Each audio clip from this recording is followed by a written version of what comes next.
Ding! Detected that the host has arrived in Ringia and the main Shuji system is activating. As the mechanical electronic voice echoed in his mind, Song Xiaofei lay prone on a cold desk while the blurry scene before him gradually sharpened into focus. All around the room was filled with youths in an array of colorful outfits, each sitting upright with tense expressions as they fixed their eyes on the exam papers before them. At the podium, a man sporting a headband on his forehead and bearing a scar crossing his nose swept a severe gaze over the entire room. Song Xiaofei's mind buzzed, as if countless fragments of information were exploding. He recalled that after working 72 continuous hours of overtime at his company, his vision had suddenly gone black, leaving him with nothing. As a seasoned corporate drone who had lived just 26 years, his greatest regret was that until death, he had never even held a girl's hand. But what was the situation now? Instinctively scanning the classroom, his gaze soon locked onto a familiar flash of golden hair at the back of a head. That fellow sat in the front row, nervously scratching his head and furtively attempting to copy a neighboring classmate's answers. Following Mingren's line of sight toward a corner, a bashful little girl with short, deep blue hair was quietly pointing with her index finger, her cheeks flushed as she stole a glance at his back. Just as Song Xiaofei confirmed his predicament, a translucent blue curtain of light slowly unfurled before his eyes. System initial scan complete. Detected 27 approachable targets in this world. Based on distance, recommending the nearest target. Target Rixiang Chunf. Difficulty level elite. Current favorability 0. Expected reward upon completion Shueji Xinjia Baiyan initial form basic gentle fist. Special note: the target is introverted and shy, deeply lacking in security and yearning for genuine recognition. Approach suggestion: employ gentle encouragement and avoid haste. Song Xiaofei's breathing immediately quickened. Baiyan. That is the Kekiai Genkai of the Rixiang clan. And also gentle fist. The accumulated grudge of 26 years of bachelorhood in his past life transformed in that moment into a blazing flame of determination. Ding dong. The system panel popped up again with a prompt: daily task issued. Engage in your first effective interaction with Rixiang Chund within today. Task reward: basic taijutsu enhancement 1 permanent. Exam over. Everyone submit your papers. You look. His voice shattered Song Xiaofei's reverie. Students began rising one after another to hand in their papers, and Song Xiaofei joined the crowd. He noticed that in her nervousness, Chun had accidentally knocked a pencil off the desk as she stood. The pencil rolled onto the floor, and Chun hurriedly bent down to retrieve it, but her shyness and clumsiness caused her to miss it several times. Opportunity had arrived. Song Xiaofei dashed forward in quick, determined strides, beating Chun to it, and deftly picked up the pencil. He half-squatted before her, meeting her pristine and immaculate white gaze. He knew that according to the original tale, during this period Chun was sidelined within her family due to her insufficient abilities, utterly lacking in self-confidence, with her only solace being a distant admiration of Mingren. What she needed was not pity but heartfelt recognition. Song Xiaofei handed the pencil to her, his face brightening into a gentle and sincere smile. Your eyes are truly beautiful, as radiant as the moon in the sky. Boom. It was as though fireworks had burst inside Chun's mind. She stared at Song Xiaofei in astonishment, her cheeks rapidly blossoming red, with even her ears tinged with a soft blush. Thank you, she murmured as she accepted the pencil, her voice as delicate as a whisper, then lowered her head, too shy to meet his gaze. Ding. Rixiang Chun's favorability increased by 5, current favorability 5. Daily task completed. Reward granted: basic taijutsu enhancement 1. A subtle yet unmistakable warm current surged through his entire body. Song Xiaofei felt his body grow lighter, and even his previously feeble limbs now bore a sense of solid strength. Yet this heartwarming scene appeared glaringly offensive to some. Hey, you orphan, what did you just say to Miss Ch? A haughty voice retorted from nearby. Turning his head, Song Xiaofei saw 3 impeccably dressed brats blocking his path. The leader, his chin held high as if reaching the heavens, scrutinized him with an appraising gaze. Next to him stood Chuanzhongyo, a minor character whom Song Xiaofei faintly recalled. He seemed to be called Chimin Shui, a young scion of a little-known family. Crossing his arms, Chimin Shui sneered, how dare an orphan, without even a surname, cling to the daughter of the Rixiang family? Do you even deserve it? The 2 henchmen behind him joined in, laughing mockingly. Just look at yourself and see what kind of character you are. Get away from Miss Chun immediately, or you'll be in for it. If it had been the old Song Xiaofei, he might have silently endured such school bullying. But now he was a transmigrator armed with a system. Maintaining his half-squatted posture, Song Xiaofei lifted his head, and with a look that mockingly dismissed their idiocy remarked slowly, "I merely picked up a classmate's dropped item and complimented her. In our world that is called courtesy. What in your family's rules is that supposed to be clinging?" These words made Qi Shue's face flush bright red. He never expected this inconspicuous orphan to talk back. What kind of attitude is that?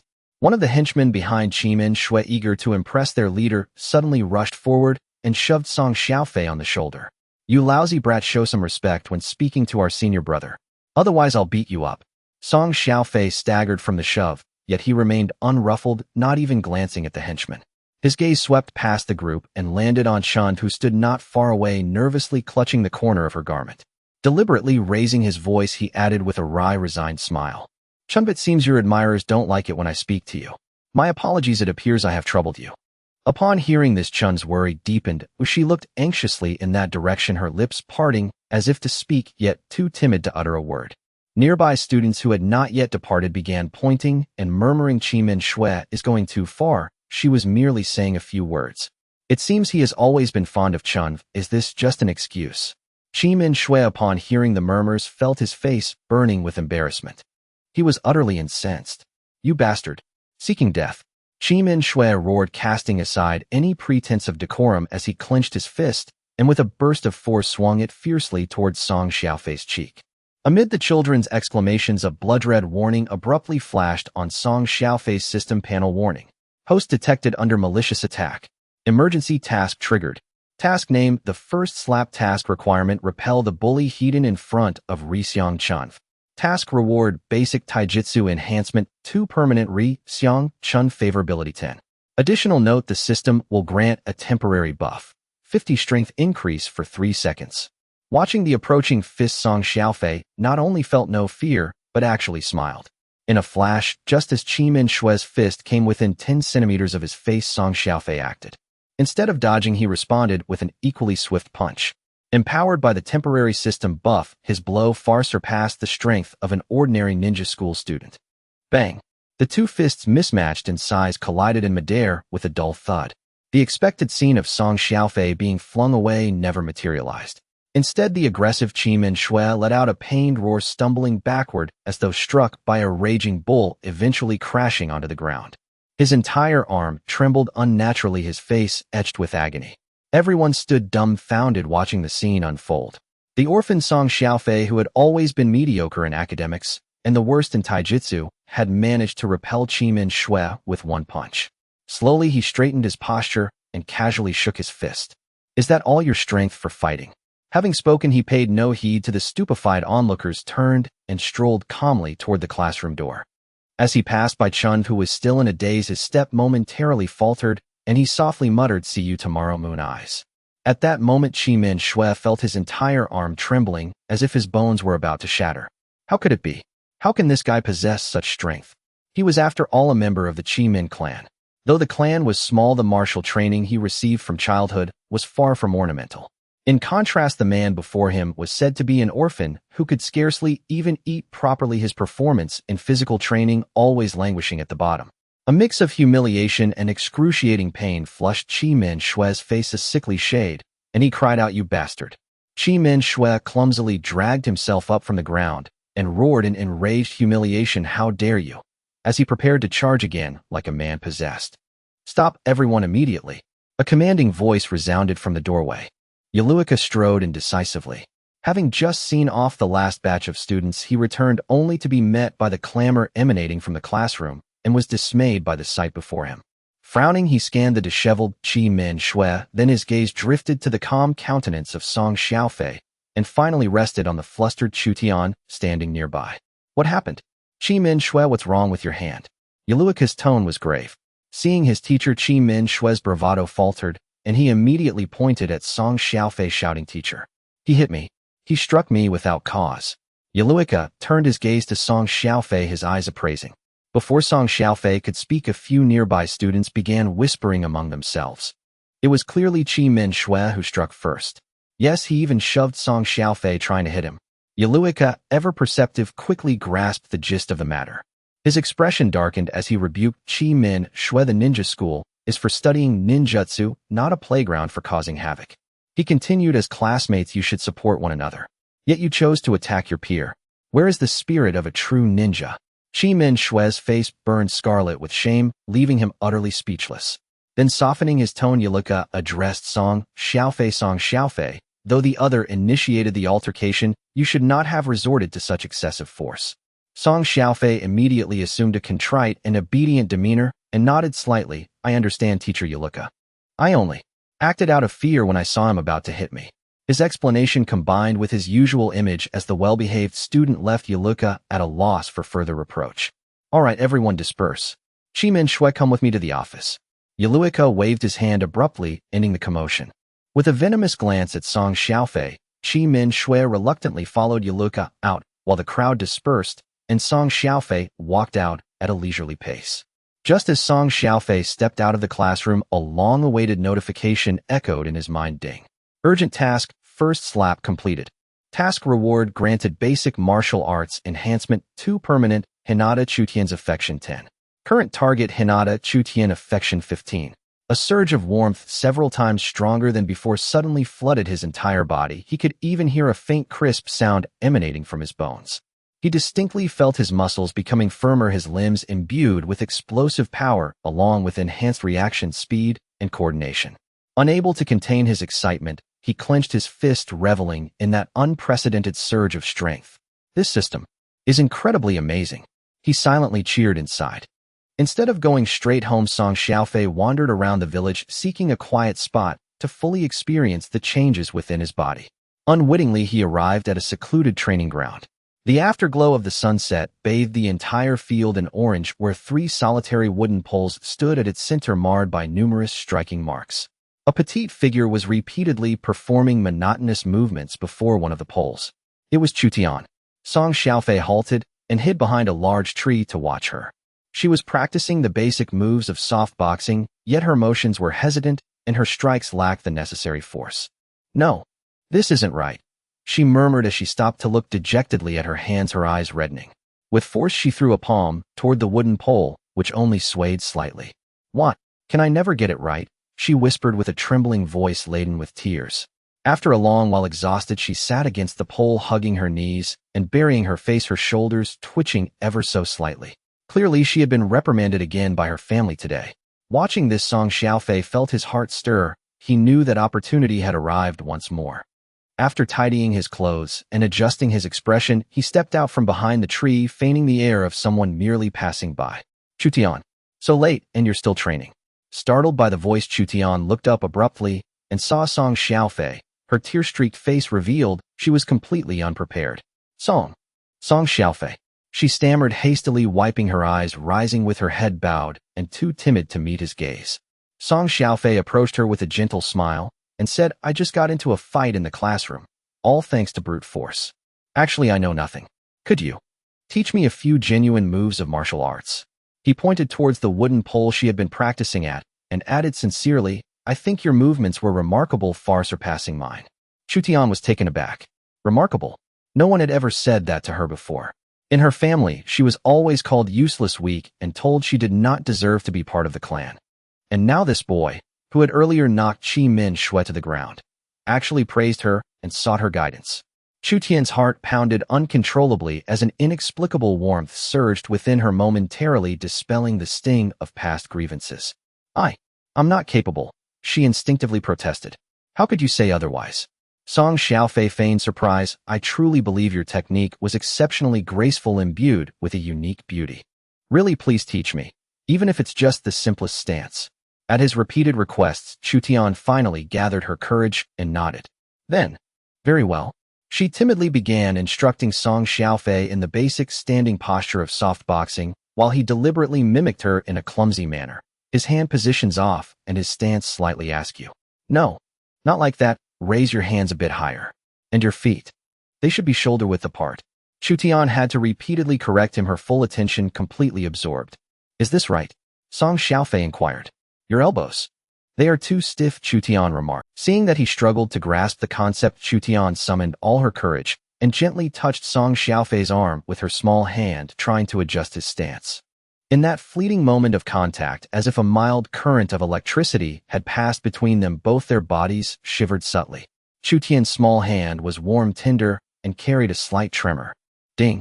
First effective physical contact detected. Hinata. Chu Tian's affection 3, current affection 18. Startled like a frightened fawn, Chu Tian swiftly retracted her hand. Her cheeks flushed so deeply they seemed to overflow, and her head hung low, with even her ears tinted pink.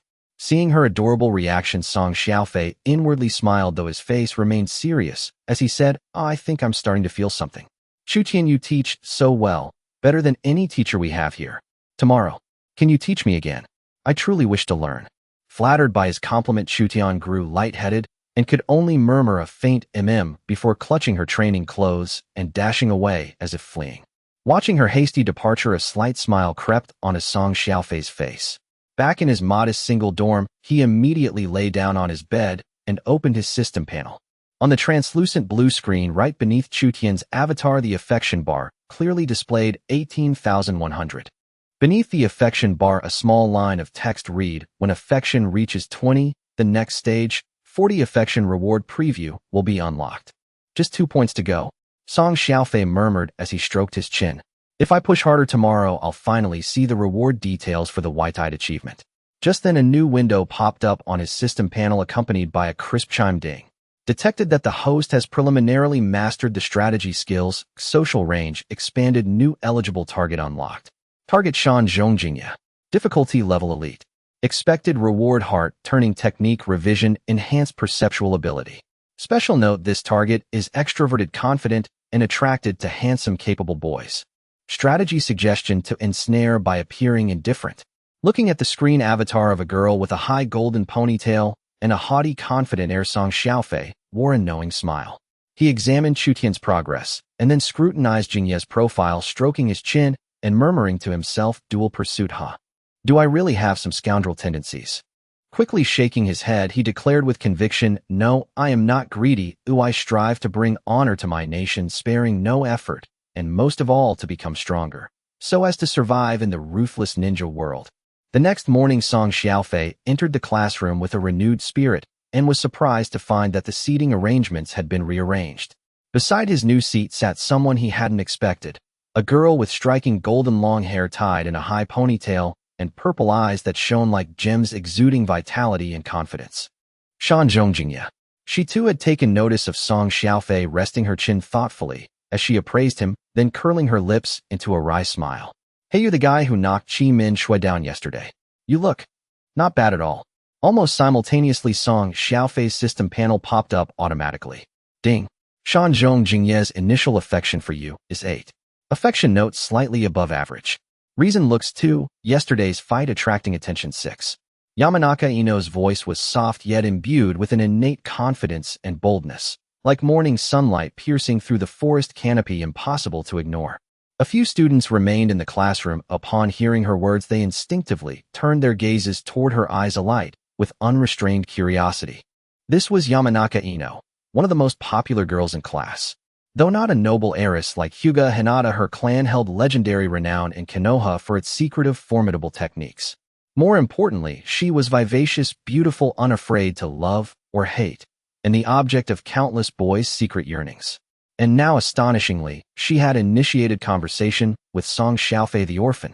Song Xiaofei knew well what the system's notes stated clearly: this young lady favored handsome, capable. Yesterday's single punch that felled Akamon Gaku had demonstrated his strength. As for handsomeness, he brushed his fingers across his cheek. Evidently, the face he'd inherited after transmigration was more than passable. Hey, you deaf? When Song Xiaofei merely stared at her without reply, Ino's elegant brows knit slightly, her tone edged with impatience.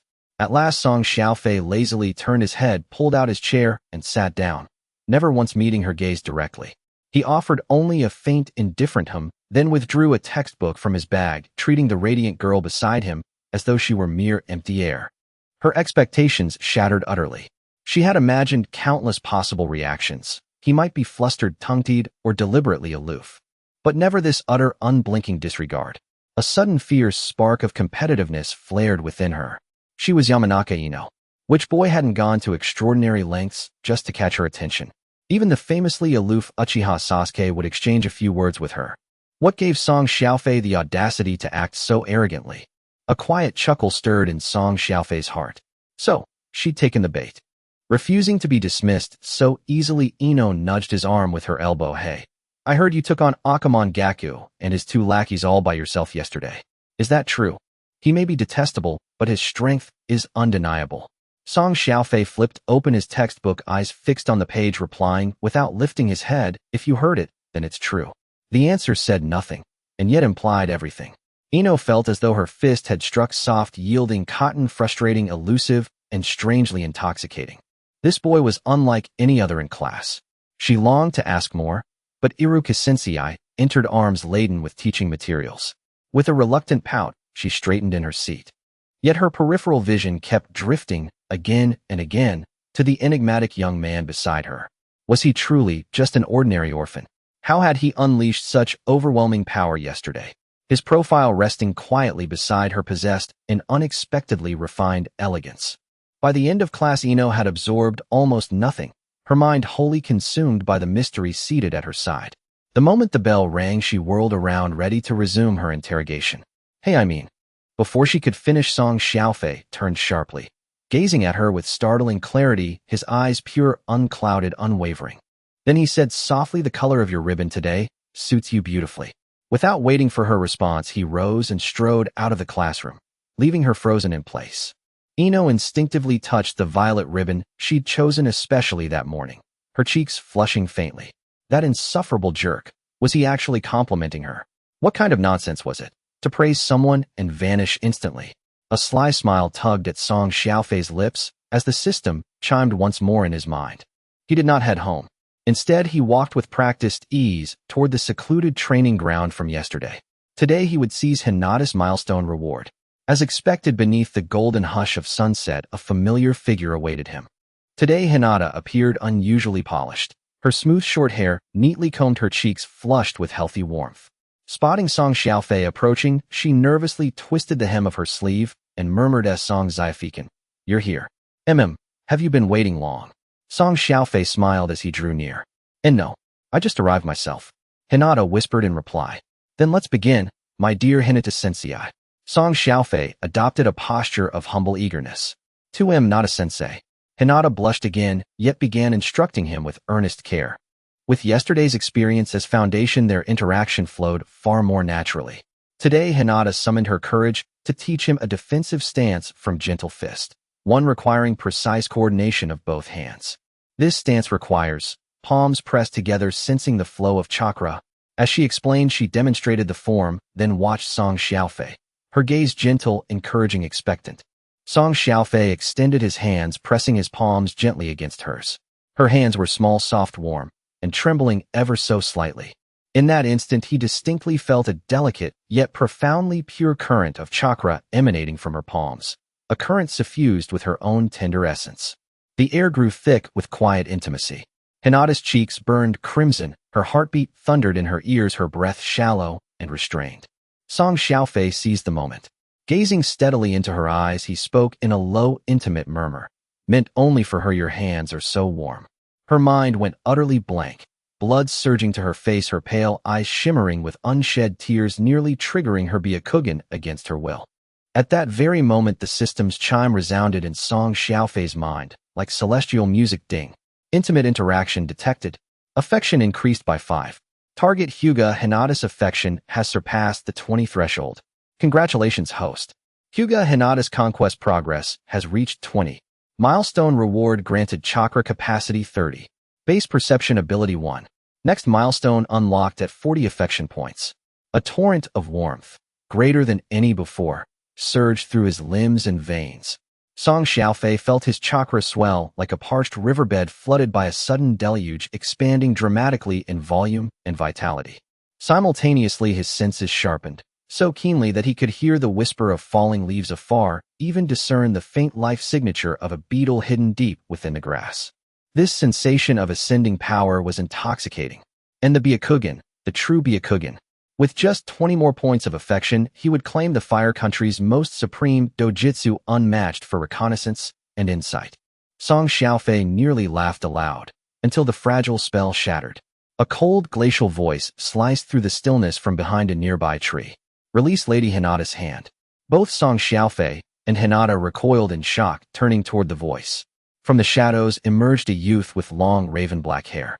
Clad in traditional Hyuga garb, his forehead bound with white cloth, his pure white eyes gazed down with detached, condescending scrutiny, utterly devoid of warmth or mercy. Hyuga Niji. At the sight of him, Hinata shuddered involuntarily, instinctively, trying to withdraw her hand, her face etched with raw fear. Inejiniasan. Niji ignored her entirely, his icy gaze locked unflinchingly onto Song Xiaofei. An orphan without lineage dares approach a member of the Hyuga main house. Your mediocrity was ordained by fate itself, Niji sneered. To grasp at light that does not belong to you is to invite utter, irreversible ruin. His Byakugan activated instantly, veins bulging at his temples, an overwhelming aura of genius bearing down upon Song Xiaofei. This was no mere thug like Akamon Gaku, it was the presence of a prodigy. Alarms erupted violently across Song Xiaofei's mental interface. Warning. Threat detected. Link target Hyuga Hinata. Enemy identified Hyuga Niji. Threat assessment. Vastly superior to host's current capability. Vastly superior. Then what the hell am I supposed to fight? Song Xiaofei slowly released Hinata's hand and stepped forward, placing himself squarely between her and Niji, shielding the trembling girl with his back. That small gesture tightened something deep within Hinata's chest. Gazing at his unassuming silhouette, an unprecedented wave of safety washed over her. The system, sensing its host's resolve, chimed a new ding. Emergency rival challenge triggered. Objective: survive 30 seconds without being struck down under Hyuga Niji's Byakugan enhanced assault, and maintain composure in front of Hyuga Hinata. Reward: gentle fist. Beginner proficiency: Hyuga Hinata affection 15. Failure penalty: Hyuga Hinata affection 10. Classified as unreliable weakling. Song Xiaofei drew a slow, steady breath. 30 seconds. Just hold on for 30 seconds. In his past life, he had studied every frame of Naruto's battles 100 times over. Niji's early combat patterns and rhythm were etched into his memory. This might be his only chance. Facing Niji, who wore an expression screaming "You are trash," he stretched his newly enhanced body and lifted one corner of his mouth in a roguish, irreverent grin. Fate. Spare me your outdated fatalism. I don't believe in destiny. I believe in. He paused, glancing back at Hinata with a playful wink. Beautiful young ladies. Hinata's face blazed crimson anew, while Niji's expression darkened to volcanic fury. You seek death. Enraged beyond restraint, Niji blurred, assumed the classic gentle fist stance, and lunged like a striking serpent. 8 trigrams palm rotation. A razor-sharp gust of palm wind rushed toward him. Drawing on lifelong memory and his freshly heightened perception, Song Xiaofei's mind raced, twisting his torso sideways at the last possible instant, narrowly evading that lethal first strike. Unbeknownst to him, high in a distant oak, an ANBU operative wearing an animal mask relayed a report via encrypted channel to the Hokage's office. Third Hokage, an intriguing child has appeared at the academy. He appears to have anticipated the trajectory of Hyuga-style gentle fist, without physical contact. A curl of blue smoke rose from the Hokage's pipe as his aged, profound voice replied, continue observation. You're seeking death. Ningxi's voice bore no anger, only a chilling coldness after being offended by a lower being. Before the words could even fade, he moved. With no unnecessary movements, he lightly pushed off the ground, and his body soared like an arrow, crossing several meters, in an instant appearing before Song Xiaofei. In his pure white eyes, Song Xiaofei's slightly cynical face was clearly reflected. The standard stance of the soft fist, bagua palm. A fierce palm wind accompanied by a slight whistle that ripped through the air struck directly at Song Xiaofei's chest. If this palm landed, it would not only break bones, but also disrupt the chakra circulation within, causing him to lose all combat capability. Ningxi, I gidge don't. Hinata let out a terrified scream. She instinctively wanted to rush forward, but was paralyzed by the powerful aura emanating from Ningxi. Time seemed to slow at that moment. In Ningxi's Byakugan vision, the chakra flowing within Song Xiaofei was dull and ordinary, even thinner than that of an average genin. His trajectory was clear, full of openings. He had absolute confidence that this palm strike would leave that ignorant orphan writhing on the ground. However, just as his palm was about to touch the hem of Song Xiaofei's clothing, Song Xiaofei moved. His movements were surprisingly minimal. He did not retreat or block, but rather twisted his body at an incredible angle, pivoting on the heel of his right foot. Swish. Ning Sis' palm barely grazed the edge of his clothing. A strike missed. Ning Sis' pupils contracted slightly. How is that possible? Was it just coincidence? His movements showed no sign of pause. After missing his strike, he flipped his wrist, transforming his palm into a finger, and swiftly pointed towards the acupoint on Song Xiaofei's left shoulder. But Song Xiaofei seemed to have eyes on his back. At the moment Ning Ci changed his attack, he pivoted on the tip of his left foot, arching backward in a bridge pose, narrowly avoiding the thrust. His movements appeared clumsy and even somewhat comical, yet time and again he managed to evade Ning Sis' attacks at the most critical moments at the smallest cost. 1 second, 2 seconds, 3 seconds. Song Xiaofei silently counted in his mind, his brain operating at an unprecedented speed. He certainly couldn't truly predict the movements. He relied on his memories of Ning Sis' fighting style from his past life. In early Little Strong, Ning Sis' combat mode was the most rigorous and rigid. He believed in absolute precision and efficiency, with his initial moves and subsequent combos following textbook patterns. What Song Xiaofei needed to do was to recall the trajectory of Ning Sis' next attack within 0.5 seconds.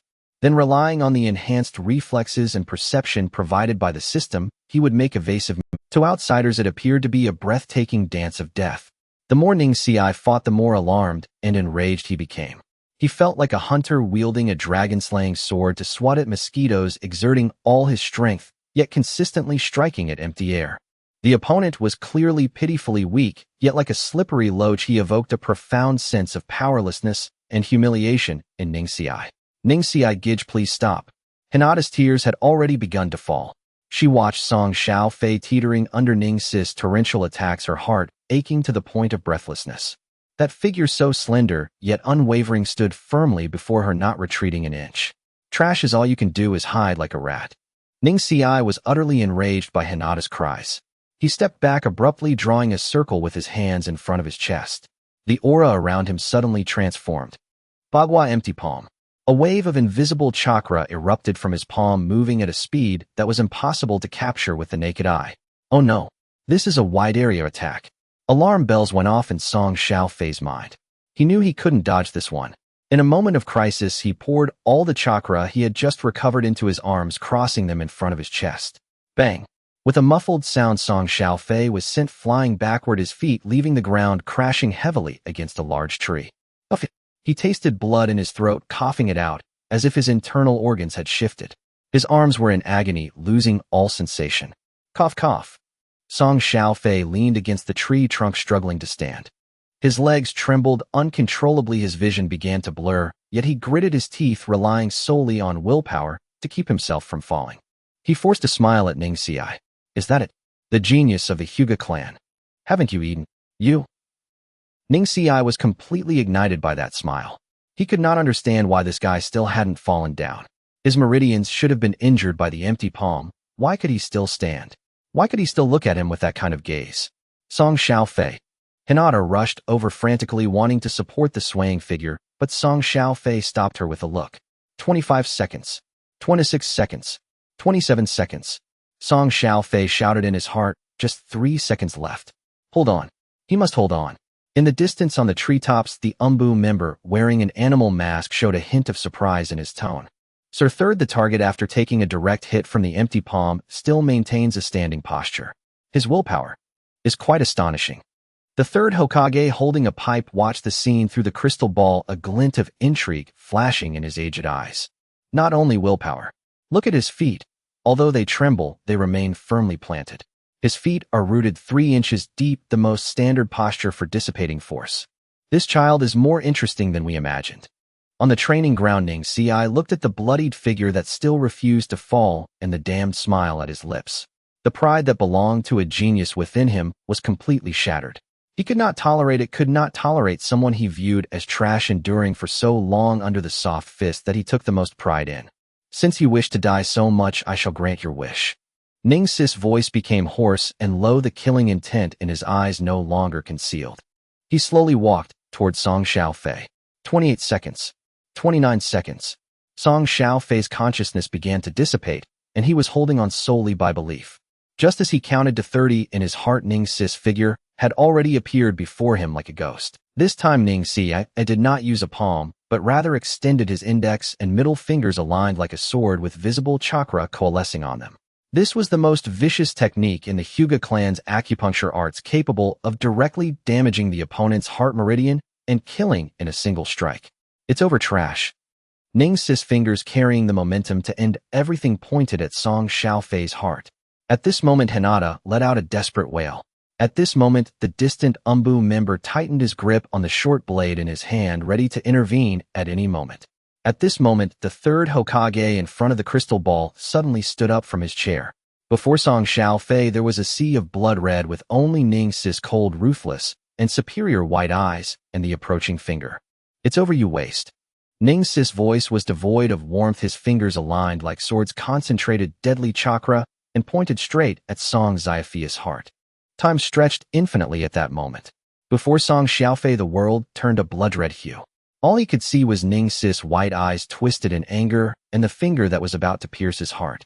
His consciousness was already dissipating, and the excruciating pain in his body rendered him almost numb. He could even hear the final syllable of the countdown echoing in his mind. 30.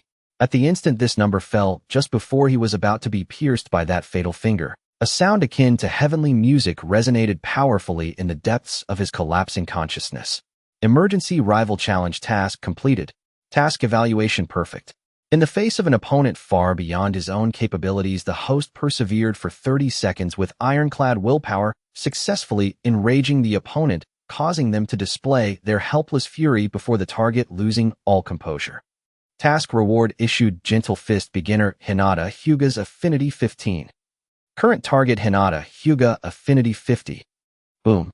A torrent of overwhelming information surged into Song Xiaofei's brain.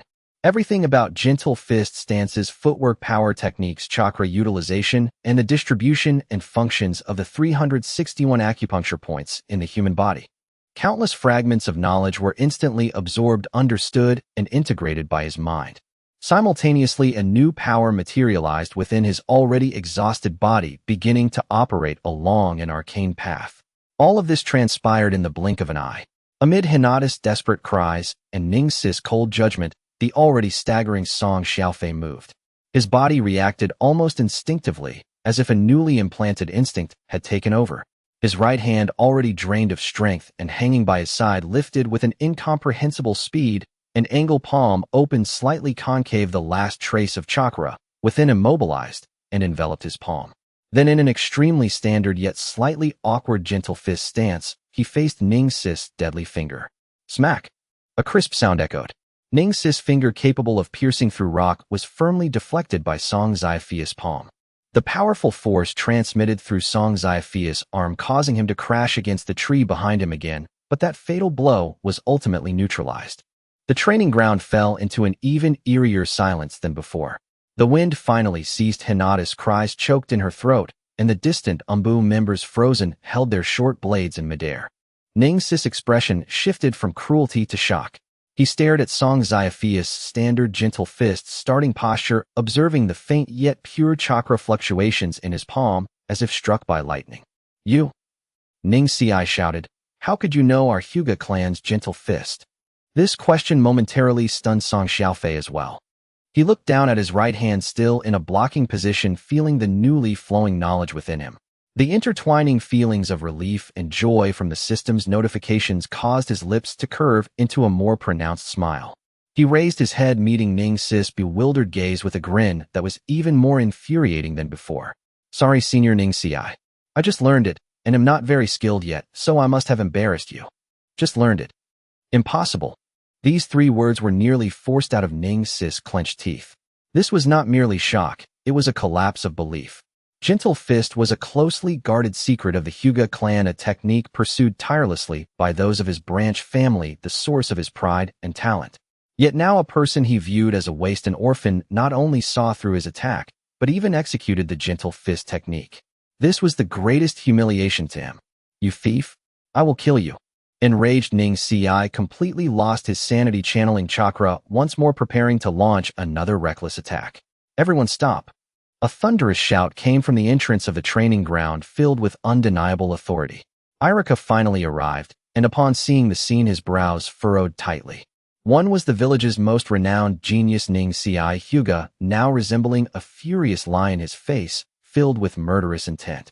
The other was his student Song Xiaofei, covered in blood, leaning against a tree, trunk appearing as fragile as a candle in the wind, yet still laughing foolishly. And between the two stood Hinata Hyuga, her eyes red from crying. What is going on here? Irika quickly stepped between them, forcibly separating them. He could sense the lingering chakra fluctuations from Ning Xiai, and his expression turned grave. Seeing that reinforcements had arrived, Song Xiaofei's taut nerves relaxed, and he immediately put on an act. His legs weakened, he slumped backward, letting out a painful groan, as if he could no longer support himself. Song Xiaofei! Hinata exclaimed, rushing over to support him. Leaning against Hinata's soft embrace, Song Xiaofei's face was pale, as he weakly said to Irika, "Iruka sensei. Cough cough. I just wanted to ask Hinata about her taijutsu after school." As he spoke, he coughed up a bit of blood, continuing, "Then Senior Ning Xiai suddenly appeared, saying I wasn't worthy to approach Hinata, and then he started attacking me." His words were halting, filled with grievance. Ning Xiai trembled with anger upon hearing this. "You nonsense. Clearly you provoked me first." "I did not." Song Xiaofei weakly retorted. "I just said, I don't believe in destiny. Is there no freedom of thought in the ninja school?" Irika's brows furrowed even deeper. He looked at Hinata, questioning with his eyes. "Hinata, is that how it is?" All eyes turned to Hinata. The girl trembled slightly, glancing at the menacing Ning Xiai, then at Song Xiaofei, who lay in her embrace, injured while protecting her. A surge of unprecedented courage welled up from her heart. She lifted her head, daringly meeting Ning Xi's gaze for the first time, and in a voice tinged with tears, yet resolutely firm, said, "Yes. Yes. Iruka sensei. What Song Xiaofei said is true. Brother Ning Xiai. He wanted to kill Song Xiaofei." This sentence pinned Ning Xiai in place. He looked at Hinata in disbelief, the clan's eldest daughter, who had always been submissive before him, who couldn't even dare to speak loudly, was now accusing him for the sake of an outsider. Irika sighed. The situation had become quite clear. Evidence and witnesses were all present. He glared sternly at Ning Xiai. "Ning Xia, as a senior and a recognized genius of the village, how could you lay such heavy hands on a lower-grade student? You have greatly disappointed me. This matter I will report truthfully to Lord Hokage."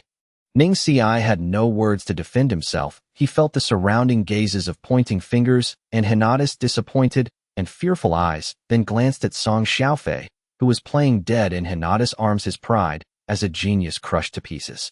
"This matter is not over." He squeezed out this sentence through clenched teeth, filled with humiliation, and turned to disappear from the training ground in a few flickers. With the farce over, Irika quickly checked Song Xiaofei's injuries, finding that although he looked tragic, they were merely superficial wounds and some meridian shock, which eased his worries. "I'll take you to the hospital," Irika said. No need, sensei. I'll just rest a bit." Song Xiaofei struggled to stand up. He didn't want to be examined in the hospital. He smiled at the worried Hinata. "See, I'm fine. Thank you, little Hinata." I.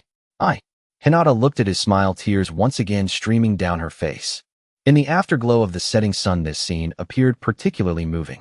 Meanwhile, in a distant place, unnoticed by anyone in the Hokage office, the third Hokage, Sarutobi Hiruzen, quietly observed the entire farce through the crystal ball.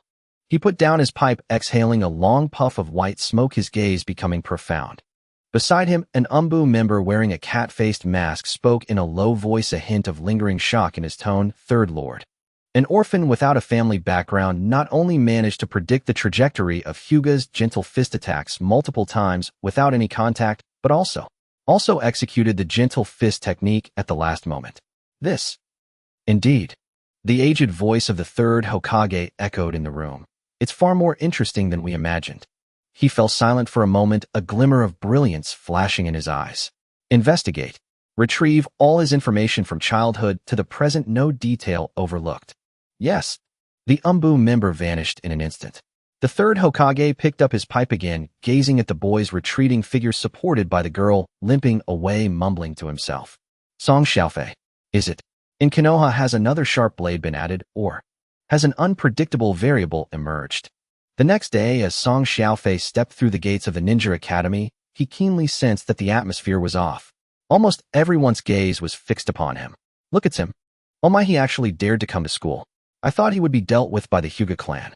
I heard from my dad that yesterday Hyuga Niji was harshly scolded by teacher Irika, and then summoned by Lord Hokage. Is that true? He actually stood up to the genius of the Hyuga clan and is still unscathed. Not only unscathed, look at him striding with confidence, showing no signs of injury. The buzzing discussions continuously drilled into Song Xiaofei's ears.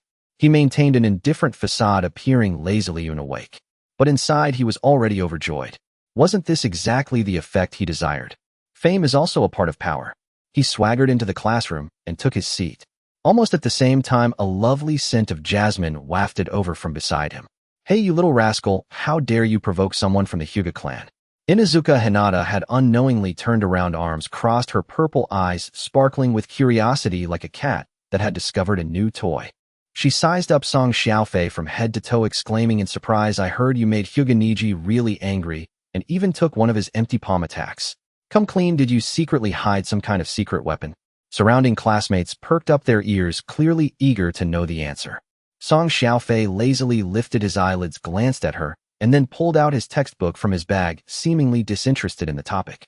Oh, one word, concise and to the point. Hinata's beautiful brows immediately furrowed.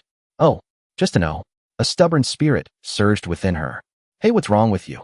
I'm talking to you. She nudged Song Xiaofei with her elbow. Only then did Song Xiaofei slowly turn his head. He did not answer her question, but instead looked into her eyes, a subtle smile hinting at the corners of his mouth.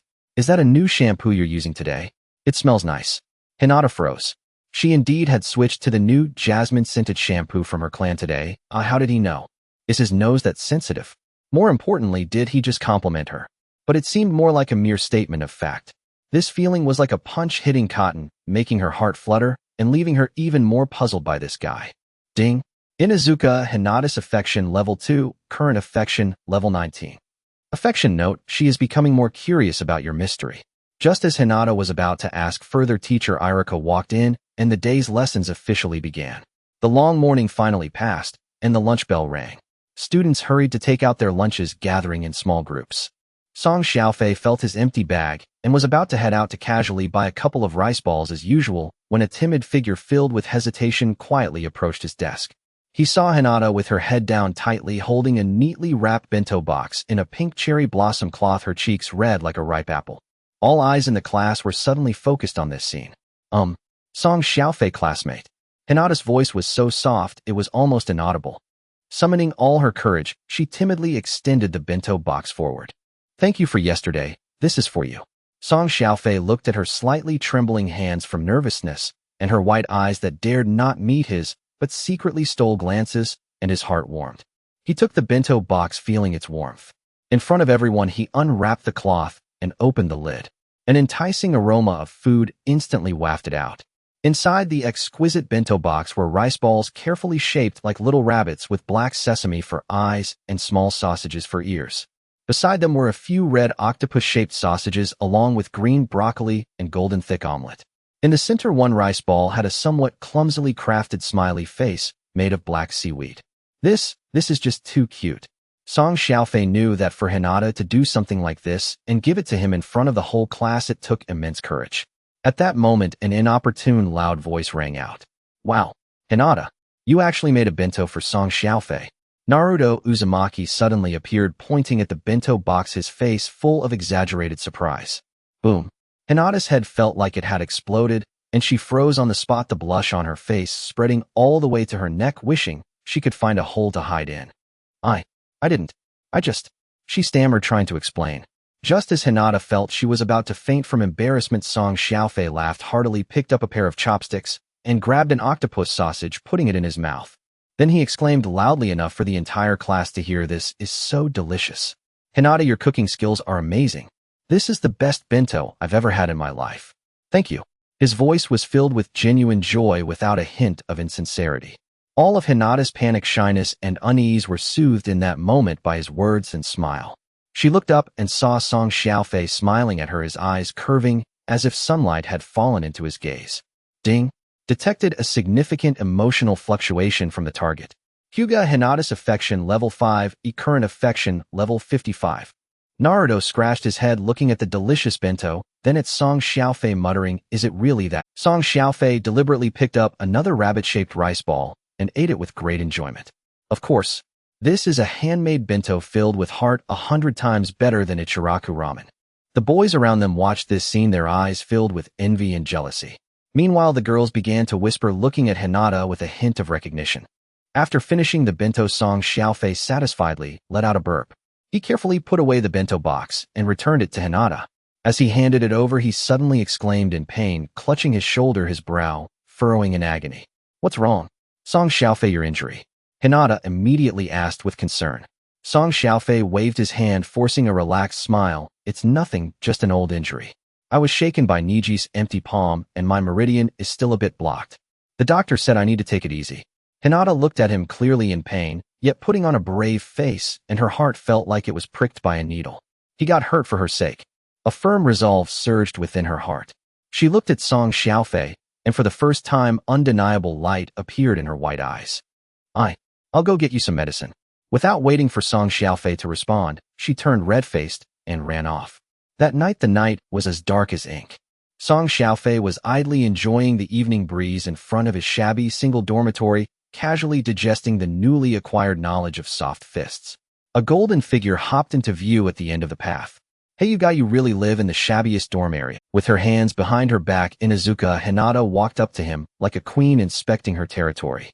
Song Xiaofei leaned against the door frame, lazily asking Miss Yamanaka, what brings you here at this late hour? I was just passing by. Hinata retorted stubbornly, I just wanted to see if you're still alive. After all, having provoked the Hyuga clan, you'd better sleep with one eye open tonight. Oh, so you're concerned about me? Song Xiaofei leaned in a bit, smiling as he asked. Who cares about you? You're just being overly sentimental. Hinata's cheeks flushed slightly, and she took a half-step back. As the two exchanged banter, neither noticed a small figure hiding behind a nearby tree, clutching a small porcelain bottle tightly and standing there dazed. Hinata watched the boy at the dorm entrance laughing and chatting with Hinata, and the gentle demeanor he had shown her earlier was nowhere to be found. She looked at Hinata's flowing golden hair and confident smile, then glanced down at herself, feeling the cold porcelain bottle in her arms, which made her heart ache. Should she not have come? Under the light, Inuzuka Kiba's vibrant purple eyes were fixed unwaveringly on Song Xiaofei, filled with a hint of provocation, a touch of curiosity, and a trace of expectation she was not even aware of. Meanwhile, Song Xiaofei, the lazy boy leaning against the door frame, was bantering back and forth with Kiba, yet his attention had long been diverted by the enhanced perception abilities granted by the system. In the dim shadows of the trees, a faint wave of chakra filled with sadness, anxiety, and loss transmitted clearly. Hinata tightly held onto something in her arms, her small figure nearly blending into the darkness, with only her pure white eyes reflecting a glimmer of light in the night resembling two abandoned pearls. Kiba was still chattering away. Hey, what are you staring at? Are you scared? Let me tell you, the elders of the Hyuga clan are not to be trifled with. If you... Song Xiaofei suddenly straightened up, interrupting her. He was no longer in that lazy demeanor, his gaze turned serious as he locked eyes with Kiba. Inuzuka, Kiba, thank you for the reminder, but I have more important matters to attend to now. It's getting late, you should head home early, being a girl. His tone left no room for doubt, carrying an unprecedented assertiveness. Kiba was taken aback by his sudden change as she wanted to say something, but realized he had already stepped forward, heading straight towards the dim shadows of the trees. Hey, you. Kiba stomped her foot, watching the indifferent back. A surge of inexplicable irritation and loss welled up inside her. Song Xiaofei did not look back. He walked step by step to the tree and stopped in front of the petite figure. Hinata was startled and jerked back, nearly dropping the small porcelain bottle in her arms. She lowered her head, not daring to meet his gaze, her fingers entwined in nervousness, revealing her inner turmoil. Why are you here alone at such a late hour? Song Xiaofei's voice was soft and gentle, a stark contrast to how he had spoken to Kiba earlier. I was just passing by. Hinata's voice was thick with nasal tones, clearly having just cried. Passing by. Song Xiaofei chuckled lightly, extending his hand to point at the small, exquisite porcelain bottle in her arms. You came all the way from the Hyuga estate just to deliver medicine to me in this secluded dormitory area. Hinata's body froze. She had not expected him to know everything. A mix of grievance, misunderstanding, and bitterness surged within her, causing her to lose control as tears streamed down her face like pearls from a broken string. I thought you and Kiba were. She sobbed, her words coming out in broken fragments. Song Xiaofei looked at her pitiful tear-streaked face, feeling both heartache and amusement. He did not explain but took the cold porcelain bottle from her hands, uncapped it, and a refreshing medicinal aroma filled the air. He knew this was the secret medicine of the Hyuga clan for treating meridian injuries, something invaluable. He poured a little of the ointment out and applied it to the shoulder that had been struck by Niji. A cooling sensation instantly penetrated his skin, soothing the sharp pain in his meridians. "Thank you for the medicine, Hinata." He recapped the bottle and handed it back to her. "Also remember, Kiba is a classmate, but you," he paused, looking directly into her tear-filled eyes, "are mine." Boom. Hinata's mind went blank, and her heart skipped a beat in that instant. All her grievances and insecurities were shattered by that domineering yet tender declaration. Ding. Detected significant emotional fluctuation in the target. Hinata Hyuga's affection level 10. Current affection level 65. However, Hinata was unaware that her recent act of stealing medicine had already stirred up a great uproar at home. At the Hyuga estate, in the clan's conference hall, the atmosphere was oppressive. The elder Hyuga Dijian sat at the head, his face pale, while in front of him sat Hyuga Hizashi, his expression as cold as water, betraying no joy or anger. "Hizashi, you saw what happened, right?" Hyuga Dijian slammed the table, his voice filled with fury. "Hinata actually stole the clan's secret medicine for an outsider, an unknown orphan. What kind of behavior is this? Where is the dignity of the Hyuga clan?" Another elder chimed in. "Exactly. First she was messing around with that boy in the training field, and now she has the audacity to confront Niji in front of the clan. Now she's gone so far as to commit such disgraceful acts. If we don't punish her severely, wouldn't the rules of the Hyuga clan become meaningless?" Hinata was brought up by two guards from the branch family. She lowered her head, her body trembling slightly, yet her gaze no longer held the usual timidity. "Father, esteemed elders," she spoke, her voice soft but clear, "Song Xiaofei was injured while protecting me. I did nothing wrong by delivering medicine to him." "You dare to retort?" Hyuga Dijian was furious. "Protect you? What can an orphan who isn't even a lowly genin use to protect you? He clearly wants to use you to cling to the Hyuga clan, and yet you are blinded by such a person." Hinata raised her head, and for the first time in the clan meeting looked everyone in the eye with her pure white eyes. "He is not," she refuted. "He is much stronger than you think." Shut up." A cold reprimand interrupted her words. Hyuga Hizashi slowly stood up, looking at his daughter with a gaze devoid of any emotion, a look more hurtful than any severe scolding. "As the heir of the Hyuga clan, your behavior is frivolous and unambitious, mingling with an unknown person. From today on, you are confined to your room. Do not step out without my permission." His cold words completely shattered the courage that had just ignited within Hinata. She looked at her father's indifferent face, the light in her eyes dimming little by little until it faded into silence. For 3 consecutive days, Song Xiaofei did not see Hinata at school. He probed around through the restless Inuzuka Kiba and pieced together the truth of the matter with the help of Kiba's extensive gossip network. Hinata was confined by her family, just for delivering medicine to me. Song Xiaofei sat in class, his gaze gradually growing cold. Ding. Detected that the target is in distress. Emergency mission issued. Mission name: Operation Icebreaker. Mission requirement: meet with Hinata Hyuga within 3 days and raise her affection level to over 80. Mission reward: Chakra Control Ability Intermediate. Failure penalty: the progress of the Hinata Hyuga strategy will be locked until the next key plot is triggered. Storming the Hyuga estate would be tantamount to courting death, and Song Xiaofei was well aware of this. The elders of the Hyuga clan would surely want to flay him alive. However, problems that cannot be solved by force do not mean they cannot be resolved with wisdom. He closed his eyes, the image of Hyuga Hizashi surfacing in his mind. That father, cold on the outside, yet warm on the inside, deeply loving his daughter, but not knowing how to express it. The breakthrough lay with him. After school, Song Xiaofei did not go for training, but locked himself in his dormitory, unrolling a scroll. He was going to write a letter. A letter capable of touching the heart of the head of the Hyuga clan. He picked up his pen and wrote, "To Lord Hizashi. Please forgive my boldness. I am not defending myself, but merely wish to speak as a friend about how I see Hinata." In the letter, he never mentioned love, instead using the simplest language to describe Hinata's kindness, her efforts, and her resilience in getting back up after falling repeatedly in training. He wrote about how her eyes lit up at receiving a compliment, how she showed courage hidden beneath her shyness when delivering bento. She may not be the perfect genius in your eyes, but her dedication to gentle fist and her kindness towards her comrades are qualities far more precious than talent. What she truly seeks may not be immense power, but simply a word of acknowledgement from her father. At the end of the letter, he shifted his tone. Furthermore, I, an unworthy junior, have recently made some progress in Gentle Fist, and have a shallow. Regarding the 8 trigrams 64 palms, if the frequency of chakra release can be changed from a steady output to a sudden high frequency burst, its power may be doubled, though it places immense strain on the meridians, requiring strong chakra control. After finishing the letter, Song Xiaofei found Inuzuka Kiba, who was playing with Akamaru on the playground. He handed Kiba a collar tied with the letter, "Do me a favor, have Akamaru deliver this to Hinata's room window without being noticed." "Are you sending a letter to Hinata?" Kiba asked with a curious expression. "You two really have something going on." Akamaru seemed to understand human speech and barked once, grabbing the collar and disappearing into the night like a white shadow. That night, after finishing Family Matters, Hyuga Hisashi habitually walked into his daughter's room. The room was unlit, and Hinata sat by the window hugging her knees like a lifeless statue. Hyuga Hisashi sighed softly, preparing to leave, when his peripheral vision caught sight of a fallen letter on the floor. He picked it up and slowly unfolded it under the moonlight. As he read the words that described his daughter's inner thoughts, the long frozen expression on his face twitched slightly.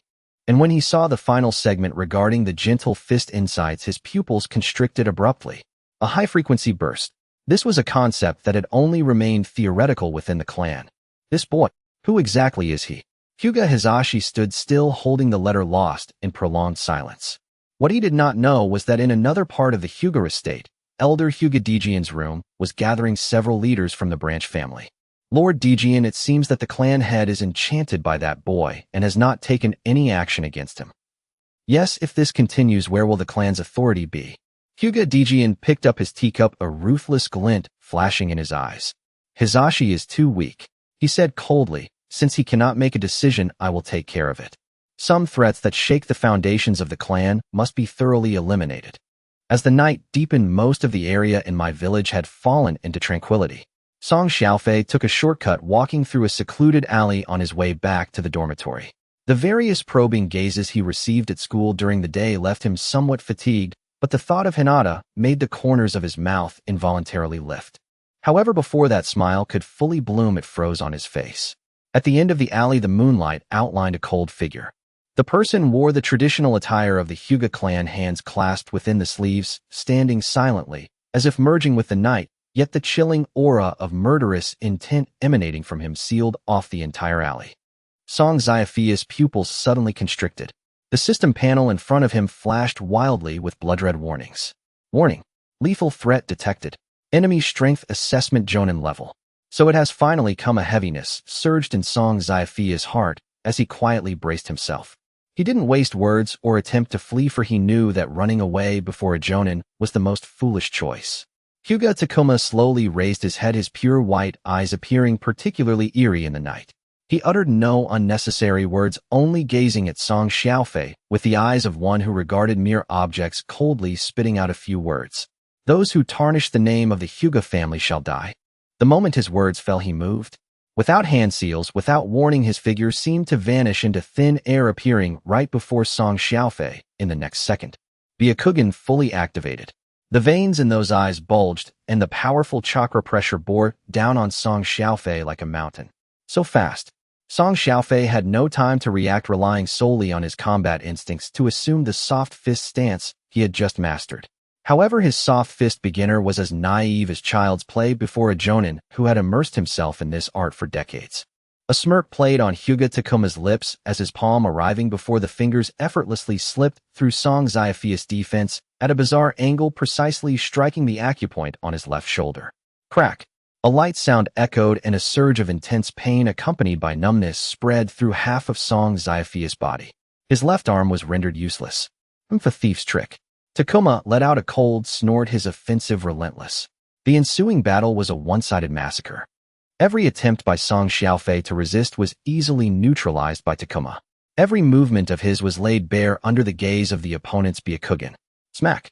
His right knee was struck, causing him to kneel uncontrollably on one knee. Smack! Smack! 2 more strikes sealed the meridians in his arms, causing the flow of chakra to become sluggish. Song Xiaofei gritted his teeth, sweat mingling with blood sliding down from his forehead. He could feel that his opponent was toying with him, using the most brutal methods to gradually dismantle his body and dignity. What? Why do you still resist? Takuma looked down at him, his eyes filled with the cruel delight of a cat playing with a mouse. You, a worm living in the mud, should have the consciousness of a worm. Cough. Song Xiaofei spat out a mouthful of blood, using the only leg he could still move to support himself, trembling, yet still attempting to stand up. In his eyes there was no surrender, only a burning rage. Old man, if you have the ability, just kill me directly. As you wish. Hyuga Takuma seemed to have lost his last shred of patience. He kicked fiercely, landing a brutal blow to Song Xiaofei's chest. Puff! Song Xiaofei could no longer hold on, his body flew backward and hit the ground heavily, his entire body feeling as if all his bones had been dislocated. Takuma slowly walked up to him, using the tip of his foot to press down on his head, forcefully pinning his face against the cold, dirty ground. This is the distance between you and the eldest daughter of the Hyuga family. O fate has long been decided. You will forever remain beneath my feet like this. Takuma raised his hand, gathering a visible wave of chakra in his palm. Bawa empty palm. He intended to use this move to completely eliminate this oblivious brat. Just at this critical moment. Stop! A scream tinged with tears shattered the dead silence of the alley. A petite figure stumbled in from the entrance. Hinata, her hair disheveled and face pale with sorrow written all over her pure white eyes, had somehow managed to escape her confinement. When she saw Song Xiaofei bloodied and on the verge of death under Takuma's foot, her brain buzzed as if something had shattered completely. Hyuga Takuma paused, frowning at the Hyuga clan's eldest daughter, who should not be here. Lady Hinata, how did you end up here? Hurry and leave. However, this time Hinata did not back down. She looked at the boy, who was battered for her sake, at his eyes still ablaze with fire even as he lay beneath Takuma's foot, and an unprecedented courage and strength erupted from the deepest part of her being. She rushed forward without hesitation, arms wide open, using her frail body to block firmly in front of Song Xiaofei. Facing the elder of the clan who held the power of life and death, she summoned every ounce of strength and shouted the words she had never dared to think before. You must not harm him. Under the moonlight, the figure of the girl was slender and weak, yet steadfast like an insurmountable mountain. She trembled, but did not take a single step back. She was afraid, yet there was no hesitation. At this moment, she was not the heir of the Hyuga clan. She was simply a girl who wished to protect her beloved with her life. Song Xiaofei, pressed to the ground, looked through his blurred, blood-soaked vision at the figure standing in front of him. A tremendous, indescribable shock exploded in the depths of his soul. It was worth it. Even if he truly died here today, it was worth it. On the system panel, the number representing Hinata's affinity changed drastically in that moment. 75, 85, 95, 100. The numbers soared wildly, instantly breaking through the final barrier. Hyuga Takuma's face turned pale as he watched this unfold. Lady Hinata, have you lost your mind? Are you willing to betray the family for a waste? He is not a waste. Hinata cried, he is better than all of you. At this moment, a familiar yet foreign mechanical voice echoed in Song Xiaofei's ear like a heavenly sound descending from the night sky. Ding. Congratulations, host. The target Hinata Hyuga has achieved a 100 conquest rate. Distributing ultimate reward. Ding. Congratulations, host. The cultivation affinity with Hinata Hyuga has reached 100. The ultimate reward is now being dispensed. An indescribable, overwhelming force erupted violently from the very depths of Song Xiaofei's soul. First came a golden warmth, a primordial current imbued with supreme vitality that surged instantly through his limbs and viscera. Ultimate reward: eye physique optimization. Uzumaki Sage Body Particles has been granted. The host's physiological functions are undergoing complete reconstruction. Injuries are healing at an astonishing rate. The chakra pathways sealed by Toka Hyuga's gentle fist technique shattered like ice rivers blasted by dynamite, instantly unbound and liberated. Fractured bones and damaged internal organs swept clean by that golden current regenerated before the eye. Reknit, reinforced, and rendered even more resilient than before. Every wound Toka had inflicted upon him vanished utterly within a single second. Then came the second torrent, an oceanic flood of combat knowledge and instinct, poured directly into his muscle memory, as if anointing his very being. Ultimate reward: 2 gentle fists secret art. 8 trigrams, 64 palms has been granted. Fully assimilated and mastered instantaneously. Finally, and most crucially, A cold, sovereign energy surged straight toward his eyes. Ultimate reward 3 Kekkei Genkai. Byakugan evolved form has been granted. Binding now commences with the host's soul. Evolution underway. Song Xiaofei's eyes burned with searing pain. His vision, blurred by blood and grime, cleared with startling intensity. He could pierce absolute darkness, discern the delicate venation of leaves 100 meters away, and trace the drifting paths of dust motes in midair. Slowly he rose from the filthy ground. The foot Toka still pressed upon his head was thrust aside by an irresistible force. What? Toka recoiled, half a step startled. Before him unfolded the most unfathomable sight of his life. The boy who moments ago had lain beneath his boot like a lifeless dog now stood whole and unmarred, his garments bloodstains seeming fainter as if washed by some unseen tide. He stood in serene stillness. Not only were all his previously sealed chakra points now fully unblocked, but within him churned a chakra current tenfold greater than before, circulating in a pattern of profound, unprecedented mysticism.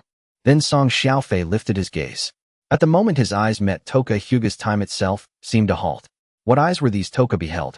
Pure white, utterly untainted, clearer than the most refined bloodline of the main house. Within their depths shimmered galaxies and starfields, radiating an innate sovereign authority that transcended all creation. No, impossible. A guttural cry tore from Toka's throat, his voice warped by terror. Your eyes. How could you possess the Byakugan? It cannot be. These eyes shattered every pillar of pride and certainty he held as a Hyuga branch house elder. Song Xiaofei offered no reply. His form dissolved, vanishing like a wraith from where he stood. Too fast. Toka could not track his movement. Instinct alone, honed over decades as a jonin, forced him to activate his Byakugan in desperate defense. Yet his vaunted Byakugan appeared childlike beside Song Xiaofei's evolved eyes, mere scribbles against divine clarity. Every motion, every pulse of chakra, even heartbeat and breath lay laid bare before that gaze. Gentle fist technique, 8 trigrams palm rotation. A voice cold and hollow whispered beside his ear. Before Toka could react, agony exploded in his abdomen. It was Song Xiaofei's palm strike, precise, ruthless, and laced with the unmistakable, devastating flow of gentle fist. 2 palms. Song Xiaofei's voice fell like a death knell. His form danced, ethereal as moonlit phantoms. Toka attempted counterattack, but his arms sank as though mired in tar, and no matter how he strained, he could not match that speed. 4 palms. Another blow struck his chest, sealing the chakra pathways there. 8 palms. 16 palms. 32 palms. In the narrow alley, only Song Xiaofei's emotionless count and the heavy muffled thuds of flesh striking flesh remained. Hinata stood frozen, witnessing a reality turned upside down.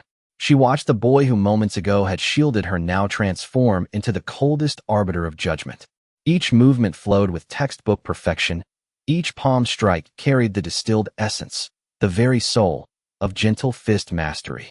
And Toka Hyuga, the arrogant enforcer of clan law, the living embodiment of its rigid hierarchy, now floundered like a clumsy puppet, utterly powerless, completely dominated. No, this isn't gentle fist. Who are you? Toka's consciousness frayed. He felt his chakra being sealed off inch by agonizing inch, an encroaching helplessness that drowned him in despair. Song Xiaofei answered not. Spinning, he coalesced a visible chakra-based 8 trigrams formation around his body. 8 trigrams, 64 palms. The final decree rang out. Countless palm blurs descended like typhoon rain, crashing upon Toka Hyuga without mercy. When the last strike landed, Song Xiaofei lowered his stance and stood motionless beneath the silver moonlight. Toka Hyuga lay collapsed, every one of his 128 primary chakra points sealed beyond recovery. His body gave way entirely, slumping to the ground like discarded clay. Only his pale, wide-eyed stare retained a raw echo of terror and disbelief. Silence reclaimed the alley. Song Xiaofei's icy sovereign Byakugan gradually receded, his irises returning to their ordinary black. Without glancing at Toka's fallen form, he turned and walked toward the young woman, still trembling with shock and fear, and once again his face softened into gentle warmth. He opened his arms and drew her gently into his embrace. It's all right, I'm here. Hinata felt the steady warmth of his chest, the strong, reassuring beat of his heart. Her taut nerves finally loosened, and tears spilled freely as she wept unburdened against him. At that moment, silent figures materialized at the alley's entrance. Foremost among them stood Hayashi Hyuga, the head of the Hyuga clan. He and the elders behind him had witnessed the latter half of the confrontation in full. On each face was etched awe so profound it defied articulation. An outsider awakened a Byakugan purer than that of the main house. A mere youth defeated a Jonin-level elder with flawless 8 trigrams 64 palms. This reality violently upended everything they believed immutable. Song Xiaofei, seemingly unaware of their presence, simply continued soothing Hinata with quiet rhythmic strokes along her back. After a while, as if his strength had finally ebbed, his body swayed faintly, and with a gasp from Hinata his eyes fluttered shut. He collapsed into unconsciousness. Song Xiaofei. Hinata caught him desperately. Hayashi Hyuga inhaled deeply, pulling himself from the vortex of astonishment.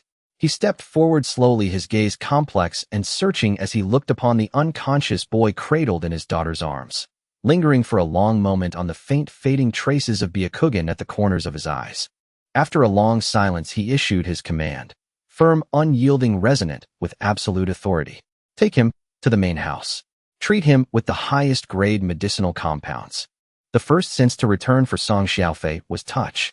His left hand was enveloped by a soft and warm sensation. Then came the sense of smell as a faint, elegant fragrance wafted through the air mixed with the unique, fresh scent of the young girl beside him. He slowly opened his eyes. What came into view was an ancient and elegant ceiling made from a single piece of uncarved precious wood emanating a calming aroma of timber. The bedding beneath him was incredibly soft, as if he were lying on a cloud. This was not his shabby single dormitory. He turned his head and saw the source of that warm sensation. Hyuga Hinata was lying by his bed, already fast asleep. Her smooth, deep blue hair was slightly disheveled, falling onto her cheeks with glistening traces of tears on her long eyelashes. Her serene, sleeping face bore an unmistakable hint of fatigue and peace. One of her hands was tightly gripping his left hand, as if afraid he would run away. Song Xiaofei surveyed his surroundings. This was an extraordinarily spacious tatami room where everything from the sliding paper doors to the wall paintings exuded understated luxury. This was undoubtedly the main residence of the Hyuga clan. He had not been sent to a hospital, but rather brought directly here. This seemed like the highest level of treatment, but Song Xiaofei was well aware that it also meant he had become a rare item under tight surveillance. He could sense the fluctuations of chakra from the Hyuga clan's ninjas hiding outside the door, outside the window, and even among the shadows of the trees in the courtyard. They were like devoted prison guards monitoring his every move. Song Xiaofei was not flustered. The first thing he did was silently recite in his heart, opening the system panel. A translucent blue screen unfolded before his eyes. Name Song Xiaofei. Physique Vortex Sage Body Microparticle Level. Bloodline Limit Byakugan Evolved Type. Mastered Ninjutsu Gentle Fist 8 trigrams 64 palms Secret Level. Completed target Hyuga Hinata Affinity 100 Status Bound. Binding Effects 1. Within 100 meters of Hinata Chakra Recovery Speed 50. 2. The host can passively share part of Hinata's vision and perception. 3. Harem Economics Module officially unlocked. Song Xiaofei's gaze fell on the newly appeared golden text in the last line. Harem Economics Module. The intimacy between the host and the bound target will convert into influence over the power of that target. Current influence can be exchanged for access to Hyuga clan resources. Beginner. Looking at this series of gains, the corners of Song Xiaofei's mouth rose further. This time he had worked hard and gained a bounty. He put away the panel and shifted his gaze back to the sleeping girl beside him.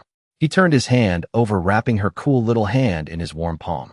As long as she was here, this place was home. Seemingly sensing his movement, Hinata's long eyelashes fluttered, and she slowly opened her pure white eyes.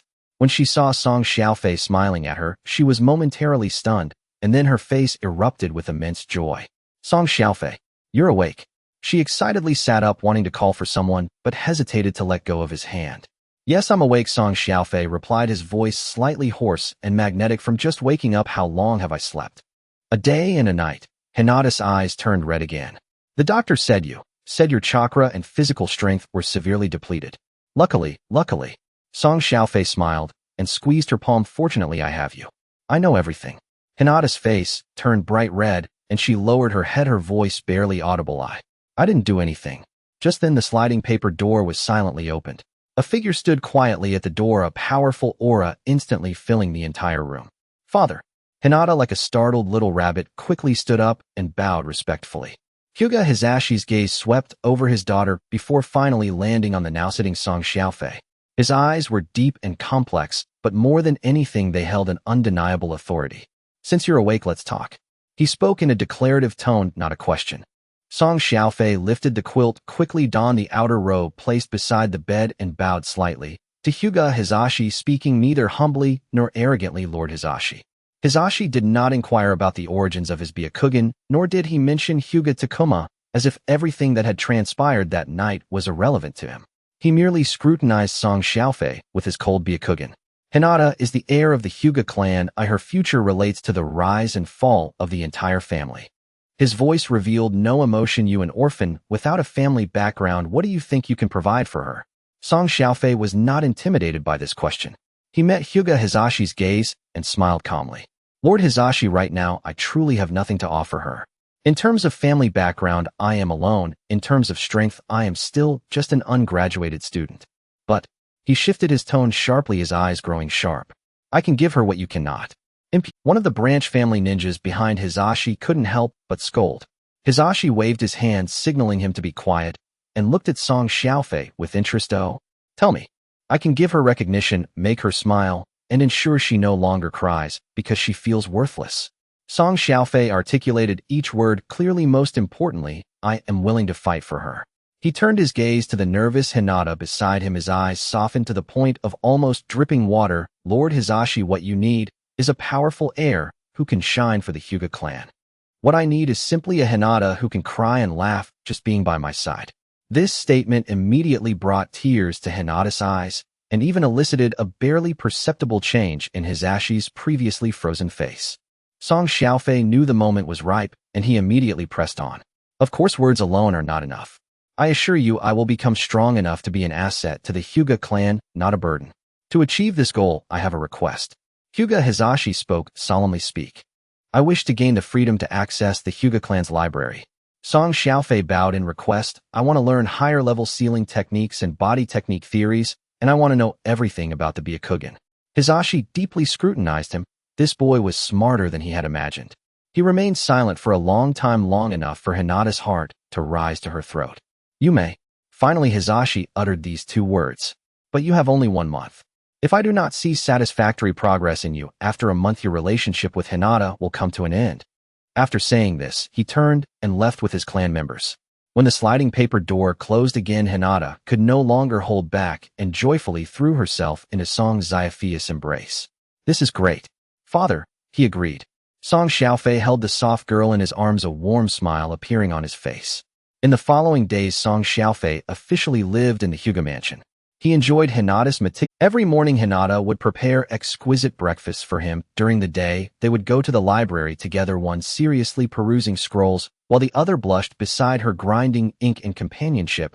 In the evenings, they would practice the gentle fist in the courtyard, bathed in sunset, the occasional physical contact always leaving the girl shy.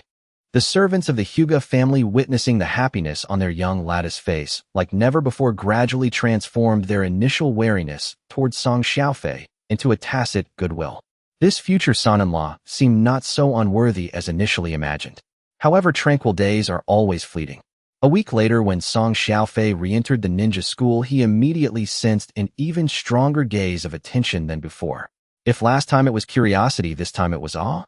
The rumors about a genius from the Hyuga clan awakening the Byakugan and crippling the hardline elder Hyuga Takuma had long circulated through various channels and upper circles. As soon as Song Xiaofei sat down, a familiar jasmine fragrance wafted over. Yamanaka Ino, with her beautiful purple eyes, was scanning him like a scanner. "Not bad, Song Xiaofei." She crossed her arms, a hint of a provocative smile at the corner of her mouth. "It's only been a few days, and you're almost becoming the Hyuga family's son-in-law. You even casually entered the Hyuga clan's front door. You seem well informed." Song Xiaofei lazily yawned. "Of course, it's not hard to tell who I am." Ino huffed, leaning slightly forward and lowering her voice. "I heard from my dad that you awakened." Song Xiaofei neither confirmed nor denied it, merely looking at her with a smile that was not quite a smile. Ino felt a bit uneasy under his gaze, but still puffed up her chest, speaking in a competitive tone. "But don't think that means you've won. In terms of strength, I won't lose to you in the future. And in terms of interestingness, I'm much better than that shy guy." Ding. Yamanaka Ino's affinity 10.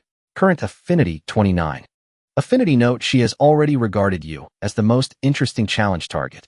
Song Xiaofei looked at the bouncing numbers on the system panel, then glanced at Ino's face filled with "please come and conquer me" pride, and smiled inwardly. He withdrew his gaze and looked out the window. In the system panel behind Hinata's avatar was the glaring 100 bound status, while Ino's avatar had just crossed the threshold of 20, shimmering with new light. "The life in the ninja school has just begun," he murmured. After a week's absence, when Song Xiaofei stepped through the gate of the ninja school, once more he felt like a stone thrown into a tranquil lake, creating ripples that spread far and wide. The gazes that clung to him were more complex than ever before. A branch family member of the Hyuga clan with Byakugan, a fierce character who dares to confront the elder Jonin, the rumored boyfriend of Lady Hinata. These labels hung around him like a halo, thrusting him into the eye of the storm. Song Xiaofei was completely unfazed. Yawning, he sauntered to his seat, with his signature languid gait, as if he had merely spent an uneventful weekend. "Hey great romantic, are you finally willing to come back to school?" A familiar scent of jasmine mixed with a girl's teasing wafted over. In the meantime, Ino had turned around at some point, her lively purple eyes darting around him. "I thought you were so infatuated that you would directly become a son-in-law of the Hyuga clan." Song Xiaofei glanced at her, sweeping over her face that was brimming with "tell me the gossip." Lethargically he replied, "I had no choice, but it's mainly because I'm too outstanding. Lord Hizashi insisted on keeping me for a few more days to impart some family secrets that aren't meant to be shared. Such hospitality is hard to refuse, you know." The system panel showed a clear favorability rating of 32 under Ino's avatar. Clearly his recent disappearance and the exaggerated rumors had piqued her curiosity about Song Xiaofei to new heights. "TCH, just bragging," Ino scoffed, but the light in her eyes shone even brighter. Just then a few discordant voices chimed in. What's there to be proud of?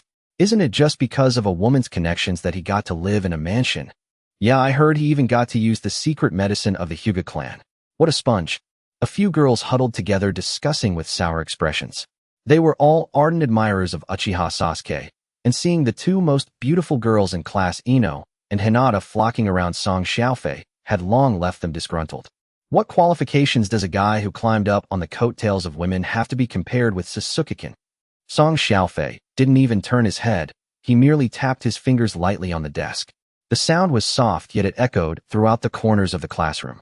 "Ladies, there's a saying, vision determines pattern. The fact that the Hyuga clan has their eyes on me indicates my worth. And you can only gossip here, which shows that your families don't even have the qualification to let me sponge off them." Instantly, the faces of those girls turned the color of pig liver.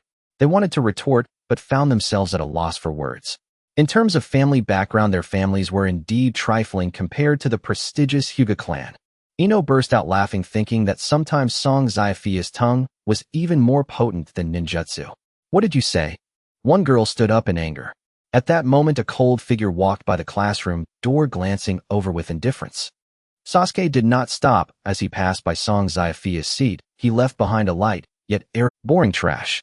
He didn't even look directly at Song Xiaofei, exuding a disdain for the weak that seemed to come from deep within. The temperature in the classroom seemed to drop a few degrees. "Stop right there." Song Xiaofei's voice remained lazily casual. Sasuke halted in his tracks. He slowly turned around, his dark eyes carrying a hint of impatience at being disturbed. Song Xiaofei also turned his head. He wasn't angry, but rather scrutinized Sasuke's hairstyle seriously, then stroked his chin, saying earnestly, "I've always wondered why you look like you're not too bright. Now I understand. It turns out your hairstyle looks just like a duck's, but think about it, how could someone who walks around with a duck's but all day have any ambition? Young man, I advise you to change your hairstyle, otherwise it will affect your brain development." Puhaha. Ino was the first to break down, laughing so hard that she trembled, almost bringing tears to her eyes. Soon after, Inuzuka, Kiba, Naruto, and even Choji burst out laughing. "Duck, but ha ha ha ha, it does look a bit like one." Sasuke's icy stoic face finally showed a crack. The veins on his forehead bulged, and his clenched fists trembled slightly from the force. A chilling, killing intent emanated from Sasuke. Trash should be aware of its trashiness. He glared at Song Xiaofei, his voice squeezed out between gritted teeth. The killing intent made the surrounding air feel thick. Ino's laughter ceased, and she looked at Song Xiaofei with worry. However, Song Xiaofei seemed unaffected by the killing intent. He simply turned to Ino and smiled gently. "Don't be afraid. I be careful not to be influenced by negative energy. or it will cause this beautiful flower of yours to wither." After saying that, he turned his attention back to Sasuke, his smile vanishing, replaced by indifference. "And also, don't casually unleash your killing intent on girls. It's very uncouth." Just as the atmosphere between the two grew tense, Iruka walked in holding a stack of documents. "All right, everyone, return to your seats." Iruka's voice broke the standoff. "This afternoon, we will conduct the last practical test of the semester. This is also an important reference for graduation and class division." Practical test. The classroom erupted in an uproar. In Song Xiaofei's mind, the system's voice rang out just in time. "Ding! Detected a critical plot node. A phase task has been released. Task name: Proof of a Genius. Task requirements: defeat Uchiha Sasuke directly in the practical test, and in the process increase Yamenka Ino's favorability to over 50. Task reward: determined by task completion. Failure penalty: Yamenka Ino's favorability resets to 0, and she will deem you a fraud who only knows how to talk." Iruka began announcing the battle pairings. Nara Shikamaru vs. Akimichi Choji. Inazuka Kiba vs. Yamanaka Ino. Yamenka Ino vs. Haruno Sakura. Ino and Sakura exchanged glances, and sparks seemed to fly in the air. Iruka cleared his throat and read out the last pairing, the most anticipated one of all. The last pairing. Song Xiaofei vs. Uchiha Sasuke. As the two names were announced, the entire classroom fell silent, followed by an eruption of thunderous discussions. One was a long-established, universally recognized genius. The other was a rising star with a mysterious background, someone even the elder Hyuga dared to discard. This was akin to a clash of titans. Hearing this pairing, a cold smirk crept across Sasuke's lips, while Song Xiaofei, unaffected, turned to Ino and winked. "Did you see that? This is fate's arrangement. It's time to teach that little duck how to fly." The afternoon practical test was scheduled at the open training ground behind the ninja school, with a massive white circle measuring 10 meters in diameter drawn in the center of the field. Iruka stood at the edge of the circle, loudly reading the roster. As the earlier matches concluded swiftly, the atmosphere gradually built up towards a climax. Next up, the final match. Iruka's voice rose a few notches as he pointed to the center of the arena. Song Xiaofei vs. Uchiha Sasuke. The crowd erupted in an uproar. All the students instinctively took a step back, clearing the front row. Yamanaka Ino squeezed to the front, cupping her hands around her mouth to shout. "Song Xiaofei, give him a good lesson. Don't hold back." Ino's voice was crisp and loud, echoing throughout the training ground. A semi-transparent system prompt suddenly popped up. Yamanaka Ino's affection level fluctuates at 35. Strategy status: highly curious, emotions elevated. Sakura Haruno stood not far away, biting her lip, her hands twisting together, feeling extremely conflicted. She glanced at the exuberant Song Xiaofei, then at her secret crush Uchiha Sasuke. "Sasuke-kun, you must win," Sakura murmured softly. Song Xiaofei yawned and slowly walked into the white circle.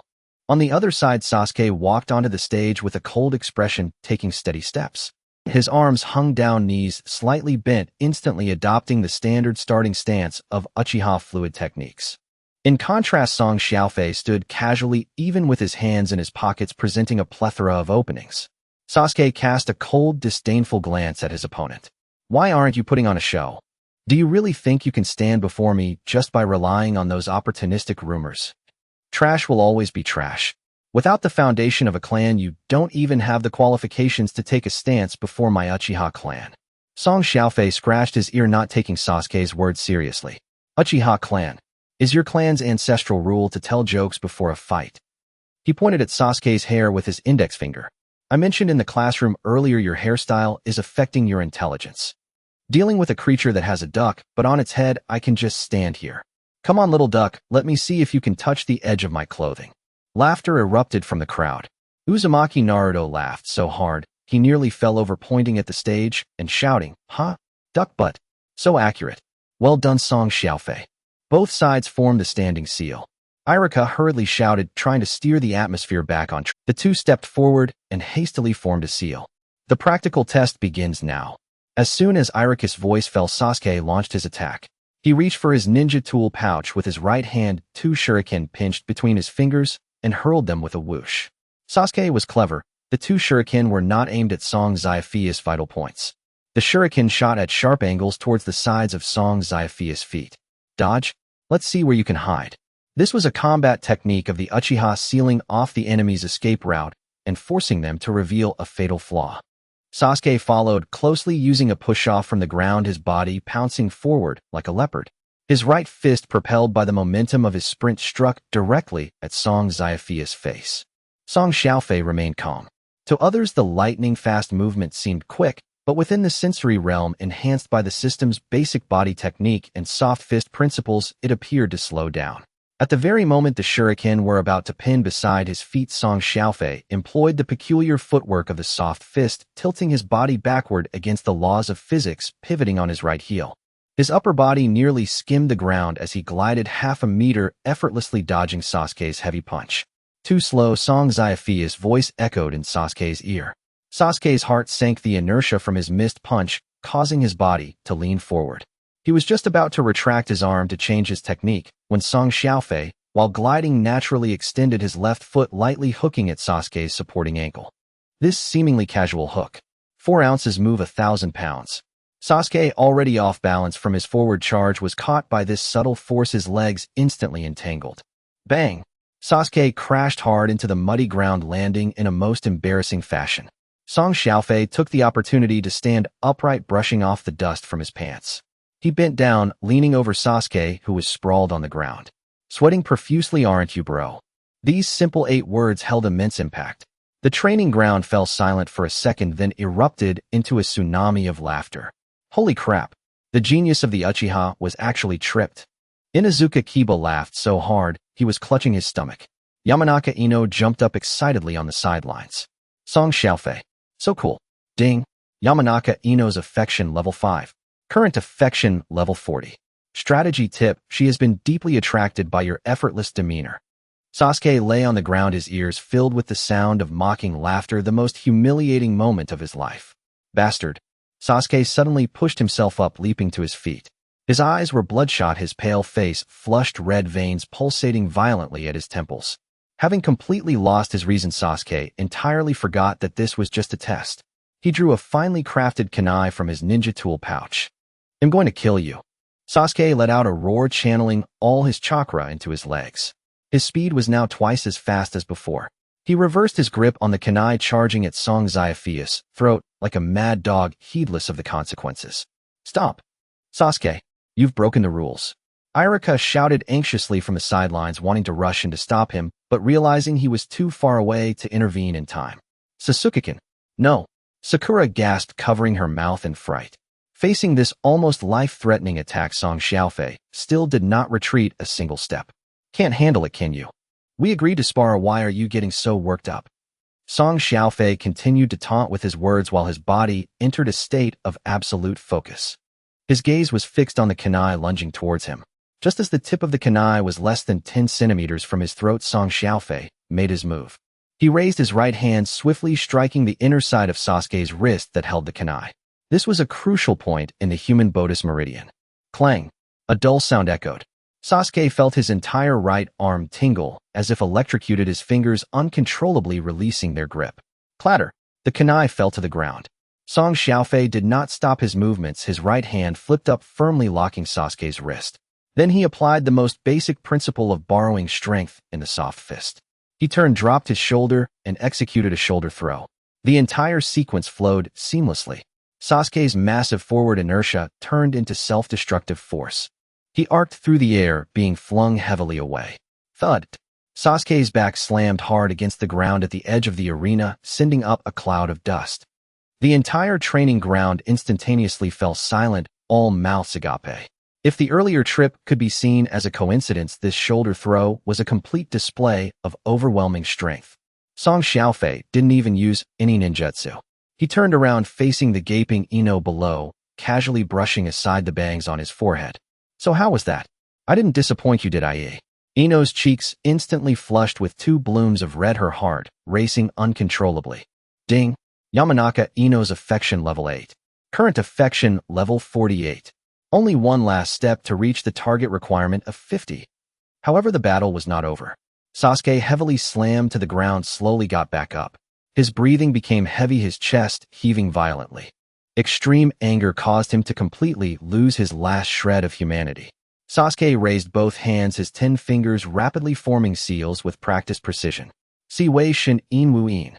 Irika, seeing this series of seals, felt a chill run down his spine, his heart nearly leaping out of his throat. Sasuke, stop. You'll destroy the training ground. Sasuke couldn't hear anyone's voice, taking a deep breath, channeling massive chakra to his throat. The intense heat of fire release began to permeate the air. A deathly silence hung over the training ground. All eyes were fixed on the charred crater's edge, on the man who had withstood a massive fireball jutsu bareback. Yamanaka Ino's cries were piercing and raw as she cradled Song Xiaofei's trembling body, racked by unbearable agony, her world crumbling around her. Upon the training platform, Uchiha Sasuke watched coldly. In his eyes, the battle was already over. This insignificant challenger, who dared defy his authority, would soon draw his final breath. He had already decided once this trash was dealt with, he would go straight to the Hokage to explain away his mistake. Yet he failed to see what unfolded within that blood and tear-soaked embrace. Where in Song Xiaofei's ear a celestial chime rang out the system's prompt. Ding. Mission proof of genius completed. Affection threshold achieved. Current affection level 88. Direct defeat of Uchiha Sasuke, judgment in progress. Counterattack, force system rewards desperate reversal. The host delivered a heroic rescue, severely wounding the target, while provoking Uchiha Sasuke's arrogance, thus creating the perfect conditions for the final counterstrike. Overall evaluation, rank completion. Rank mission reward granted. Congratulations, host. You have acquired mind-body switch technique modified. Congratulations, host. You have acquired advanced sensory enhancement. An overwhelming torrent of knowledge and a cool, clarifying surge of spiritual energy flooded Song Xiaofei's mind. The Yamanaka clan's ancestral secret art, radically refined by the system, had become bolder, more ruthless, and profoundly uncanny. The original requirement, locking onto a target and consciously releasing spiritual energy, had been drastically streamlined, even enabling instantaneous activation. And that surge of spiritual energy instantly sharpened his consciousness, nearly shattered by agony, while expanding his sensory range geometrically. Simultaneously, the senjutsu-derived sage body particles dormant within him stirred to life. A warm golden current surged from his dantian, like a roaring river, rushing toward his mangled, scorched back. Before Ino's tear-blurred gaze, a miracle unfolded. The horrific burns across Song Xiaofei's back began healing, visible to the naked eye. Charred necrotic skin sloughed away, tender pink flesh regenerated swiftly. Within mere heartbeats, wounds that should have been fatal had faded into faint rosy traces. This can't be possible. Ino's sobs choked off abruptly. Her beautiful violet eyes widened in utter disbelief. Song Xiaofei gently disengaged from Ino's embrace. Raising his hand, he brushed away the blood at the corner of her mouth with his thumb. Then, before the stunned, gaping audience rose to his feet, he stood tall, spine straight, as though the man moments from death had never existed. You monster. On the platform, Sasuke's sneer froze, replaced by unmasked visceral horror. Such regenerative power lay far beyond his understanding of shinobi physiology. Yet that horror swiftly curdled into deeper, darker currents, envy, and lethal intent. No matter what kind of monster you are, you will die here today. Sasuke channeled chakra into his legs once more. He refused to believe his opponent retained any strength after enduring the fireball jutsu hiden. It had to be some life-draining, forbidden technique. He would strike now, in this unnerving, fear-inducing anomaly forever. Like a cannonball launched from its barrel, he charged again, intent on tearing Song Xiaofei apart with sheer brutal taijutsu. Facing Sasuke's furious final assault, Song Xiaofei remained motionless, calm-centered. Even that signature lazy, lopsided smile lingered upon his lips. When Sasuke's fist was less than half a meter from his face, Song Xiaofei moved. He neither dodged nor blocked. Instead, he raised both hands and formed a hand seal, reminiscent of yet fundamentally distinct from the Yamanaka clan's technique, casual, unorthodox, effortlessly precise. Mind-body switch technique modified. No thunderous roar. No dazzling light show. Only an invisible, overwhelming wave of spiritual force, radiating outward from Song Xiaofei like a silent detonation. Sasuke mid-sprint froze rigid. His pupils lost all focus, his forward momentum halted mid-stride, arm cocked mid-punch, transformed in an instant into a living statue. Breath stilled across the training ground. Irika's jaw dropped. He could not fathom what had just occurred. What kind of jutsu was that? Jinjutsu. Then why had Sasuke's Sharingan shown no reaction? And then, what followed would sear itself into every witness's memory forever. Uchiha Sasuke's arm slowly retracted the punch. Then deliberately he raised his right hand and struck himself across the left cheek with a sharp ringing. The impact was so fierce it snapped his head sideways. A vivid five-fingered mark bloomed instantly across his pale, handsome face. The entire class turned to stone. Did I just see that right? Did Sasuke-kun just hit himself? Sakura murmured, dazed as if sleepwalking. What kind of dark sorcery is this? Kiba's jaw nearly hit the ground. But it wasn't over. Slap. Another crisp crack echoed. Uchiha Sasuke lifted his left hand and slapped his own right cheek. Perfect symmetry. Equal force. Slap. The third strike seemed to exhaust Song Xiaofei's remaining strength. Sasuke's body shuddered. His eyes refocused, clarity returning. He stared blankly at his own hands, bewildered, remembering nothing. Only the stinging, burning ache across both cheeks. Opposite him, Song Xiaofei's face drained of color, pale as ash. His knees buckled. Xiaofei! Ino cried out and rushed forward to catch him. Song Xiaofei collapsed into Ino's soft, fragrant embrace, eyelids fluttering shut as unconsciousness claimed him. In that last fleeting second, voice barely a whisper, he offered a weary, self-deprecating quip audible only to himself. Mission accomplished. Time to vanish, leaving legend behind. Damn, that feels good. The training ground was enveloped in a deathly silence. All eyes were fixed on the edge of the charred pit where a man had withstood a blazing fireball with his back. In the mountains, Ino's cries were heart-wrenching as she held on to Song Xiaofei's trembling body, feeling as if her world was collapsing. On the arena, Uchiha Sasuke looked coldly at everything happening before him. To him, the battle was already over. This insignificant fool who dared to challenge his authority was about to take his last breath. He had even planned that once he dealt with this trash, he would go to explain to the Hokage why he had failed. However, he did not notice that in the embrace, soaked with blood and tears, a heavenly system notification was echoing beside Song Xiaofei's ear. Ding! Proof of genius mission completed. Favorability requirement met. Current favorability 88. Defeated Uchiha Sasuke. Hidden evaluating. Counter 4 system rewards and miraculous reversal. Ding! Evaluation complete. The host in a heroic pose dealt a heavy blow and caused Uchiha Sasuke to underestimate him, creating perfect conditions for a final counterattack. Comprehensive evaluation. Rank completion. Rank mission rewards distributed. Congratulations, host, you have obtained heart-turning technique revised. Congratulations, host, you have obtained perception ability advanced enhancement. A torrent of profound knowledge and a wave of cool spiritual energy surged into Song Xiaofei's brain. The secret techniques passed down through generations of his clan transformed under the system's magical modification, becoming even more domineering and bizarre. The process that originally required locking onto a target and releasing spiritual power was greatly simplified, even allowing for instant activation. That wave of spiritual energy made his consciousness, which was on the verge of dispersing from pain, become extraordinarily clear, with his perception range multiplying geometrically. At the same time, the particles of the sage body originating from the Uzumaki clan began to take effect. A warm golden current surged from deep within his dantian like a raging river rushing towards his bloodied back. In Ino's tear-blurred vision, a miracle occurred. The horrific burns on Song Xiaofei's back were visibly healing at an astonishing rate. The charred dead skin fell away, and pink new flesh grew rapidly. In just a few breaths, the fatal injury was reduced to only shallow red marks. How is this possible? Ino's cries suddenly stopped, her beautiful purple eyes wide with. Song Xiaofei slowly released Ino. He raised his hand and gently wiped the blood from the corner of her mouth. Then, amidst the astonished gazes of everyone present, he stood up. He straightened his back as if the person who had just been on the brink of death was not him at all. You monster. On the arena, Sasuke's mocking expression froze, replaced by undeniable horror. This level of recovery surpassed his understanding of ninjas. But that shock was soon replaced by deeper jealousy and murderous intent. No matter what kind of monster you are, you must die here today. Sasuke infused chakra into his legs once more, not believing that his opponent still had the strength to fight after withstanding a fireball. This must be some kind of life-draining secret technique. He needed to finish off this terrifying opponent once and for all.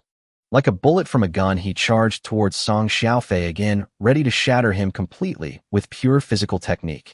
Facing Sasuke's furious final charge, Song Xiaofei simply stood still. A signature lazy smile still lingered on his face. Just as Sasuke's fist was less than half a meter from his face, Song Xiaofei moved. He did not dodge or block, but simply raised his hands in a posture that was not standard, even a bit casual, forming a seal similar to the secret technique of the Mountain Clan, yet entirely different. Heart-turning technique revised. There was no earth-shattering momentum, nor any dazzling light effects. An invisible, overwhelmingly powerful spiritual shockwave suddenly spread out from Song Xiaofei. As Sasuke was charging at full speed, his body suddenly froze. His pupils lost focus in an instant, and his forward motion came to an abrupt halt, maintaining the posture of a punch, as if he had turned into a statue. On the training ground, everyone's breath was suspended. Iroquois' mouth hung open, completely baffled by what had just happened. What kind of ninjutsu was that? Jinjutsu. But why didn't Sasuke's Sharingan react? Then a scene that everyone would remember for a lifetime unfolded. Uchiha Sasuke's body slowly retracted his fist. Then he raised his right hand. Smack! A crisp and resounding slap landed heavily on his own left cheek. The force was so great that it even tilted his head to one side, a clear 5-finger mark instantly appearing on his fair and handsome face. All the students were petrified. I can't be seeing this wrong, can I? Sasuke-kun, he slapped himself. Sakura muttered as if in a dream. What kind of witchcraft is this? Kiba's jaw nearly dropped to the ground. However, it wasn't over yet. Smack! Another crisp sound rang out. Uchiha Sasuke raised his left hand and gave his right cheek a slap as well. Symmetrical with equal force. Smack! A third slap. This slap seemed to finally exhaust Song Xiaofei's energy. Sasuke's body trembled and the focus in his eyes returned. He stared blankly at his hands, completely bewildered by what had just happened, feeling a fiery pain in his cheeks. Across from him, Song Xiaofei's face turned pale. He swayed as if he could no longer support himself. Xiaofei! Ino exclaimed, rushing over to support. Song Xiaofei collapsed into Ino's soft and fragrant embrace, closing his eyes and fainting completely. In the last second before losing consciousness, he weakly muttered a complaint that only he could hear. Finished the job and kept my name hidden. This feeling is just damn great. In the infirmary of the Ninja Academy, Song Xiaofei lay motionless on a pristine white hospital bed, eyes tightly shut, breathing steady, playing the part of a heroic figure who had collapsed from sheer exhaustion. In truth, he had awakened the moment Ino and Iruka rushed him in, flustered and frantic. The regenerative capacity of his Uzumaki vitality far surpassed ordinary comprehension. The burn on his back had already healed completely. As for the mental fatigue incurred by using the mind-body switch technique revised, it had largely recovered thanks to the spiritual energy replenishment granted with his system reward advanced perception enhancement. He was now brimming with vitality, even capable of performing the 8 trigrams 64 palms on the spot. Yet he chose to remain feigning unconsciousness. For this tender post-battle care, this rare privilege of being cherished, was an indispensable step in his unfolding strategy. Outside the infirmary, the hallway buzzed with chaos. The astonishing reversal that had unfolded during practical training had already swept across the entire academy. Uchiha Sasuke, a name synonymous with prodigy, had been utterly overwhelmed by an obscure orphan. Worse still, he had even been forced to strike himself thrice under the other's control. This was unquestionably the year's most seismic news. Let us go in and see Song Xiaofei. He sustained such grave injuries while saving someone. Yes, we only wish to express our concern. A cluster of girls chattered animatedly at the doorway. Former ardent admirers of Sasuke, they had witnessed Song Xiaofei's fearless interception of the great fireball technique to save Ino, and then his decisive, enigmatic domination over Sasuke. Their youthful hearts had swiftly shifted allegiance. Especially Haruno Sakura, who stood silently among them, her expression a storm of conflicting emotions. She worried deeply for Sasuke, now being treated for facial injuries in another infirmary. Yet she also felt an inexplicable curiosity and quiet reverence towards Song Xiaofei, the one who had surged forth with overwhelming power at the critical moment and who had even offered her chocolate as comfort. Everyone, be silent. A sharp, commanding voice rang out at the door. Ino stood there, hands planted firmly on her hips like a lioness guarding her den, blocking the entrance to the room. Song Xiaofei was injured, saving me. He needs rest now. Do you intend to worsen his condition with all this clamor? Her gaze swept across the crowd, finally locking onto Sakura's, with a flicker of challenge. I'm perfectly capable of caring for him. Your presence, outsiders, is neither needed nor welcome. Inapig, what do you mean by that? Sakura shot back without hesitation. Exactly what it sounds like, forehead. Tension crackled between the two girls, thickening until school faculty arrived and dispersed the gathering. At last peace returned. Ino let out a soft huff, closed the door firmly behind her, and sealed away the world's noise. She approached the bedside, gazing down at Song Xiaofei's serene sleeping face. The fierce bravado she displayed moments before melting instantly into tenderness and lingering dread. Song Xiaofei could feel her small hand gently brush his forehead, checking for fever, before she exhaled in quiet relief. Then in the hush came the soft, fragile sound of quiet weeping. After a moment, Ino composed herself. She pulled up a chair beside the bed, picked up an apple and a small knife, and began peeling it, awkwardly yet with quiet determination. Song Xiaofei opened his eyes at just the right moment. Before him was a face streaked with tears, Ino's eyes swollen and red as ripe peaches, unmistakably fresh from crying. Yuri awake. Startled, she jerked her hand, nearly dropping the half-peeled apple, and hastily wiped her eyes, feigning nonchalance. Song Xiaofei said nothing, only looked at her, his gaze warm and unwavering. Flustered, Ino flushed faintly, then launched into a torrent of complaints. "If you're awake, say something. You scared me half to death. You're such an idiot, absolutely reckless." As she spoke, she sliced the apple with renewed vigor, as though its skin were his own. "Is that how you save people? Did you forget you have only one life? What if you died? Don't you understand how perilous that was?" Her voice trembled, thickening again with unshed tears. "There was no choice," Song Xiaofei replied at last, his voice soft-tinged with just the right measure of frailty. "I couldn't stand by and watch such a beautiful girl get hurt. It would have wounded me more than death itself." Ino froze mid-slice. Every grievance, every fear, every trace of wounded pride dissolved beneath those effortless, weightless words. Heat surged from her nape straight to her crown. Her entire face flushed crimson, even the tips of her ears turning delicate pink. "Smooth talker," she retorted, though she dared not meet his eyes. She lowered her gaze carefully, cutting the peeled apple into neat cubes, then speared one with a toothpick and offered it awkwardly toward his lips. "Open up. Replenish your strength, or you will die." Song Xiaofei smiled and accepted the piece, sweet, crisp, and impossibly bright. Ding. Ino Yamanaka's affection increased by 5 points. Current affection 93. Strategy tip: her heart has been wholly melted by your selfless courage. Challenge 3. The ultimate ambush, woven from intimacy.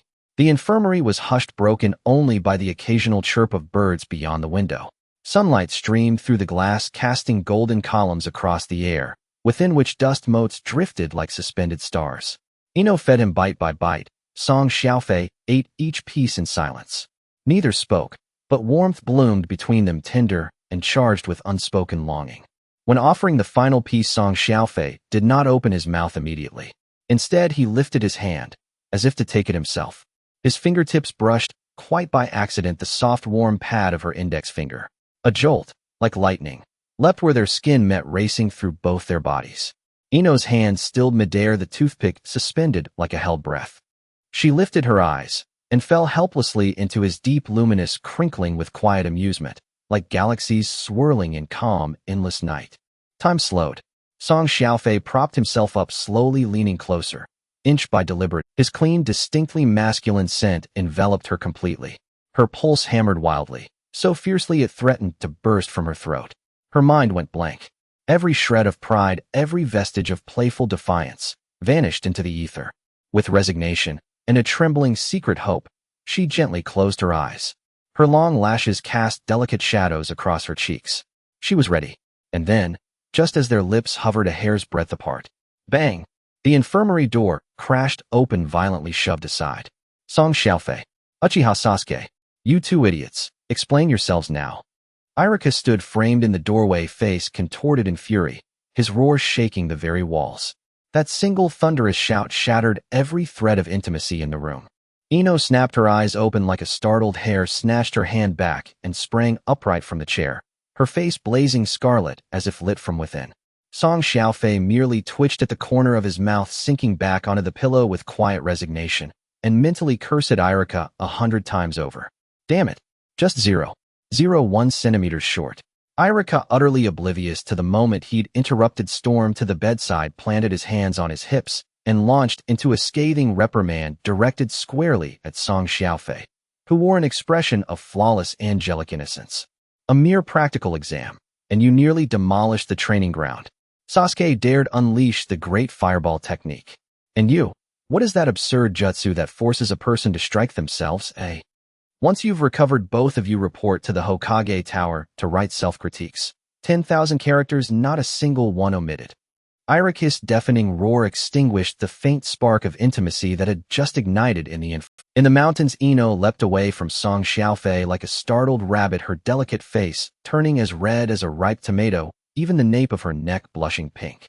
Meanwhile, Song Xiaofei quickly lay back down on the bed, pulling the covers up to his chin, revealing a pair of innocent big eyes, as if to say, "Teacher, I know nothing. I am merely an injured patient who has just awakened." Irika was momentarily taken aback by the reactions of these two little ones, but soon his mind was overtaken by a surge of anger. He was preparing to continue his lengthy lecture of 10,000 words. At that moment, the infirmary door swung open once more. This time the arrival was much gentler. A petite figure appeared at the doorway, her dark blue short hair slightly disheveled, and her fair face was filled with anxiety. Hinata Hyuga had evidently heard the news of Song Xiaofei's severe injury during the practical test, and had rushed over from the Hyuga mansion. In her arms, she tightly held a delicate wooden box wrapped in fine silk. As Hinata's gaze fell upon the room, she witnessed a scene that made her heart stop. Song Xiaofei lay on the sickbed, his complexion pale, while the girl who was always vying for his affection, Ino Yamanaka, stood by the bed, her face flushed and her clothes even somewhat disheveled. In that moment, the air was utterly frozen. Ino and Hinata locked eyes. One was a battlefield newcomer who had just experienced a life-and-death trial with her beloved and whose feelings had rapidly intensified. The other was a designated girlfriend who had long understood his heart and had received her family's tacit approval. Invisible sparks crackled between the two. Before they could speak, the icy system prompt in Song Xiaofei's mind had already sounded a piercing alarm. Warning! Warning! Highest level Shura field alert detected. Target of affection Hinata Hyuga affinity 100, encountered target of affection Ino Yamanaka affinity 93. Emotional storm index 9. 510. Please host intervene immediately or one party's affinity may plummet drastically. Cold sweat instantly broke out on the back of Song Xiaofei. This was far more thrilling than enduring. Hinata was the first to break the silence. She quickly walked to the bedside, completely ignoring Ino beside her, and carefully opened the exquisite wooden box.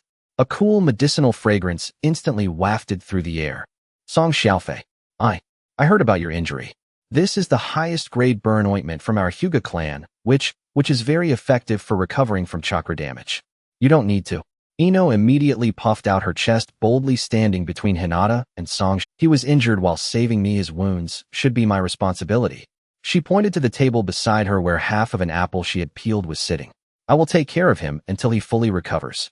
You spoiled young lady should just go home. You are not needed. I am not. Hinata's eyes turned red from her retort, biting her lip in grievance. What do you mean? Song Xiaofei, come open your mouth, eat an apple to regain your strength. Ino picked up a piece of apple and aggressively held it to Song Xiaofei's mouth. No. Hinata was also anxious, pulling out a thermos from somewhere. Song Xiaofei just suffered a serious injury. He needs to eat something easy to digest. I made porridge for him. As she spoke, she scooped up a spoonful of fragrant rice porridge and held it to Song Xiaofei's mouth. Thus a remarkable scene unfolded in the infirmary. On either side of Song Xiaofei's sickbed stood a stunning girl with golden hair and purple eyes holding an apple. On the other side stood a shy girl with blue hair and white eyes holding a spoonful of hot porridge. Two pairs of beautiful eyes were fixed on him, as if asking, whose will you eat? Irika, who stood forgotten nearby, was left dumbfounded, almost forgetting why he was there.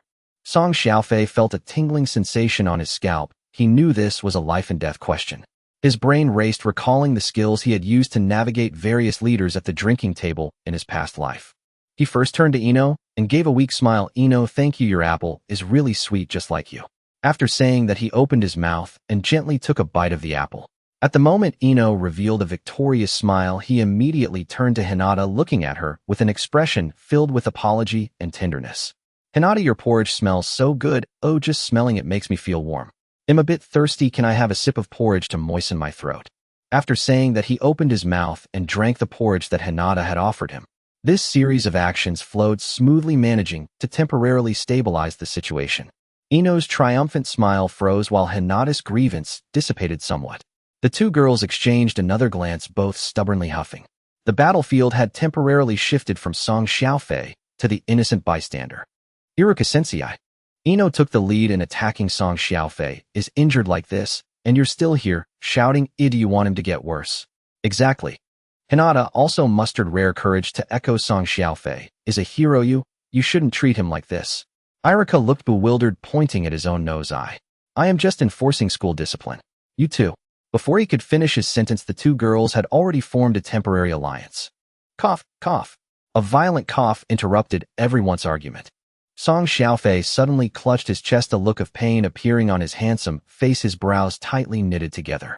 You, stop arguing, he said weakly. I feel so dizzy, my chest hurts so much. Ino and Hinata instantly ceased their bombardment of Iruka, turning their heads in unison, their faces filled with tension and worry. Xiaofei, what's wrong? Song Xiaofei, don't scare me. Song Xiaofei feebly pointed in the direction of the door. The commotion in the infirmary ultimately ended with Iruka being politely asked to leave by two girls, while Song Xiaofei happily enjoyed the services of one king and two queens.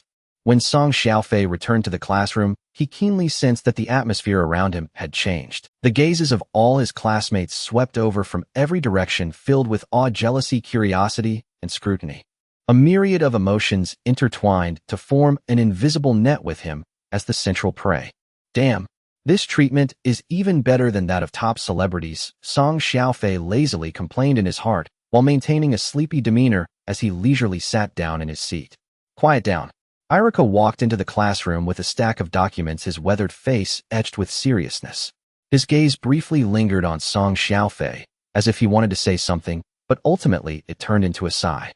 Only 3 days left until the graduation exam, and the exam format will be determined by drawing lots from the three-body technique. Everyone get your spirits up. Yes. The atmosphere in the classroom suddenly tightened. Standing next to Iruka, the usually gentle teacher Mizuki smiled and added, don't be too nervous, Iruka Sensei is doing this for your own good. Of course, an exam doesn't define a ninja entirely. True powerhouses always have special ways to prove themselves. As he spoke, his seemingly sincere eyes subtly glanced at Naruto in the corner, who was scratching his head anxiously. Song Xiaofei Midyan unconsciously activated his Byakugan. In his extraordinary vision, Mizuki's chakra flowed steadily, but a hint of abnormal excitement surged from deep within his emotions. After class, Song Xiaofei clearly caught sight of Mizuki stopping a dejected Naruto at the corner of the hallway, patting his shoulder and saying something like, true ninjas don't rely on exams to prove themselves. Song Xiaofei curled his lips and withdrew his gaze. At that moment, a familiar aura passed. Uchiha Sasuke walked past his desk with his hands behind his back, not glancing sideways, and coldly tossed out a remark in a volume only the two could hear. Those who gain fame through rumors usually meet a swift demise. Without turning his head, Song Xiaofei lazily replied, while propping his chin on his hand, whether the duck but can graduate smoothly still depends on luck. Instead of worrying about me, you might as well go to the barber shop and change to a luckier hairstyle. Sasuke abruptly halted, the pressure around him dropping a notch. Naruto, sitting in the front row, couldn't hold back and burst out laughing. Sasuke's expression darkened even more, and with a cold snort, he quickly walked away. Before Song Xiaofei could enjoy his peace for 2 minutes, two distinctly different but equally pleasant aromas approached from either side. Hey, busy person. Inazuka Kiba placed a small bag of exquisite herbal tea on his desk, arms crossed, chin slightly raised. So you don't fall asleep during the exam, I specially prepared this refreshing tea for you. Before she finished speaking, another pale hand timidly placed an ancient-looking pill bottle gently on the other side of the desk. Song Xiaofei. Hinata Hyuga's voice was as soft as a mosquito. I heard my father say that your chakra is greatly depleted. This is a family secret energy supplement pill. It can help strengthen you. In an instant, the temperature in the entire classroom seemed to rise. Everyone's gaze once again focused on him, filled with a spirit of gossip. Sakura in the back row watched this scene, feeling a mix of emotions. Song Xiaofei looked at the red tea and blue pill on the desk, his smile beaming brightly. He picked up Hinata's pill bottle, brought it to his nose, and inhaled deeply, looking blissful. As expected of my adorable Hinata, not only cute, but also a caring little cotton-padded jacket, this love-themed blue pill is truly amazing. Hinata's face instantly turned as red as an apple. He then opened Kiba's herbal tea, took a deep breath, and exaggeratedly remarked, Though Kiba's flowers are beautiful, they can't compare to even a fraction of yours. Kiba was taken aback by his antics, then her cheeks flushed slightly as she stubbornly replied, "You smooth talker. I just didn't want you to embarrass yourself by failing the exam." "What do family members understand?" Song Xiaofei said, holding the pill bottle in his left hand and the tea bag in his right, with a blissful expression. One hand is Hinata's heartfelt supply, and the other is Kiba's energy buff. I feel like I can take off from this spot and directly participate in the Chunin exam. This flirty remark left Kiba and Hinata stunned. Though they didn't understand, seeing him act all smug made them unable to suppress their laughter. After school, Song Xiaofei declined Hinata's invitation to go back to the manor together and ignored Kiba's hint about going shopping. He walked alone to a secluded training ground behind the ninja school. Sure enough, under the afterglow of the setting sun, he once again saw Mizuki and Naruto's figures. Mizuki was coaxing him patiently, while a kindled flame of temptation burned in Naruto's blue eyes. Song Xiaofei hid in the shadows of the trees, his expression gradually turning cold. He knew what Mizuki was plotting. The classic scroll theft incident from the original story was about to unfold. As night deepened, Song Xiaofei returned to his shabby dormitory and spread out a map on the table. He connected Mizuki, Naruto, the Book of Seals, and his own location with the tip of his pen. Looking at the dangerous closed loop formed on the map, a cold smile crept across his lips. 2 days before the graduation exam, the atmosphere in the ninja school was tense. To help students acclimate to the rhythm of actual combat, Irika specifically arranged a final mock test before graduation. The content of the test was simple, basic connections of the clone technique and pure physical combat practice. "All right, next up." Song Xiaofei stepped forward. Irika read from the roster with a flat tone. However, the teacher beside him, Mizuki, took a half step forward with a smile and said in a gentle yet sharp tone, "Let everyone see the rising star of our school and what level he truly is at." After all, a true genius would never just hide behind girls, right? As soon as these words were spoken, a suppressed snicker rippled through the crowd. Sasuke stood coldly with his arms crossed in the crowd, adding, "Those raised by rumors usually fall hard when they hit the ground. I'm looking forward to it." Song Xiaofei yawned as he walked to the center of the arena, seemingly oblivious to their banter. He knew that Mizuki was deliberately fanning the flames, trying to force him to reveal more of his cards to assess his upcoming plans. As for Sasuke, he was simply eager to regain his reputation after being psychologically scarred last time. Now was not the time to completely break ties with them. "Begin." At Irika's command, Sasuke made the first move. His movements were precise and swift, with chakra control that was impeccable. He executed 3 substitutions with almost no extraneous motion, leaving behind 3 clear afterimages, which elicited shrieks from the girls at the sidelines. Next, Song Xiaofei. Song Xiaofei stood firm, deliberately suppressing the activity of the chakra within him, only activating enough to maintain the level of a regular genin. His movements were not as flashy as Sasuke's, they even appeared somewhat plain. The first substitution happened behind a wooden post.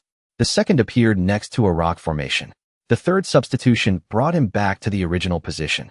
The entire process was smooth and natural, neither too much nor too little, just right. Passed. Irika nodded and wrote down the score on the scoreboard. Mizuki leaned in to take a look, his brow twitching. Song Xiaofei's score was exactly 0. 5 seconds slower than Sasuke's, placing him second. This guy is hiding his strength. Next up was the physical combat practice. 3 boys who had long been displeased with Song Xiaofei immediately jumped out, hoping to use this opportunity to make him embarrass himself in front of everyone. "Teacher, we want to practice with him." Before Irika could speak, Song Xiaofei lazily waved his hand and said, "Let's do this quickly. I need to get back for a nap."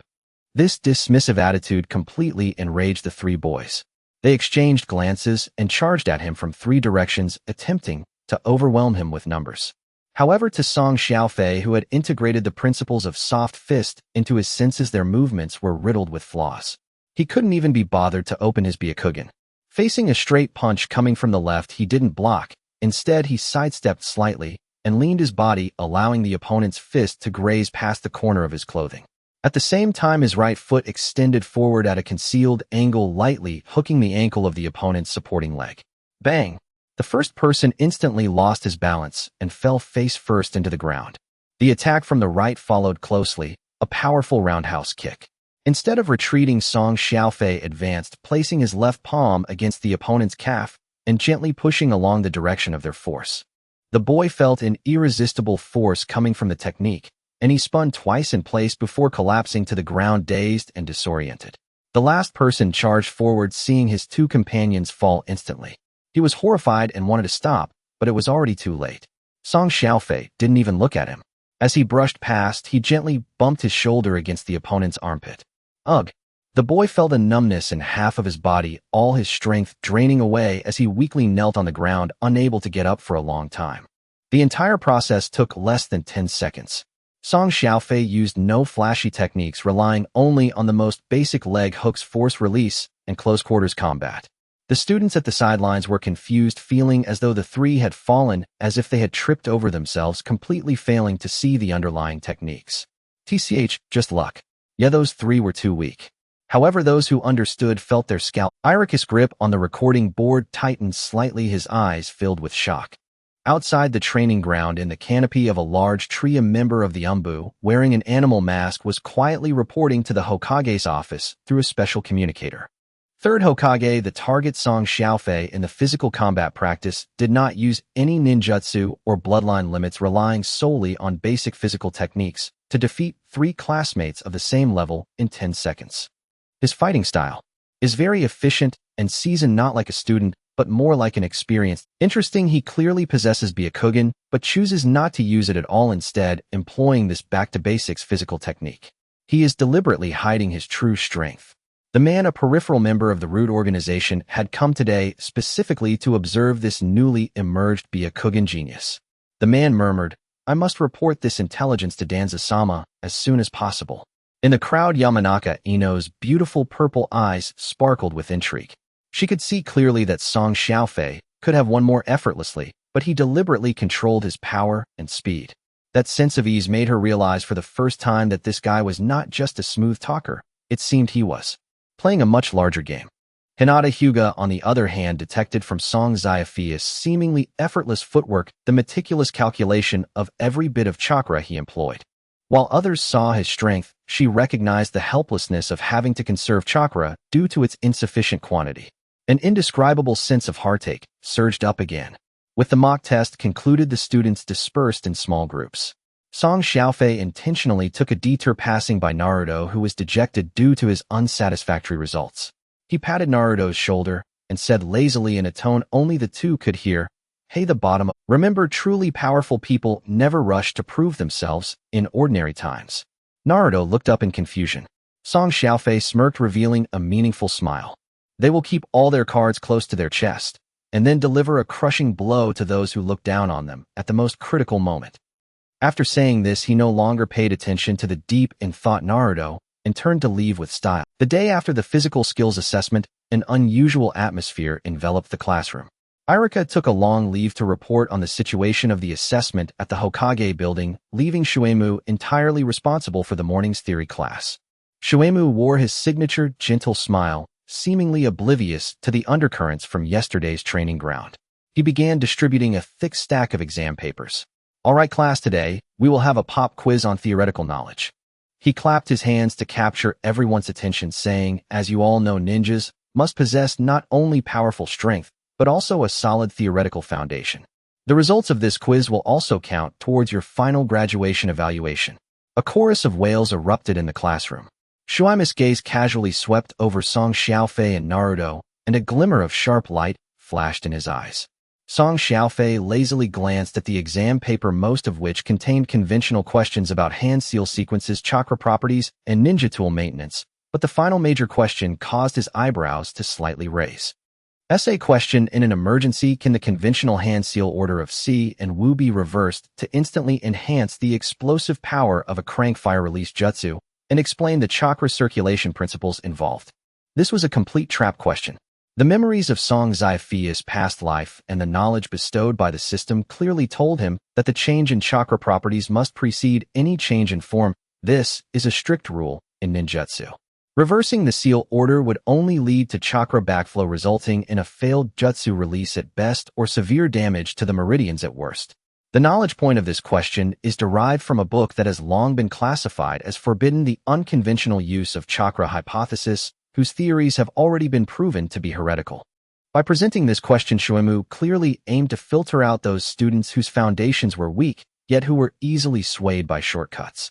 The target of this filtering was of course Naruto. Just as Song Xiaofei was pondering, a few girls in the back row began to whisper intentionally. Hey, do you think Song Xiaofei can answer this one? I doubt it. Besides flattering Hinata, and Ino, who knows how much skill he really has. Exactly. I think he just got lucky with yesterday's physical training. Isn't he always sleeping in theory class? Just wait for him to embarrass himself. Oh, I really can't stand guys who rely on women. These comments were loud enough for several nearby rows to hear clearly. Haruno Sakura was sitting in front of them, and every word of their gossip reached her ears. In the past, she might have nodded in agreement. But for some reason, hearing these words today made her feel inexplicably uncomfortable. She recalled the scene in the combat class where Song Xiaofei had braced his back to block a fireball for Ino, as well as his demeanor of being effortlessly confident and even a bit arrogant when facing Sasuke. Could he really just be a guy who knows how to talk a good game? For the first time, a crack formed in Sakura's preconceived notion of him. Just then, the subject of their gossip with a lazy demeanor raised his hand. Shuemu-sensei, I have a question about this problem. All eyes in the class instantly focused on him. Shuemu adjusted his glasses and smiled gently, saying, What question does Song Xiaofei have? Feel free to ask. Song Xiaofei stood up holding the exam paper, but his expression did not seem like one of inquiry, rather it was more like scrutiny. I would like to ask whether the premise of this question is based on the fundamental theory of chakra form change prioritizing property change, or based on some sort of temporary activation of properties special theory. He paused. I remember that the common textbook in the academy seems to have no record of the latter. If this is beyond the syllabus, shouldn't the teacher clarify this in advance to prevent misunderstandings? As soon as he said this, the classroom erupted in an uproar. Most students were left bewildered, but a few with good theoretical scores like Shikamaru already wore a thoughtful expression. Shuemu's smile momentarily froze. He never expected that this guy, who usually either slept in class or flirted with girls, could pinpoint the theoretical paradox hidden behind a question so accurately. Song Xiaofei really loves to think, huh? Shuemu quickly regained his composure, chuckling lightly. This question is essentially an open hypothesis aimed at testing everyone's dialectical thinking abilities, and there is no standard answer. However, his seemingly perfect explanation revealed even greater flaws in the ears of another. Haruno Sakura's mind raced. She remembered clearly that Iruka-sensei had emphasized in a stern tone, while teaching the basics of chakra, that property change first then form change is an unshakable foundation, just like laying a foundation before building a house. Yet now Shuemu was saying this was an open hypothesis. Isn't that contradictory? Sakura suddenly raised her head, looking at Shuemu on the podium, then at Song Xiaofei, whose expression seemed to say, I knew you would say that. In that instant she understood. Song Xiaofei was not asking, he was digging a pit. He was using what seemed like a question to force Shuemu to admit that the question itself was flawed. This realization made Sakura's heart race uncontrollably. It turned out he possessed not only reckless courage, but also such sharp, even cunning intellect. Just then a cold voice came from beside her. Showboating. Uchiha Sasuke shot a cold glance at Song Xiaofei. Although he didn't fully grasp the theoretical debate, he could see that Song Xiaofei was trying to garner attention in a non-direct way. This left him feeling quite displeased. Song Xiaofei ignored Sasuke smiling at Shuemu, then sat down, picking up his pen and starting to answer the questions on the paper. He didn't engage in lengthy dialectical thinking, but wrote a few lines in the answer section with the most concise and rigorous logic. This question is invalid. The reasons are as follows. 1. The application of chakra strictly follows the basic principle of property change form change, which is an axiom of ninjutsu construction and leaves no room for hypothetical scenarios. 2. Reversing the hand seal order violates the guiding rules of chakra attributes in human meridians, inevitably leading to chakra backflow, resulting not in increased power, but in serious injury to the caster. 3. Any attempt to take shortcuts while violating foundational axioms should be seen as a disregard for the life of a ninja. Thus, this is a pseudo-question aimed at misleading beginners. After finishing, he simply laid his head down on the desk and began to catch up on sleep. When the test time ended, Shuemu collected the exam papers with a darkened expression. When he saw Song Xiaofei's answer, which could be described as a slap in the face, the fingers gripping the exam paper turned pale from exertion. In the afternoon, when Iruka returned, Shuemu handed him the test results. As Iruka flipped through the exam papers, he paused when he saw Song Xiaofei's answer. Furrowing his brows, he read it several times, then looked up at Shuamu with a scrutinizing gaze and asked, Shuamu, did you come up with this question? Shuamu's heart sank, and he hurriedly explained, yes. Yes, Irika. I just wanted to train the children's critical thinking abilities. Irika didn't say anything more, but quietly set that exam paper aside. When the school bell rang, students left in groups. After packing her bag, Haruno Sakura turned back for some reason to glance at the figure stretching and yawning. Just then Song Xiaofei also looked up, their eyes meeting. He said nothing, but his lips curled into a meaningful smile, and he mouthed 2 words to her. Did you understand? Boom. Sakura's cheeks instantly flushed as if she had been electrocuted. She turned back abruptly, grabbed her bag, and nearly fled the classroom. She ran far from the teaching building before stopping, leaning against a big tree, her heart still. On the eve of the graduation exam, a peculiar tranquility enveloped the air of the ninja school. Irika did not arrange any new lessons, but allowed everyone to freely review in the classroom, familiarizing themselves with the hand seals of the 3-body technique, creating a rare, relaxed atmosphere. However, this tranquility was completely shattered the moment the lunch bell rang. Hey Genius Song. A fragrant whiff of jasmine arrived first as Yamanaka Ino, holding a luxurious double-layer bento wrapped in a splendid purple cloth, gracefully placed it on Song Xiaofei's desk, chin slightly raised like a proud peacock. Seeing you've been injuring yourself and exhausting your brain lately, this miss specially prepared a nutritious lunch for you today. Make sure to replenish your energy, or you might fall asleep during tomorrow's graduation exam, embarrassing me. Almost simultaneously, another gentle and subtle aroma quietly approached. Hinata Hyuga, with rosy cheeks, tiptoed over and timidly placed a traditional wooden bento wrapped in a delicate sakura cloth on the other side of the table. Song Xiaofei. I heard from my father that you've been training hard lately and your chakra has been heavily depleted. I made you some food to replenish your stamina. The entire classroom seemed to have hit the mute button. All the students who were unpacking rice balls and preparing to eat together abruptly halted, their gazes focused like spotlights on Song Xiaofei's small desk. On one side was the luxurious Western-style bento that Ino had meticulously prepared, and just looking at the exquisite packaging indicated that it was extraordinary inside. On the other side was the traditional heartfelt bento made by Hinata, which emanated a fragrance that could be sensed even through the box, reflecting the refinement and care unique to the Hyuga clan. Who understands us family members? We had lunch today seated at the children's table, Inazuka Kiba whispered from the back row, to which Akamaru responded with a bark of agreement. Sakura Haruno sat not far away watching this scene, feeling as if a jar of vinegar had been overturned, so sour that even the rice balls in her own bento lost their flavor. At this moment of attention, an untimely loud voice broke the stalemate. Wow, it smells so good. Ino. Hinata. Naruto Uzumaki appeared out of nowhere, his eyes wide as he gazed at the 2 luxurious bentos on the table, nearly drooling. Song Xiaofei, you can't possibly eat all of this by yourself, right? How about sharing a bit with me? Naruto's entrance instantly brought the underlying tension to the surface. Ino and Hinata's cheeks both turned even redder.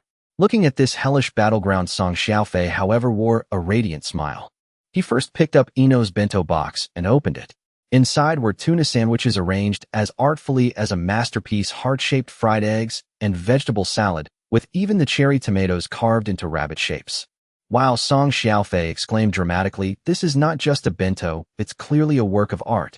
Ino, your creativity and taste are as delightful as your smile. Ino's corners of her mouth involuntarily rose and her blush deepened, but she still stubbornly huffed.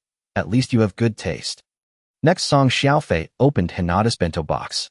A warm aroma of rice greeted him, filled with round uemi rice balls, thick and juicy tamagoyaki, and vegetables stewed using soft fist techniques to maximize nutrient retention. Song Xiaofei took a deep breath, closed his eyes, and wore an expression of exquisite bliss. This is the taste of home. Hinata, your warmth and thoughtfulness are all infused into this meal. Anyone who gets to enjoy it will surely be surrounded by happiness. Hinata tightly gripped her clothes, feeling as if her heart might leap out of her throat. After praising both, Song Xiaofei glanced at the eagerly waiting Naruto, chuckled heartily, picked up his chopsticks, and took a rabbit-shaped tomato from Ino's bento, then a piece of tamagoyaki from Hinata's, and placed them into Naruto's mouth. Here, let's taste the craftsmanship of our class 2 top beauties together. This is a blessing that others can't even beg for. Naruto, stuffed with food, chewed happily and mumbled, delicious. You two are amazing. Seeing that Song Xiaofei did not monopolize, but generously shared with his friends Ino and Hinata, felt their competitive spirits soften a bit, and their gazes towards each other became gentler. However, the war was far from over. Just as Song Xiaofei was about to pick up his chopsticks, Ino and Hinata seemed to reach a silent agreement and simultaneously made their move. Ino pierced the most beautiful heart-shaped fried egg with a toothpick and held it to Song Xiaofei's mouth, her eyes shimmering with excitement. "Eat mine first. I practiced this fried egg for a long time." Hinata also gathered her courage, using her chopsticks to pick up a rice ball coated with a secret sauce and nervously held it to Song Xiaofei's mouth, her white eyes filled with anticipation. Try this rice ball first. It's very beneficial for restoring chakra." The entire class held its breath. Who should he eat first? This was a life-and-death question. Facing this final test, Song Xiaofei smiled. His left hand shot out like lightning, gently grasping Ino's wrist, holding the toothpick, and with her hand, he took a bite of the heart-shaped fried egg, mumbling, "The taste of romance, I accept it." Simultaneously, his right hand was not idle either. With a similarly swift motion, he grasped Hinata's chopsticks and ate the rice ball, as well as face filled with happiness, as he exclaimed, "The taste of warmth, I also accept it." The entire process flowed seamlessly, so fast that the two girls didn't even react. The left hand is passionate romance, the right hand is a gentle harbor. Song Xiaofei spread his hands innocently and looked at them, saying, "Only children make choices, I want them all." Someone couldn't hold back and laughed first. Immediately, the whole classroom erupted in good-natured laughter. Ino's cheeks were so red they seemed ready to drip blood. She felt both shy and angry, yet sweet inside, ultimately only able to stomp her foot and scold, "Greedy guy?" Hinata also shyly buried her face in her arms, her shoulders trembling slightly, but the corners of her mouth couldn't help but lift. After school, as students left in groups, Song Xiaofei called out to Naruto, who was preparing to train with Inuzuka Kiba. He patted Naruto's shoulder, his smile fading, and his expression became serious. "Naruto, remember what I said yesterday." He lowered his voice. "Tonight, no matter what happens, don't easily listen to others' provocations to prove yourself. Some shortcuts lead not to graduation, but to the abyss."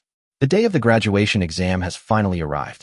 A tense atmosphere envelopes the entire ninja school, and every student about to enter the examination room wears a face full of anxiety. Irika stands at the center of the examination room, his weathered face revealing little emotion as he scans the group of children before him with an unusually serious gaze. Behind him, teacher Mizuki holds a scorebook, his signature gentle smile still present, yet Song Xiaofei can discern an abnormal fervor in his occasional glances towards Naruto. "All right, everyone quiet." Irika's voice is loud and powerful, instantly silencing all whispers. Today's graduation exam will randomly select one technique from the 3-body technique for assessment. Now come up one by one in order of student number to draw lots. A box covered with black cloth is placed at the front. Students step forward, nervously reaching in to pull out a folded slip of paper. "Damn it, it's the transformation technique." "Awesome, I got the substitution technique." Some rejoice while others lament. Soon it's Song Xiaofei's turn. With everyone's eyes on him, Song Xiaofei lazily walks up, casually pulls out a slip from the box without even looking at it, and returns. Ino and Hinata watch him anxiously. Song Xiaofei yawns and slowly unfolds the slip. It clearly reads 3 characters, shadow clone technique. Inuzuka Kiba can't help but stifle a laugh from behind. The whole class knows that the shadow clone technique is Naruto's greatest weakness. And Song Xiaofei, the most popular genius lately, actually drew the same assessment as that underachiever. This dramatic scene has many onlookers eager for the show. Standing behind, Irika Mizuki's eyes flicker with a hint of malice. His original plan was to incite Naruto's failure with the shadow clone technique, and now that Song Xiaofei has drawn the same, it's simply a stroke of luck. Since he is a genius, then the standards for assessment should naturally differ from ordinary people, right, teacher Irika? Mizuki steps forward with a smile, gently proposing. "I suggest that to ensure fairness, we arrange for Song Xiaofei and Sasuke to take the assessment together. After all, a duel between strong individuals can unleash their greatest potential." Irika furrows his brow, finding this suggestion somewhat inappropriate, yet unable to find a counterargument. After all, based on results, Sasuke and Song Xiaofei are indeed the top 2 students of this batch. "Next, Uchiha Sasuke." Irika calls out loudly. Sasuke steps forward with a cold expression. Shadow clone technique. He forms a hand seal and chakra surges. Bang, bang. Two identical physical clones of Sasuke appear on either side of the field, not only perfectly mimicking his form, but also his icy demeanor. Perfectly done. Passed. Irika nods in satisfaction. The female students in the audience erupt into enthusiastic cheers. As Sasuke recalls his clones and steps down, he casts a glance at Song Xiaofei, his eyes filled with provocation. Alright, next Song Xiaofei. Song Xiaofei stretches lazily and walks slowly to the center of the field. Just as he is about to form seals, Mizuki suddenly speaks up again, wearing a gentle smile. Wait a moment. To more accurately assess Song Xiaofei's control over chakra, I suggest the standards for this assessment be stricter. He looks at Irika and explains ordinary clones only resemble in form. But truly excellent clones should exhibit even distribution of chakra and create slight disturbances in the surrounding environment to confuse the enemy. Why not have Song Xiaofei create 3 clones that not only look identical, but also have indistinguishable chakra fluctuations? Upon hearing this request, even Irika is momentarily stunned. This is no longer within the scope of a Genin graduation exam. This requires Chunin-level chakra control. However, before Irika could rebut, Song Xiaofei lazily spoke up. Sure, no extra motions, nor any overwhelming chakra leaking. Bang, bang, bang. 3 sounds echo as 3 Song Xiaofei appear simultaneously in different spots on the field. The audience erupts in astonishment. These 3 clones not only look alike, but they also share the same aura. What's more terrifying is that the ninjas present suddenly cannot discern which is the real body and which are the clones. Their chakra signatures show almost no difference. Irika's pupils constrict. This is no simple shadow clone technique. This is an exquisite mastery of one's own chakra. This ability is hundreds of times more difficult than merely releasing a powerful ninjutsu. Passed. Full marks. Irika exclaims almost reflexively, his voice filled with excitement. Mizuki's face is frozen. He is unwilling and wants to say something more. Wait, I think his clone's position. However, Song Xiaofei doesn't give him the chance to finish. The Song Xiaofei standing in the center suddenly speaks. Teacher Mizuki, it seems you are particularly concerned about me. Those unaware might think you are afraid I won't graduate. He pauses, a slight smirk appearing on his lips. Or are you actually afraid that I graduate too? This statement causes the smile on Mizuki's face to falter, and he can feel Irika beside him casting a scrutinizing glance. Song Xiaofei recalls his clones and walks off the examination stage nonchalantly, as if he merely accomplished something trivial. As he passes by Hinata, several students from the Hyuga branch are gathered whispering enviously. Even if he passed, so what? He's still a wild kid without any bloodline. Oh, Lady Hinata must be blind. Song Xiaofei halts. He doesn't turn around, but merely glances sideways at them and says blandly, at least I passed the graduation exam and became a true ninja. While some, other than hiding behind and gossiping about their main family, don't even have the courage to step into the examination room. Waste is unqualified to judge others' worth. The faces of those Hyuga branch students instantly turn beet red, wanting to refute, but unable to utter a word. Hinata lifts her head, watching Song Xiaofei's back. Though not broad, it is incredibly reliable, her white eyes glistening with tears. In the darkness of the night, in a hidden corner of the village, a meticulously planned conspiracy was quietly unfolding. Naruto, are you truly willing to accept this? Xiaofei's seemingly gentle face was now filled with a captivating power.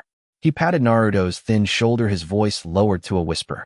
You're so close, just a little more, and you can become a true ninja. This isn't fair. You've worked harder than anyone else. As long as you can obtain that item and prove your strength to everyone, the Hokage will surely allow you to graduate with special consideration. Trust me, this is your only chance. Naruto clutched his golden hair, his face that always wore a silly grin, now etched with struggle. Xiaofei's words were undoubtedly a ray of hope piercing through the darkness. Yet another voice echoed repeatedly in his mind. Hey, at the bottom of the class. Remember, truly powerful people never rush to prove themselves in ordinary times. Some shortcuts lead not to graduation, but to the abyss. Those were the words spoken to him by Song Xiaofei yesterday after school. That guy, always lazy and sharp-tongued, yet more reliable than anyone else at critical moments. Naruto hesitated at the enticing shortcut. He did not get swept away by Xiaofei's words as he did in the original story. However, Xiaofei was unaware of this. Seeing the wavering in Naruto's eyes, he thought his words were having an effect, sneering inwardly as he added fuel to the fire before quietly slipping away, waiting for the fish to bite. At the other end of the village atop a tall fir tree, Song Xiaofei sat cross-legged, his pure white eyes piercing through the layers of night and walls, capturing every move of Naruto and Xiaofei. Just as expected, he smirked, leaping down from the treetop, blending into the night like a specter. Relying on his memory of the Hokage building's defense layout and the powerful perspective of his evolved Byakugan, he effortlessly bypassed all guards and stealthily entered the Forbidden Technique archive room through a weakly defended ventilation duct. Song Xiaofei showed no hesitation, walking straight towards the huge scroll in the center of the room, protected by layers of barriers. With no time to unravel the complex barriers, he concentrated his chakra at his fingertips, employing the soft fist technique to delicately retrieve the scroll from the gap in the barriers without triggering any alarms. The massive scroll slowly unfurled before him, a wave of majestic and ancient aura rushing towards him. Song Xiaofei took a deep breath, his memory enhanced by the system reaching its peak at this moment. He did not greedily take in too much, but quickly flipped through the first few pages of the scroll, firmly imprinting the most valuable ninjutsu into his mind. Multiple shadow clone technique, sealing method, chakra distribution principles. Noted. Corpse demon seal, preliminary theories, risks of soul contracts. Noted. For symbols, seal and bagua seal, structural diagrams, chakra flow. Too complex. First, note the core principles. He frantically absorbed this knowledge enough to alter the landscape of the ninja world. At the same time, he also realized with utmost clarity that with his current meager chakra, he couldn't utilize any of these forbidden techniques. But that was unimportant. What mattered was that he had secured the key in his hands. Just then a faint sound came from the doorway. Naruto had arrived. When Naruto saw Song Xiaofei slowly closing the massive scroll, his blue eyes widened in shock, a surge of betrayal-fueled anger rushing to his head. Song Xiaofei, you're here too. Naruto pointed at him, his voice trembling. Are you also trying to steal my chance to graduate? This was the first time he felt such intense hostility towards Song Xiaofei. The feeling of being betrayed by his only trusted friend nearly drove him mad. Song Xiaofei did not explain. He simply turned his head, looking at him with calm white eyes, and said softly, "Fool, I'm here to save your life." This statement instantly extinguished Naruto's flames of anger. He froze momentarily, at a loss for how to respond. Watching Naruto's conflicted expression, half believing yet unwilling to abandon the scroll, Song Xiaofei sighed and proposed a compromise. How about this? We take the scroll first and hide it. Then we go see what that teacher Xiaofei wants you to exchange for this item. Naruto hesitated for a moment, but finally nodded. Before leaving, Song Xiaofei seemed to remember something and unfolded the scroll again. He deliberately flipped to the page of multiple shadow clone technique and pointed it out to Naruto. Look, this jutsu suits you well. Note it down first. The other techniques are too dangerous. You would die if you touched them now. He only allowed Naruto to see the most suitable technique, which was also what Xiaofei most wanted him to see. This was both to guide the plot and to protect this simple-minded companion. Meanwhile, in the office of the Third Hokage, Sarutobi Hiruzen watched everything happening in the crystal ball, shocked to the point that his pipe fell from his mouth. How could Song Xiaofei? How did he know Xiaofei would act tonight? And how did he infiltrate the Forbidden Technique archive? The nearby ENBU members were equally astonished, priding themselves on being Konoha's top defense force, yet a student, not even an academy ninja, had entered undetected. Meanwhile, in another part of the woods far from the village, Xiaofei was waiting triumphantly for his prey. When he saw Naruto appear at the agreed location carrying the sealing book followed by Song Xiaofei, he was momentarily taken aback, then a more greedy ecstasy surfaced in his eyes. He actually got two for the price of one. Good, excellent. A Jinchuriki of the Nine Tails and an enigmatic Byakugan genius today. I'll nail both of you to the pillar of shame for betraying the village. In the woods, Song Xiaofei leaned the scroll against a tree, waiting alongside Naruto. Suddenly, his enhanced perception caught a cold, killing intent rapidly approaching from behind. He slowly closed the sealing book in his hands, a smirk appearing on his lips. They're coming. In the woods, Xiaofei stepped out of the darkness. The gentle mask of the teacher had been completely torn away. Mingren, Song Xiaofei, what audacity the two of you have, daring to steal the seal book. This is a grave betrayal of the village. As he spoke, he hurled an accusation heavy enough to crush any low-ranked shinobi over their heads. Mingren saw Xiaofei like a savior and scrambled to explain. Xiaofei, however, gave him no. Xiaofei's gaze turned to Song Xiaofei, contempt clear as day. I've seen through you long ago, Song Xiaofei. You are no genius. You're nothing but a worthless parasite who curries favor with women to worm your way into an influential clan. Now you intend to ride Mingren's coattails to climb up using him to steal forbidden jutsu scrolls. What a swelling ambition you have. Those words muddled Mingren's already fragile mind further. He spun to look at Song Xiaofei, his blue eyes brimmed with wary suspicion. Could it be that Song Xiaofei was only using him? At that moment, another figure stumbled in from beyond the trees. Mingren, Song Xiaofei, what are you doing here? When Yuluka saw the enormous scroll behind Mingren and Song Xiaofei standing beside it, his heart sank to the very bottom. The scene he most dreaded had come to pass. Yuluka, you came at just the right time. Shui Mu assumed a righteous air. Look at these two brats. They stole the village's sealed book.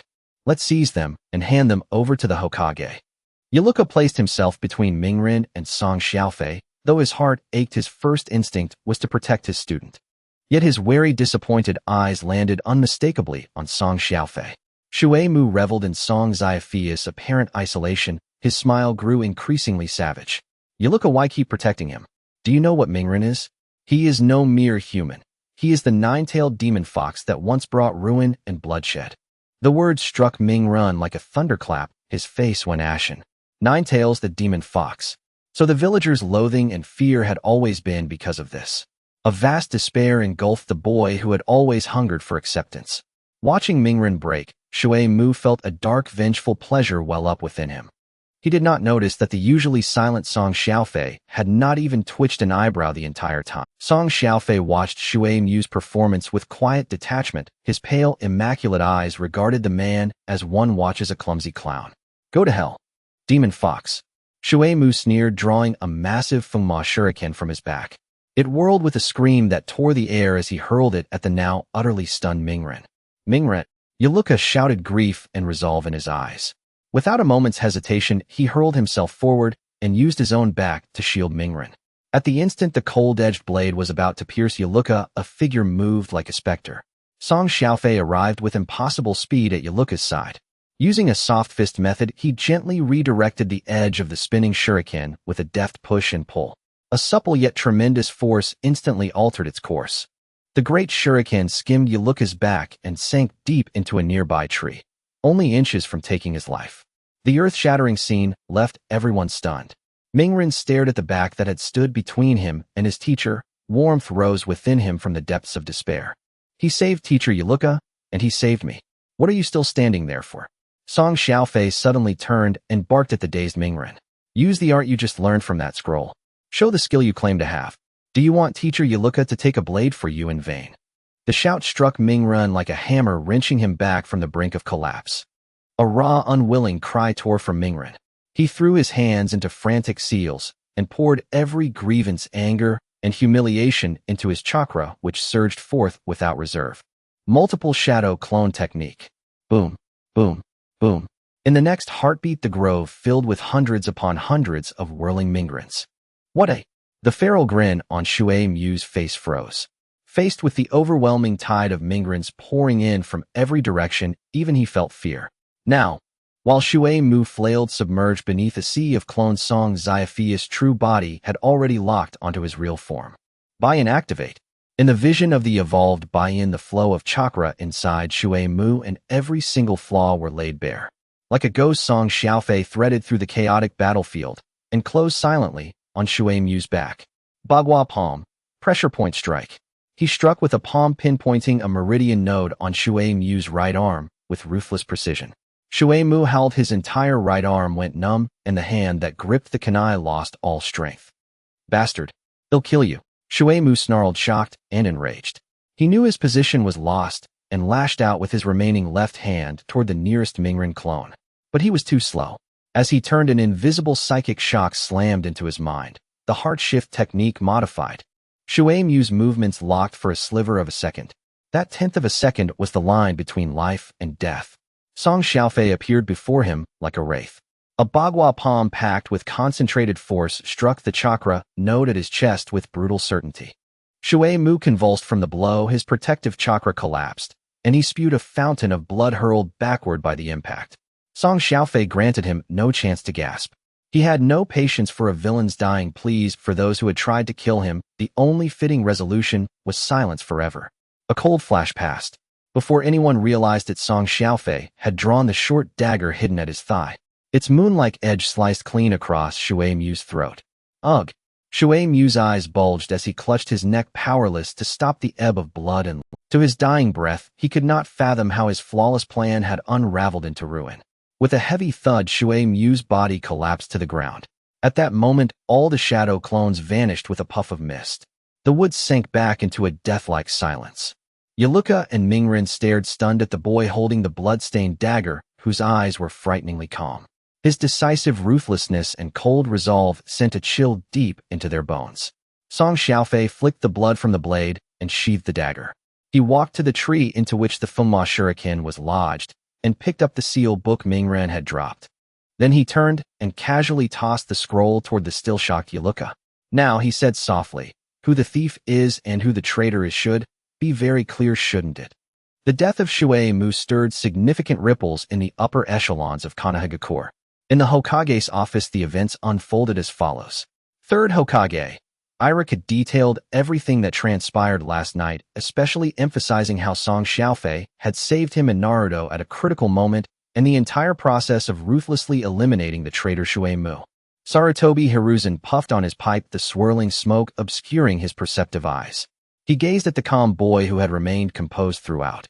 Song Xiaofei, the third Hokage's voice carried an unspoken authority. How much did you see regarding the Book of Seals? This was a question he had anticipated. Song Xiaofei had prepared himself. He stepped forward, donning a perfectly measured expression of trust. To the third Hokage, the situation was urgent at that time, and I merely flipped through a few pages. I had just seen the technique called Shadow Clone Technique when Naruto arrived. I didn't have time to examine the subsequent content before Shui Mu appeared. His half-truth concealed the fact that he had already imprinted the forbidden techniques from the earlier pages in his mind.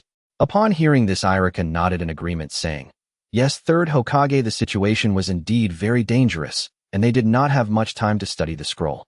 Sarutobi Hiruzen cast a deep glance at Song Xiaofei, his eyes seemingly capable of piercing through one's heart, creating a slight pressure on Song Xiaofei. Yet he knew that the third Hokage would not, and could not delve deeper into such matters. Finally, the third Hokage slowly nodded. This matter ends here. Shui Mu's betrayal of the village is backed by solid evidence. Uzumaki, Naruto, and Song Xiaofei in this incident not only bear no blame, but have instead rendered merit. To avoid unnecessary panic, this matter will be classified and kept confidential. As Song Xiaofei exited the Hokage's office, Sarutobi Hiruzen watched his departing figure, putting down his pipe, murmuring to himself, bold, ruthless, quick-witted, and knowing how to conceal his strength. This child is no longer just a student, but more like a sword ready to be unsheathed at any moment. In a dark underground chamber of Konohagakure, an old one-eyed man wrapped in bandages also listened to his subordinate's report regarding this matter. Oh, an orphan of unknown origin possesses such decisiveness. Shimura Danzo's lips curled slightly. Interesting. Record the name Song Xiaofei. Such a person must either be utilized by me or must be. Unbeknownst to Song Xiaofei, he had already made it onto the key attention list of the two major powers in Konohagakure. At this moment, he was facing an even more troublesome issue than meeting the Hokage. Hey, Song Xiaofei. A familiar loud voice called from behind. Uzumaki Naruto rushed over his brand-new Konohagakure forehead protector, standing out prominently. Look, I finally became a ninja too. Naruto puffed out his chest, proudly pointing at his forehead protector, but his blue eyes seemed somewhat unfocused, and his mouth moved, yet he couldn't utter that thank you. TCH childish. Song Xiaofei scoffed, his face showing disdain.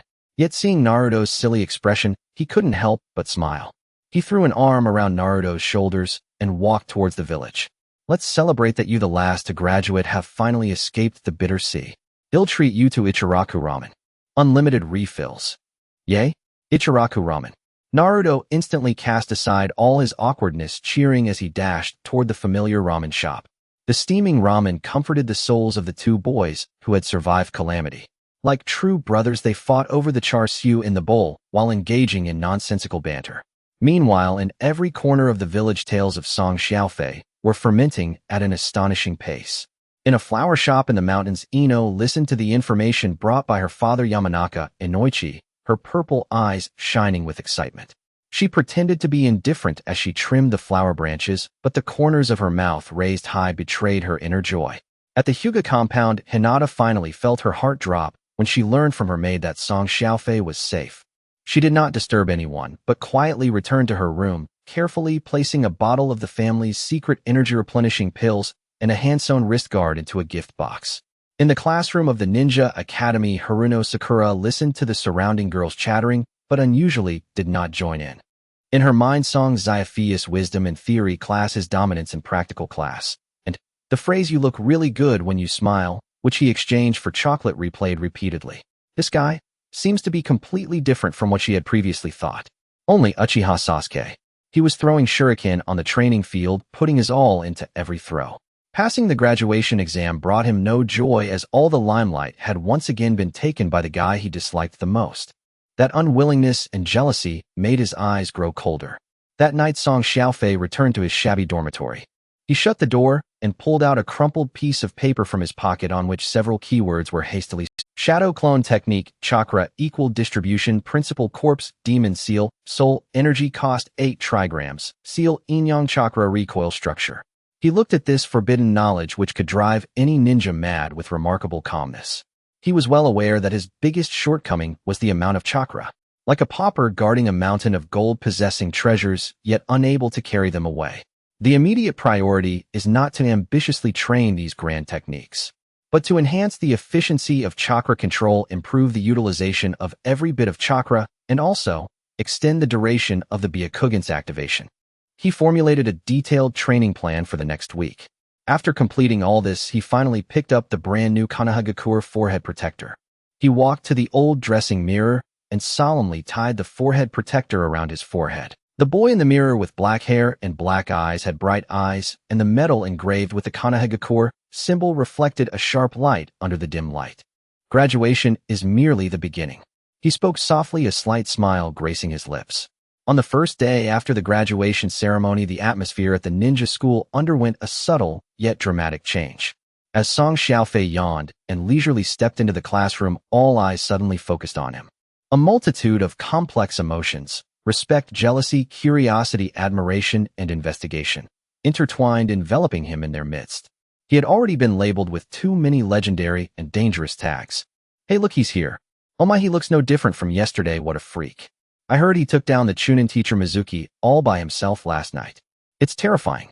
In the face of this celebrity-like attention, Song Xiaofei simply scratched his head lazily and walked straight to his seat, as if the clamor of the outside world had nothing to do with him.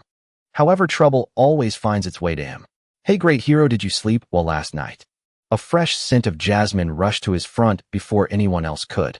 Inuzuka Kiba stood with hands on her hips, her brilliant golden hair shimmering in the morning light, and the unusual sparkle in her purple eyes was unmistakable. She placed a delicate box wrapped in purple silk with a thud on Song Xiaofei's desk, her chin slightly raised. Here for you. I modified it overnight because the original headband was too ugly to match your face. Though she voiced her disdain, her flushed cheeks and sparkling eyes had already betrayed her true feelings. Before her words faded, another gentle and reserved fragrance quietly approached. Hinata, Hyuga, blushing, squeezed through the crowd. She timidly placed a traditional wooden box wrapped in elegant cherry blossom cloth on the other side. Song Xiaofei.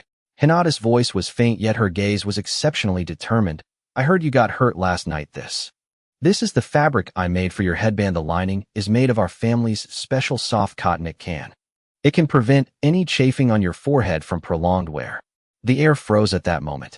Inuzuka Kiba in the back row was dumbfounded, unable to resist whispering to Shino beside him. Hey Shino, do you smell that? The air is filled with a sour odor. Shino pushed his sunglasses up, but remained silent, though the bugs on his shoulder began to stir restlessly. Sakura Haruno sat not far away, watching the scene with mixed feelings. She was originally just an ordinary onlooker, yet the people around her began to egg on. TCH, what's so great about it? Yes, Sakura, you should go give him something too. Why should Ino steal all the limelight? Right, you can't lose to her. With her companions fanning the flames, Sakura's face instantly gift. What to give? Her relationship with Song Xiaofei hadn't reached that level yet. However, looking at Ino and Hinata, a strange sourness that she herself was reluctant to admit began to spread quietly in her heart. At that moment, a voice broke through. So idle. Sasuke Uchiha leaned against the window, arms crossed, his gaze sweeping over the two girls surrounding Song Xiaofei, filled with disdain. However, Song Xiaofei didn't even spare him a glance. His smile was radiant, as if it could melt ice and snow as he picked up the purple headband that Ino had given him and shook it in the sunlight. Wow, Ino, this aesthetic, this craftsmanship, it's simply a work of art. The nobility of purple combined with the silver tassels, understated yet luxurious. I've decided this will be my battle robe during the day from now on.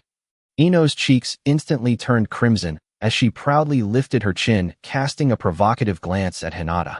Immediately after, Song Xiaofei picked up the fabric prepared by Hinata, gently pressed it against his forehead, closed his eyes, and displayed an immensely satisfied expression. This texture is so comfortable. It's as soft as a baby's skin, perfect for wearing at night. With this, I feel like I could fight for 3 days and nights without getting tired. Hey, Song Xiaofei. Naruto the troublemaker jumped in again, pointing at the two gifts and loudly asking, so which one do you like best? This question caused Ino and Hinata's gazes to sharpen instantly. Song Xiaofei laughed heartily, not answering, but instead grabbed the brand new headband, and before Naruto could react, slapped it against his forehead. Like you. You're just too talkative. Whoa. Naruto stumbled back, drawing laughter from the whole. Sakura watched this scene, observing how effortlessly Song Xiaofei navigated between two outstanding girls, while also poking fun at Naruto. The sour feeling in her heart became increasingly clear. She realized that her gaze no longer solely pursued the cold Uchiha.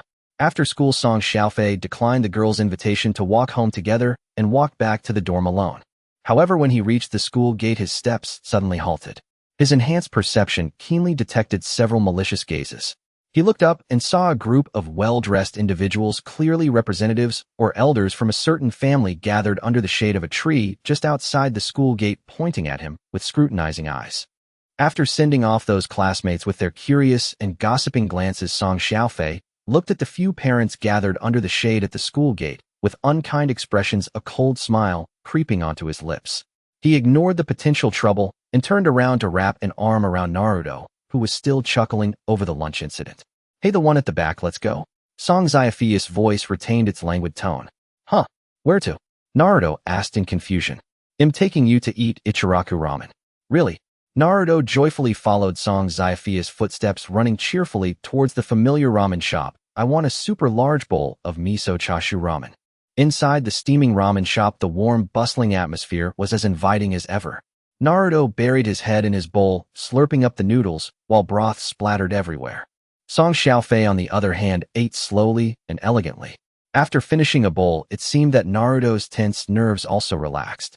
Rarely, he wasn't making a fuss, he just poked at the narutomaki in his bowl with his chopsticks, making a dull. Song Xiaofei, do you think I'm really annoying? Everyone seems to see me as a trouble. They did back then, and it seems like they still do now. Song Xiaofei finished the last sip of broth, sighed comfortably, and then spoke leisurely. Being annoying is secondary. Your biggest flaw isn't being weak, but always wanting everyone to recognize you at once. He wiped his mouth. And what happens?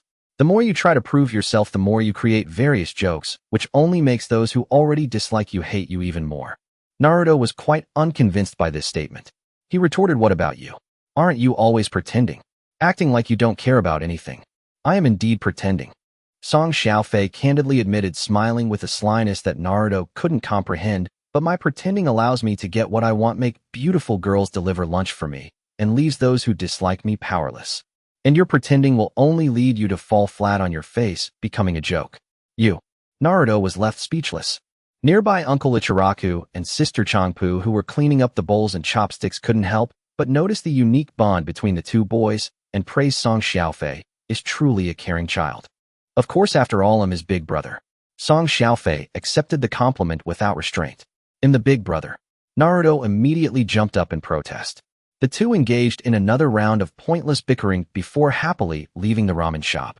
As the sky darkened, Song Xiaofei did not take the main road back to the dormitory, but instead led Naruto into a dimly lit, sparsely populated alley. Hey, why are we going this way? It's pitch black. Naruto questioned, puzzled. Let me show you what the adult. Song Xiaofei's lips curled up. Deep in the alley, a coarse shouting and a woman's sobbing could be heard. Two drunken thugs were seen surrounding an elderly woman selling vegetables, throwing the vegetable leaves all over the ground, while crudely demanding protection fees. You old hag. If you don't pay today, you won't be able to leave here. Hee, big brother, these tomatoes look quite red. Oh, why don't we? Naruto, witnessing this scene, was instantly enraged and rushed forward without a second thought. Stop. You two bastards. However, a hand pressed down on his shoulder. Song Xiaofei shook his head, signaling him to stay quiet. The two thugs heard Naruto's voice and drunkenly turned their heads, seeing two half-grown boys, and immediately displayed an even more contemptuous smile. Yo, where did this little brat come from? Do you want to be a hero and save the beauty? Get lost. Otherwise we'll beat you up too. Song Xiaofei remained silent. He simply released Naruto's shoulder and stepped forward towards the two thugs. Kid, you're asking for death. One of the thugs cursed as he swung his fist towards Song Xiaofei's face without hesitation. Naruto's heart raced with anxiety as he watched from behind. However, the next second's events would be etched in his memory forever. Facing the fist as big as a clay pot, Song Xiaofei didn't even blink. He merely tilted his body slightly at the moment the fist approached, evading it at an exquisite angle. He then raised his right knee and delivered a lightning-fast knee strike directly to the thug's chin. Crack! A sound that would make anyone's teeth ache rang out. The thug didn't even have time to scream before he fell backwards, his chin twisted at a strange angle, blood gushing from his mouth. The other thug, seeing his companion taken down in one blow, sobered up significantly and let out a shriek, turning to flee. Song Xiaofei didn't even glance at him. He simply picked up a stone from the ground and tossed it backhandedly. The stone, cutting through the air, struck the fleeing thug right behind the knee. "Ow!" The thug cried out in agony, collapsing to the ground. Only then did Song Xiaofei leisurely walk over, stepping on his back, pinning him firmly to the ground, unable to move. Naruto watched everything in a daze, observing Song Xiaofei, who stood over the thug with icy eyes. From this usually playful companion, he sensed a killing intent that sent shivers down his spine. Song Xiaofei ignored the two wailing on the ground. He turned around and pulled out a few bills from his pocket, placing them in the hands of the stunned old woman. "I'm sorry, Grandma, for scaring you. Take this money, or consider it my loss. The security team will come to handle this shortly." After doing all this, he walked over to Naruto and patted his stiff shoulder. "Do you understand now?" Naruto instinctively nodded and then shook his head. When dealing with certain people, reasoning is useless. The more you back down, the more they think you're easy to bully. Song Xiaofei's voice was calm, but carried a coldness. "So when it's time to fight, don't hesitate. But when you're unsure, don't rush in recklessly." This statement deeply embedded itself in Naruto's heart, quietly sprouting in countless crucial decisions to come. That night, back in the dormitory, Song Xiaofei sat cross-legged on his bed, reviewing his current condition. Although he had memorized the forbidden techniques from the Book of Seals, with his current chakra level, forcing their use would be tantamount to suicide. His body had undergone initial transformation from the particles of sage energy, showing remarkable recovery ability, but the total amount of chakra had not experienced a qualitative leap, and sustained combat capability remained a shortcoming. "It seems I still have to start from the basics." He closed his eyes and began practicing the precise control of every strand of chakra according to the plan he had devised, as well as how to most efficiently utilize Gentle Fist and Byakugan to minimize the consumption of physical strength and chakra.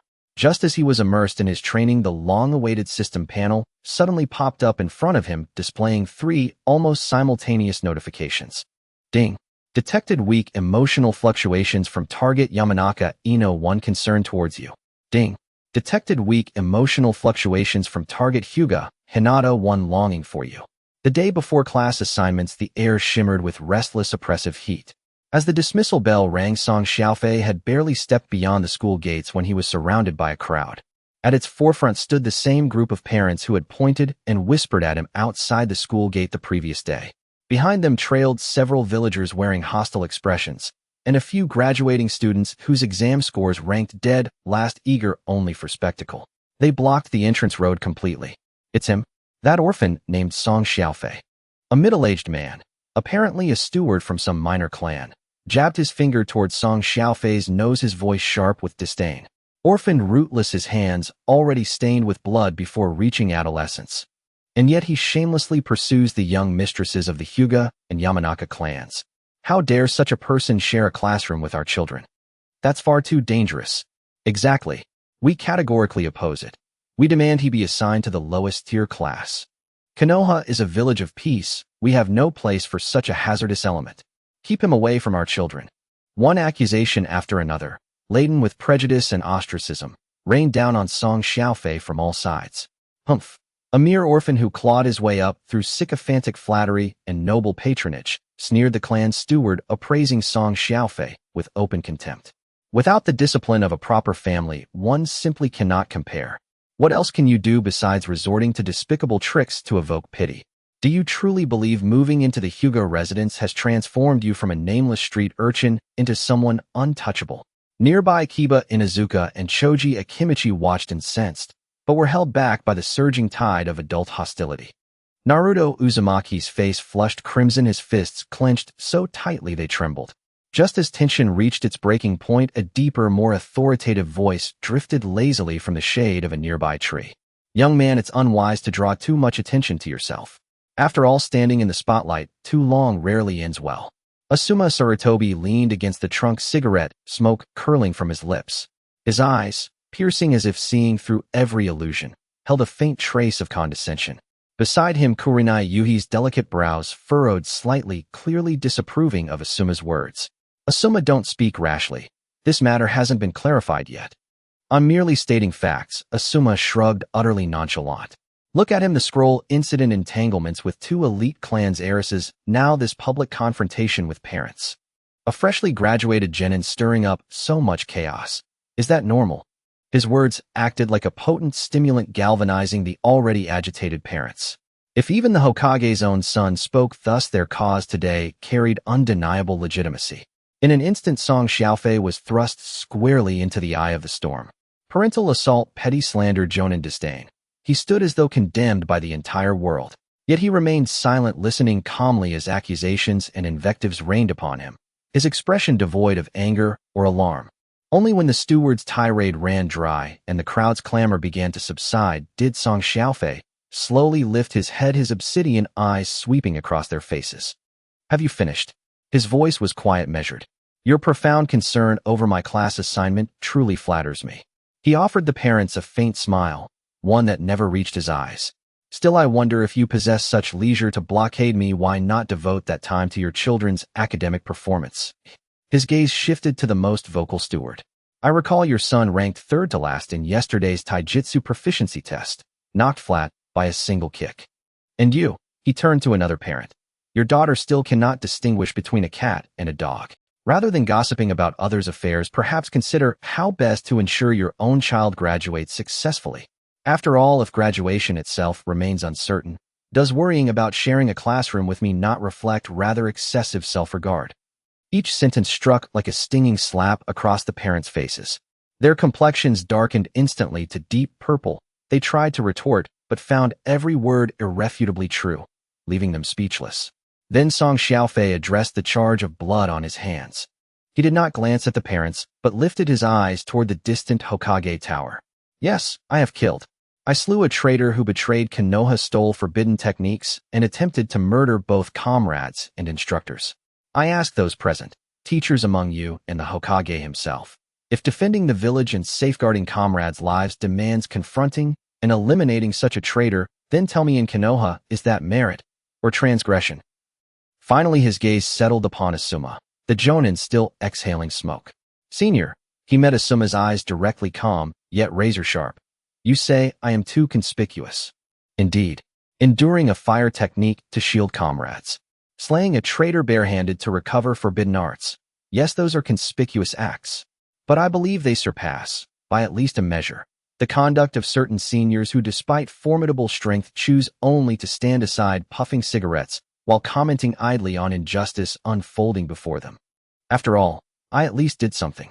The cigarette tip trembled between Asuma's lips. A shadow of cold fury crossed his face. He had not expected a newly minted genin to confront him so boldly before this many witnesses. As tension froze the air and Asuma's temper neared eruption, Kurenai Yuhi finally stepped forward. Asuma, enough. Her voice, cool and commanding, carried unmistakable authority. Remember who you are.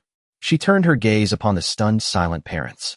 Class assignments are determined solely by the academy and the Hokage, not by mob gatherings on school grounds. Disperse now. The sheer weight of a jonin's presence scattered the crowd like startled birds. Song Xiaofei gave Kurenai a slight respectful nod, acknowledging her intervention. Then, without sparing Asuma, who now stood rigid with suppressed fury, Song Xiaofei walked straight through the parting crowd heading home. Naruto immediately dashed after him, shouting, "Xiaofei, that was absolutely awesome." Sakura Haruno stood rooted in place, staring at his receding figure, her heart hammering wildly. She realized this man's unshakable composure in the face of universal condemnation, his quiet, commanding aura possessed a magnetism far more compelling than Sasuke's studied aloofness. On the class placement day after graduation in the classroom of the ninja school, "I must join the strongest team today," Naruto shouted loudly at the whole class, standing on his desk with his hands on his hips. "Not only do I want to join the strongest team, but I also want to be the captain." A burst of laughter erupted from the classmates below. Sakura Haruno pressed her palms together, eyes closed, murmuring a prayer. Her entire focus was on praying to be placed in the same team as Sasuke. Inuzuka Kiba, although still bickering with Sakura, couldn't help but glance toward the back row. Hinata Hyuga sat quietly in her seat. Her palms were slightly sweaty, and she could only hope not to be placed too far from Song Xiaofei. Sasuke Uchiha leaned against the window, arms crossed, showing indifference to all the noise around him. A boy who usually ranked in the middle of the class couldn't stand Naruto's arrogance and shouted loudly, "Get down from there, loser. With your level, any team that gets you is unlucky." Another boy chimed, "And that Song Xiaofei, don't think that showing off at the school gate yesterday will help you. Placement is based on true strength. I bet you're just a filler, probably going to join Naruto's useless team." Song Xiaofei slowly straightened up and stretched lazily. "Hey, you with the loud voice, how come you couldn't even withstand 3 moves during the physical test?" He spoke lightly. "If placements were really based on your so-called true strength, someone like you lacking both brains and brawn would probably have to team up with the ninja dogs. Oh wait, the ninja dogs might think you're too slow and hold them back." He paused for a moment, a smirk appearing on his lips. The faces of the two boys instantly turned red, mouths opening in protest, but unable to say a word. "Everyone be quiet." Irika strode to the podium, clutching the attendance sheet, shouting to bring down the noise in the classroom. "Now I will announce the list of genin placements. Starting with Class 1. The names were read quickly, and Naruto's mood grew increasingly anxious. He even nearly rushed the podium to snatch the attendance book from Irika. Class 10, Inuzuka Kiba Nara Shikamaru Akimichi Choji. Upon hearing this, Kiba immediately complained, clearly unhappy about not being placed with the person he desired. Next is Class 7. Irika took a deep breath. Uzumaki Naruto Haruno Sakura. Naruto jumped up in joy, while Sakura covered her face in despair. Uchiha Sasuke. The situation flipped instantly. Sakura was so excited she nearly jumped to the ceiling, while Naruto deflated like a punctured balloon. Just when everyone thought the list for Class 7 was done, Irika raised his voice. Additionally, due to the significant differences in abilities among this year's graduates, with special permission from Hokagesima, Class 7 will have a unique 4-member configuration. He looked at the dark-haired boy in the back row. The 4th member of Class 7 is Song Xiaofei. The entire classroom erupted. No one expected a 4-member team to be formed. This is completely against the rules. A fervent female fan of Sasuke suddenly stood up, pointing at Song Xiaofei and protesting loudly. "Why is it 4 people? Why does he get to be in the same team as the top-ranked Sasuke? This definitely has to be a conspiracy." "Exactly. 3 people are the standard configuration. A nobody like him with no family background, why does he get to enjoy this treatment?" More and more students joined in the protest, and the class doubts nearly lifted the roof off. Song Xiaofei tapped the table, bringing a moment of silence. "You should read more books, everyone." He could hardly be bothered to stand lazily leaning against the back of his chair. As stated in the 3rd chapter 7th clause of the tactical manual, when there are individuals with extreme imbalances in abilities within a team, a 4th member may be added for tactical coordination. He pointed at Sasuke, then at Naruto and Sakura. "Our class top and bottom students are all in this team, plus a girl with almost 0 practical experience. If a talent like me, capable of seeing the bigger picture and filling in tactical blind spots, is not added, this team will likely not survive even the first day outside the village. You all complaining about unfairness here is because your brain capacity can only comprehend that 1 + 1 = 2.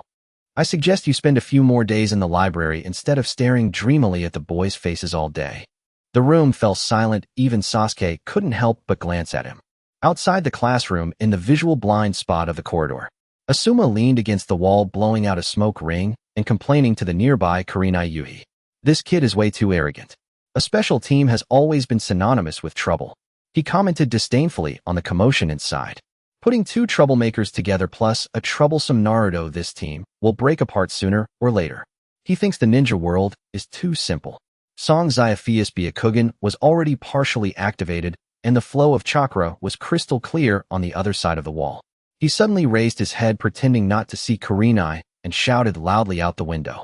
Some seniors are really strange. They can't even manage their own team, but love to hide outside the window smoking and making sarcastic comments. He deliberately elongated his last word. The smell of smoke has even wafted into the classroom. Rather than worrying about other people's special configurations, how about you spend more effort treating your own students to a barbecue? If teacher Kurenai hears you gossiping here, you'll probably get scolded again. Asuma outside suddenly coughed, nearly choking on a puff of smoke. Kurenai covered her mouth and chuckled, rolling her eyes at Asuma. Just as Asuma was silenced, the internal conflicts in the class erupted again. Inuzuka Kiba stormed over, hands on his hips, blocking Song Xiaofei's path.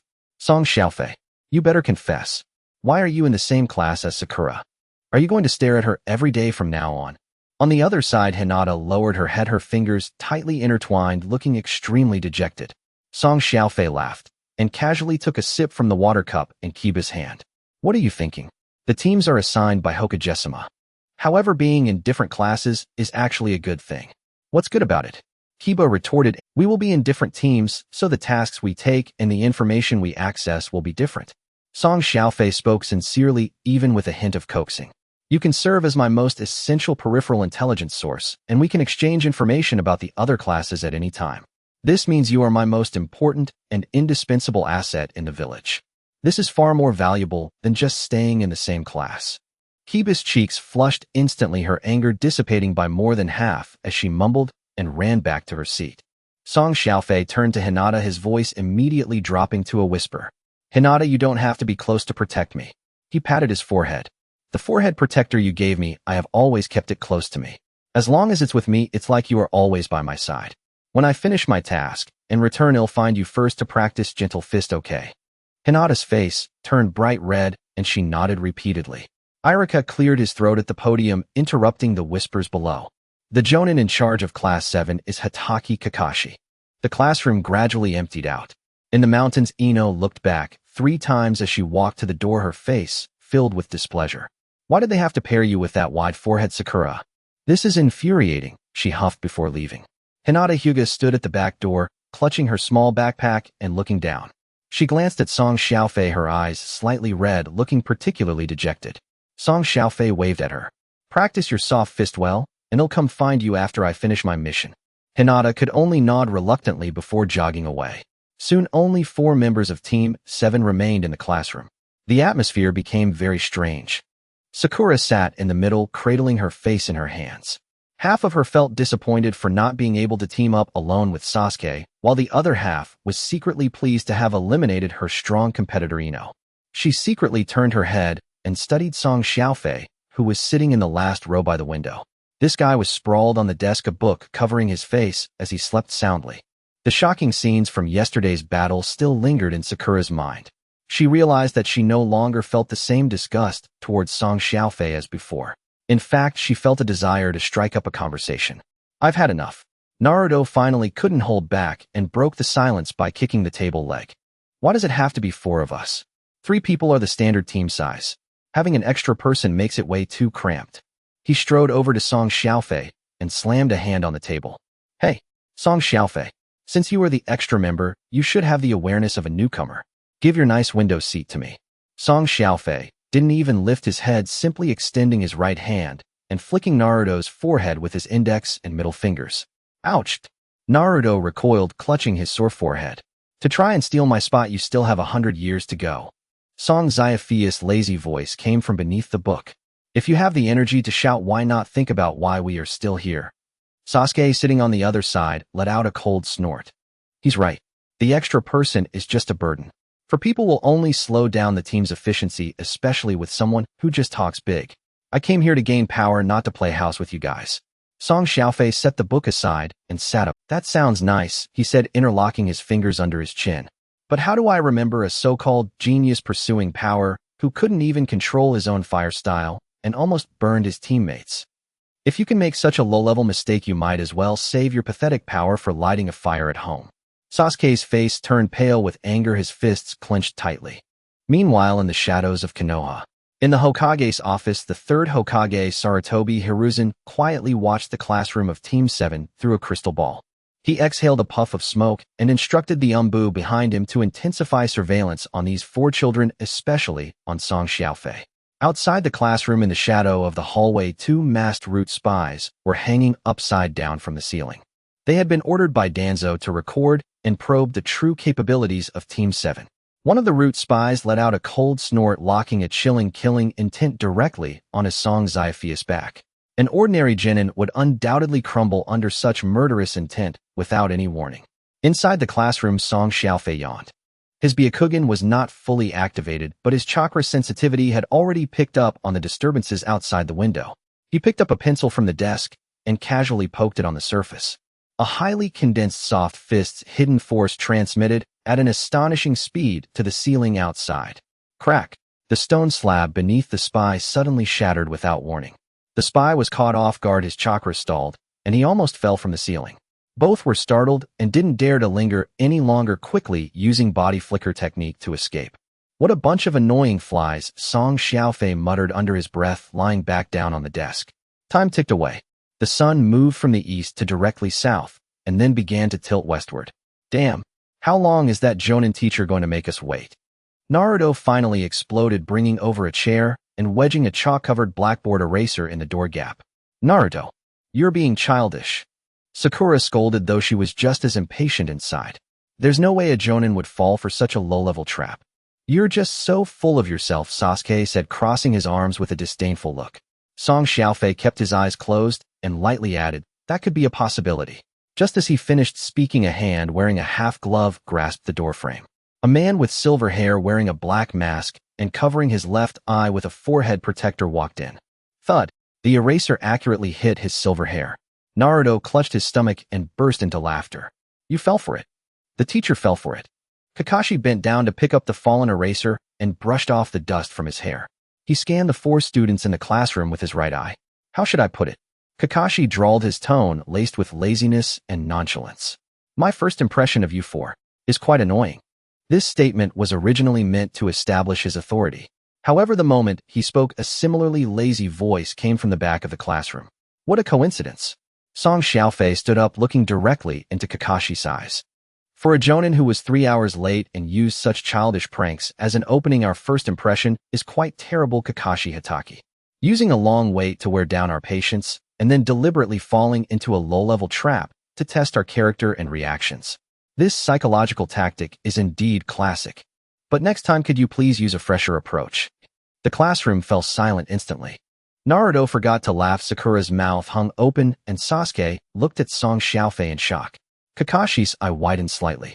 He looked at the black-haired boy in front of him, and the lips beneath his mask curved into an interesting arc. Kakashi's exposed right eye widened slightly. He looked at the black-haired boy in front of him, an interesting curve appearing on his masked face. He originally thought this batch of graduates was just a bunch of immature kids, but unexpectedly, there was such a troublemaker hidden in Class 7. Interesting, Kakashi elongated his tone and then pointed to the ceiling. Since the first impression is so terrible, let's change the place and get to know each other again. Everyone gather on the rooftop. A gentle breeze blew across the rooftop of the ninja school. Kakashi lounged against the wire netting, hands in his pockets, overlooking the 4 lower ninjas sitting on the steps. Naruto wore an impatient expression, while Sakura joyfully leaned toward Sasuke, who crossed his arms, keeping others at bay. Only Song Xiaofei leaned casually against the railing. Alright, let's start with self-introductions. Kakashi waved his hand casually. What do you like, what do you dislike, your future dreams and hobbies, that kind of thing. You can say anything you want. Hey teacher, shouldn't you demonstrate first before letting us speak? Naruto immediately shouted loudly. Kakashi pointed to himself, his tone dismissive. Me? My name is Hitaki Kakashi.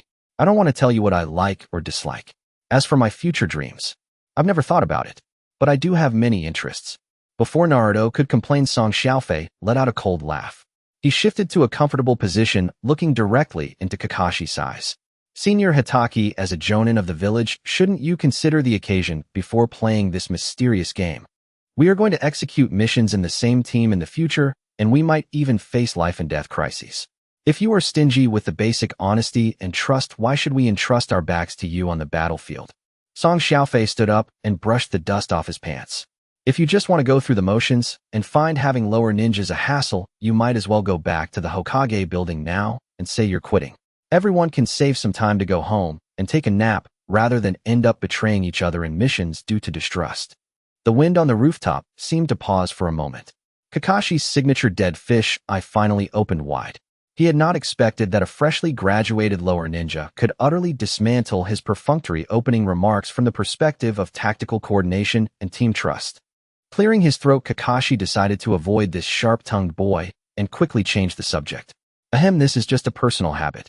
Alright, starting from the right, the blonde kid, it's your turn. Naruto immediately jumped up, excitedly shouting about how he loved Ichiraku ramen, hated the 3 minutes waiting for the noodles to soak, and dreamed of surpassing all past Hokage and gaining recognition from the entire village. Sakura's introduction turned into a scene of infatuation, stealing glances at Sasuke while talking about her likes and dreams and glaring fiercely at Naruto when it came to dislikes. It was Sasuke's turn. He rested his chin on his crossed fingers, emanating an aura that warned others to stay away. My name is Uchiha Sasuke. There are many things I dislike, but nothing I particularly like. I have an ambition. No, it's an ambition that will definitely be realized. I want to revive the Uchiha clan and personally kill that man. At this point, Sasuke paused, his gaze shifting towards Xiaofei. And I am not like some boring guys who can only talk and rely on the sympathy of women to gain attention. In my world, weakness and childishness are not permitted. I will not show mercy to anyone who hinders my strength. Xiaofei sighed and shook his head helplessly. Right now, all you can do is harm your comrades who try to get close to you. You are full of thoughts of killing, yet you don't even understand the basics of teamwork. When the time comes on the battlefield, a self-righteous lone wolf like you who doesn't trust even teammates will only be the first to fall into the trap. Xiaofei pointed his index finger and poked Sasuke's forehead. Before you think about killing, you should first learn how to live like a normal person, little duckling. Sasuke's pale face instantly flushed red, and he violently swatted Xiaofei's hand away, his fists cracking ominously. If Kakashi weren't present, he would definitely have resorted to violence. Seeing that the situation was turning sour, Kakashi quickly interjected. Alright, the last one, it's your turn. Xiaofei turned around, leaning back against the railing, a peculiar expression appearing on his face. My name is Xiaofei. I like beautiful and gentle girls, and I dislike brainless idiots who like to shout randomly. As for dreams, it's quite cliché. I just want to earn more money, find a few beloved women, live a stable life, and conveniently. He suddenly, in that moment, his gaze seemed to traverse countless mountains of corpses and seas of blood, carrying an unresolved obsession. Conveniently, I will never let the important people around me die in front of me again. This statement made Sasuke turn sharply, recalling that bloodstained night. Kakashi, on the other hand, felt as though his heart was gripped tightly by an invisible hand. The image of Obito being crushed by a boulder and Rin colliding with his Raikiri at that moment, those nightmares he desperately wanted to forget, were involuntarily dragged back by this boy's words. To conceal his inner shock and to regain control as a Jonin, Kakashi straightened his posture, his gaze turning more severe. The self-introductions of all four of you were quite interesting. Now let's get to the main topic. Tomorrow at 5 a.m., gather at Training Ground 3 for a survival exercise. Kakashi looked at the four. Let me tell you in advance, this is not a child's play like in school. Among the 27 graduates, only 9 will be recognized as lower ninjas. The elimination rate is as high as 66. Those who fail will be sent back to the ninja school for retaking. In other words, more than half of you self-righteous kids have a high chance of being sent packing tomorrow. Naruto screamed in fright, hugging his head, while Sakura turned pale, and even Sasuke frowned, as if facing a formidable enemy. In the face of this intense pressure, Xiaofei laughed outright. He picked up his backpack and turned to walk towards the stairwell. Alright, Kakashi-sensei, put away your tricks of scaring kids. Xiaofei didn't even glance back, his voice echoing across the empty rooftop. If it's just to weed out the unqualified useless ones, Lord Hokage wouldn't need to deploy an elite Jonin like you to lead us. Any special Jonin would suffice. He paused at the corner of the stairs, turning his face to leave a knowing smile. Since we were forcibly grouped into this unprecedented special arrangement, and you were brought here, as well, it indicates that the focus of tomorrow's exercise is not on our individual combat abilities. Xiaofei waved at Kakashi. See you tomorrow, teacher.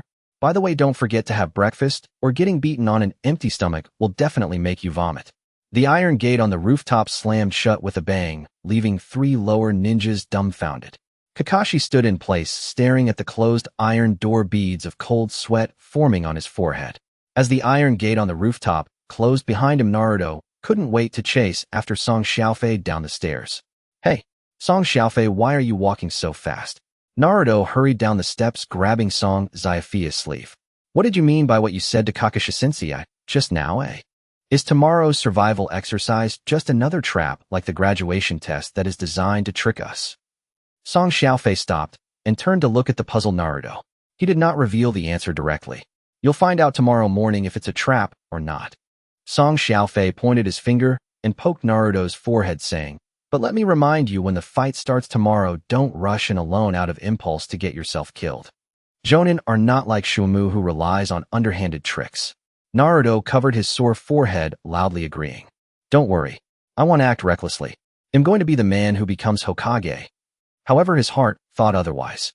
His mind was filled with thoughts of making a grand entrance tomorrow, wanting to impress everyone by defeating the arrogant Kakashi and earning their respect.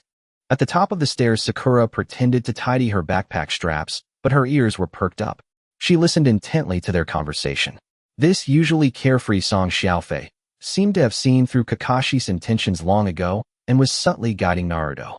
Meanwhile, Sasuke deliberately slowed his pace, walking at the back with a cold expression. He watched the interaction among the three with great displeasure. Why could this unknown guy so easily dominate the group?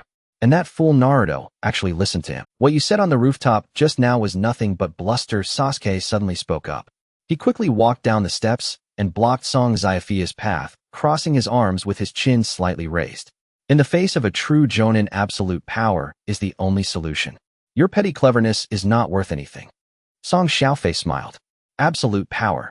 That's quite a bold statement. If tomorrow's test requires you to protect a defenseless stray cat, are you going to use your so-called absolute power to roast the cat with a great fireball jutsu? Sasuke's expression changed drastically, momentarily at a loss for words to refute. But his pride wouldn't allow him to back down at this moment. Stop twisting concepts here. Ninja battles ultimately depend on who is stronger. Sasuke clenched his fists. What qualifications do you have to speak so boldly to a Jonin? Do you really think that just because you've read a few more books you can see through everything? Song Xiaofei sighed and patted Sasuke's tense shoulder. It's simply because I brought my brain with me. Song Xiaofei leaned in close to his ear and spoke in a voice only the two could hear. And you better not be the first to charge in and get yourself killed tomorrow. Otherwise, I'm not interested in saving a quacking duck who can only make noise. Sasuke's face turned red instantly, and he angrily swatted Song Xiaofei's hand away, trembling with rage, wanting to pull out a kunai, but holding back. After that, Song Xiaofei leisurely walked toward the school gate. After school, the area around the school gate was bustling with people. Inuzuka Kiba was already waiting under the most conspicuous big tree. Seeing Song Xiaofei come out, she immediately ran over and forcibly shoved a neatly folded piece of paper into his hand. Here. Inuzuka crossed her arms. Song Xiaofei unfolded the paper and took a glance. It was densely filled with writing. Kakashi loves to be late, enjoys reading a book called Intimate Paradise, has an unknown chakra nature, but is extremely powerful and uses cunning methods. It was all various top-secret information. What is this? Song Xiaofei shook the piece of paper. This is information I gathered through my family's connections to help you out. Inuzuka's cheeks turned slightly red. I just don't want you to embarrass our graduating class tomorrow, not that I'm specially concerned about you. As Song Xiaofei was about to compliment her, a soft voice came from nearby. Xiaofei-kun. Hinata Hyuga jogged over, slightly out of breath. She cautiously handed over a delicate little porcelain bottle. This is a special stamina-replenishing medicine from the Hyuga clan. The exercise tomorrow might take a long time. You shouldn't go too long on an empty stomach. If you can't hold on, this can quickly restore your energy. Hinata's voice got softer, her head lowered more, her face turning blood red. Hearing this, Inuzuka turned her head and just happened to bump into Hinata at the school gate. The atmosphere immediately became quite delicate. Just as the tension held, Inuzuka Kiba swaggered over with Akamaru in tow. Seeing Song Xiaofei surrounded by two beautiful girls, he felt jealous and gritted his teeth. Oh, isn't this our popular guy Song Xiaofei? Inuzuka said with a sarcastic tone, trying to deliberately attract the attention of those around. Tomorrow you're going to face Jonin Kakashi. Just relying on tricks to deceive girls won't get you through. Don't end up trembling in fear on the exercise field and embarrass all the men. The classmates nearby who had not walked far stopped to look over, whispering among themselves. Song Xiaofei raised both the information paper and the medicine bottle. He didn't even bother to glance at Inuzuka. This is called strategic material reserves. Oh, what do you, a single-celled organism, know about it? Song Xiaofei spoke calmly, without a ripple of emotion. With Inuzuka's top-secret information as my brain and Hinata's medicinal pills as my backup, this is what I call perfect preparation for battle. Only then did he turn his head and shoot a cold glance at Kiba. As for you, besides barking with your dog, what else do you have to offer? Just make sure you don't get eliminated and cry tomorrow. Inuzuka's face turned red with anger, and he hurriedly pulled Akamaru away. After dealing with the passerby, Song Xiaofei turned to look at Inuzuka and Hinata, who were still glaring at each other. He naturally tucked the paper into his left chest pocket and patted it gently. Then he removed the cork from the medicine bottle, and in front of both of them poured a pill directly into his mouth and swallowed it. Everything you gave me I've kept close to me. Song Xiaofei's tone softened. This sentiment is more useful than any top-tier ninja tool. As long as I have them with me tomorrow, I will be invincible. Hearing these two sentences, Inuzuka's resentment instantly vanished without a trace. She huffed proudly and ran off, her face betraying an uncontainable smile. Hinata was so shy that she couldn't even speak, stammering out a "make sure to do your best tomorrow" before covering her face and running away. Ding! Dual affection levels are progressing steadily. The water-carrying operation is perfect and no accidents occurred. Reward: slight increase in chakra controllability. Song Xiaofei felt the smooth flow of chakra within him and contentedly stretched out a big yawn. As night fell, Konoha village fell into silence. Naruto sat alone at home, propped up on the table and biting hard on a pen. In front of him was a blank sheet of paper filled with illogical doodles as he muttered about how he could land a hook punch to knock Kakashi away.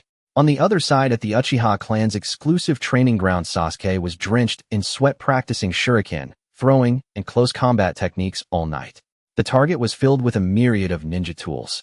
He vowed to defeat that Jonin thoroughly tomorrow and crush Song Xiaofei's arrogant spirit. Sakura, in her room for the first time, did not take a large amount of time to take care of her hair. She carefully organized her backpack, counting steel wires, explosive tags, and various trap ninja tools, wanting to prove that she was not just a vase who could only hold them back. Meanwhile, Song Xiaofei sat quietly under the dim yellow lamp. He took out a large sheet of white paper and began to sketch a hypothetical map of the third exercise ground based on his memory of the terrain. Holding the pen, he marked the locations of wooden stakes, the direction of rivers, and the blind spots in the forest. His mind was crazily running through every detail and countermeasure that Kakashi might pose. At 5 a.m, just as dawn began to break, the third training ground was shrouded in a thin layer of morning mist. 3 thick wooden stakes stood solitary in the center of the clearing. Naruto Uzumaki leaned against a wooden stake, his eyes heavy with dark circles beneath. He had barely slept the night before due to excitement, and now on an empty stomach his belly protested rhythmically. Sakura Haruno sat on the grass, resting her chin on her hand, struggling to stay awake. She had woken up early to style her hair for the sake of her image, but now she could barely muster the strength to keep her eyes open.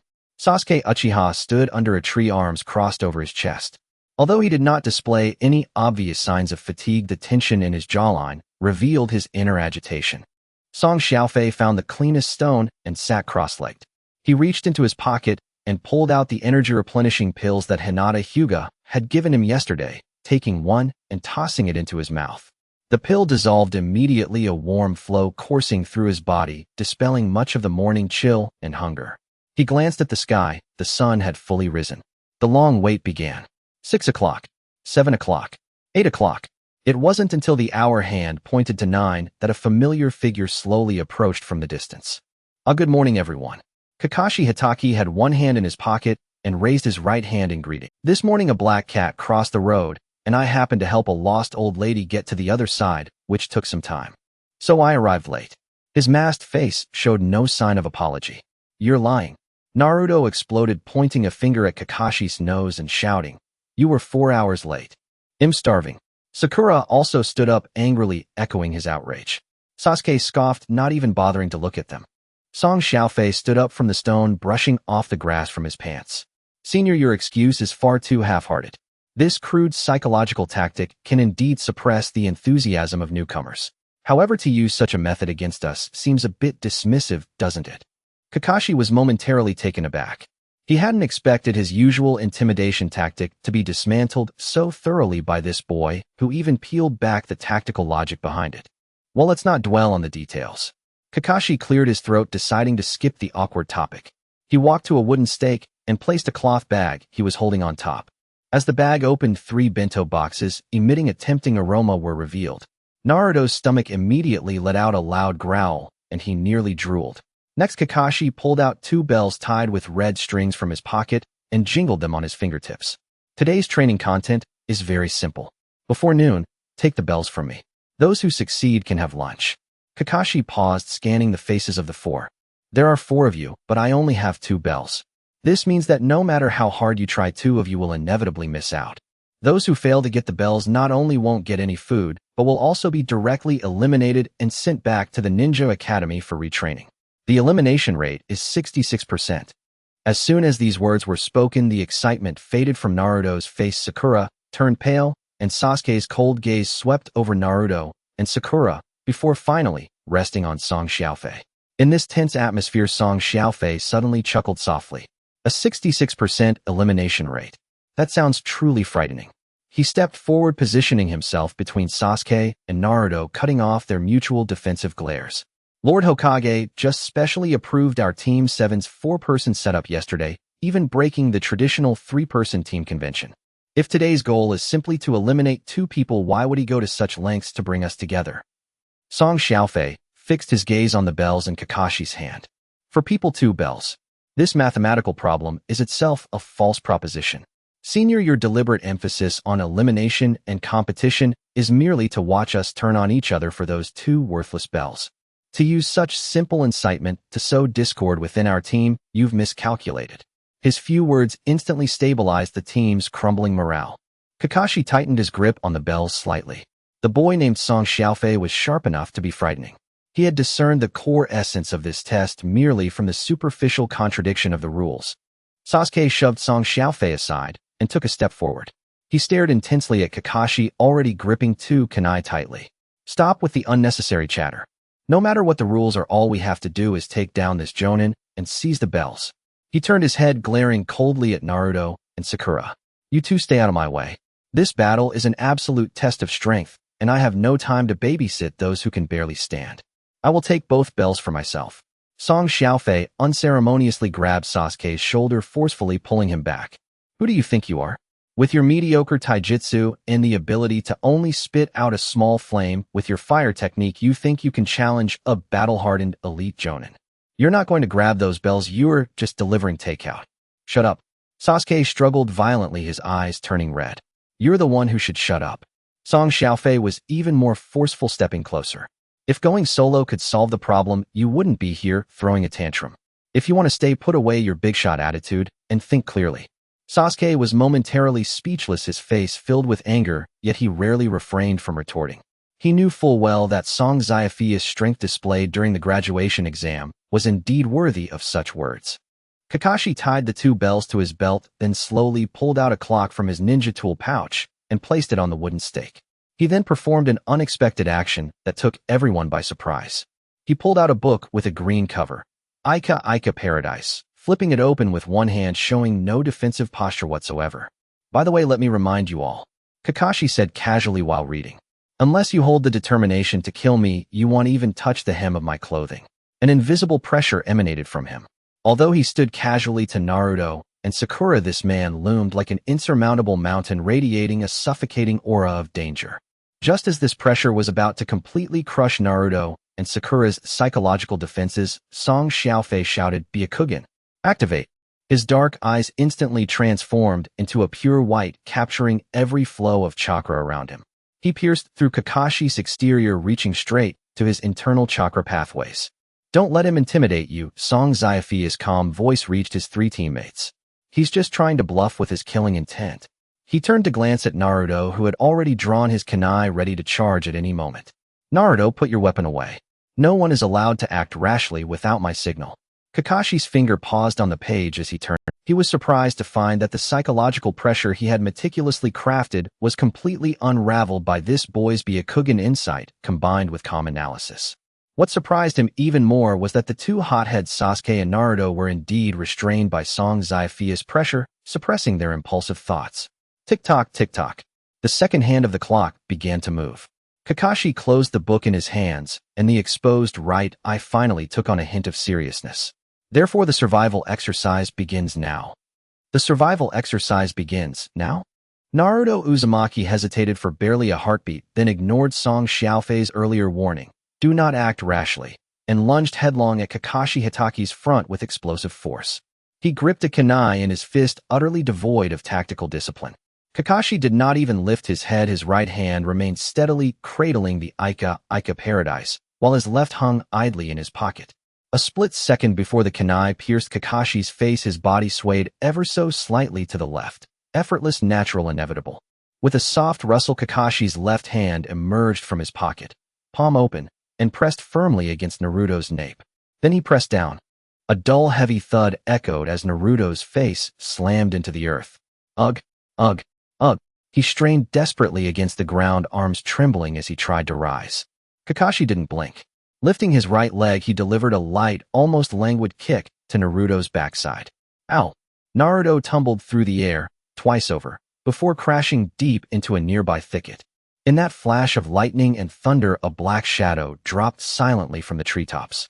Sasuke Uchiha had seized the infinitesimal gap, the precise moment Kakashi's old chakra momentum faded and new force had yet to ignite.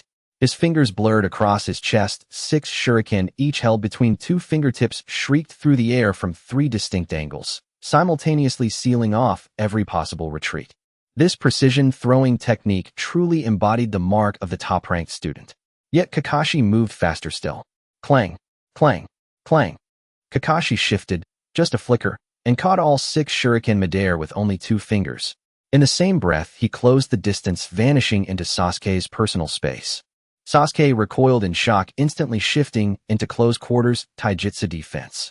Their bodies clashed on the grass, rapid, sharp, silent. Every punch, every kick from Sasuke carried full intent and power. Yet Kakashi still held his book in one hand, deflecting and evading each strike with nothing more than subtle sidesteps and minimal parries. Too slow. Kakashi murmured, calm and detached, then swept his foot beneath Sasuke's stance, shattering his balance entirely. Sasuke staggered backward, 7-8 steps, before barely regaining his footing, gasping raggedly for air. Meanwhile, Sakura Haruno crouched behind a thick oak trunk. She watched Naruto fall, in an instant saw Sasuke effortlessly repelled, and her heart hammered violently. Her hands clamped tightly over her mouth, terrified even a whisper might betray her. "What are you hiding here for?" A lazy voice brushed past Sakura's ear. Every hair on her body stood erect as she whirled around, only to find Kakashi standing behind her, as if he'd always been there. Before she could cry out, reality warped. A blood-red world swallowed her whole, and there, horrifyingly vivid, lay Sasuke, riddled with kunai drowning in crimson. "Sasuke-kun, no!" Sakura screamed, a raw, shattered wail, then collapsed, eyes rolling back as the genjutsu overwhelmed her. Within mere minutes, all 3 had fallen, one buried in soil, one crushed under taijutsu, one felled by illusion. A breeze stirred across the empty training ground. On training ground 3, only one remained motionless, Song Xiaofei, black-haired, hands deep in his pockets. Kakashi snapped his book shut and turned toward the young man. "What's wrong?" He raised a hand, gesturing toward the 3 genin. One sprawled on the ground, one half buried in shrubbery, one unconscious beneath a tree. "Weren't you quite eloquent back in the classroom? Now your teammates lie defeated. As the 4th member of this special squad, you plan to stand there spectating. That isn't the way of a shinobi. If you won't even test the waters, is this surrender without a fight?" Song Xiaofei's expression remained utterly unchanged. Veins faintly pulsed around his eyes. "Test." He let out a cold, mirthless laugh. "Senior, your acting is remarkably unconvincing." He extended a single finger, pointing deliberately at Kakashi's arms and legs. "From the moment this began, you've mobilized less than 1/10 of your chakra. Your muscle tension is looser than when you strolled down the street. You weren't fighting them. You were playing with Song Xiaofei shook his head, disdain dripping from every syllable. "If you never intended to fight seriously, why should I indulge this pointless farce? I'm standing here because I'm observing the battlefield, analyzing your habits, your stride, your taijutsu patterns riddled with flaws." Beneath his mask, Kakashi's brow lifted, slightly, almost imperceptibly. He hadn't expected this boy to hold back not from fear, but as a detached, calculating outsider gathering combat data with clinical precision. What nonsense are you spouting? Sasuke surged upright from the grass nearby, wiping dust from his chin, his glare locked on his Song Xiaofei. I just created an opening on his flank. You activated your Byakugan. Why didn't you strike from the blind spot? He jabbed a finger toward the bell dangling at Kakashi's waist. If you'd coordinated with me, that bell would already be ours. What were you daydreaming about? You're not just a braggart. You're a coward too. In his mind, Song Xiaofei's inaction had doomed his entire strategy. Song Xiaofei turned slowly, appraising Sasuke from head to toe. An opening? He scoffed. You call that textbook straight shuriken throw an opening? Your trajectory copied verbatim from page 42 of the Academy's Basic Tactics Manual. Even blindfolded, one could predict where each blade would land. He dismantled Sasuke's pride without mercy. You think you forced him back? Wrong. He feigned a flaw, lured you in, then casually kicked you away. If I were you, I'd silence myself and reflect deeply on why I was made a fool, instead of barking senselessly at the one teammate who refused to play along. Sasuke's face flushed deep crimson, his knuckles whitened around his kunai, but no retort came. At that very moment, as Team 7 fractured inwardly. Shoo! A whisper of rustling leaves. Kakashi vanished, utterly without warning, from where he stood. The next instant he reappeared directly behind Song Xiaofei. A kunai gleamed in his hand, its edge hovering inches from Song Xiaofei's nape.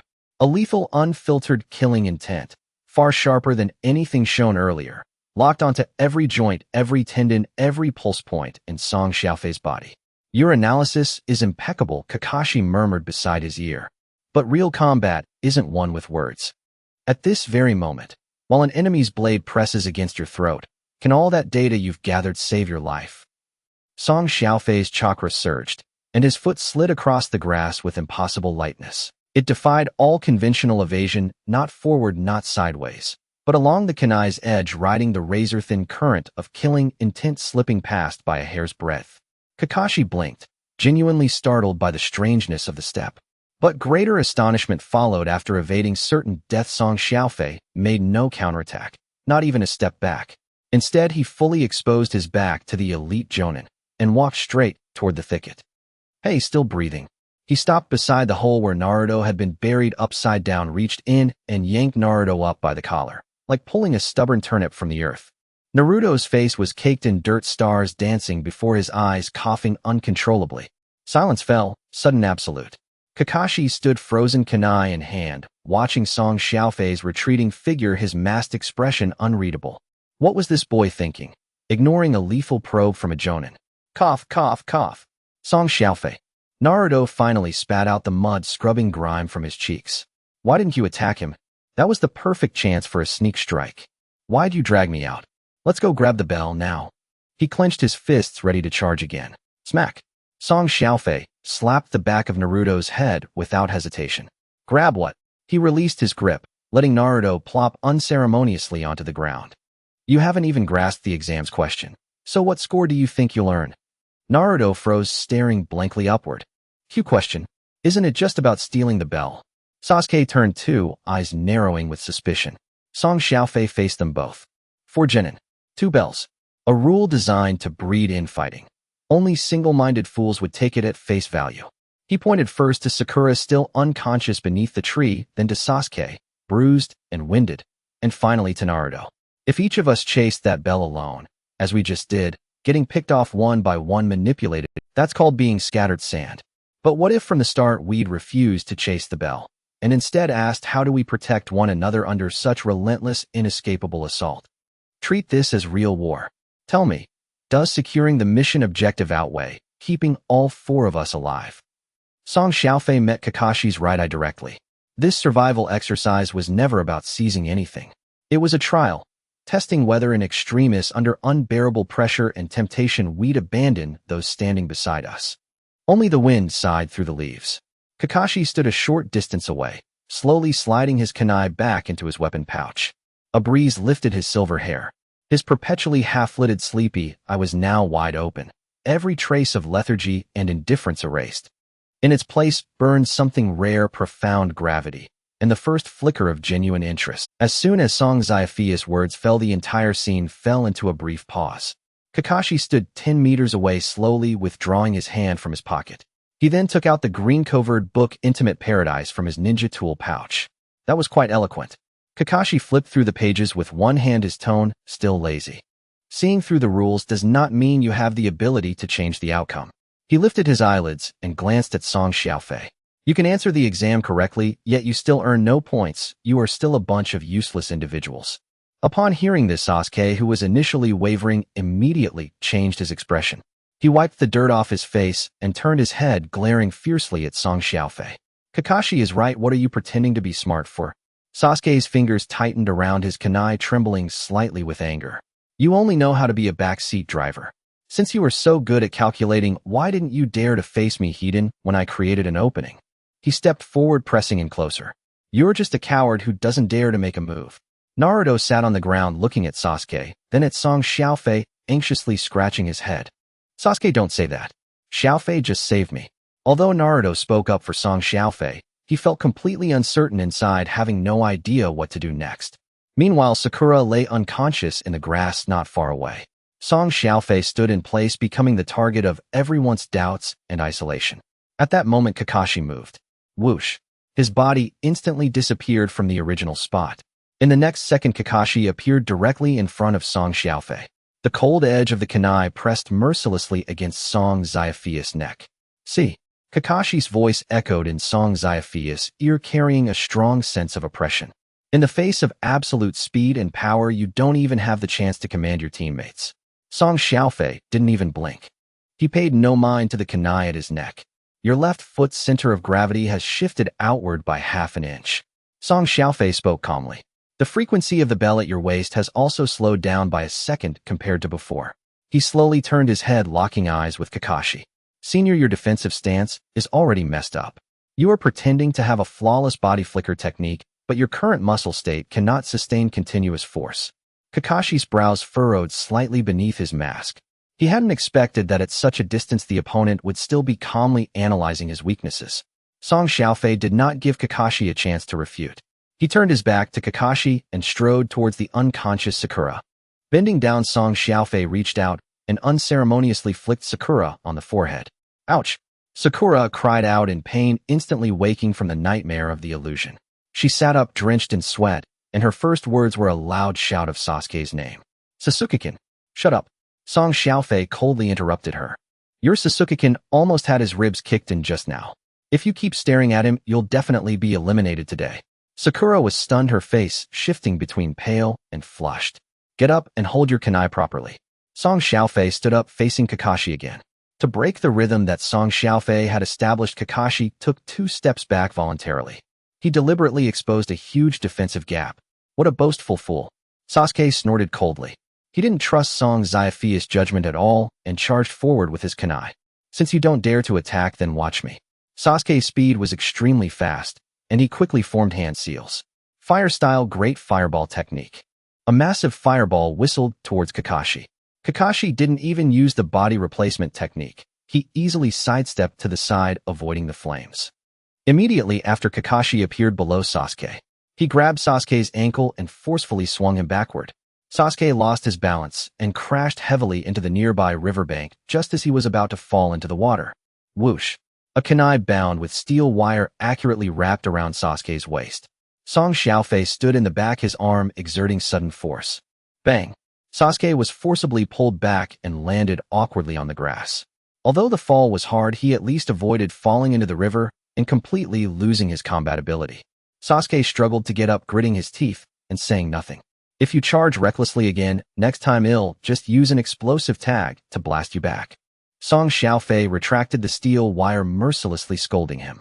Sasuke for once did not refute. He knew that if it weren't for Song Xiaofei, he would have already lost.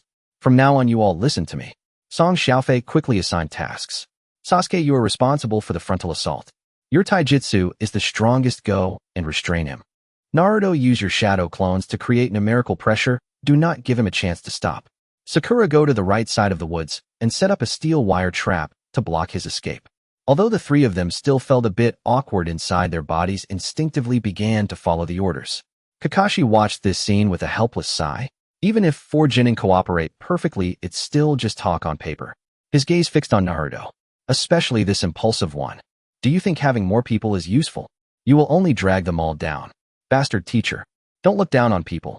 Naruto was instantly enraged and shouted as he attempted to charge forward alone. Naruto, shut up. Song Xiaofei shouted sharply, directly overpowering Naruto's voice. Byakugan, activate. Song Xiaofei's veins bulged, and his pure white pupils instantly locked onto the flow of chakra around Kakashi. Listen to my orders. He will turn left next. As Kakashi's left foot stepped down, preparing to change direction. Then charge in. Kakashi's body transformed into an afterimage, rushing straight at Naruto. Finally, kick from the right side.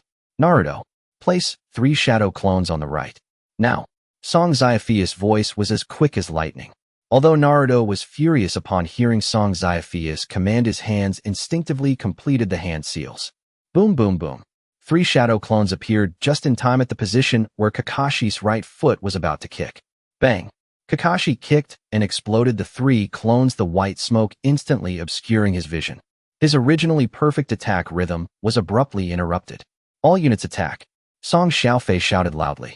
Multi-shadow clone technique. Naruto unleashed his might and instantly produced more than 20 clones, surging towards Kakashi from all directions like a tide. Kakashi held Intimate Paradise in one hand, while continuously blocking Naruto's flurry of punches with the other. Although he was defending easily, he was thoroughly pinned down in place. Fire-style Phoenix Fire technique. Sasuke leaped down from the treetops, using gravity to his advantage to spit out several fireballs, sealing off Kakashi's escape route above. Now's the time. Sakura, Song Xiaofei signaled. Sakura, hidden behind the bushes, tightly pulled on the steel wire in her hands. Click. On Kakashi's retreat path, several explosive tags instantly sprang up. A deafening explosion resonated through the training ground. Kakashi was forced to abandon his retreat, rolling sideways instead. Just as his feet were about to land in the perfect dead angle, Song Xiaofei was already standing there. 8 trigrams air palm. Without forming seals, Song Xiaofei gathered chakra in his palm and shot out a condensed airflow. This airflow struck directly at Kakashi's knee as he landed. Kakashi forcibly twisted his waist in midair, narrowly avoiding the heavy blow. However, his center of gravity was disrupted upon landing, and in that split second, a pile of dirt on the ground suddenly exploded. A shadow clone of Naruto drilled out from underground, reaching out to grab the bell at Kakashi's waist. His fingertips had already touched the cold metal. Kakashi's half-lidded right eye instantly widened. He couldn't care less about maintaining the demeanor of a master, reading with one hand, and quickly raised his left hand, stuffing Intimate Paradise back into his ninja tool pouch. With both hands freed Kakashi's speed sword, he used his right hand to grasp Naruto's shadow clone's wrist and smashed it towards the charging Sasuke as a shield. At the same time, he rapidly formed hand seals. Bang! Another loud noise erupted. Song Xiaofei's second soft fist struck a section of round wood. The thick smoke gradually dispersed. The 4 members of Team 7 panted heavily, standing in place. On a tree trunk dozens of meters away, Kakashi stood quietly. In his hands there was no longer that green novel. Both hands hung naturally at his sides, presenting a true defensive posture for combat. Although they didn't manage to grab the bell, they successfully forced this elite jonin to put away his book and take the situation seriously. Sasuke looked at Kakashi's empty hands, and then at Song Xiaofei, who stood at the front clenching his fists. Naruto, on the other hand, excitedly shouted out, "Did you see that? We almost got it." Kakashi stood on the tree branch, gazing at the 4 below. The corners of his mouth hidden beneath his mask revealed a curve that even he was unaware of. If these 4 little brats could truly come together, they might unleash a terrifying power. Kakashi came to this conclusion in his heart. He prepared to speak to enter the next round of the assessment. But at that moment, Song Xiaofei, who was standing on the ground, suddenly raised his head. Song Xiaofei's Byakugan remained activated. In those pure white eyes that could see through everything, 2 hidden and cold chakra fluctuations lurked in the depths of the dense forest at the edge of the training ground, coiling like venomous snakes. The people at the roots had not left yet. Kakashi stood 10 paces away from the 4, his hands drawn out completely from his tool pouch, hanging naturally at his sides. Though unarmed, the air around him exuded a far more dangerous aura than when he was flipping through a book. "Do you think your performance just now was impressive?" Kakashi's voice shattered the brief pause. He did not offer any praise to Team 7 despite being forced back. 4 of you huddled together randomly, casting a few ninjutsu and summoning some shadow clones, and by sheer chance you disrupted my rhythm. If you consider this luck-based outcome a reflection of your strength, then you are gravely mistaken. Kakashi tilted his head slightly, his gaze sweeping over the faces of the four. If you try again, you won't even qualify to stand here. Naruto was the first to lose his patience, suddenly springing up from the ground. What nonsense are you spouting? We were just about to grab the bell. Naruto shouted, his fists flying in frustration. Next time I'll definitely knock you down. Kakashi completely ignored Naruto's outburst, maintaining his condescending attitude. Song Xiaofei stood at the front, not angry, but rather laughing. Senior, your nonsense is getting more and more excessive. You're just standing there without attacking, purely stalling for time. You just want to see if we will immediately reveal our arrogant weaknesses after gaining a slight advantage. Song Xiaofei took a step forward. This kind of psychological pressure test for children has no technical merit. If you genuinely think we relied solely on luck, you would have directly attacked us and kicked us all into the river. Why waste breath here? Kakashi's muscles under his mask twitched slightly as his tactical intent was exposed. Since verbal suppression had no effect, he could only crush them with brute strength. Swish! Kakashi's body instantly transformed into an afterimage. This was definitely not the speed of merely playing house with children. At the same moment Kakashi launched his real attack within Song Xiaofei's Byakugan vision, the chakra hidden deep within the treetops at the edge of the training ground suddenly surged violently. The Roots scouts hiding in the shadows had made their move. Their orders were to test Song Xiaofei's limit. At this moment, seeing Kakashi launch a genuine attack, the two scouts released an overwhelming killing intent without hesitation. Two streams of killing intent crossed half the training ground, locking onto Song Xiaofei. Ahead was the deadly advance of an elite jonin, while behind was the covert restraint from the Roots assassins. Caught in a pincer, Song Xiaofei's chakra operation was suddenly pulled by an external force. To an ordinary person, it seemed as if he was merely standing still, seemingly stunned by Kakashi's speed. But the truth was clear: if he turned to deal with the Roots' killing intent now, he would expose his back to Kakashi and be eliminated on the spot. If he faced Kakashi head-on, the Roots' interference would create fatal openings in his movements. Thus Song Xiaofei made a risky decision.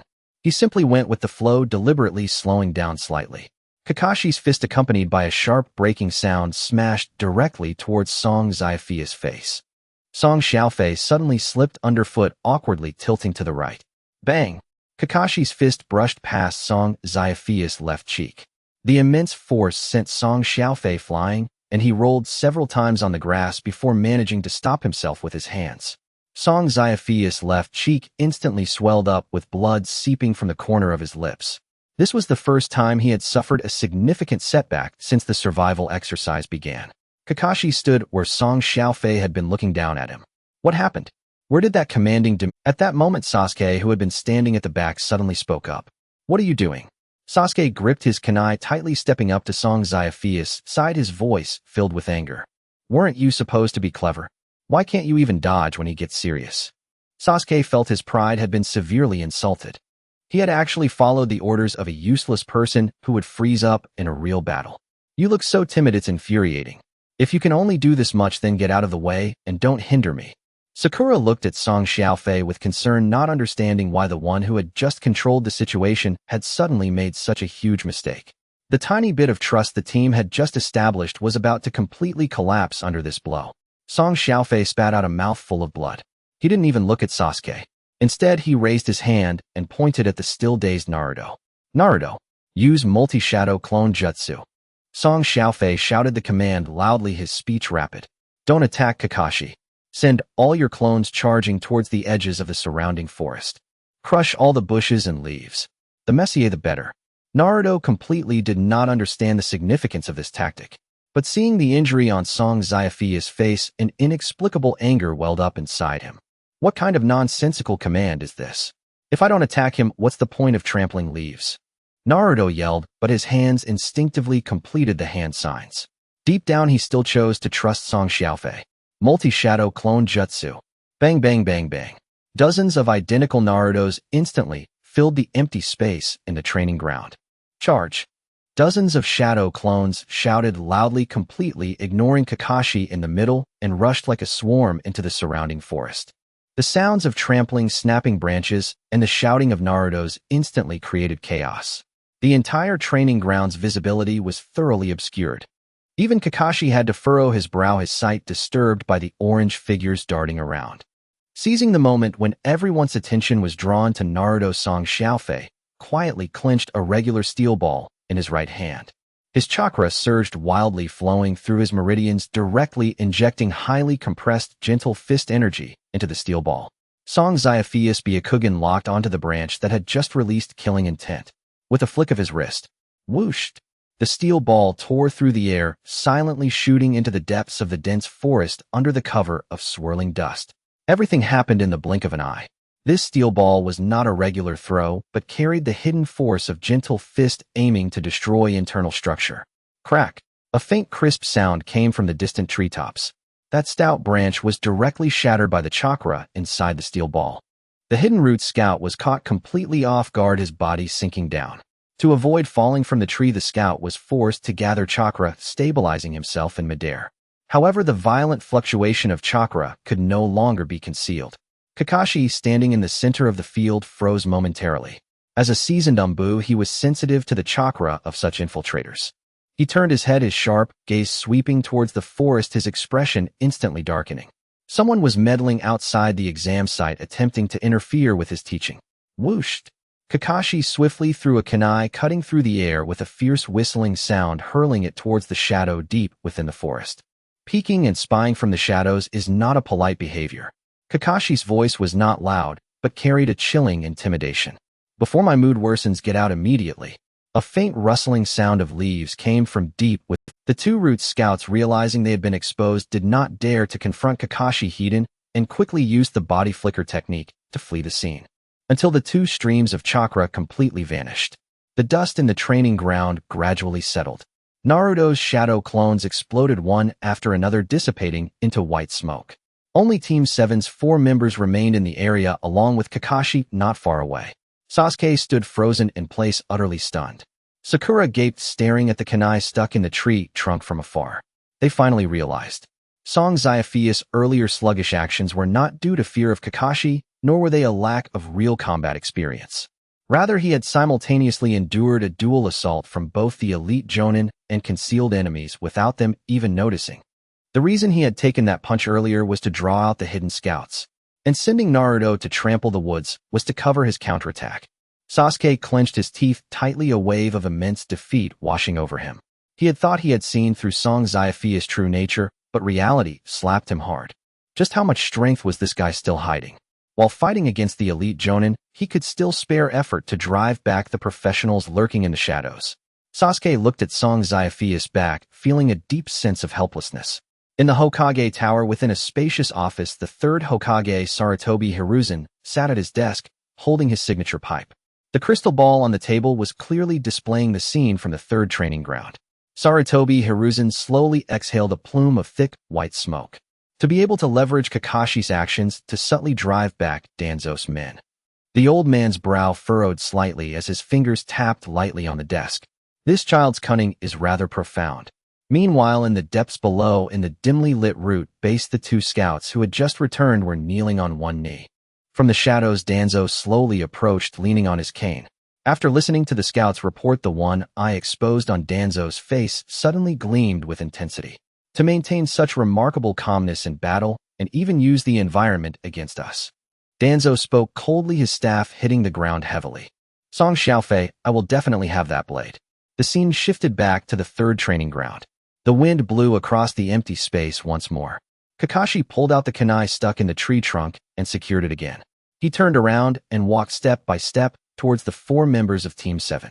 This time, all the laziness and nonchalance Kakashi had displayed had completely vanished. He slowly raised his hand, pushing up the forehead protector that covered his left eye, revealing a long scar and a vivid Sharingan to everyone. The external noise has been eliminated. Kakashi's voice had become unusually deep and serious.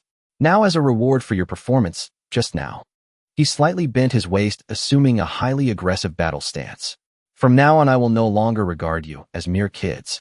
Kakashi slowly raised his hand and gradually pushed up the forehead protector, shielding his left. A long, jagged scar ran vertically across his face, fully exposing his crimson Sharingan to the air. 3 black tomo, slowly rotating, within its pupil radiating an oppressive aura that sent chills down the spine. All external distractions have been completely eliminated. Kakashi's voice deepened. Now let us settle our accounts properly. He let both hands hang naturally at his sides, a flawless balanced stance with no opening. Did you truly believe that forcing me to put away my book meant you'd already won half the battle? Kakashi swept a cold, disdainful gaze over the four of them. Relying on meaningless ways of manpower and pitifully flawed traps, you actually dared to feel proud. What in your eyes is true shinobi combat? Don't look down on us like that. Naruto exploded first, unable to bear the contempt. He formed hand seals and bellowed at the top of his lungs. I was this close to grabbing the bell just now. Next time I'll knock you flying. Naruto had completely forgotten Song Xiaofei's earlier warning. Provoked by Kakashi, he instinctively lunged forward to prove himself. Sasuke's face was frozen in icy fury. He shoved Song Xiaofei aside and clenched his kunai so tightly his knuckles whitened.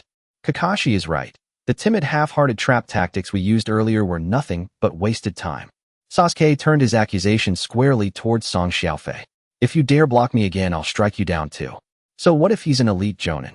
If my speed is fast enough, I can take him down alone. Sasuke's pride would never allow him to be humiliated and yet still obey orders from a peer. The fragile, nascent cohesion of Team 7 shattered instantly under Kakashi's few words, teetering on the brink of total collapse. Song Xiaofei stood motionless, expressionless. He reached out and seized Sasuke's shoulder with crushing force, halting him mid-stride. Let go, Sasuke roared. If you're determined to rush to your death, do it far away from here. You couldn't even track the motion of him closing his book. What makes you think you can solo him? Is that all you've got? Your pathetic sense of self-worth? Song Xiaofei turned sharply and delivered a thunderous kick to Naruto's calf, shattering his hand seal formation. And you? If you shout recklessly again, I'll toss you into the river to feed the fish. His voice was unrelentingly stern. Anyone who breaks formation now becomes the dead weight that drags the entire team to ruin. 2 sentences, brutally rained in the two about to erupt. Kakashi watched the scene unfold, his Sharingan rotating faintly. What good is restraining them? Before you stands an insurmountable mountain. Before the final syllable faded, Kakashi vanished. This was no Shunshin technique, merely raw, terrifying physical speed. Scatter! Song Xiaofei barely managed to shout. Earth release, hiding like a mole. The earth beneath Naruto erupted. He didn't even have time to cry out before a violent surge yanked him underground. As the soil sealed shut, only his head remained above ground, trapped immobile no matter how he struggled. Damn it! Furious beyond measure, Sasuke formed hand seals at blinding speed. Fire release, great fireball technique. A massive tangerine-hued fireball surged low across the ground, roaring with scorching heat straight toward Kakashi as he emerged from the earth. Kakashi stood rooted, making no move to evade. His hands blurred. Water release, water wall. A thick, towering wall of water erupted from the ground. The fireball slammed into the wall, exploding into billowing white steam that obliterated all visibility. Instantly, Sasuke gripped his kunai and charged into the mist for close-quarters combat. But the moment he took his first step, a cold blade pressed against his throat. Kakashi had circled behind him without a whisper. Too slow. Kakashi lifted his right leg and drove his knee hard into Sasuke's abdomen. Ugh! Sasuke's eyes bulged. Searing pain robbed him of breath entirely. Kakashi seized Sasuke's collar and hurled him violently toward a thick tree trunk. Boom! Sasuke crashed into it, coughing violently, unable to rise for long moments. Sakura crouched behind a thicket, trembling uncontrollably. Gritting her teeth against fear, she yanked hard on the steel wire in her hand. Boom! Boom! Boom! Several explosive tags detonated in rapid succession beneath Kakashi's feet. Dirt and grass flew everywhere. Yet when the smoke cleared, only a charred wooden log remained where he'd stood. Where exactly are you looking? Kakashi's voice rang out directly above Sakura. She finally looked up, to find him hanging upside down from a branch, his crimson Sharingan locked onto her. Jinjutsu Hell Viewing Technique. Dizziness struck Sakura like a hammer. Her world twisted violently. Before her eyes appeared Sasuke drenched in blood. Sasuke-kun! Sakura shrieked, a piercing, desperate wail, before her eyes rolled back and she collapsed unconscious. In less than half a minute, Naruto was buried. Sasuke lay gravely wounded. Sakura had been incapacitated instantly by Jinjutsu. Across the empty training ground, only Song Xiaofei remained standing. A gentle breeze stirred the leaves as Kakashi dropped lightly from the branch, twirling a kunai idly in his fingers as he strode towards Song Xiaofei. Have you seen clearly enough? His tone was flat detached.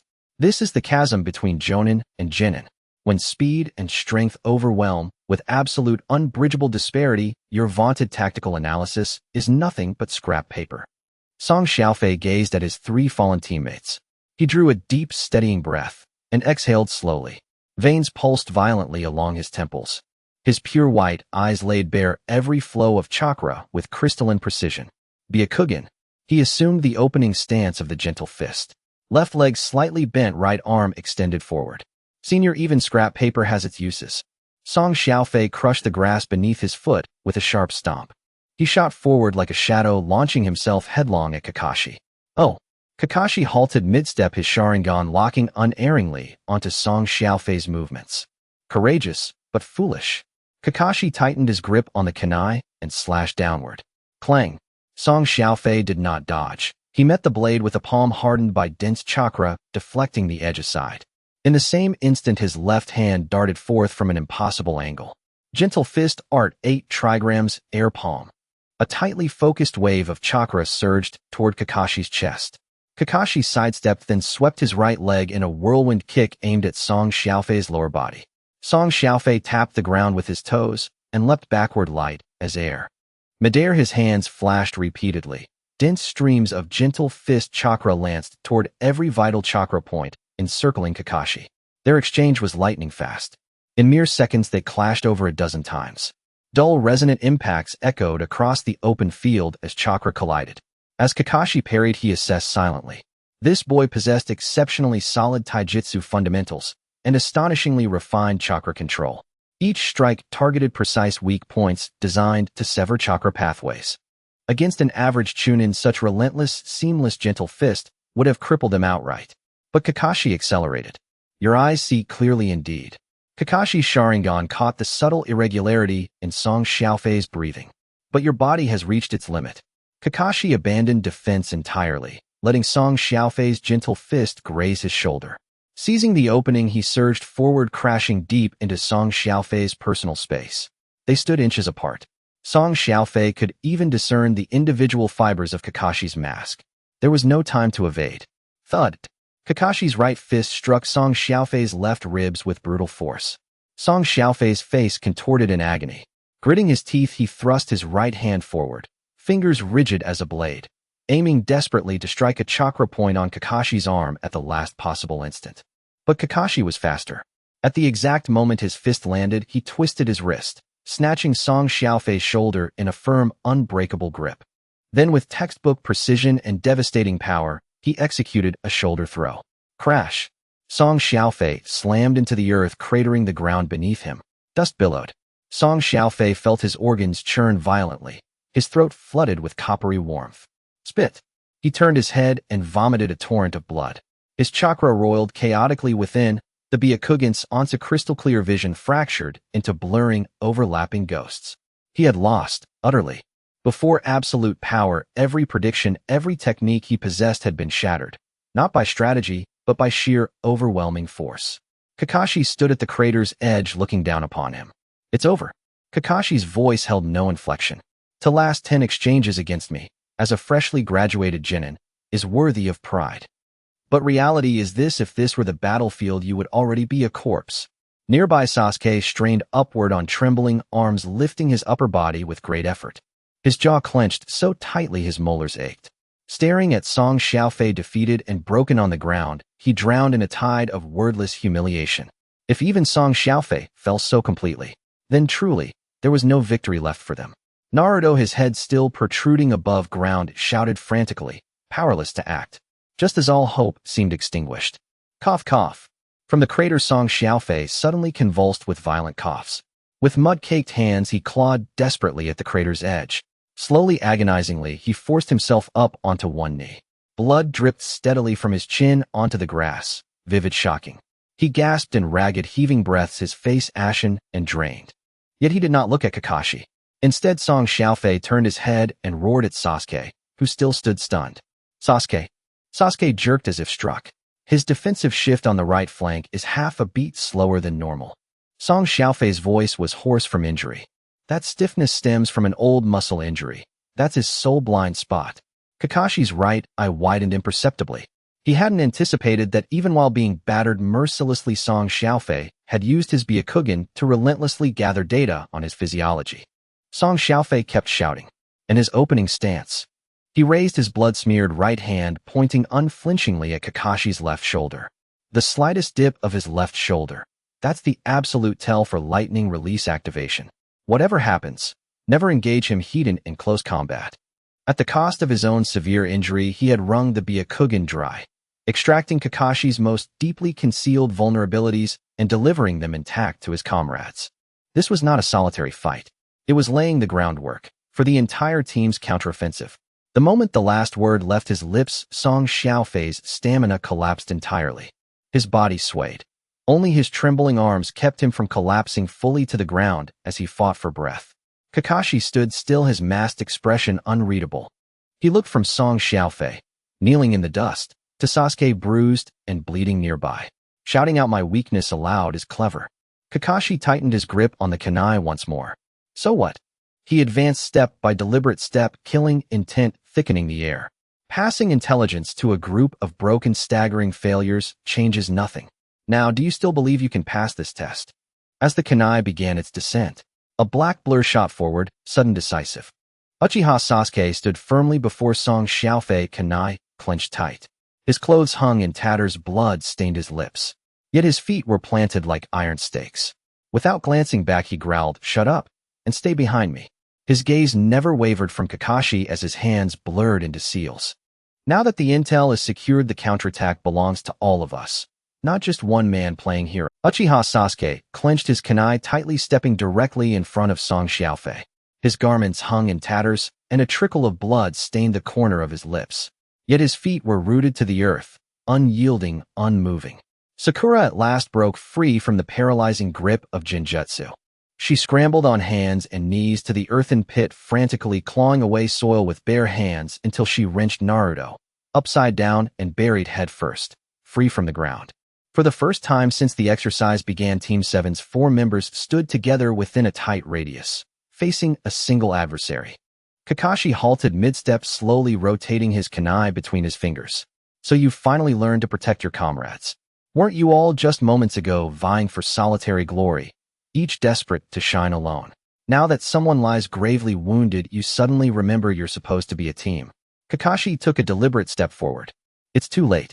On a true battlefield, such belated realization holds no value whatsoever. This hollow self-congratulation will only ensure you die together, neatly, pointlessly, unchanged. Sasuke gritted his teeth so hard it trembled. Don't stand there playing the omniscient judge. He forcibly extracted the last dregs of chakra from his body. I'm standing here, not to shield this useless fool. I merely deem the intelligence he bought with his life still worth something. His fingers whitened with strain. Even if he's fallen, I alone can defeat you. I need no one's help. I am of the Uchiha clan. Naruto pulled upright by Sakura, face smeared with mud, erupted instantly at Kakashi's words. You rotten sensei Kakashi. Naruto bellowed at the top of his lungs. Who did you call incapable of thought forever? I'm no reckless idiot who charges blindly. He shoved Sakura's hand aside and snatched up a shuriken. Right now, I'll seize those bells and prove it to you. I'll show you I'm no dead weight dragging you down. Cough, cough. A violent fit of coughing cut through the shouting. Song Xiaofei spat out a mouthful of blood-tinged saliva and rose inch by agonizing inch. Pain racked his every breath, yet he made no pretense of heroism. Fall back now. All of you, form a defensive formation. Sasuke whirled around, eyes blazing with fury. You dare issue orders at a time like this? You can barely stand. Shut up. Song Xiaofei snapped back without hesitation. Your legs are shaking right now. What good is that fragile pride of yours, except to get you killed all over again? You think you can take him down alone? Don't be absurd. Rushing in now would squander every scrap of intelligence we've bled for. If you wish to survive, drop that spoiled heir's arrogance.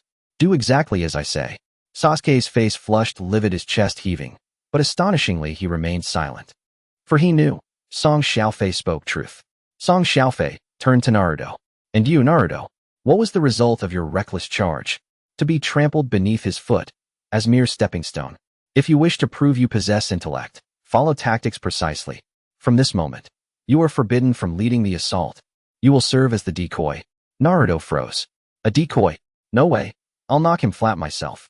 You won't even graze a single hair on his head unless you play that role. Song Xiaofei offered no leniency.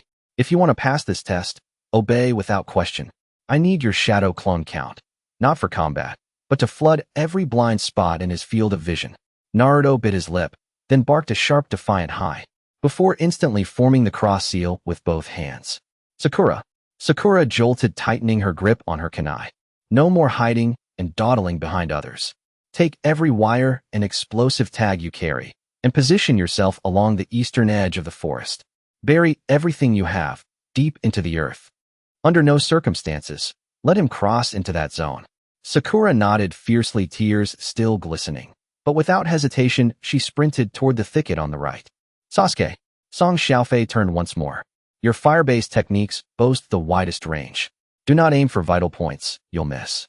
Unleash every ounce of firepower upon his left flank. Force him to shift right. The half-beat stiffness in his right waist, the moment he turns, will become his fatal opening. Sasuke clenched his fists and drew a slow, deep breath. I'll follow you, this one time only. The words emerged from between his teeth, raw and grating. Should your plan fail, I'll break every bone in your body before I draw my last breath. Kakashi stood motionless across from them, observing in silence. A final futile struggle. His kunai spun faster than sight, placing hope in the command of a grievously wounded boy. You truly won't believe it until the coffin lid closes. Are you ready? Kakashi lowered his center of gravity. Now move. Song Xiaofei roared. Sasuke lunged first, not in a straight-line charge as before, but leapt high into the air 5 meters short of Kakashi. His hands blurred before his chest. Fire release, great fireball technique. A colossal orb of blazing orange flame erupted forth. Sasuke deliberately angled the blast, not toward Kakashi's front, but fully sealing off every possible escape route to his left. A scorching wave of heat crashed forward. Kakashi's brow furrowed slightly. This technique aimed not to strike, but to constrict his mobility. Kakashi rolled sharply to his right, just as his feet touched earth. Multiple shadow clone technique. Naruto's shout thundered across the training ground. Poof, poof, poof. Dozens of identical Narutos materialized midair. Gone was their usual chaotic yelling charge, no longer rushing in to be struck down. Instead, they formed a vast whirling circle, pounding the earth as they sprinted relentlessly around Kakashi. Dust billowed upward, blotting out all sight. Kakashi stood trapped at its center. A tiresome trick. With one hand, he began forming hand seals, preparing a wind release to scatter the illusions. But the instant his left shoulder dipped, signaling the surge of lightning release chakra, Song Xiaofei's voice pierced the haze. His left shoulder moved. Sasuke pressed him back. Shink, shink, shink. A volley of kunai, each fused with explosive tags, plummeted from an unseen blind spot above, aimed squarely at Kakashi's head. Sasuke ignored entirely the clones still circling below. Naruto, if you can't dodge, you deserve to be blown to pieces. He bellowed. Don't look down on me. At this range, I could evade blindfolded. Even as they cursed, the clones seamlessly opened a gap in unison. Kakashi was forced to abort his jutsu. Abandoning defense, he vaulted upward, toward higher ground on the right. Click. A faint mechanical click echoed beneath his foot. Kakashi's right eye narrowed sharply. Sakura crouched behind a distant tree trunk, her wrists bound tight, with steel wire drawn taut in her trembling hands. Boom, boom, boom. A chain of explosions detonated precisely where Kakashi landed. Midair, he twisted his torso with acrobatic precision, barely evading the blast's epicenter. Yet the old injury in his right waist, slightly stiff, slightly sluggish, finally betrayed him. For less than 1/10 of a second, an irrevocable opening appeared. A black figure shot from the smoke, Song Xiaofei battered and broken, launching himself headlong into Kakashi's descent. Foolish. Kakashi scoffed coldly, his right hand gripping the kunai, driving it straight towards Song Xiaofei's shoulder. As the blade neared flesh, Song Xiaofei stumbled violently. It seemed the agony of fractured ribs warped his movement entirely. He collapsed downward, missing Kakashi's strike entirely. In that split second, Song Xiaofei's falling body contorted impossibly midair, hands slapping the ground, right leg coiling, then lashing upward with brutal force. Thud! His heel struck Kakashi's right waist, squarely, devastatingly, the site of the old wound, the weakest point in his guard. Kakashi's body locked rigid. The impact shattered his balance completely. The two bells at his waist clanged violently together. Jingle, jingle. Now, now! Song Xiaofei screamed. The earth beneath Kakashi exploded up. A hidden Naruto clone burst from underground, arms thrust skyward, fingers straining toward the swaying bells. At last, he seized the crimson cord binding them. Got them. The clone cried triumphantly. Kakashi's Sharingan contracted sharply. He had never anticipated such seamless interlocking traps. From fire-driven repositioning to clone-obscured vision to explosive tag roadblocks, culminating in Song Xiaofei's gravely injured body as the ultimate feint, creating that singular fleeting window of opportunity. Kakashi discarded all pretense of elite shinobi decorum. Enduring searing pain, he slammed his left palm onto a thick tree trunk. Substitution technique. Poof! A massive log replaced him instantly. The clone held the cord so tightly that the sudden tension stretched it taut as a bowstring. Snap! The cord tore nearly clean through, but in the final millisecond the bells vanished with Kakashi's true form. The smoke cleared. Silence settled over the training ground, broken only by ragged, labored breathing. Sasuke knelt on one knee, utterly drained, sweat pouring down his face as he gasped for air. Sakura's palms bled from steel wire cuts, her hands shaking with pain, but her expression blazed with exhilaration. Naruto's clones dispersed in puffs of smoke. His real body lay sprawled on the ground, gulping air in great shuddering breaths.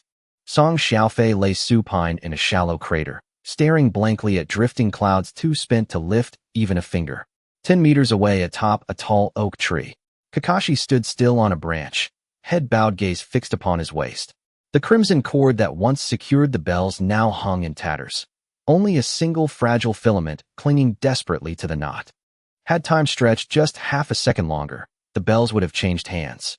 Slowly Kakashi lifted his eyes, surveying the four scattered, battered figures below. Beneath his mask an expression of profound, layered complexity emerged. These four brats, once hostile, distrustful, and disjointed, had just executed a flawless, synchronized tactical assault against him, a Jonin elite. Kakashi raised a hand, gently pinching the two trembling bells. Inwardly, he rendered his, if left to mature unchecked, these four would one day become monsters, feared across the entire shinobi world. Hey! Kakashi dropped lightly from the branch, landing soundlessly before the four. He holstered every weapon he carried. Now, I have an announcement to make. Before Kakashi could finish his sentence, the alarm clock, placed on the wooden stump, suddenly emitted a series of urgent sounds. It was noon. Kakashi stopped in his tracks, extended his right hand, and pressed the alarm clock to silence it. Time's up. He turned around, his gaze sweeping across the four of them. What a pity. You all struggled tirelessly for an entire morning, yet still failed to seize the bell within the allotted time. Kakashi walked to the wooden stump and picked up the bag filled with lunchboxes with one hand. Naruto, still caught up in the excitement of almost succeeding, deflated like a punctured ball the moment he heard the alarm. Sasuke gritted his teeth, slamming a fist into the grass. Sakura fell to the ground, her face filled with unwillingness. Song Xiaofei held his left rib, leaning against a tree trunk, his breath tinged with the metallic taste of blood. However, considering your somewhat decent cooperation earlier, Kakashi opened the bag and pulled out 3 lunchboxes, tossing them in front of Sasuke, Naruto, and Sakura respectively. I've decided to give you another chance. We will continue the exercise in the afternoon. After finishing these lunches, I will use real lethal moves against you. But he extended a finger pointing directly at Song Xiaofei, who was leaning against the tree. This self-righteous, reckless, injured one does not qualify to eat. Naruto immediately jumped up from the ground. Why? It was clearly Xiaofei who directed us to almost win. Because I am the examiner. Kakashi coldly interrupted Naruto. A commander who, without ensuring absolute victory, sacrifices his own injury for a ridiculous fraction of a second of opportunity. If this were a real battle, he would already be a cold corpse and your team would completely lose its brain. Kakashi approached Song Xiaofei, looking down at him. Do you think your self-sacrifice is noble? In the true world of ninjas, that is called foolishness. Therefore, as punishment, you will face the more brutal test in the afternoon on an empty stomach. Yet Song Xiaofei was not angered by Kakashi's words. Senior, stop using the cruelty of the battlefield as an excuse for your own embarrassment. I sacrificed my injury for a gap because I know my teammates have the ability to fill that void. You say I am foolish, but you were the one who was forced to use the substitution technique to escape earlier. Kakashi's face under the mask twitched slightly. He did not respond to Song Xiaofei's words, but turned his head directly. Absolutely do not allow your lunch to be shared with him. Anyone who dares to disobey my order and feed him even a single bite will immediately have their ninja status revoked and be sent back to the ninja school. With that, Kakashi formed a hand seal. With a loud bang, he disappeared in a puff of white smoke. Only the 4 members of Team 7 remained in the training ground. Naruto stared at the delicious lunchbox in front of him, his stomach growling loudly, yet he didn't even reach for the chopsticks. Sasuke wore a cold expression, holding the lunchbox, his fingers incessantly tapping the wooden edge. Sakura clutched her lunch, glancing at the spot where Kakashi had disappeared, then at the pale-faced Song Xiaofei, her eyes welling with tears. "Everyone hurry up and eat." Song Xiaofei leaned against the tree trunk, breaking the stalemate. "He just said there will be an even harsher test in the afternoon, so the difficulty will definitely double. If you 3 can't even keep up your stamina, we want last 3 moves in the afternoon." "But," Naruto shouted anxiously, "Xiaofei, you are seriously injured. If you don't eat, you will surely die this afternoon." "I don't need to eat, I just need to think about tactics." Song Xiaofei closed his eyes, trying to slow his breathing. "If you don't eat, you won't even have the strength to serve as bait in the afternoon. Hurry up, don't waste time." Sasuke suddenly stood up. He walked a few steps to Song Xiaofei and thrust his lunchbox right in front of his face. "Eat it." Sasuke's tone remained haughty, but there was a firmness to it. "I don't need you to worry about my stamina. Had it not been for your misguided commands earlier, I would have already gotten the bell." Sasuke turned his head away, not looking at Song Xiaofei. "In the battle this afternoon, I need your eyes to find weaknesses. If you starve to death, who will report my position?" Seeing Sasuke take action, Naruto immediately ran over with his lunchbox. Yes. Sasuke is right. Xiaofei, eat mine. I have plenty of chakra, missing a meal is no problem." Naruto picked up a large piece of barbecue pork with his chopsticks and stuffed it directly into Song Xiaofei's mouth. "Hurry up and eat. Don't let that white-haired guy find out." Sakura quickly moved over, blushing as she handed her lunchbox over. Xiaofei, you taught me how to set traps earlier. I'll give you some of mine too." Seeing these 3 teammates who usually disliked each other, but at this moment were unhesitatingly defying the Jonin's orders, Song Xiaofei felt a bloom of joy in his heart. Without hesitation, Song Xiaofei opened his mouth. "Then I won't be polite." He chewed on the barbecue pork that Naruto handed over and swallowed the rice that Sasuke pushed over. "Remember this. The rules set by Kakashi are never meant for us to follow. This world doesn't care about rigid rules." As soon as Song Xiaofei's words fell, the sky suddenly darkened. The temperature around them dropped sharply in an instant. Kakashi's figure appeared before the 4 in a terrifying storm of chakra. "You dare to be so bold." Kakashi formed hand seals at lightning speed. Lightning chakra surged in his palms, emitting a piercing sound of chirping birds. "I made it very clear earlier. Those who defy orders will be directly eliminated." The violent wind pressure forced the 3 genin to squint their eyes. "How could you treat my words as mere wind in your ears? Are you prepared to face the consequences?" Faced with such overwhelming power, Sasuke did not retreat. He directly held his kunai in front of Song Xiaofei. "He was severely injured while protecting us earlier. If we don't let him recover his stamina, this team is finished." Sasuke shouted. "We 4 are a team, that is the reason." Naruto also jumped out, forming a cross seal with both hands. "That's right. We are one. Stop using rules to oppress us." Sakura, though trembling in fear, held her kunai tightly, standing in line with Sasuke and Naruto. Kakashi's lightning in his hand grew brighter. "A team? So you all intend to rebel together? Then I will now announce your ultimate fate." At the moment when the lightning was about to explode, a hand reached out from behind, patting Sasuke and Naruto on the shoulders. Song Xiaofei forced himself to walk out from behind the 3. He faced Kakashi's terrifying lightning chakra without any fear. In his pure white eyes there was a sharpness. "Senior, stop acting. The Raikiri in your hand has its chakra flow completely restrained. You have no intention of releasing an attack at all." Kakashi's movement stiffened. Song Xiaofei took another step forward. "You use rules to oppress us, threaten us with elimination, and force us to abandon our comrades. But in reality, all of this is just an illusion." Song Xiaofei shouted against the howling wind, recalling the most classic line from his past life. "In the world of ninjas, those who break the rules and iron laws are what we call trash." He raised his hand, pointing to his own heart. "However, those who do not understand the importance of, or even casually abandon their comrades, are even less than trash."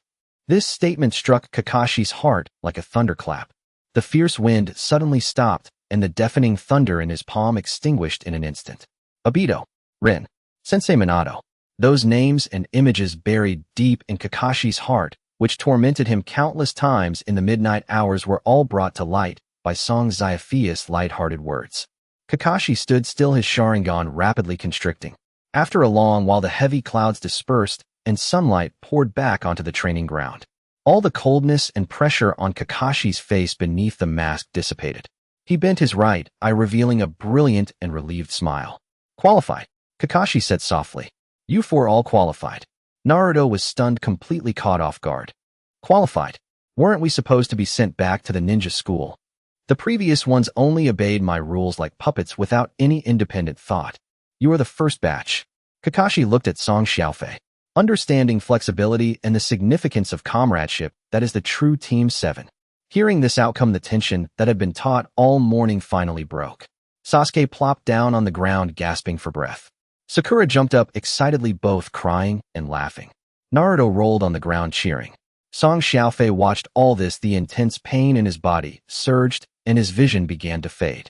"Since we've qualified," he leaned against the tree trunk, muttering, "make sure to reimburse my medical expenses." With that, Song Xiaofei completely passed out. Song Xiaofei slowly opened his eyes. A sharp pain pierced through his left rib. Turning his head, he saw a delicate purple flower basket on the bedside table, with fresh dew still resting on the petals. "You finally woke up." Uzumaki Naruto was sitting beside the hospital bed, holding a half-eaten apple with an excited expression. "You really can sleep, but it's been a whole day." Haruno Sakura quickly walked over and snatched the apple core from Naruto's hand. "Quiet down. Xiaofei is seriously injured." She turned to look at Song Xiaofei, her cheeks slightly flushed. "Do you want some water? Or should you eat something first?" In the corner of the hospital room by the window, Uchiha Sasuke leaned against the wall with his arms crossed, casting a cold glance this way. "Your physical constitution is really poor. You fainted for a whole day from such a minor impact." Song Xiaofei propped himself up on the bed and curled his lips. "At least it's better than a certain genius who was nearly drowned after being kicked into a river." Sasuke's expression darkened just as he was about to retort when the door to the hospital room was abruptly pushed open. A man in a white lab coat strode in, wearing the Konoha Chunin badge on his chest and holding a notepad. This was Kawada, the head of the Konoha hospital ward. He flipped through the records in his hand, frowning deeply. "This is a senior single-patient room." He looked down at Song Xiaofei from his elevated position, his tone extremely arrogant. "This room is specifically reserved for those with family backgrounds, or those who have made significant contributions to the village, at least Chunin level or higher. You, a freshly graduated civilian orphan who hasn't even warmed up a Genin number, have no right to stay here." Naruto immediately flared up upon hearing this. "What the hell are you saying, you bastard?" Naruto rolled up his sleeves, ready to charge at him. "This room was arranged by our teacher. Who do you think you are to chase people out?" Kawada snorted coldly, disdainfully, curling his lip. "Your teacher doesn't understand the rules, so let me teach you the rules." He pointed towards the door. "There are 2 extra beds at the end of the corridor. Pack your things and vacate this room immediately." Sasuke drew a kunai directly. He reversed the grip on the handle and stood protectively in front of the hospital bed. "You can try to make a move on him." Sasuke's voice carried a murderous intent. Facing 2 young boys who were ready to fight, Kawada took a half step back, frightened. "Naruto, Sasuke, stand down." Song Xiaofei leaned against the pillow, his voice not loud. Though the 2 were displeased, they obediently returned to their original positions. Song Xiaofei picked up a bill from the bedside, casually waving it in his hand. "This supervisor," Song Xiaofei looked directly into his eyes. "This room was reserved at the expense of Kakashi Hatake Jonin." He directly threw the bill into Kawada's arms. "The Konoha medical management regulations are very clear. A leading Jonin has the right to apply for a corresponding level of room based on the injuries of their team members. You, a Chunin responsible for logistics, dare to overturn a Jonin's signature." Song Xiaofei sneered. He pointed at the door outside. "Are you trying to rebel, or do you think your hospital's rules are greater than the Hokage's military rank system?" This heavy accusation drained color from Kawada's face, rendering him speechless. At that moment, a lazy voice came from outside the door. "Young man, don't be so hot-headed." Asuma Sarutobi walked into the hospital room with a cigarette dangling from his mouth. Asuma looked at Song Xiaofei on the bed, exhaling a thick white smoke ring. "The hospital supervisor is also acting according to the rules. Oh, why be so aggressive? It's just a survival exercise, but few minor injuries shouldn't warrant such an attitude." Asuma shook his head. "You kids who grew up in a greenhouse are just too spoiled." He flicked the ash from his cigarette. "A true ninja would crawl through the mud even if they broke their limbs, not lie in a senior hospital room, showing off. Song Xiaofei looked at the ash on the ground. He not only did not get angry, but also chuckled briefly. Asuma-senpai smoking in the hospital and flicking ashes on the floor, is this the style of an elite jonin? Asuma's fingers momentarily froze. Song Xiaofei continued to speak. As for whether I was just slightly injured or spoiled, you can check the direction of the training ground outside the window. You could go to the third training ground and see the 3 huge craters caused by explosive tags. Song Xiaofei's tone was calm. Asuma's expression darkened instantly. Yesterday, being publicly retorted by this kid at the school gate had already put him in a bad mood. He passed by the hospital today intending to suppress the other party's sharpness with his senior status. Unexpectedly, this little brat was getting more and more arrogant. You're being too cocky, Asuma shouted coldly. A massive chakra pressure belonging to an elite jonin was unleashed without reservation. This pressure descended like a mountain, directly bearing down on Song Xiaofei on the hospital bed. The curtains in the room fluttered violently. The water cup on the table cracked with a sharp sound. Naruto and Sakura were pushed back by this aura, struggling to breathe. Dealing with Kakashi was merely him going easy on you rookies to play house with you. Asuma fixed his gaze on Song Xiaofei. Don't think that just because you were lucky enough to pass that you can take luck as a source of pride. He intended to use this pressure to force the ignorant little brat to bow down and admit his mistake. As the pressure bore down, a sharp pain shot through Song Xiaofei's fractured rib on his left side. Yet the posture he leaned against the headboard remained unyielding. Byakugan. Activate. The veins around Song Xiaofei's eyes suddenly bulged. His pure white pupils locked onto the flow of chakra within Asuma. Senpai, Song Xiaofei faced the terrifying pressure and raised his chin instead. Your chakra fluctuations are rather restless. To intimidate an injured genin, you actually need to mobilize 30% of your chakra to maintain the pressure. He swept his gaze over Asuma's chest and arms. The disdain on Song Xiaofei's face grew even more pronounced. This kind of hollow chakra control is significantly inferior to that of teacher Kakashi. He completely ignored Asuma's increasingly unsightly expression. If this is the real bottom line of your strength, Song Xiaofei said slowly, then I advise you to be careful when going out of the village on missions, lest you get cut down by some wandering ninja. Asuma was thoroughly enraged, raising his hand to teach this insolent genin a lesson. Oh my, this is quite the lively scene. The hospital door was pushed open again.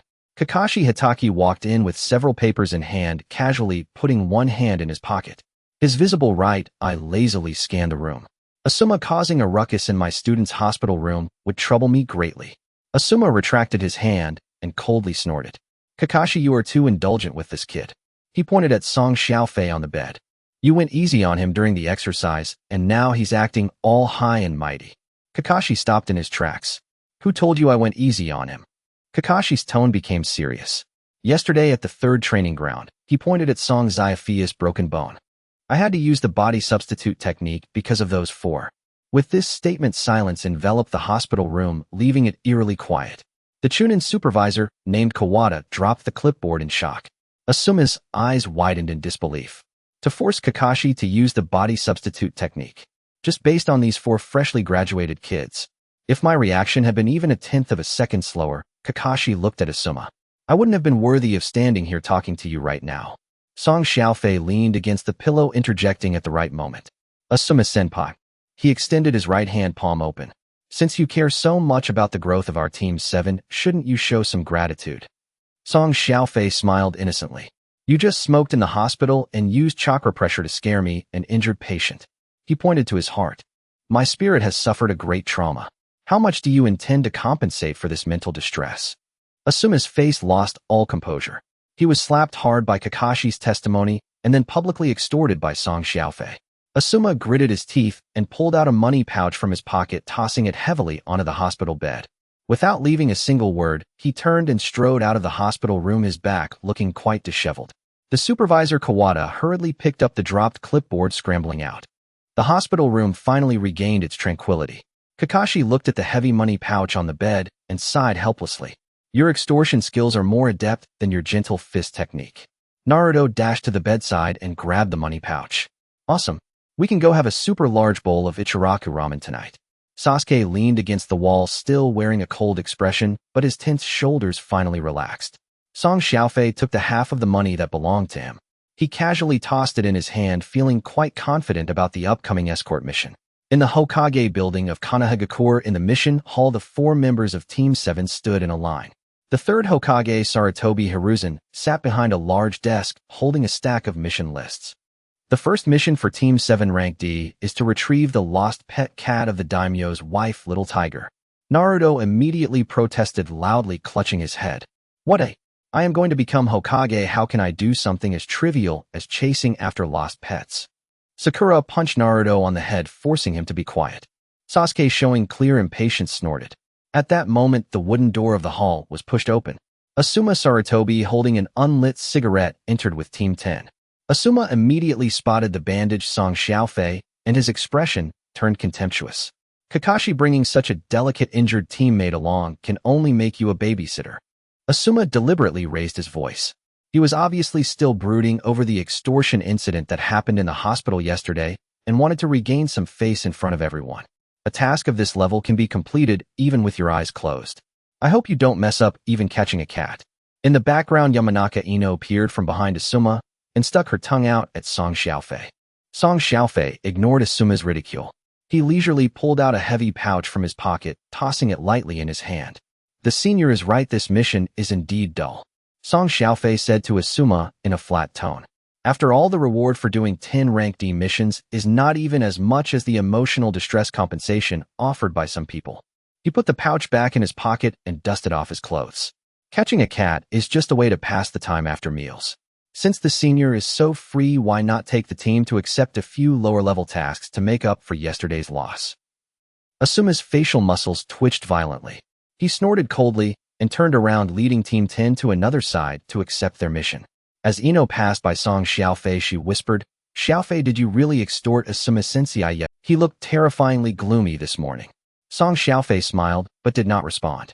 Kakashi lazily waved his hand and led Team 7 towards the back mountain. In the dense woods of the back mountain of Konoha, ouch! Naruto screamed as he fell straight down from a tree trunk. 3 distinct claw marks appeared on his right cheek, with blood oozing out. That stinky cat is too cunning. It's so fast that I can't catch it at all. Naruto got up from the ground, hopping angrily. Sasuke stood on a high branch, arms crossed, his face full of disdain. If you can't even handle a cat, you're just a drag on the team. Sakura paced anxiously below, trying to lure the cat with a sausage. In the distance, a plump yellow-spotted cat was lounging on a thick branch, licking its paws and letting out a provocative meow at Team 7. At that moment, Asuma was nearby, executing a weeding task with Team 10. Seeing Naruto covered in dirt, he couldn't help but chuckle. Is this Team 7? A single cat has you all running in circles. Asuma walked under the tree and looked up at Song Xiaofei. Song Xiaofei, is your Byakugan meant for finding mice?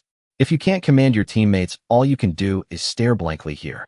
Song Xiaofei stood on a broken log, brushing the dust off his hands. He didn't even glance at Asuma, instead turning directly to his 3 teammates. This cat has weak chakra fluctuations. Its speed and reflexes far exceed those of ordinary beasts. He pointed at the yellow-spotted cat on the tree. Do not treat it as a pet. Now treat it as a reconnaissance ninja from an enemy village. Naruto was taken aback, his frustration disappearing in an instant. A reconnaissance ninja? Are you serious? Sasuke also put away his arrogance, jumping down from the tree and firmly gripping his kunai. We are now conducting a tactical encirclement drill for an ranked target. Song Xiaofei issued the orders methodically. Naruto, go towards 11 o'clock. Use your shadow clones to set a wide net and cut off its escape route to the north. Sasuke, go towards 3 o'clock. Do not burn it with fire. Release. Use shuriken to block its upward space. Sakura, go towards 6 o'clock. Set up all the wire nets for defensive barriers. No one is allowed to act without my command. The 3 teammates did not hesitate at all, quickly dispersing to their designated positions. Asuma stood aside, shaking his head disdainfully. It's just catching a cat. Why make a big deal out of it within a ranked tactical drill? Just showing off. In just a minute, the encirclement was completely formed. Act! Song Xiaofei commanded. Dozens of Naruto's shadow clones leaped out of the bushes, pouncing towards the yellow-spotted cat. Little Tiger was startled and instinctively fled upward. Clang! Clang! Several shuriken accurately nailed into the bark of the tree above Little Tiger, completely sealing off its escape route. Little Tiger twisted its body midair and fell towards the 6 o'clock direction. Sakura tightened the wire in her hands. A sturdy net instantly appeared in front of Little Tiger. Little Tiger let out a piercing scream, thoroughly enraged. Its chakra surged violently, and it pushed off from the wire using the reaction force to change direction forcefully. Its speed increased more than double, directly charging toward the weakest point of the encirclement, heading straight for Asuma's position. Asuma chuckled coldly, finally finding a chance to regain his pride. Looks like your little game of house has failed. Asuma raised his hand, preparing to form a single-handed seal. Let the senior show you what true capture techniques are. He aimed to catch the cat before Team 7 could, completely shattering Song Xiaofei's arrogance. Our prey is not for outsiders to meddle in. Song Xiaofei's voice echoed in the air. He had vanished from his original spot without anyone noticing. With his Byakugan activated, Song Xiaofei's speed reached its peak as he cut in between the cat and before Asuma could unleash his ninjutsu. Song Xiaofei was already close to the frenzied ninja cat. A highly condensed chakra gathered at his fingertips. 8 trigrams palm pressure point. Song Xiaofei's finger lightly tapped the chakra point on the back of Little Tiger's neck. All the power within Little Tiger instantly dissipated, unable to even make a sound. Song Xiaofei firmly grasped the nape of Little Tiger's neck, lifting it up. The whole process was fluid. Asuma's hand froze midair, and the smirk on his face turned to stone. The senior's actions are too slow. Song Xiaofei held the cat, turned around to look at Asuma. If you can't even catch a cat in a real battlefield, you won't even be able to eat dust.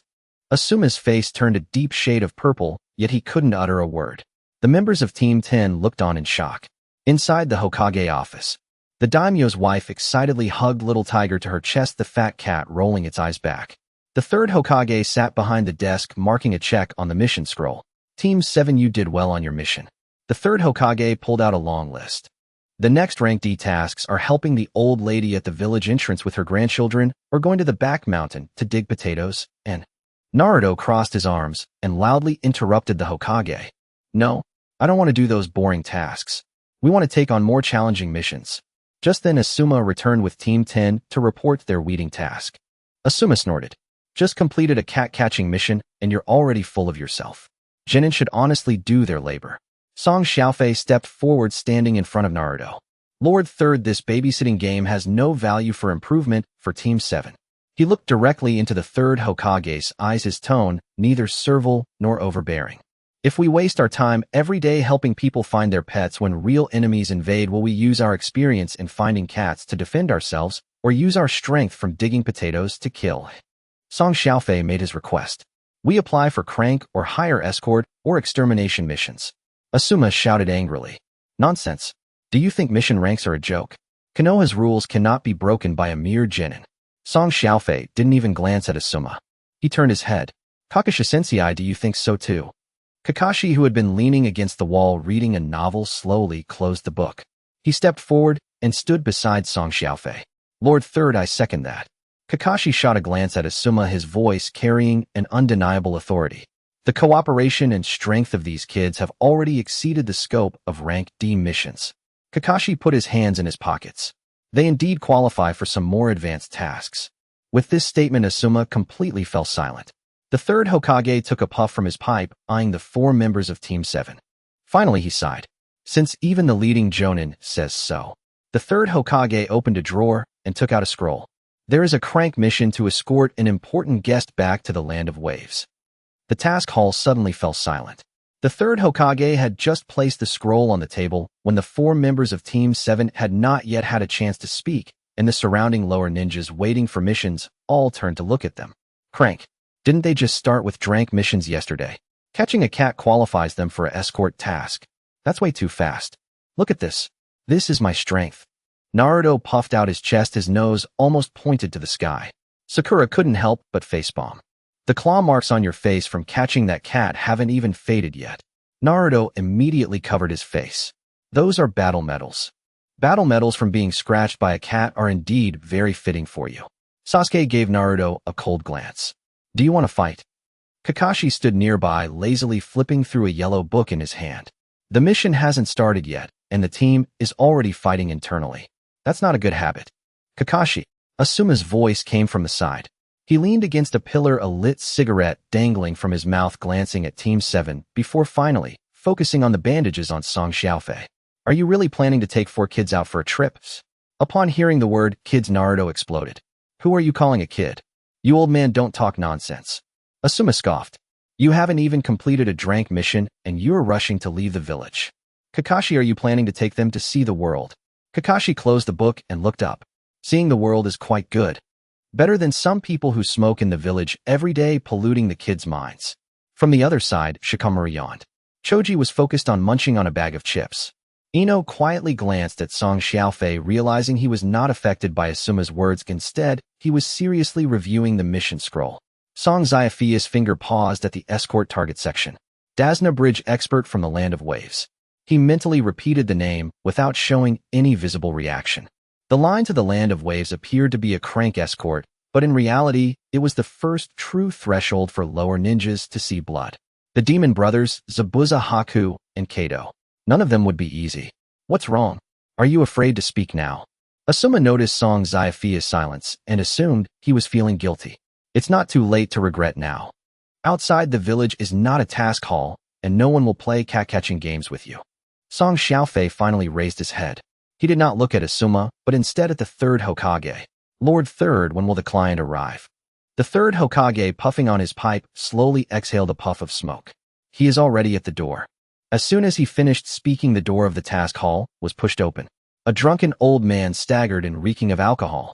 He was short with a scraggly beard and held a bottle of liquor in his hand. After entering, he first let out a belch, his bleary gaze scanning the hall. Who are the ninjas responsible for escorting me? The Third Hokage pointed to Kakashi. This is Kakashi Hatake, a Jonin. Next to him are his subordinates, Team 7. Dasna squinted as he looked over. He first saw Kakashi, and his expression was somewhat begrudgingly okay. But when he saw Naruto, Sakura, Sasuke, and finally the bandaged Song Xiaofei, his disdain was impossible to hide. Hey, did Konoha make a mistake? He shook the liquor bottle. I paid for ninjas, not a bunch of kids on a field trip. Naruto slammed his fist on the table. You old geezer, who are you calling a kid? Dasna glanced at him sideways. I'm talking about you. You yellow-haired brat, you look like you've never left the village. You better listen to me. Naruto was so angry he was jumping up and down. I'm going to be the Hokage one day. A mere escort mission, I could complete it with my eyes closed. Dasna let out a belch. Hokage, you. He laughed so hard his shoulders shook. Konoha must be quite permissive to allow such dreams. Naruto rolled up his sleeves, ready to rush forward. Sakura quickly grabbed him. Naruto, don't lay a hand on the client. Dasna shifted his gaze back to Song Xiaofei. He looked at the bandages around Song Xiaofei's abdomen and sneered. And this sickly kid? Is Konoha out of options? Even injured people are sent out to make up the numbers. The discussions in the hall became even more lively. Sasuke's expression turned cold, and he had already taken a half step forward. He didn't like Song Xiaofei, but having Team 7 publicly humiliated by a drunken old man was another matter. The pride of the Uchiha clan did not allow him to remain silent at such a time. However, just as he was about to speak, a hand blocked his path. Song Xiaofei stopped him. Sasuke frowned. Why are you stopping me? Song Xiaofei did not turn around. Scaring a drunk with momentum will only make him feel justified. Then should we let him continue to spout nonsense? Sasuke said coldly. Song Xiaofei replied calmly, let him speak first. Drunks are the most likely to reveal things they shouldn't. These words were not heavy, but they made the hall noticeably quiet. The Third Hokage lifted his head, his gaze landing on Song Xiaofei. Kakashi also put away his book completely. Dasna felt a bit unnerved under Song Xiaofei's gaze. He forced a cough. What? Kid, are you trying to scare me? Song Xiaofei picked up the mission scroll and walked to the table. Mister, Dasna, right. So what if I am? The task is to escort you back to the Land of Waves, a crank mission with compensation calculated according to standard civilian escort rates. Song Xiaofei spread out the scroll. Hey, race the problem. Dasna frowned. What problem? Song Xiaofei pointed at the route section on the scroll. The escort route only states to depart from Konoha, passing through the borders of the Land of Fire to the Land of Waves, but it doesn't specify any transfer points or indicate any personnel to meet us. The Land of Waves is an island nation which necessarily involves maritime transport, yet there is no information about ships, no dock registration, no secret codes, nor any indication of local guards to meet us. Naruto was confused. Are these details really important? Song Xiaofei tilted his head to look at him. Very important. He tapped the table with the scroll. The most fearful thing about an escort mission is not the distance, but the vagueness of the route. The vaguer the route, the more ambush points there are, and the more easily the team can be led into unknown areas by the client. Sakura's expression changed slightly. So if the client hasn't explained clearly, we won't know where the most dangerous points are. Exactly. Song Xiaofei looked at Dasna. So please clarify the return route again. Dasna tightened his grip on the liquor bottle. Isn't it just going back the same way? It's not as complicated as you say. Song Xiaofei did not smile. The scale of the bridge. Dasna was taken aback. What? You are a bridge expert, and you are returning to continue building the bridge. The scale of that bridge, the construction period, the remaining materials, the number of workers, and the deadline for returning. Song Xiaofei asked item by item. All of these relate to our stay after arrival, and whether the escort mission ends after we arrive. Dasna's drunkenness seemed to dissipate a bit. What does it matter to you, a lower ninja, asking so much? Because I don't want to clean up someone else's mess on the way. Song Xiaofei's tone was calm. Crank missions are assumed not to involve ninja combat. But your scroll is vague about even the most basic routes and meetings, which conceals risks. The hall fell completely silent. Asuma's mocking expression gradually faded. Ino stared at Song Xiaofei, her fingers unconsciously tightening around her clothing. She suddenly understood why Song Xiaofei hadn't argued with Asuma earlier. He hadn't taken those words to heart at all. Dasna's face twitched. You little brat, stop putting labels on me. I'm just an old man who builds bridges. How could there be any risk? Song Xiaofei took a step forward. Then clarify what I just asked. Dasna opened his mouth. The bridge. The bridge is of course very large. How large? It connects the land of waves to the outside world. How many workers? Dozens. Specifically how many? How am I supposed to remember that? Is there enough material? Close enough. Must work again within a few days after returning. This? Dasna choked. Song Xiaofei's gaze showed no signs of yielding. You see, it's not that you can't remember, it's that you don't want to say. This time Naruto also felt that something was off. He looked at Dasna, lowering his voice. Old man, you wouldn't really be hiding something from us, would you? Dasna's expression became ugly. What could I possibly hide from you? If something goes wrong, these lower ninjas can't afford to pay. Sasuke said coldly. You need to clarify now, that's being responsible for yourself. Dasna was momentarily stunned by Sasuke's words, but stubbornly retorted. I paid and you protect me, that's enough. Song Xiaofei closed the scroll. Not enough. He looked at the Third Hokage. Lord Third, I suggest we first retrieve the client files to verify the recent commission records and trading route changes for the Land of Waves. Kakashi also spoke up. I agree. Dasna became anxious. Hey, is this how you Konoha do things? You've accepted the mission and now you want to investigate me. Song Xiaofei turned back. You can refuse the investigation.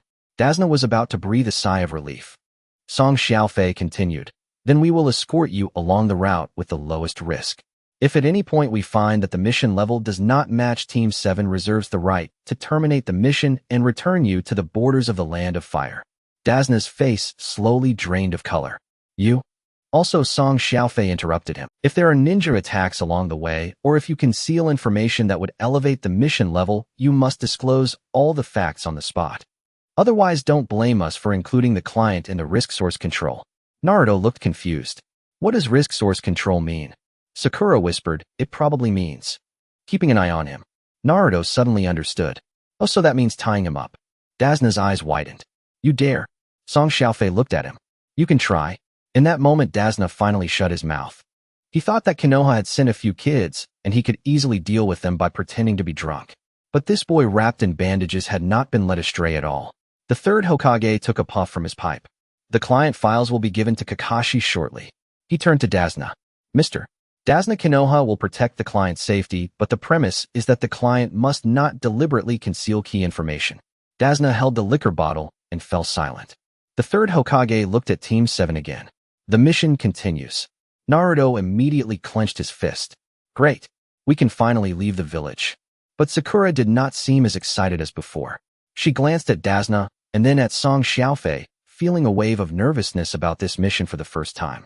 Sasuke put his kunai back in his ninja tool pouch. What a troublesome old man. Kakashi walked over to Song Xiaofei and lowered his voice. You asked very detailed questions just now. Song Xiaofei returned the scroll. It's not that I was detailed, it's that he left out too much. Kakashi squinted his right eye. It seems this journey won't be boring. Dasna stood at the door and glanced back at Song Xiaofei. The remaining traces of drunkenness had been almost completely suppressed. Kakashi lazily yawned as he tucked the mission scroll into his ninja tool pouch. The mission departs tomorrow morning, gathering at the main gate of Konohagakure. Naruto was taken aback. Tomorrow? Aren't we leaving now? Kakashi glanced down at his empty ninja tool pouch. Are you planning to escort the client with just half an apple and a face full of cat paw prints? Sakura shot a glare at Naruto. For a formal mission, you need to prepare ninja tools, medicine provisions, and route information. Do you think we're going to the back mountain to catch cats? Naruto scratched his head but quickly became excited again. Then I'll prepare now. I want the whole village to know that Team 7 is going out for a big mission. After he finished speaking, he dashed out of the mission hall, nearly colliding with Dasna at the door. Dasna cursed while clutching a bottle. Impatient little brat. Song Xiaofei passed by him and paused for a moment. Drink less before tomorrow. Dasna scoffed. Do I need you to tell me how to drink? If you get drunk and break your leg, we'll have to carry an extra burden.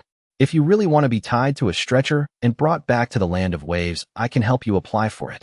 Dasna's face stiffened and the words he was about to say were swallowed back. Kakashi chuckled from behind. Xiaofei is right. The client also needs to cooperate with the escort process. Dasna gritted his teeth and turned to leave with the bottle. Sasuke watched Song Xiaofei. Do you really think he will be honest? Song Xiaofei walked toward the staircase. No. Sakura immediately became anxious. Then why are we still accepting this? Because the mission has already begun. Song Xiaofei raised his hand and tapped his forehead protector. From this moment on, don't treat him as an ordinary old man. Just treat him as a critical item that holds us back. Sakura opened her mouth. Critical item. That's a bit harsh. It's quite fitting, Sasuke coldly snorted. Kakashi watched the three walk out of the Hokage building, saying nothing more, slowly opening the mission scroll with a hint of seriousness in his previously lazy right eye. On the streets of Konohagakure, Naruto's voice was already heard from afar. Listen up. I, the great Naruto, will be going out of the village tomorrow to carry out a crank mission. What? You ask me if I'm afraid. What a joke, I'm going to be the future Hokage. It's just an escort mission. If I encounter bad guys, I can take them out with one punch. The vendor selling dumplings by the roadside smiled and handed him a skewer. Naruto, don't tire yourself out before you even leave the village. Naruto took the dumpling and proudly took a big bite. Boss, when I come back, you have to post my heroic deeds at the entrance of the shop. Meanwhile, Sakura returned home, and the first thing she did was dig out her ninja tool pouch. She wiped the shurikens clean, pressed the explosive tags into moisture-proof paper, and finally pulled out a small medical kit. She looked at the not so many bandages and hemostatic powder inside. Not enough. Sakura whispered, turning and running to the medicine cabinet to stuff everything she could carry into her bag. She had always thought that the teacher would lead the team, and she just needed to keep up. But today the questions Song Xiaofei raised in the mission hall made her realize that the mission was not as simple as a few lines of text on a scroll. The client might conceal information, the route could be wrong, and danger wouldn't wait until they were prepared to arrive. Sasuke didn't go home to rest. He went to the ninja tool shop. 2 sets of shurikens, 3 sets of kunai, and the thinnest wire you have. The shopkeeper glanced at him. A Uchiha kid, first time out of the village. Sasuke placed the money on the counter. Less questions. The shopkeeper chuckled and said no more, neatly packaging the items and handing them over. Sasuke took the ninja tools and didn't leave immediately after stepping out of the shop. He stood in the shadow of the eaves, trying the flexibility of the wire by wrapping it around his fingers. During the bell exercise, Sakura's wire and explosive tags had indeed proven useful. Naruto's shadow clones were not completely useless either. As for Song Xiaofei, Sasuke's expression turned sour. It's just a temporary alliance. Sasuke put away the wire, coldly walking in the direction of the training ground. Don't think I actually recognize you. In the evening, Song Xiaofei returned to his place and spread out a simple map on the table. From Konohagakure to the border of the Land of Fire, then to the nearby seas of the Land of Waves, the route was not complicated. Song Xiaofei picked up a charcoal pencil and marked 3 types of areas on the map. The truly troublesome place is here. Suddenly, there was a knock on the door. Song Xiaofei immediately covered the map with a cloth as Hinata stood outside the door, holding a small cloth bag, her cheeks flushed. Xiaofei, I heard that you are leaving the village tomorrow for a mission. Looking at her cautious demeanor, Song Xiaofei softened his voice a bit. The news spread fast. Hinata lowered her head. Naruto-kun said it many times on the street. Song Xiaofei couldn't help but chuckle. That does sound like something he would do. Hinata placed the cloth bag on the table. This is an energy-restoring medicine and a hemostatic ointment. Take them in case they come in handy on the road. Song Xiaofei opened the cloth bag, finding the medicine bottles neatly arranged inside, each labeled with small notes. Internal use, external application, urgent use. Every type was marked very clearly. Hinata softly said, "Your rib injury hasn't completely healed. You can't be reckless like during the exercise." Just as Song Xiaofei was about to speak, a familiar voice rang out at the door. "Yo, did I arrive at the wrong time?" Ino leaned against the door holding a small medicine bag, her golden hair swaying, her tone noticeably sour. "Hinata, you came really fast." Hinata immediately became nervous. "Ino, I was just here to deliver medicine." "What a coincidence, so was I." Ino walked into the room and placed the medicine bag on the table. A portable medicine bag from the Yamanaka family. It contains hemostatic powder, detoxification pills, and bandages for external wounds. If someone likes to use themselves as bait on the road, at least they can last a bit longer. Looking at the two sets of medicine on the table, Song Xiaofei suddenly felt that it was more troublesome than facing Kakashi's Raikiri. Hinata glanced at the bandages on Song Xiaofei's body. "Xiaofei-kun, I want to confirm your internal injuries first." Ino immediately interjected. "You check the internal injuries, and he'll check the external ones.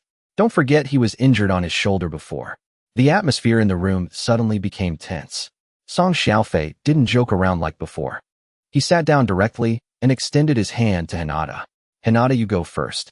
Gentle fist chakra is more precise for meridian perception. You can accurately check the ribs and internal breath." Hinata was startled for a moment and nodded gently. Song Xiaofei then looked at Ino. "Ino, help me check the configuration of the external medicine, especially the detoxification and hemostatic ones. In an out-of-village mission, the most feared thing is slow wound treatment. Your medicine bag just happens to fill that gap." Ino had some sarcastic remarks prepared, but she turned her face away, her ears flushed. "Who wants to help you fill the gap? I'm just afraid you'll die out there wasting my initial investment." Song Xiaofei took her medicine bag, carefully placing it next to his ninja tool pouch. "Then I'll do my best to come back alive so your investment can increase in value." Ino huffed. "You better keep your word." Hinata's fingers gently pressed against Song Xiaofei's rib side through the bandages, her chakra softly probing inside. Her brows quickly furrowed. "Not completely healed yet." Song Xiaofei didn't dodge. "I can move."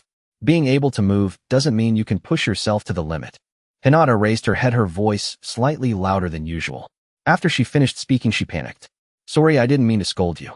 Song Xiaofei raised his hand, gently ruffling her hair. "You're scolding just fine." Hinata froze, her face turning so red she could hardly speak. Ino squinted from the side. "Hey, are you starting to pet him right in front of me?" Song Xiaofei immediately reached out to take the medicine bag. Ino handed over, his fingers lightly brushing against her hand before withdrawing. "Yours is important too." Ino paused her actions. Song Xiaofei hung the medicine bag on the most convenient spot at his waist. "In this position, I can easily access it during a fight. If trouble really arises, it might be worth more than a kunai." Ino's displeasure faded a bit, but her words were still sharp. "You're starting to recognize value." Hinata looked at Ino, then at Song Xiaofei, and finally said softly, "Then I won't come to see you off tomorrow morning to avoid distracting you." Song Xiaofei looked at her. "No need to avoid me. You can come if you want to." Hinata blinked. Song Xiaofei then looked at Ino. "You too?" Ino raised an eyebrow.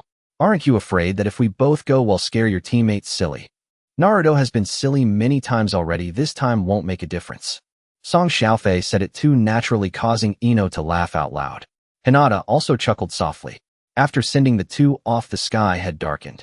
Song Xiaofei closed the door, and the room quieted down again. He first sorted Hinata's medicine by purpose, then opened the information notes that Ino had brought. This was not an official file, but rather scattered information that the Yamanaka family could compile from traders, flower shop customers, and casual conversations at the border. The price of grain in the land of waves has been abnormal recently. Shipping has been monopolized by an outside merchant group. The influx of building materials has decreased. The demand for black market medicines has risen. Song Xiaofei flipped to the last page and saw a name circled in red by Ino. The Kato Merchant Group. Outside, Naruto's loud voice could be heard. "Xiaofei, are you there?" "I'm ready." Song Xiaofei opened the door and saw Naruto carrying a bulging bag with instant noodles, toy kunai, a sleeping bag, and even half a worn-out comic book sticking out. Song Xiaofei was silent for 2 seconds. "Are you going on a mission or moving?" Naruto patted his chest. "Better safe than sorry." Song Xiaofei snatched the bag from him and dumped it directly on the ground. "Leave 2 packs of instant noodles, throw away the comic, and get rid of that pot." Naruto screamed. My pot. You'll want to stew yourself after carrying it for 3 miles. Xiaofei shoved a few shurikens back into Naruto's ninja tool pouch. Shadow clones are your advantage, but you can't rely solely on chakra to charge in. No rushing, no leaving the team, and no shouting at suspicious things on the road. Naruto was unconvinced. I'm not that dumb. Xiaofei looked at him. Remember the last time with Mizuki? You almost got tricked away by a few words. Naruto immediately shut up. Xiaofei tossed back the packed bag. Starting tomorrow, you better bring your brain with you. Naruto hugged the bag, his voice lowered. Oh. Xiaofei left Naruto's house and went to the training ground. Sure enough, Sasuke was still practicing throwing. The kunai was embedded in the tree trunk, forming a diagonal line. Sasuke didn't turn around. What are you here for? Xiaofei walked to the target and glanced at the landing point. Did you bring the wire? Yes. Explosive tags. 3 sheets. Too few. Sasuke turned around. Do you think explosive tags are like stones by the roadside? Xiaofei pulled out 2 sheets from his pocket and handed them over. Sakura will bring them, but you're more likely to encounter contact on the left flank. You don't need to kill anyone, just create a breakpoint. Sasuke didn't take them immediately. Are you ordering me? I'm just telling you not to die too quickly. Sasuke's face darkened, but he still took the explosive tags. Stop acting like a leader. Xiaofei turned and left. Then don't listen tomorrow.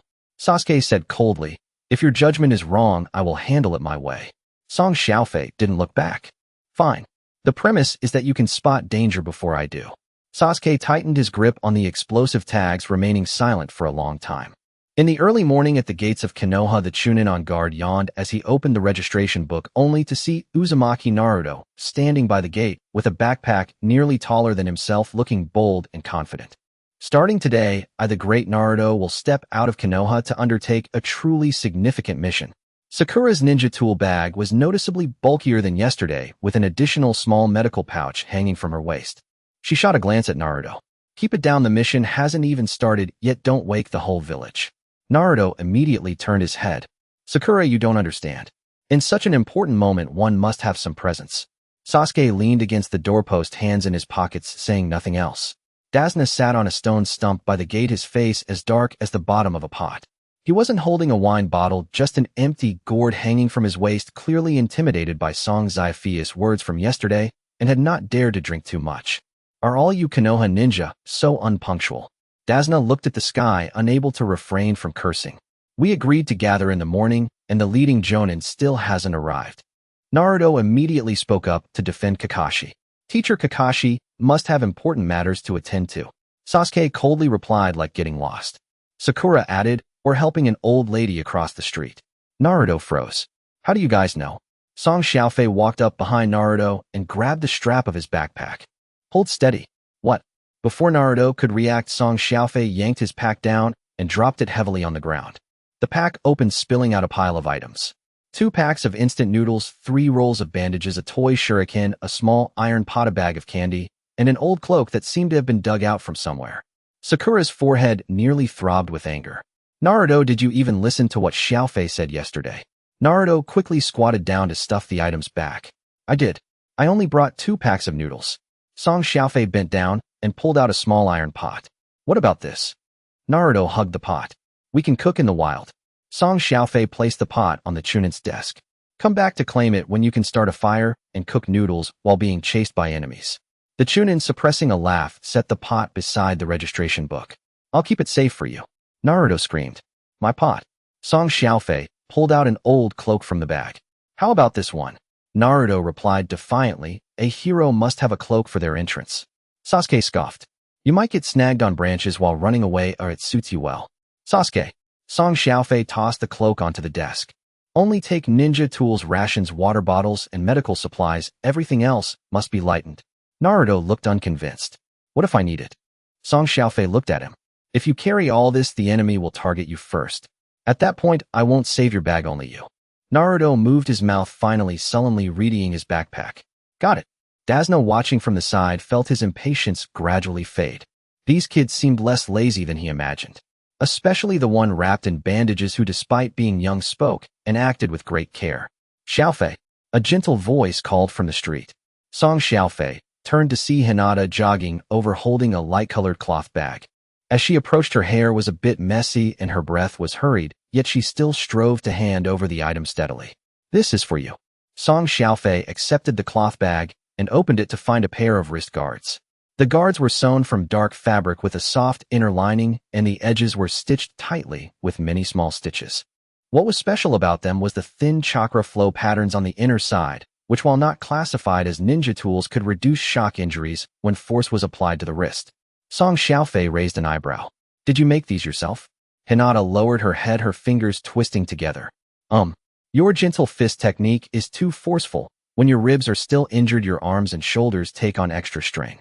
This won't block attacks, but it will make your wrists feel more comfortable."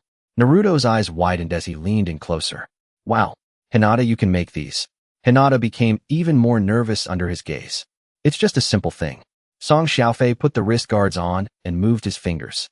They fit comfortably. The size was not just a random guess. He looked at Hinata. They fit perfectly. Hinata's face turned bright red. "That's good." Song Xiaofei lowered his voice. "I'll wear them when I come back." Hinata's shoulders trembled slightly, and she nodded rapidly. Ahem. Another voice came from nearby. Ino had approached the gate at some point, arms crossed, wearing a slightly dissatisfied smile. "No wonder the morning air is so sweet. It turns out someone is here, giving handmade wrist guards." Hinata immediately whispered in Osen. Ino walked up to Song Xiaofei, raised her hand, and shoved a small folded note into his palm. "Don't get me wrong, Iu, I'm not here to deliver anything to you." Naruto immediately shouted, "Then what are you here for?" Ino pointed at the distant Team 10, which was moving slowly toward them. "We have a mission too, it's on the way." Shikamaru yawned as he followed behind. "What a hassle, it's just a document delivery, why do we have to do it so early?" Ino ignored them, leaning closer to Song Xiaofei, lowering her voice. "Don't read the note now.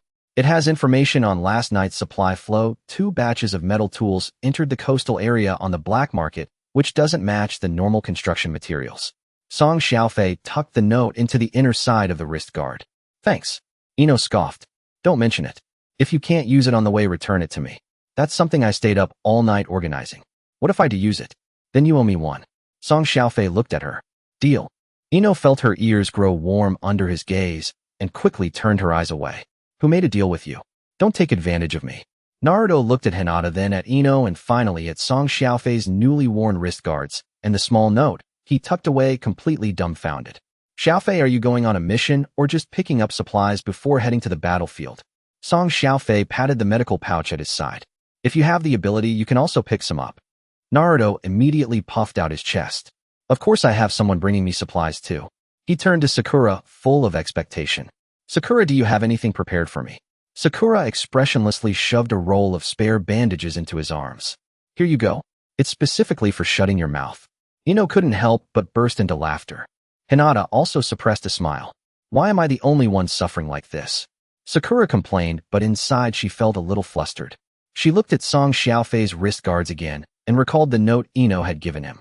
She used to think that Sasuke was the one all the girls in class were focused on. But she didn't know when it started that people naturally gathered around Song Xiaofei. Hinata worried about his injuries. Ino checked on intelligence for him. Yet she, who was clearly on the same team, always seemed to be a step behind. Sakura instinctively tightened the strap of her medical pouch. At the very least in this mission, she couldn't just stand behind trembling. "Hey, it's lively here." A lazy voice from afar interrupted. Asuma strolled over with a cigarette in his mouth, the tip unlit, looking as irritating as ever. Kurenai was beside him, leading Team 8 past, and seeing Team 7 off, she paused for a moment. Asuma scanned the area, finally landing his gaze on Song Xiaofei. "First time leaving the village, and it's such a grand affair. Don't come crying back later." Naruto immediately glared. "Why are you back again, old man?" Asuma ignored Naruto and spoke to Song Xiaofei. "There's no one outside the village to clean up after you. Don't die out there." Kurenai immediately frowned. "Asuma, is it appropriate to say such things at a time like this?" Asuma shrugged. "I'm just reminding them to be realistic." Ino also expressed her dissatisfaction. "Asuma-sensei, can't you say something nice when sending us off?" Shikamaru muttered quietly. "Finding trouble so early in the morning is really a hassle." Choji bit down on a chip. "I think Team 7 looks quite spirited." Asuma's expression darkened, but Song Xiaofei smiled. He raised his wrist and adjusted the wrist guards Hinata had given him. "Don't worry, senpai." Asuma squinted. Song Xiaofei continued, "I'm bringing the compensation money you gave me last time. My accommodations will definitely be fine on the road." If danger truly arises, I'll think first that I haven't spent that money yet. I can't lose it.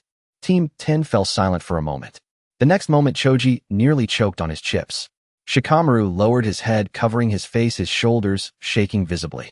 Ino burst into laughter. Xiaofei, can you not just mention that and stab Asuma Sensei's heart? Naruto was a beat slow to react, then burst into wild laughter, slapping his thigh. Ha ha ha.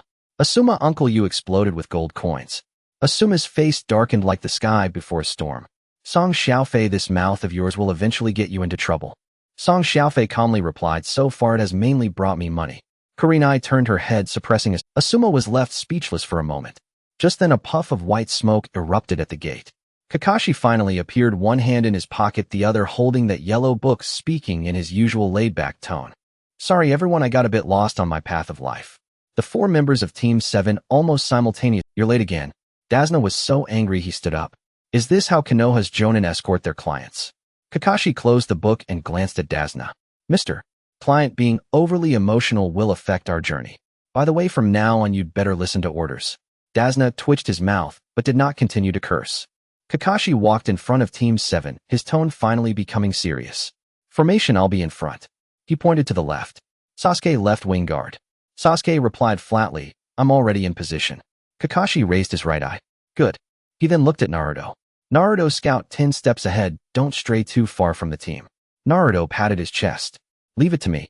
Song Xiaofei immediately added, no shouting. Naruto's momentum immediately deflated. Got it. Kakashi then looked at Sakura. Sakura, assist from behind and around the client. Sakura nodded vigorously. Understood. Finally, Kakashi looked at Song Xiaofei. You're in the middle rear position, keep an eye on Dasna, and also complete the team's visual coverage. Song Xiaofei had no objections. Okay. Dasna felt uneasy hearing himself being specifically mentioned. Do I, an old man, really need to be watched? Song Xiaofei turned to look at him. Yes. You're more likely to run off than the enemy. Dasna's beard trembled in anger, yet he couldn't find a retort. Kakashi completed the village exit registration and the Chunin stamped it. The gates of Konoha slowly opened. Naruto stood at the front, bursting with excitement. Let's go.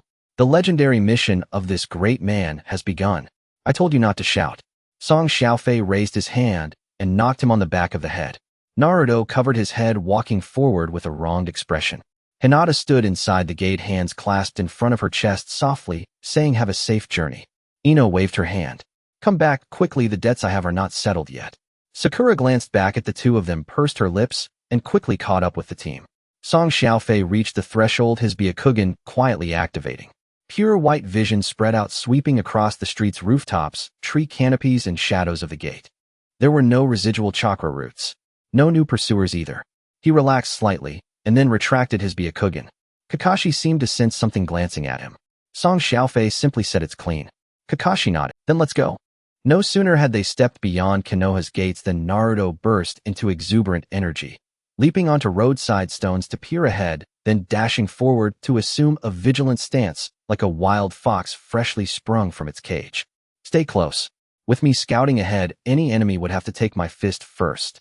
Sakura held her tongue for as long as she could, but finally cracked. Naruto, you're the vanguard, not on a spring picnic. He spun around and bared his teeth at her. You wouldn't understand. True power declares itself the moment it enters a place, by sheer presence alone. Sasuke walked to the left, his face darkening with every word. That's not presence. That's nonsense. Naruto exploded on the spot. What do you mean by that, Sasuke? Exactly what it sounds like, he replied coldly. Who are you calling an idiot? Sakura rushed in to mediate. Settle down. Don't let your bickering scatter the formation. Tsunade shuffled along behind them, clutching his small pack, and snorted through his nose. Konoha's shinobi certainly have spirit. Arguing nonstop, you don't even tire. Naruto whirled around instantly. Old man, who are you insulting now? Tsunade shot him a sidelong glance. Whoever answers is who I'm talking about. You. Naruto pivoted on his heel, nearly sprinting back to confront him. Song Xiaofei seized him by the backpack strap and yanked him back in one smooth motion. Naruto still bristled. He started it. Song Xiaofei nudged him half a step forward. He's our client, and also the source of trouble. Clash with the source and trouble multiplies. Tsunade's cheek twitched. You speak rather bluntly for a child. Song Xiaofei didn't even glance his way. Kakashi strode at the front, yellow novel in hand, pace unhurried and steady, as if utterly deaf to the chaos unfolding behind him. Sakura lowered her voice and edged closer to Song Xiaofei. Won't Sensei Kakashi intervene? He's waiting. Song Xiaofei swept his gaze toward the tree line ahead. Sakura blinked startled. Waiting for what? For us to align the team ourselves. If he truly meant to intervene, he'd have spoken up the moment we left the village, not allowed Naruto to bound about unchecked the whole way. Sakura instinctively turned to stare at Kakashi's retreating back. Sasuke, having overheard, added coolly, sounds like you think you understand Jonin-level thinking. I don't. Which is precisely why I watch. Sasuke was momentarily speechless, then scowled even deeper. The road stretched farther, villages thinned out. Trees thickened on both sides. Wind rustled through the branches, stirring fragmented whispers among the leaves. At first Naruto kept darting his gaze everywhere, until gradually the novelty faded. Then in the next instant his foot slipped, and he pitched headlong forward. Oof! Song Xiaofei moved faster than sound, gripping his backpack strap and hauling him back with unerring precision. Naruto staggered twice before regaining his balance, then looked down and his expression froze. Beside where Head just stepped lay a mud pit, half hidden beneath grass. Sakura dashed over alarmed. Naruto, are you all right? He swallowed hard, still trying to bluff. It was just a slip. I was actually testing the terrain. Song Xiaofei released his backpack strap, voice calm and level. Keep acting out, and you'll die without ever seeing the kunai that kills you. Naruto flushed crimson, then stubbornly retorted, that's ridiculous. There's not a soul in sight. Where would ambushers even hide? Song Xiaofei pointed silently at the grass beside the pit. Look for yourself. Naruto crouched and stared, growing more bewildered by the second. What am I supposed to see? Sasuke frowned, approached, and knelt, then used his kunai to part the grass. Beneath it lay two snapped stalks. The cuts were fresh, but the pressure marks ran opposite the direction wind would have flattened them. Sasuke paused, his expression hardening. Someone stepped here. Naruto recoiled, stunned. Really? Sasuke lifted another patch of loose soil with his blade. A faint, deliberately smudged trace marred the mud, nearly invisible unless scrutinized closely. Not just one person. Someone erased their footprints. Sakura's spine prickled with cold sweat. Naruto opened his mouth. No sound emerged. After several breaths, he muttered glumly, I didn't know grass could betray so much. Song Xiaofei met his gaze. Don't know? Then learn. Naruto twisted his lips, but this time held his tongue. Sasuke rose, brushing dirt from his palms. When did you notice? Soon after leaving the village, Song Xiaofei answered without hesitation. Sasuke's brow furrowed. Then why not say something earlier? Would you have listened? Song Xiaofei countered. Letting you see it yourselves is far more effective than lecturing you all the way. Sakura's cheeks warmed. She'd been too busy watching Naruto and Sasuke to scan the ground. Tsunade stood behind them, having assumed these children were merely accompanying Kakashi for field exposure. Yet now it was clear, the youngest among them had spotted danger first. Up ahead, Kakashi turned a page. His uncovered right eye curved faintly, but he remained silent. Song Xiaofei stepped forward and spoke again. From now on, we reorganize formation. Naruto lifted his head immediately. Howie, you advance 10 paces ahead. If anything feels off, stop. Don't shout. Don't turn or flail. This time Naruto nodded soberly. Understood. Song Xiaofei moved beside Tsunade. You walk half a step ahead, and to my right. When I halt, you halt. When I move, you move. No sudden detours to the roadside. No unsanctioned breaks from formation. Tsunade's mustache trembled. What if I need to relieve myself? Fine, Song Xiaofei replied evenly. Then I'll have Naruto deploy shadow clones to form a privacy ring while you attend to it. Naruto perked up instantly. I'm great at that. Tsunade turned ashen. You brats have no concept of respect for elders, or basic decency. Sakura nearly burst into laughter, then hastily composed her face. Kakashi finally closed his book and glanced back at the newly arranged formation. Much better now. Naruto puffed out his chest. Hear that? Even Sensei Kakashi praised us. Sasuke delivered the final blow, tone dry and detached. He praised the formation, not you. A vein pulsed on Naruto's forehead. He opened his mouth to yell, then clenched it shut, swallowing the retort. Instead, he shot Sasuke a fierce, exaggerated grimace. The group pressed onward. As they entered a lowlying stretch, Song Xiaofei's stride slowed, almost imperceptibly. By the roadside, a small puddle glistened, but the sky had been clear all day. Song Xiaofei said nothing, only tapped his wrist guard twice softly. Naruto halted mid-step. Sasuke's hand slid to the edge of his weapon pouch. Sakura instinctively drew Tsunade half a step behind her. Before Tsunade could ask why they'd stopped, Xiaofei tilted his head slightly, and chakra gathered subtly around his eyes. His Byakugan did not fully activate. Only a thin, controlled layer of perception extended outward. Beneath that puddle, two tightly suppressed chakra signatures pulsed, along with iron and poison. Song Xiaofei's expression hardened inch by chilling inch. Naruto whispered, "Is there really a problem?" Song Xiaofei didn't look at him. "Yes." Dasna, following behind, furrowed his brows and cursed. "Isn't it just a puddle? Are you Konoha ninjas always this slow?" Sasuke had already placed his hand on his ninja tool pouch, his gaze fixed intently on the puddle. In this weather, the grass by the roadside is dry. How could there be a pond? Sakura gradually tightened her grip on her kunai. She couldn't discern much more, but she had learned one thing. Song Xiaofei stopped, not merely idling.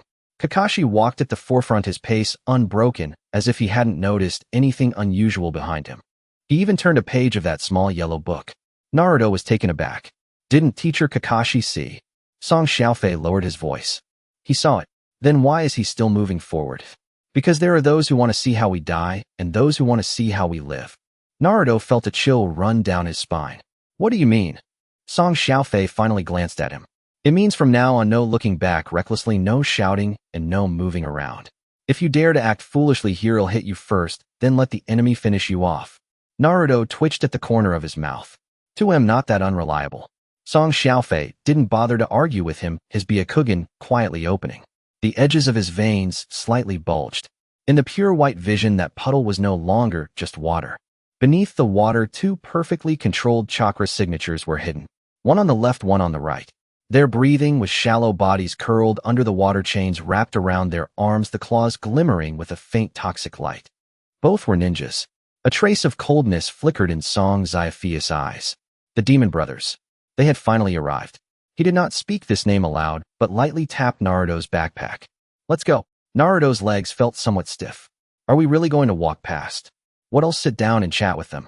Sasuke coldly interjected, stepping half a pace forward to the left. His expression still bore the demeanor of a deadpan face, but his body was quite honest. Sakura bit her lip and actively pulled Dasna behind her. "Mr. Dasna, please do not move around recklessly." Dasna stumbled at her pull, about to explode in anger, but seeing the three of them with taut faces, he managed to swallow his words of cursing. "What exactly did you see?" Song Xiaofei replied blandly. "I don't want you dead just yet, so keep your mouth shut." Dasna's expression twitched.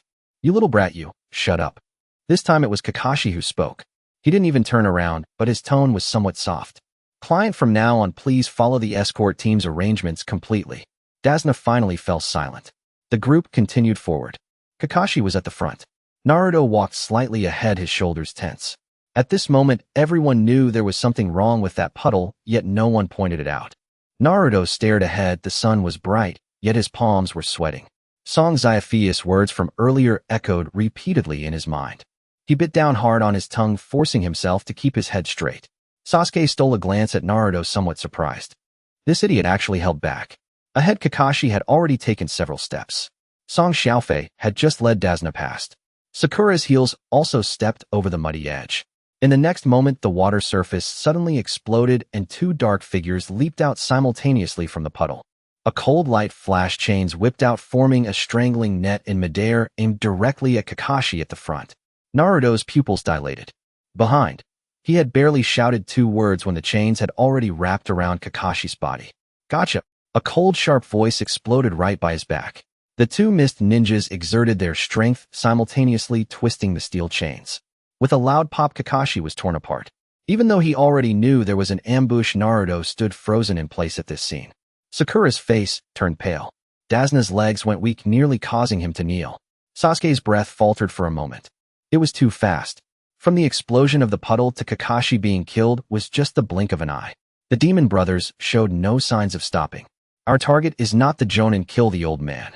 The chains whipped around, and the poison claw changed direction, lunging straight for Dasna. Dasna finally let out a cry of despair. "Save me, Sakura!" Song Xiaofei shouted, already lifting his foot. Bang! Dasna was kicked away by him, rolling toward Sakura. "Catch him!"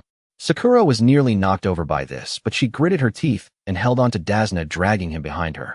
"Naruto, get down!" Naruto's mind was still blank, but his body acted first and dove down. A poison claw grazed his scalp, severing a few strands of golden hair. Naruto's back was instantly soaked. Meanwhile, Song Xiaofei had already cut into the line of the chains. Clang! The kunai slammed into the intersection of the chains, sending sparks flying. A tremendous pulling force surged into his shoulder, numbing his grip. Sasuke to the left. Sasuke had no time to think, drawing his kunai and diving into the fray. He moved at great speed, taking advantage of Song Xiaofei's moment of distraction to slice diagonally. With a crack, the left chain was forcefully severed. One of the demon brothers suddenly became disoriented. "You little brat." Enraged, the opponent swiped the claw towards Sasuke's face. Sasuke gritted his teeth and retreated. Song Xiaofei, however, didn't back down. His Byakugan was fully activated, and the slightest movement of the opponent's shoulder and elbow was vividly clear in his vision. "That one on the right," Song Xiaofei murmured, twisting his foot and slipping through the chain seam. One of the demon brothers flashed a fierce glint in his eyes, and the poisoned claw aimed straight for Song Xiaofei's throat. This grab was both swift and fierce. Sasuke's expression changed. "Xiaofei." Song Xiaofei didn't respond, his body pressed forward, almost sliding along the opponent's arm, barely avoiding the attack. The fabric on his shoulder was torn open by the blade's edge. Seeing blood, the opponent grinned savagely. "You've been poisoned, you're going to die." Before he could finish, Song Xiaofei's right palm had already struck the inside of his elbow. Bang! The opponent's entire arm went numb, and the claw nearly slipped from his hand. "What?" Song Xiaofei gave him no chance to ask, his left hand forming a palm and striking down below the shoulder. "Sasuke, take half a step back." Sasuke instinctively complied. The next second, the stunned demon brother lunged forward, colliding right into the chain swung by the other. The attacks from both sides collided. Only then did Naruto manage to get up from the ground, bloodshot eyes filled with panic. "What about Teacher Kakashi?" "Shut up." Song Xiaofei interrupted him. "It's not your turn to mourn yet." Naruto was taken aback. Before he could comprehend what that meant, a gust of wind swept through the forest, and beside the recently created blood mist of dismemberment, a lazy figure appeared. Kakashi stood there, still holding that small yellow book. "Body replacement technique." Naruto's eyes nearly popped out. "You're not dead." Kakashi squinted his right eye. "I'm not weak enough to be taken down by such a level of sneak attack." The faces of the demon brothers changed in unison. Not good. But they no longer had the chance to reorganize for the first wave. At this moment, Sasuke finally came back to his senses, and the kunai in his hand pressed forward again. "You go left, I go right." Song Xiaofei did not look at him, only replied, "Let's talk, keep up." Sakura shielded Dazna, her knuckles turning white. Dazna's face was ashen like soil, his breathing trembling. Naruto stood in place, his chest heaving violently. He had truly thought Kakashi was dead, and he had almost lost his life in the first blow due to his daze. Kakashi's gaze swept over Team 7, the laziness in his right eye completely dissipated. He hadn't expected that the first to step up amidst the real combat impact he had deliberately let out would be this injured little brat. Another of the demon brothers pulled back the chains, gathering strength at his feet, and charged towards Song Xiaofei. The poisoned claw swept horizontally, the chains circling behind, moving in perfect sync. "They'll kill you first." Song Xiaofei raised his eyes, the track in his Byakugan crystal clear. Although the opponent was fast and strong this time, he had seen through it. Sasuke simultaneously cut in the kunai, flashing cold light. Clang! The claws and blades collided. The chains lifted once again. Clang! Zuozu's kunai managed to halt one of the poisoned claws, yet the Ghost Brothers' coordinated assault never faltered. The chain on the left whipped out violently from the recoil. Another steel claw, gleaming with an eerie blue poison, slid along Zuozu's arm and aimed straight for Song Xiaofei's throat. "Xiaofei!" Xiaoying cried out from behind. The strike came with impossible speed and a merciless angle. Dazina's face drained of color, his legs gave way, and he collapsed to the ground. Even Zuozu had no time to draw his blade and defend. He could only watch the poisoned edge seek Song Xiaofei's vitals. Yet at the instant the claw neared his throat, Song Xiaofei twisted on his foot and bowed his body forward at a cunning angle. The sharp talons scraped the edge of his neck. A tearing sound rent his clothing. 3 crimson slashes blossomed across Song Xiaofei's shoulder as blood trickled down his arm. "He's bled." The Ghost Brothers grinned savagely at the sight of blood. "Little brat, that's a specially made toxin from Wuin. Once it draws blood, within 3 breaths your whole body will go numb. You won't be able to move a single finger." He looked at Song Xiaofei with nothing but derision in his voice. The cost of showing off is hefty. When your body stiffens, I will, before your very eyes, skin that old man alive cut by cut. Dare ruin our brother's plans and go to hell. Dazina broke out in a cold sweat, his hands trembling as he braced himself on the ground. It's over. Even the strongest of them got hit. Xiaoying felt a chill sweep through her. Even the hand that gripped her kunai trembled. Song Xiaofei. She wanted to rush forward to help, but her legs felt leaden and would not obey. Just as everyone expected Song Xiaofei to fall, his face betrayed not the slightest change. The toxin seeped into his bloodstream. Microparticles of the immortal body stirred within his meridians. A fierce regenerative force pressed the poison rigidly around the wound. Not 3 breaths, nor 30, could let that toxin spread. The smile on the ghost brothers' faces had barely faded when they noticed the wounded youth before them had not collapsed at all. He even used the moment he took that blow to close entirely into their inner circle. This poison of yours is past its prime, Song Xiaofei coldly observed. Before his words had finished, his left hand formed into a palm strike, channeling a sharp chakra precisely toward the opponent's elbow meridian. Bang! The ghost brother felt his entire arm go limp. The strength to hold the steel claw drained away. Impossible. How can you still move? His eyes widened in shock. Song Xiaofei gave him no time for protest. The right hand spun over, the second palm struck directly at the other's shoulder well point. Chakra condensed into a hidden force and penetrated into his body. Crack! The sound of bones dislocating accompanied the severing of meridian flow, and the ghost brother let out a piercing wail. Half his body lost all control, and he pitched forward. Zuizhu! Song Xiaofei barked. Zuizhu had been waiting slightly to the rear. Though inwardly resentful at Song Xiaofei's constant dominance, his body moved with perfect coordination. He seized the opening Song Xiaofei created and drove off the ground. Don't boss me around. Zuizhu snorted, launching himself into the air and delivering a heavy spinning kick that smashed into another ghost brother's flank who had been trying to assist. Croc! The enemy flew aside and slammed into a roadside trunk, leaves raining down. At that moment, a dazed Mingren finally snapped back to himself. Kakashi is not dead, his comrades are fighting desperately. Blood rushed to Mingren's head in an instant. You bastards! Mingren shouted and formed hand signs, hurtling forward, heedless of danger. Song Xiaofei turned on him sharply, his tone colder than before. Mingren, don't recklessly charge. Fall back and hold the retreat route. Mingren's feet faltered. I want to beat them. Song Xiaofei snapped. If you rush in, you'll only get in Zuozu's way. Use your shadow clone technique to block the path. Don't let them reach the water pit. The scolding cleared the fog of Mingren's hot-headed valor. Mingren ground his teeth. Damn it. Multi-shadow clone technique. Boom, boom, boom. Dozens of white puffs exploded. In an instant, a dozen Mingrens filled the surrounding clearing. Though chaotic, a dozen mouths, shouting in unison, managed to block the 2 ghost brothers' escape route solidly. Don't run. Take my punch. The ghost brother who had been kicked away bit his lip and scrambled up, wiping the dirt from his face.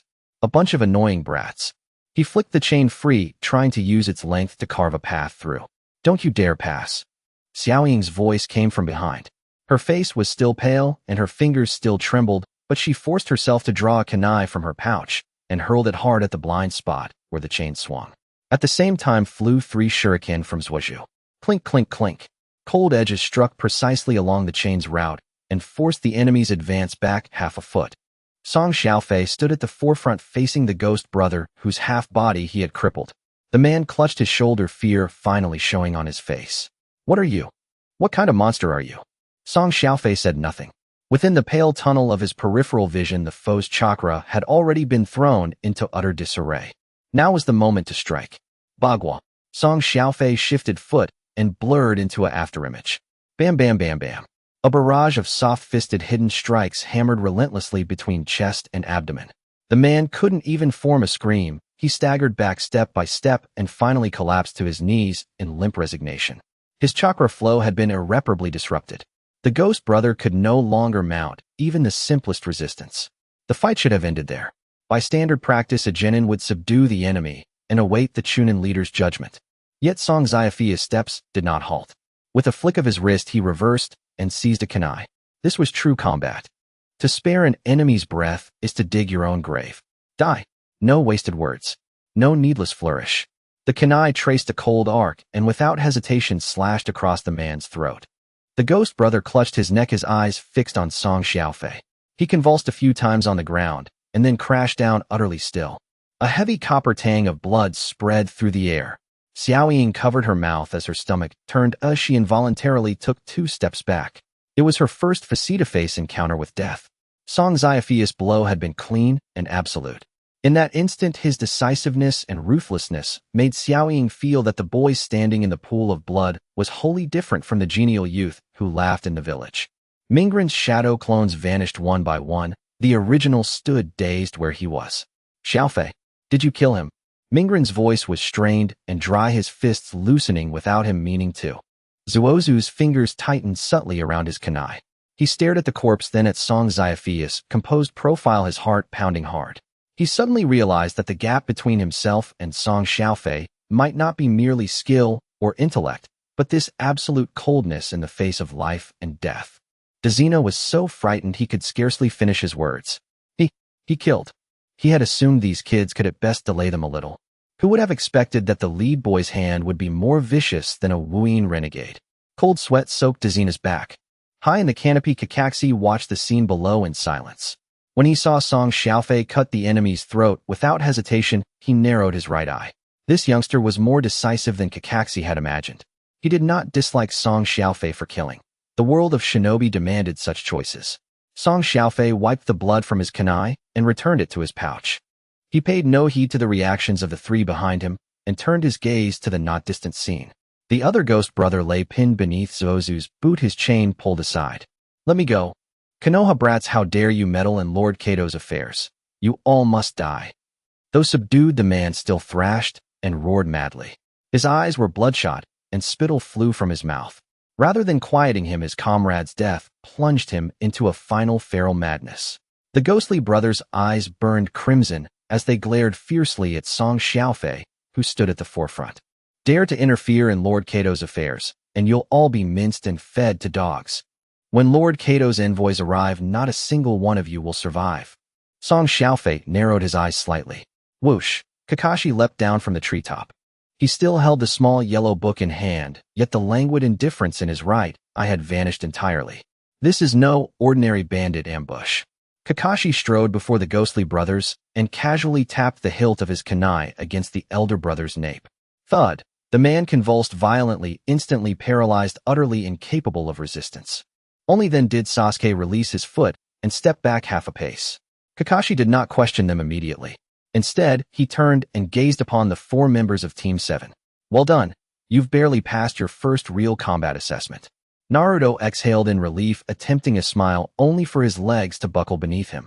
Kakashi pointed toward the lone captive slumped on the ground like a lifeless dog. Now interrogation is yours to conduct. Sakura froze stunned. Us? Interrogate? Kakashi's tone remained calm and detached. Killing is merely a method. Intelligence is the core objective of any mission. Naruto clenched his fist and forced himself forward. His gaze locked onto the ghostly brother's face, voice trembling faintly. Speak. Why did you ambush us? The man spat a mouthful of bloody phlegm and sneered. Blonde brat, do you truly think I fear you? Naruto choked on his breath, face flushing with rage. Sasuke drew a fresh kunai without hesitation. Its blade pressed against the man's cheek, slicing a thin crimson line. Name your employer, or join your brother in death. Unflinching, the man only laughed louder. Then kill me. Go on, have the courage to do it. You fools risk your lives for that worthless old wretch behind you. It's beyond absurd. Tsunade, standing behind them, broke into cold sweat, breathing raggedly. Sasuke's brow furrowed. The kunai in his hand began descending, when suddenly a hand settled firmly upon his wrist. Song Xiaofei stepped forward. With that approach, you'll get nothing but curses from him until dawn. Sasuke withdrew the kunai and spoke coolly. Then do you have a better method? Song Xiaofei offered no reply, merely crouched low before the captive. His Byakugan activated once more, revealing the intricate network of chakra pathways within the man's body. Chakra infused with gentle fist technique coalesced at his fingertips into a dense razor-sharp vortex. You just said you wished to die, oi. His voice held no inflection, no warmth, no threat, only absolute stillness. The ghostly brother glared back. If you've got the guts, puffed. Before the words could finish, Song Xiaofei's 2 fingers struck the man's left Jichuan acupoint. No blood spurted forth. Yet the man's body arched violently upward, throat erupting in an inhuman guttural shriek. Ah! The gentle fist's hidden force shattered the neural center surrounding the acupoint, a torment far more excruciating than flaying or bone-breaking. Song Xiaofei didn't pause. Uffed! His second strike landed precisely on the man's huantiao point at the thigh. The scream cracked into a strangled screech. The man thrashed wildly on the ground like a fish cast ashore. His skeleton seemed to splinter joint by joint, his muscles spasmed beyond conscious control. Naruto's scalp prickled. He swallowed hard involuntarily. Sasuke's eye twitched imperceptibly. Song Xiaofei watched silently as the rogue ninja writhed in the mud. Those 2 strikes merely severed your chakra circulation. Next, I will amplify your pain receptors threefold, and then systematically pulverize every joint in your body. He raised his hand once more. Pale blue chakra shimmered at his fingertips. Remain silent, and you'll lose even the ability to beg for death. This time, the ghostly brother shattered completely. Snot and tears streamed down his face as he shook his head frantically. I'll tell you everything. I swear. It was Kato. Lord Kato hired us. Our target is that bridge-building old man. If he lies, we get no payment. Song Xiaofei ceased his assault. The chakra at his fingertips dissipated. He turned toward Kakashi, who gave a slight nod and tossed a specially reinforced rope binding the captive tightly to the tree trunk. The immediate danger had passed. All eyes converged unbidden upon Tsunade. His already ashen face now drained entirely of color. Cold sweat dripped from his chin onto the earth. His knees trembled uncontrollably. Kakashi approached him.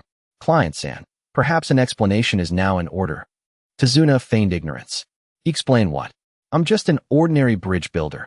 How would I know why such terrifying men would seek to kill me? Naruto erupted. You still dare lie? Just moments ago, Kakashi-sensei nearly died, and Xiaofei was injured too. If you were truly ordinary, why would monsters like them hunt you down? Sasuke gripped his kunai voice icy. How much else are you concealing from us? Sakura stepped forward beside her teammates. Though afraid, she understood the lethality of withheld intelligence. Mr. Tsunade, you endanger everyone's life with this deception. Cornered by 3 genin, Tsunade stiffened his neck defiantly. Since Konoha accepted this mission and took my money, you're obligated to protect me, full stop. Kakashi's expression hardened into glacial severity. Should the client materially misrepresent the mission's nature, exposing the escort team to life-threatening peril beyond its designated rank, the lead jonin holds sole authority to terminate the mission unilaterally. His gaze pinned Tsunade. We may turn back to the village this very moment. At those words, Tsunade's bravado crumbled utterly. Wave Country possessed not a single capable. If Konoha's shinobi departed, he would not survive half a day. No, you cannot leave. Song Xiaofei brushed dust from his hands and stepped forward. One final chance, speak the full truth. His eyes bore into Tsunade. First, Kato is no mere merchant. He is a regional warlord commanding private armed forces and monopolizing maritime trade routes. Tsunade's pupils contracted sharply. Second, as a humble bridge builder, you provoke Kato to deploy rogue mist ninja against you, meaning your bridge threatens his very lifeline of wealth and power. Third, this is no crank security detail. It is an rank protective operation entangled with national regime transition. By submitting false intelligence to Konoha under a crank classification, did you believe the fee would be cheaper, or that our lives hold no value? Tsunade finally broke. His knees buckled. He crashed heavily onto the muddy ground. I have no money. Wave Country is so destitute we cannot even afford grain. Had we declared the true nature of this mission, we could never afford Konoha's fees. He covered his face, voice raw and broken. Kato controls all sea transport. Anyone who defies him is executed. That bridge is our sole hope. I must not die. If I perish, Wave Country falls utterly. Naruto listened to Tsunade's lament, and his fury unexpectedly began to ebb. He could not bear the sound of a man driven to the edge of survival. For a long moment, only Tsunade's ragged, shuddering sobs echoed through the forest. Sakura glanced helplessly at Kakashi. He sighed deeply. The situation is now clear. His gaze swept across the 4 members of Team 7. This has exceeded the operational scope appropriate for genin. Rest here for 10 minutes. He placed the decision squarely in their hands. In 10 minutes you will choose proceed, or withdraw from the mission. Tsunade lifted his head, gazing desperately at the 4 shinobi whose verdict would seal his fate. A breeze stirred through the forest carrying a faint scent of blood. Tsunade knelt on the ground, his forehead nearly touching the mud, as if aged 10 years in an instant. Kakashi stood nearby, neither urging nor deciding for anyone. He had entrusted the 7th team with the choice and truly relinquished that authority. Naruto was the first to break the silence. What's there left to choose? Clenching his fists, his face still bore traces of lingering fear, but his eyes had already reignited with resolve. That guy may have lied outrageously, but the people of the Land of Waves are suffering terribly. If we abandon them now, won't he be doomed? Sasuke cast a cold glance at Naruto. Idiot. This isn't buying someone ramen, or helping an elder cross the street. It's an A-rank mission, meaning stronger shinobi may appear behind these two. Naruto recoiled yet refused to yield. So what? Does danger mean we walk away? Sasuke's gaze darkened. Because you nearly died moments ago. Those words pinned Naruto in place. Once more, Kakashi's apparent death and the poisoned claw that had grazed his scalp flashed across his mind. Sakura stood between the two, palms slick with sweat. She glanced at Tsunade, then at the still warm corpse, and finally fixed her gaze upon the bloodstain staining Song Xiaofei's shoulder. She meant to say she would continue, but fear choked half the words before they reached her lips. In the end, she whispered softly, I don't want to hold anyone back. If we proceed, I must ensure I'm no burden. Song Xiaofei finally turned to look at her. His gaze swept over her, and her heart tightened inexplicably. She'd always thought Song Xiaofei was the sort who cracked jokes when relaxed yet remained unshakably reliable in crisis. But that blade just now had shattered that impression entirely. He wasn't merely reliable. He was truly willing to kill, and truly capable of protecting others. Leaning against a tree, Kakashi asked calmly, Xiaofei, what about you? Naruto and Sasuke both turned toward him. Even Tsunade seized upon Song Xiaofei, as though he were the last lifeline. Song Xiaofei did not answer immediately. How long before Kato grows suspicious that you failed to report back? The demon brothers paled, their earlier ferocity utterly gone. Half a day, at most 1 day. If we don't return soon, someone will come investigate. Do you only handle the initial ambush of Tsunade, or is there a follow-up team waiting in reserve? We're only responsible for the forward interception. After us, there are far stronger ones waiting. Their voices trembled as they spoke. Kato has hired true elites from Kirigakure. Kakashi's expression hardened completely. Sasuke frowned. True elites. The demon brothers swallowed hard. Who exactly? They're far beyond our level of access. All we know is that he wields a monstrous greatsword. Naruto drew in a sharp breath. Only Song Xiaofei remained impassive. Inside, he already knew the answer. Zabuza. This 7th team was no longer the one from canon, and he was no longer the passive observer doomed to watch events unfold unchanged. Slowly, he rose, his gaze sweeping across the clearing. The mission continues. Tsunade jerked upright, tears welling in his eyes. Naruto blinked once, then broke into a wide grin. I knew it. Sasuke's voice was icy. Reasons? Song Xiaofei met his gaze. First, the demon brothers are compromised. Kato will learn of this failure imminently. Retreating to Konoha would surrender all initiative. Second, having stepped onto this path, we cannot pretend to have seen nothing. Kato is not the kind of man who spares those who retreat. Third, he paused, glancing brief. I despise being deceived, but I loathe unfinished business even more. Naruto nodded vigorously. Sakura pressed her lips together, something inside her chest gave a quiet, tender thud. Sasuke remained silent for 2 measured breaths, then scoffed. Then let's continue. Don't mistake me. I simply wish to see how formidable that great sword-wielding monster truly is. Naruto instantly leapt forward. Stop pretending to be cool. You clearly didn't want to leave either. Baka, duck butt. As the two teetered on the edge of another quarrel, Kakashi finally raised a hand. Since we've chosen to continue, standards have changed. This is no longer a rookie mission. His voice carried the unmistakable weight of a Jonin squad leader. From this moment onward, all movement proceeds under full combat protocol. Sakura, reallocate medical supplies. Sasuke, assume responsibility for trap detection and left flank assault. Naruto, no more reckless charges. But keep your shadow clones on standby at all times. Xiaofei. Kakashi looked directly at him, pausing deliberately. You share tactical command authority with me. At those words, Naruto's eyes widened in disbelief. Sakura froze stunned. Even Sasuke tilted his head slightly. Shared tactical command authority. It amounted to Kakashi's formal acknowledgement that Song Xiaofei had earned equal standing in battlefield judgment and strategic leadership.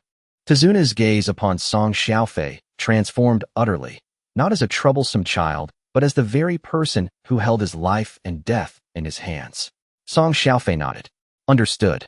Naruto sidled closer, whispering, Does this mean you're now as strong as Kakashi-sensei? Song Xiaofei tapped him lightly on the forehead. No. It means that next time you act foolishly you'll be scolded by 2 people instead of 1. Naruto clutched his head, deflating instantly. Sakura couldn't suppress a small laugh. At last the unbearable tension eased, just a little. Song Xiaofei turned to Tsunade. Get up. Tsunade scrambled to his feet. From now on utter a single lie, and I'll knock you unconscious and shove you into the cart myself. Tsunade's mouth twitched, but he dared not protest, nodding frantically instead. Yes, understood. Kakashi watched the exchange, his right eye crinkling faintly. Rest concluded swiftly. Sakura stepped forward and redressed Song Xiaofei's shoulder wound. The toxin truly hasn't spread? She asked quietly. Song Xiaofei glanced at her. Worried about me? Her ears flushed, her fingers nearly slipped.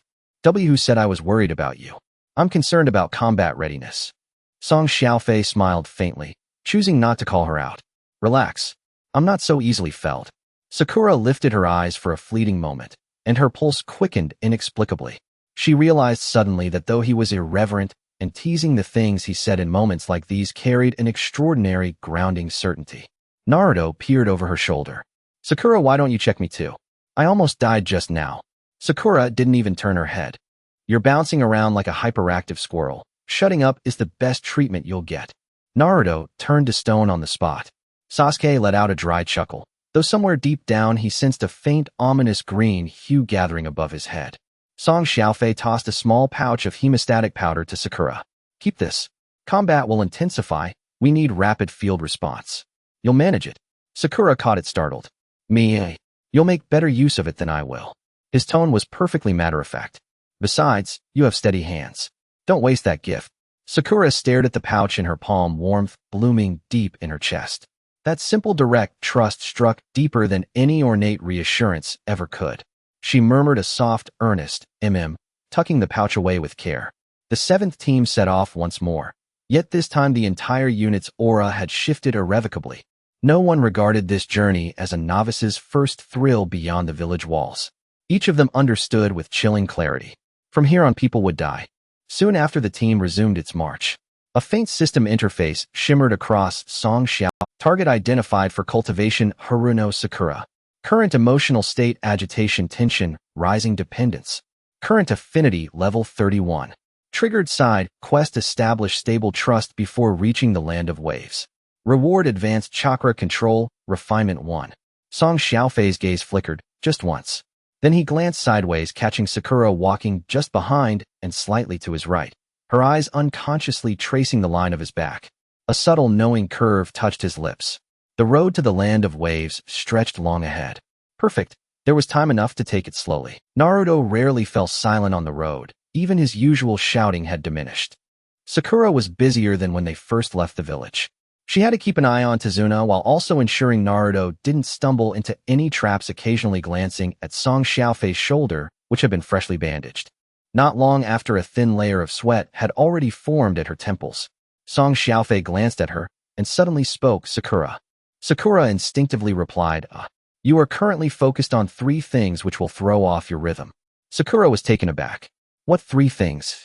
Tsunade, Naruto, and me, Song Xiaofei said casually. Sakura's cheeks flushed. Who's focusing on you? Naruto's ears perked up instantly. What? Sakura, are you secretly watching Xiaofei? Sakura nearly exploded. Naruto, shut up. She raised her hand and gave Song Xiaofei a light shove. You shut up too. Sasuke coldly remarked, 2 idiots. The interruption made Sakura's previously tense nerves ease a bit. Song Xiaofei continued, You don't need to keep an eye on Naruto. If he really gets into trouble, I will kick him first. Naruto immediately protested, Why do you always kick me? Because you are the best at causing trouble. What about Tsunade? Sakura asked seriously. Song Xiaofei lifted his chin. Leave Tsunade to me. You just need to do one thing. What? Song Xiaofei's tone was calm. Your chakra control is the best, and your hands are steady. In a real fight, you may not be the strongest spear, but you can be the most reliable hand in our team. Sakura stared at him in shock. She had never been defined this way before. In the past, when people mentioned her at school, it was mostly good theory, like Sasuke, smart but average in practice. But Song Xiaofei didn't compare her to anyone. He simply placed her in a crucial position very naturally. That feeling of being needed and trusted made her heart race. The system panel flashed silently. Sakura Haruno Affection 4 Current Affection 35. A trace of a smile flickered in Song Xiaofei's eyes. Sakura took a deep breath and nodded. I understand. This time her gaze as she walked was indeed much steadier. She no longer looked around randomly, nor was she easily swayed by Naruto and Sasuke's bickering. After a while she suddenly spoke softly. There are thin branches that have been bent and snapped on the right side ahead, as if someone passed by not long ago. Kakashi turned his head to glance at her. Not bad. Sakura was stunned herself. She had actually noticed it. Song Xiaofei calmly said, continue. Just those 2 words, yet Sakura somehow sensed a hint of encouragement. She involuntarily formed a faint smile. Naruto, witnessing this scene, couldn't help but mutter under his breath, it feels like Sakura is particularly obedient to Xiaofei today. Because she finally started using her brain. Who doesn't use their brain? Whoever speaks up is who. This time Sakura didn't defend Sasuke as she usually did. Instead, she frowned and whispered, you two keep it down. Naruto and Sasuke were momentarily taken aback. Even Kakashi cast an extra glance at her. Sakura felt a bit unnatural after saying that, but she still gritted her teeth and added, we are not in the village right now. Song Xiaofei looked at her internally, nodding slightly. People grow the fastest in danger. Especially someone like Sakura, who was originally smart but lacked a true practical role. At noon, the team took a short break on a sheltered slope to replenish their rations. Tsunade sat down panting heavily, not wanting to move. Naruto was wolfing down rice balls. Sasuke ate quietly, still looking as if everyone owed him money. Sakura opened her own ration bag, and after just 2 bites, she saw Song Xiaofei sitting not far away, having only taken a few sips of water. She frowned. Aren't you eating? Song Xiaofei glanced at her. Not really hungry. Sakura immediately remembered his injury. Is it because of the poison wound? A little. Song Xiaofei spoke lightly. Sakura hesitated for a moment, but still walked over, handing him the most easily digestible rice ball from her bag. This is for you. Song Xiaofei raised an eyebrow. Aren't you eating? I have more in my bag. Sakura tried to make her tone sound more casual. You need to replenish your strength more than I do right now. Naruto immediately shouted, Sakura, why aren't you giving me any? Sakura didn't look back. You've already eaten 3. Naruto felt heartbroken. Song Xiaofei took the rice ball, but didn't eat it right away. Instead, he looked at Sakura. Are you feeding me? Sakura's mind went blank. What? Naruto choked on his words. Sasuke turned away, his expression cold, feeling the green aura above him growing more intense. Sakura's ears instantly turned red. You have hands, right? Song Xiaofei chuckled lightly, lifting the rice ball. I'm just confirming whether you have a spirit of service for the injured. No. Sakura gritted her teeth. But as she said that, her gaze fell on his bandaged shoulder, and her aura inexplicably weakened. All right, then I'll eat it myself. He slowly took a bite, and then said blandly, it tastes good. Sakura had been feeling embarrassed and annoyed, but upon hearing this, her heart skipped a beat. It's just a regular rice ball. But yours is more fragrant. It has a hint of sweetness. Song Xiaofei said with a serious expression. Naruto beside them was on the verge of bursting out laughing with his own rations. Why do I feel like what I'm eating isn't rice balls, but dog food? Kakashi leaned against a tree holding a book, but his right eye was curving up. Youth is wonderful. The system panel appeared again. Sakura Haruno Affection 3 Current Affection 38. Sakura lowered her head, pretending to organize her medical kit, but her ears were clearly red. In the past, when facing Sasuke, she was always nervous, looking up and afraid of making mistakes. But with Song Xiaofei, even though he often said things that made her face heat up, she didn't feel oppressed. In fact, she found herself wanting to hear more. This thought startled Sakura, and she quickly buried her head lower. Song Xiaofei observed this, but did not point it out. After the break, the team set off again. Before dusk, they finally approached the crossing area near the border of the Land of Fire. The mist ahead thickened, and the terrain began to lower. Tsunade visibly sighed in relief. Once we pass the rendezvous point ahead, we can find a way to take a boat. Song Xiaofei's eyes shifted.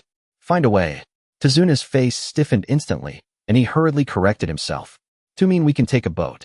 Song Xiaofei scoffed lightly. You better pray that nothing unexpected happens ahead. Tsunade nervously laughed and wiped his sweat, no longer daring to say more.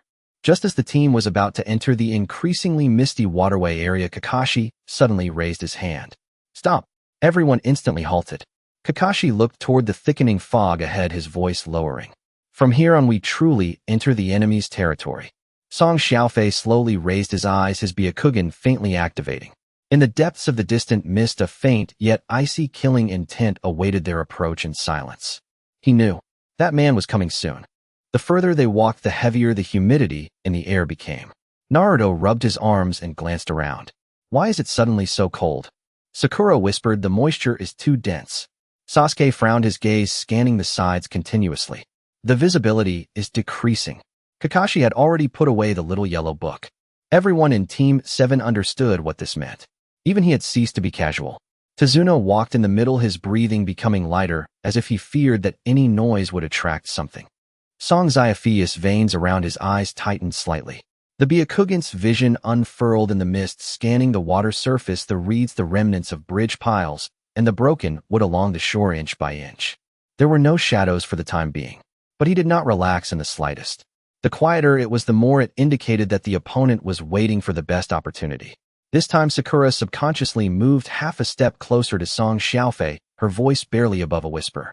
Did you notice something? Song Xiaofei did not look at her, only replied with 2 words. Soon. This statement made Sakura's heart tighten, yet oddly gave her a sense of calm. Because she now understood that as long as Song Xiaofei could still speak so calmly, the situation had not yet completely spiraled out of control. Naruto clearly sensed that something was off. Hey Xiaofei. Moi. What if someone stronger than the Ghost Brothers comes? What do we do? Song Xiaofei replied indifferently, don't rush to seek death yet. Naruto. This consolation was worse than no consolation at all. Sasuke coldly interjected. Instead of asking such nonsense, you should grip your kunai tightly. Naruto initially wanted to retort, but considering the current environment, he swallowed his words and muttered, arrogant Sasuke. At that moment, a faint breeze brushed over the water's surface. Kakashi suddenly halted. Song Xiaofei lifted his head simultaneously.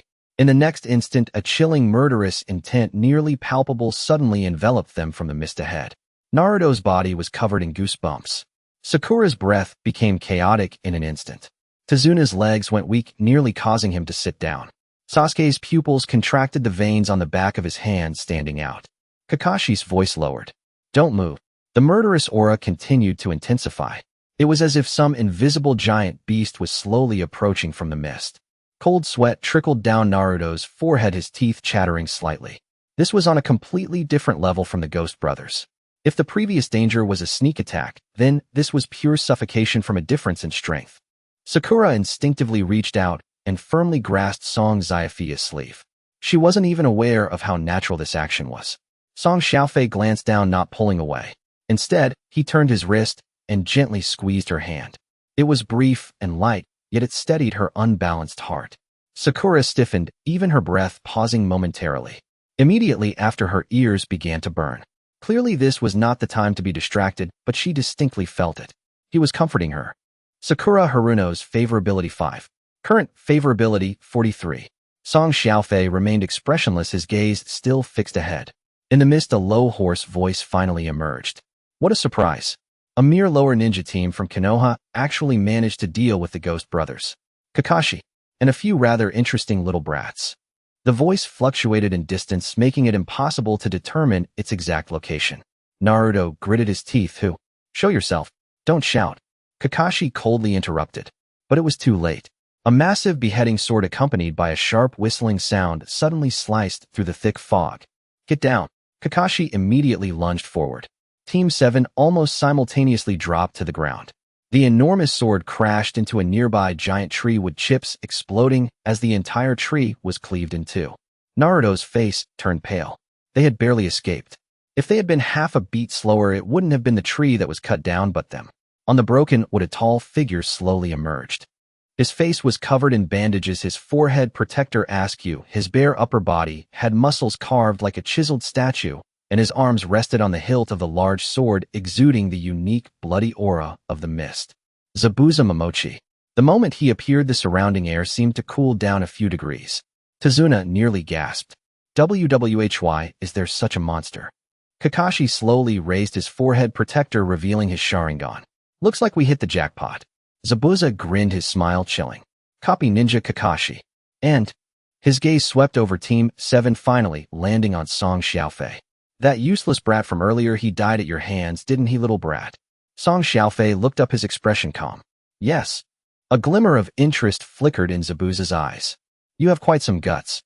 I hope when you die later you can remain this calm.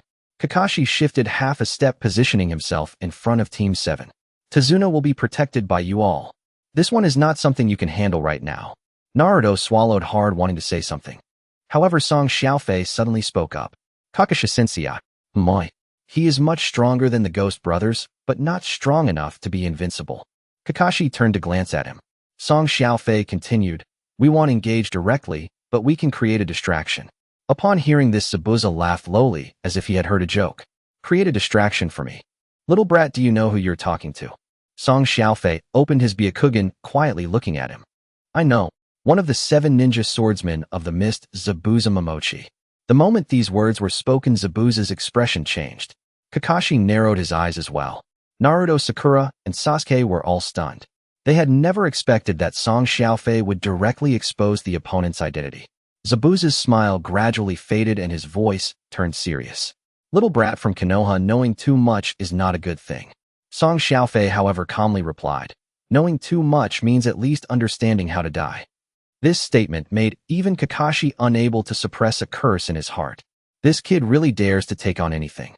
Zabuza slowly drew his beheading sword, the blade scraping against the tree trunk, producing a piercing sound. Good. Then he'll cut down Kakashi first, and then chop you all into pieces one by one. Zabuza lifted Kubikurabocho onto his shoulder and swiftly formed hand seals with one hand. Ninjutsu hidden in mist technique. What had been only faint moisture in the air surged instantly into a thick oppressive fog. Within less than 3 breaths, the air grew viscous and heavy. A vision was violently stripped away. Even a figure standing merely 3 paces away dissolved into a hazy, indistinct silhouette. Tsunade recoiled in terror, pressing himself against the trunk of a nearby tree. His legs buckled, and he collapsed to his knees. We're doomed. Kato means to exterminate us all. Sakura gripped her kunai tightly, palms slick with cold sweat. Mr. Tsunade, stay silent. Sasuke held a kunai reversed in his left hand, while his right fingers curled around several shuriken. I can't even hear the wind anymore. There's no sense of direction. Zabuza's voice echoed from every direction at once. 8 locations.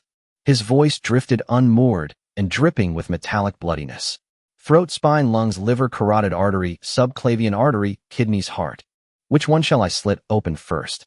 An overwhelming wave of killing intent descended without restraint, like a mountain crashing down upon each of their shoulders. Naruto's hands trembled uncontrollably, his breathing grew ragged and frantic. Show yourself. Hiding in shadows and playing ghost. What kind of shinobi are you? He roared and lunged forward. Thud. A sweeping kick slammed hard into Naruto's ankle. With a sharp cry, he crashed face first into the muddy ground. Shouting that loudly, you're practically guiding him straight to your throat. Naruto spat out mud, clenched his teeth, and forced himself upright. Fall back to your position. Song Xiaofei activated his Byakugan. Blue veins bulged sharply around his eyes.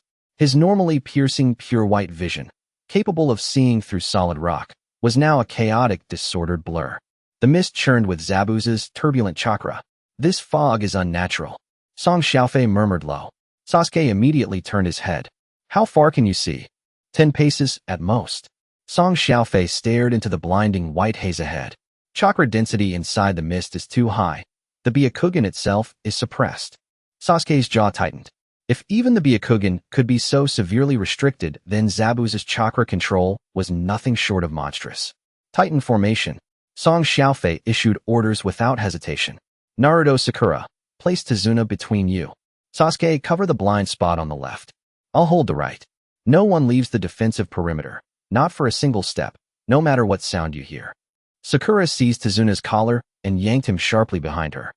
Naruto retreated to his position, and hands flashing through seals created 3 shadow clones, back-to-back, forming a tight circle. Sasuke said nothing, simply pressed himself to the left flank, kunai held crosswise before his chest. Kakashi stood 5 paces ahead of them, hands moving in a rapid, fluid blur.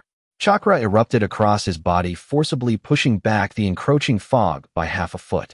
Xiaofei is right. Hold formation. Kakashi didn't turn his head. So long as none of you break ranks, he cannot kill anyone. and neither will I allow my comrades to fall. As those words left his lips, a cold, derisive snort echoed from deep within the mist. Kakashi, don't speak so boldly just yet. Whoosh. A violent gale erupted directly above Kakashi. Kubikurabocho descended like a falling mountain, parting the fog with crushing force aimed precisely at Kakashi's nape. Too fast, impossibly fast. From the first whisper of sound to the blade's arrival, less than half a second elapsed. Clang. Kakashi spun, drawing a kunai in reverse, and locked it rigidly against the edge of Kubikurabocho. Blinding sparks exploded in the white fog. Not bad. Your parry holds firm. Zabuza bore down on the hilt with both hands, increasing pressure steadily. The earth beneath Kakashi's feet sank inward. Your killing intent is too thick. You cannot hide it. Kakashi retorted, voice ice cold. They broke apart in an instant. Zabuza flipped backward, vanishing again into the mist. From its depths came the rapid rhythmic sound of hand seals being formed. Nearby, a shallow river surged upward, coalescing into a colossal water dragon that roared toward Kakashi. Kakashi's hands moved in synchronized seals, so swift they blurred into afterimages. Almost simultaneously. Suten water dragon bullet technique. Two water dragons collided midair with cataclysmic force. Boom. Torrential sheets of water crashed downward. The shockwave snapped surrounding branches like dry twigs. Sakura staggered backward under the blast, slamming hard into Tazuna. Grabbed the tree trunk. Naruto's 3 shadow clones dissolved into wisps of white smoke under the deluge. This is what a Jonin's battle looks like. Even the mere aftershock of 2 water-based techniques left them struggling to remain upright. This staggering disparity in power ignited a searing, unquenchable resentment within him. Clashes reverberated endlessly through the mist, metal striking metal. The splintering snap of trees severed cleanly at the trunk, and the thunderous detonations of clashing ninjutsu. Kakashi and Zabuza gradually widened the distance between them, the main battlefield drifting farther and farther from Team 7's defensive circle. Xiaofei maintained his Byakugan without pause. Sweat streamed ceaselessly from his brow. His gaze remained locked, tracking Kakashi and the indistinct chakra mass that followed him. Something's wrong. Xiaofei spoke suddenly. Sasuke turned instantly. What is it? The chakra volume is inconsistent. Xiaofei fixed his stare deep into the mist. The one engaging teacher Kakashi, its total chakra output is half of what it was when it first appeared. Sakura froze. Half? What does that mean? Xiaofei didn't answer. He snapped his gaze sharply toward the shallow waters on the opposite side. Within 10 paces, the Byakugan's clearest range, a massive, densely compacted chakra mass stirred beneath the surface, slowly contracting. Like a great beast opening its jaws, waiting silently for prey to leap willingly into its maw. That's the water clone. A dangerous realization flashed through Xiaofei's mind. Far away, Kakashi seized an opening, launching a blistering series of taijutsu strikes that sent the Zabuza before him crashing headlong into the river. Splash. Upon impact, the figure dissolved instantly into a spreading pool of clear water. A water clone. Kakashi's brow furrowed. He began to retreat. Teacher, beneath you. Xiaofei's shout tore through the fog, but it was already too late. Kakashi's landing point was precisely that shallow stretch of water. The moment his toes touched the surface, the submerged chakra mass detonated. Water surged upward, encasing Kakashi in a colossal, seamless sphere. Zabuza's true form rose from behind Kakashi. His right hand plunged deep into the water sphere. Water prison technique. His voice rang cold and hollow above the water's surface. Kakashi was fully immobilized, trapped motionless, sealed within the aqueous prison. Zabuza bared his teeth in a feral grin. Copy ninja. It seems your reputation exceeds your intellect. He turned his gaze toward Team 7, still holding their defensive formation not far away. Now, it's your turn, trash. Naruto's eyes widened. His blood ran cold. Kakashi-sensei, captured. Sasuke's knuckles whitened around his kunai, his teeth ground together with a sharp, grating sound. Tazuna shattered completely. Clutching his head, he let out a guttural, despairing moan. It's over. We're dead. Xiaofei remained silent. His eyes stayed locked on Zabuza. Through the Byakugan, he saw Zabuza's left hand forming seals, alone deliberately. The water around them began to churn once more. A second water clone coalesced slowly from the rippling surface, lifting a blade forged entirely of water, and stepped forward one measured pace at a time. Patter, patter. The sound of the clone's footsteps upon the water's surface cut sharply through the fog, clear, deliberate, inevitable. The water clone strode across the water's surface step by deliberate step. Zabuza stood motionless within the water prison, jutsu one hand embedded deep in its liquid wall, his lips curling into a mocking grin. Even the copy ninja is paralyzed. What then can you brats possibly do? Rest assured, I'll deal with each of you one by one. Kakashi remained trapped inside the colossal water sphere. Through its shimmering barrier, he gazed at Team 7, his face ashen with grim resolve. Naruto's eyes flared crimson. Sensei Kakashi. He thrust off the ground and lunged forward without hesitation. I'm going to save him. Before he'd taken 2 strides, a firm hand clamped hard onto his shoulder. Song Xiaofei yanked with brutal force, halting him mid-lunge and dragging him backward. Hold your ground now. Staggered by the pull, Naruto whirled around and roared, let me go. Our sensei's been captured. If we wait any longer, he'll die. Song Xiaofei's voice dropped colder still. He won't die, not yet. What demands our immediate attention is this water clone.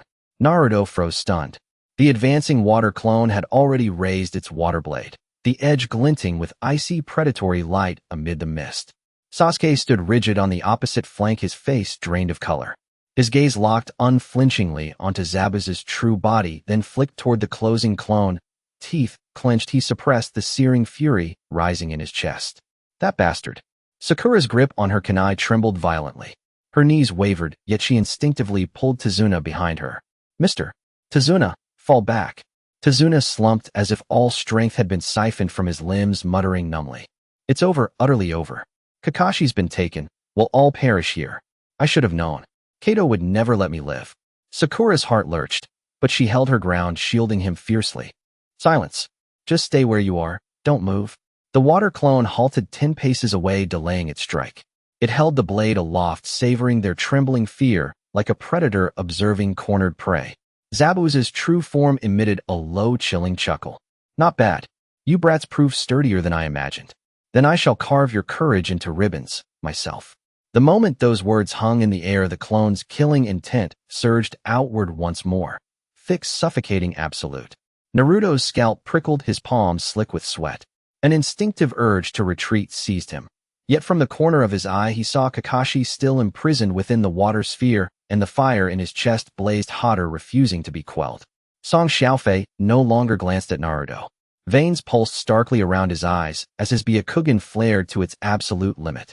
Within his vision, mist, flowing water, and chakra fluctuations overlapped in layered clarity. Zabuza's true form appeared as a dense, razor-edged mass of dark chakra, anchored immovably in place. His hand remained embedded in the water prison, channeling chakra steadily to sustain the jutsu. Meanwhile, the approaching water clone radiated markedly less chakra, though only in comparison to its source. Against Genin, it loomed like an unscalable fortress. Song Xiaofei's gaze hardened.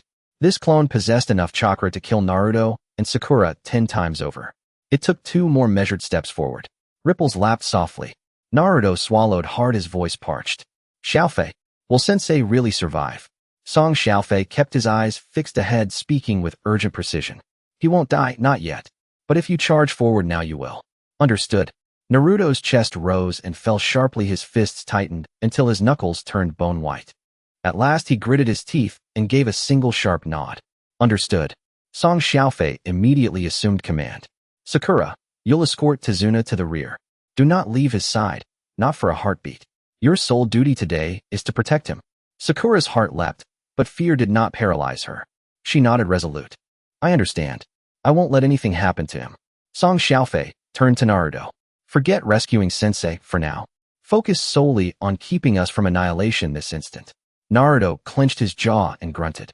Fine. Song Xiaofei then looked to Sasuke. You'll stand ready to intercept. If it advances, we cannot afford to wait passively for its blade. Sasuke's expression remained icy.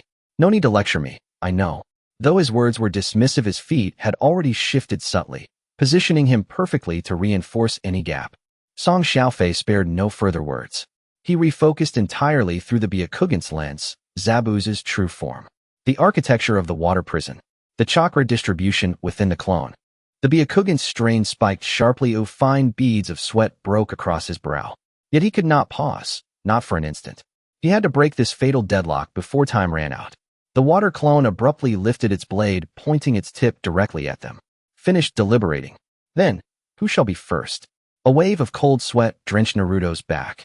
Sakura shoved Tsunade backward, once more, her spine rigid with tension, her breath constricting as if crushed beneath immense weight. Sasuke tracked the clone's sword-wielding hand, his fingers tightening joint by joint. He burned with frustration, but against an enemy like Zabuza there would be no second chances. Xiaofei stared ahead, voice lowered to a near whisper. When maintaining the water prison, his chakra nexus has remained unchanged. So this battle cannot be won by brute force.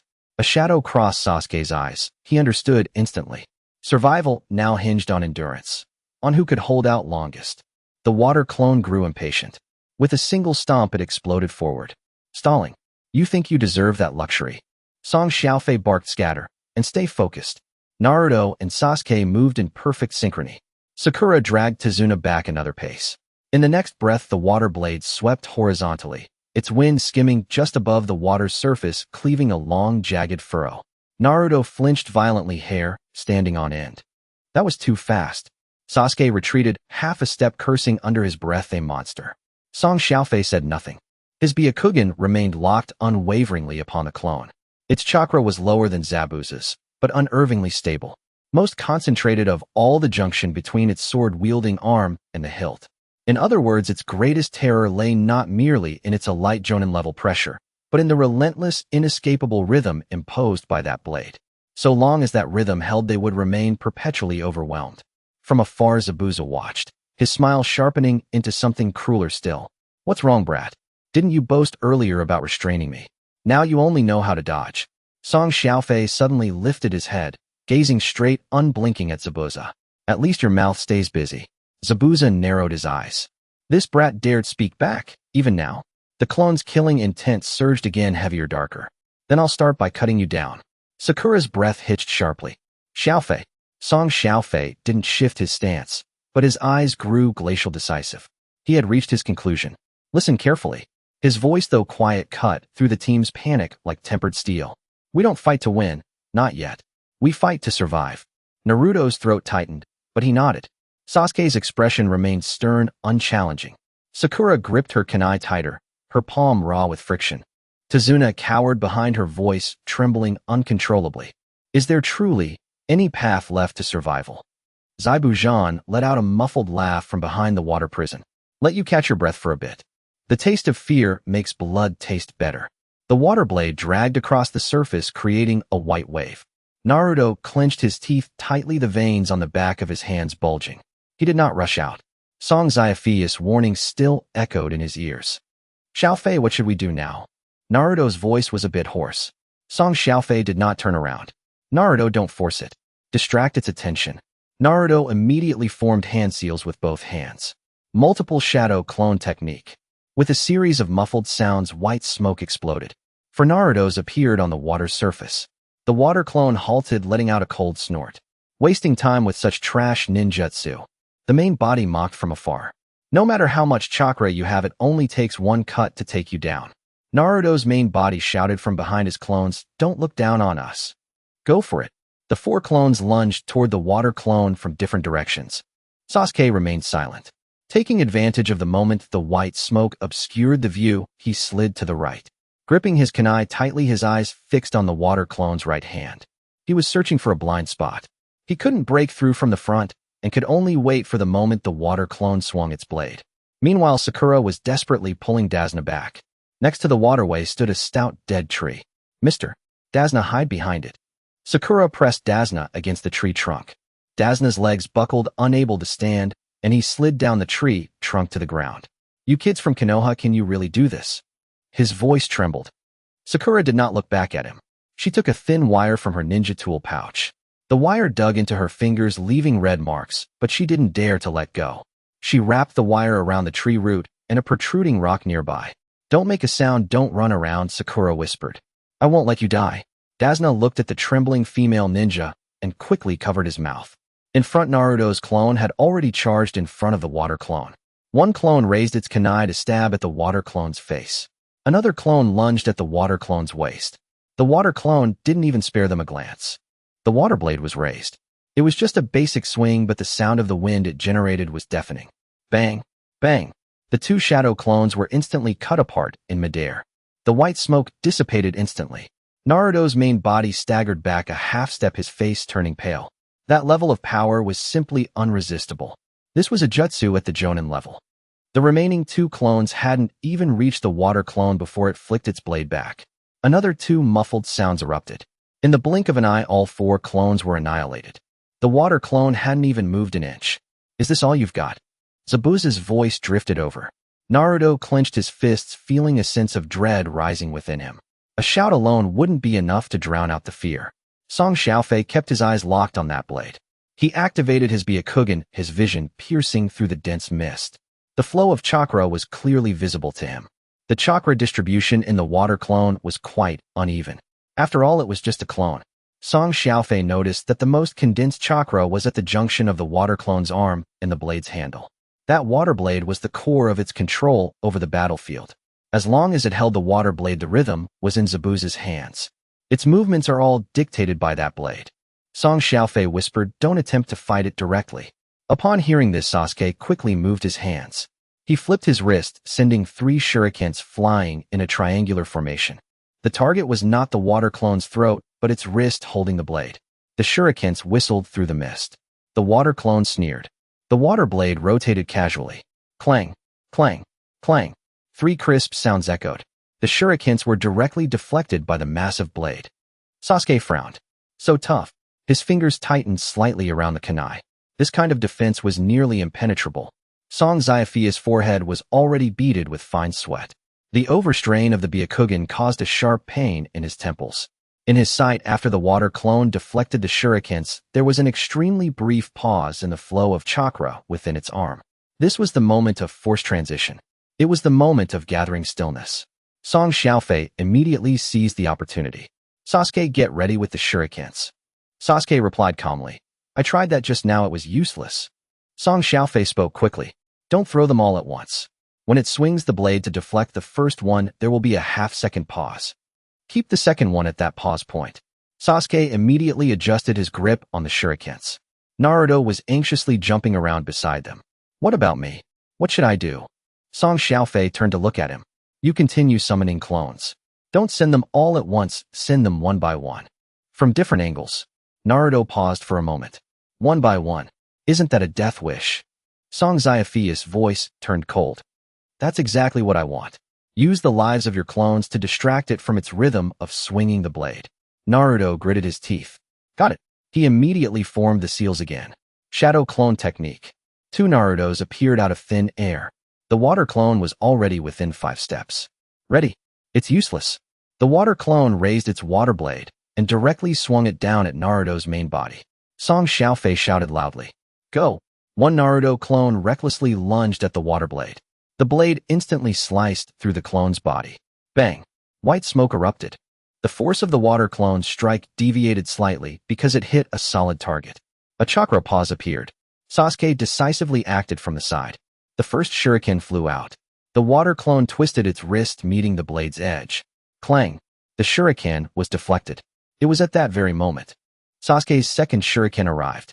It came not from the front, but flew close to the water surface, aiming straight for the water clone's ankle. The water clone was forced to halt its charge, pushing off with its foot and jumping back half a step. Its rhythm of attack was broken.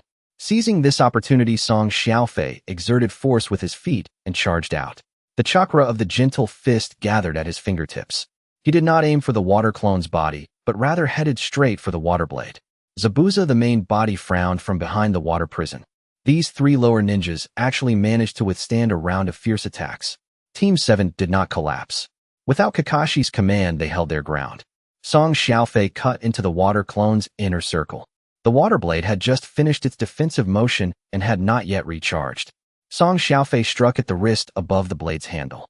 The hidden energy of the gentle fist penetrated into the water clone's arm. The water clone's arm suddenly became vague, and the chakra surged into chaos.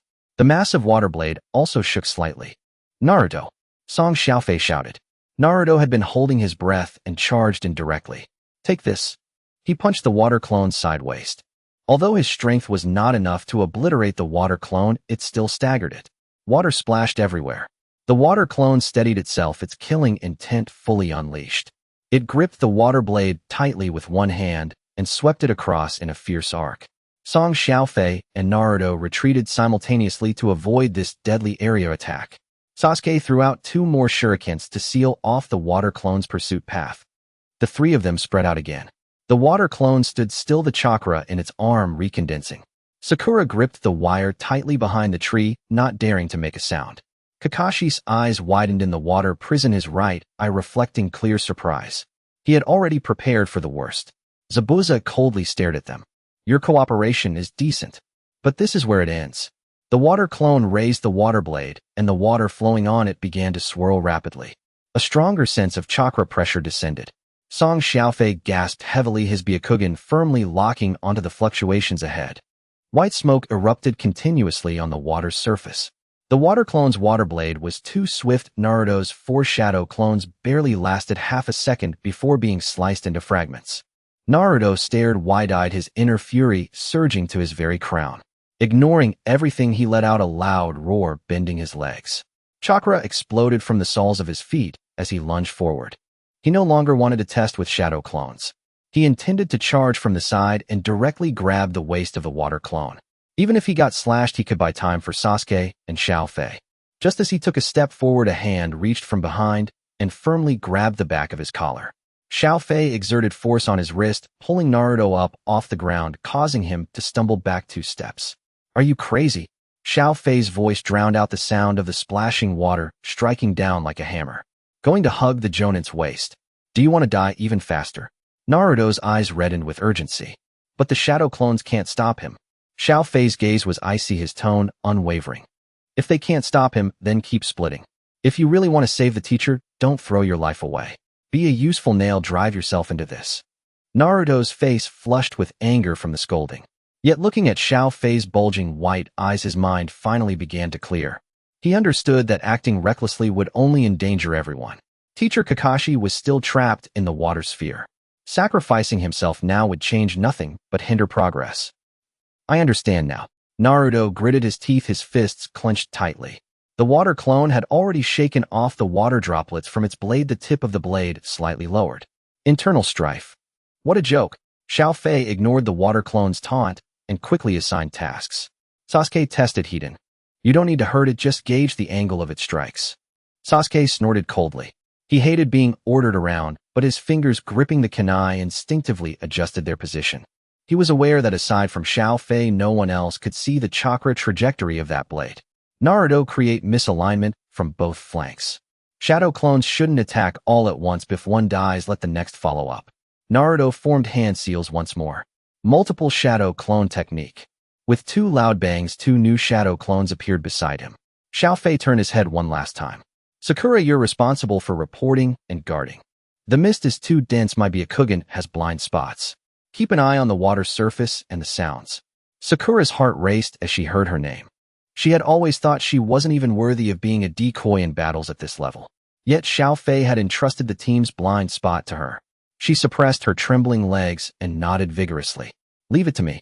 Xiaofei's gaze returned to the front. They'll keep an eye on the main body and the water prison. Go. Naruto's 2 shadow clones charged out first. They didn't pounce from the front, but instead circled directly around to the sides of the water clone. The water clone sneered. The water blade swung up violently, stirring up a gust of wind. The clone on the left was directly severed in half. Just as the water clone retracted its blade, Sasuke moved. He glided along the water's surface like a black shadow, thrusting his kunai towards the back of the water blade. Clang! The metal collided with the high-density water flow, producing a piercing sound. Sasuke was pushed backward by the recoil, but immediately countered by throwing 2 shurikens. The shurikens grazed the water clone's wrist, forcing it to twist its wrist to evade. The angle of the blade shifted. Xiaofei stood in the back, not rushing to attack. His Byakugan intensely focused on the entire scene. The trajectory of the water blade. Sasuke's entry point. The timing of Naruto's shadow clone's shattering. He was recalling the original story while correlating every change in the scene to the strategies in his mind. The water clone was increasingly annoyed by Sasuke and Naruto's interference, its killing intent surging. It stomped down heavily on one foot, using the reaction force to leap back half a step. Immediately after it ignored Sasuke and turned directly towards Xiaofei. It realized that this quiet Byakugan user was the core of the team. The water blade shot out directly. Its speed was so fast that even the sound of breaking wind was left behind. Xiaofei was focused on not letting Zabuza's main body escape, and the vision from his Byakugan just grazed over the water prison. This strike came at the moment his attention shifted. Sakura kept her eyes fixed on the water's surface from the back. She couldn't hear the sound of the wind or see the shadows in the mist. But she heard a very faint splashing sound on the water's surface to her right. It wasn't the weight of Naruto's shadow clones.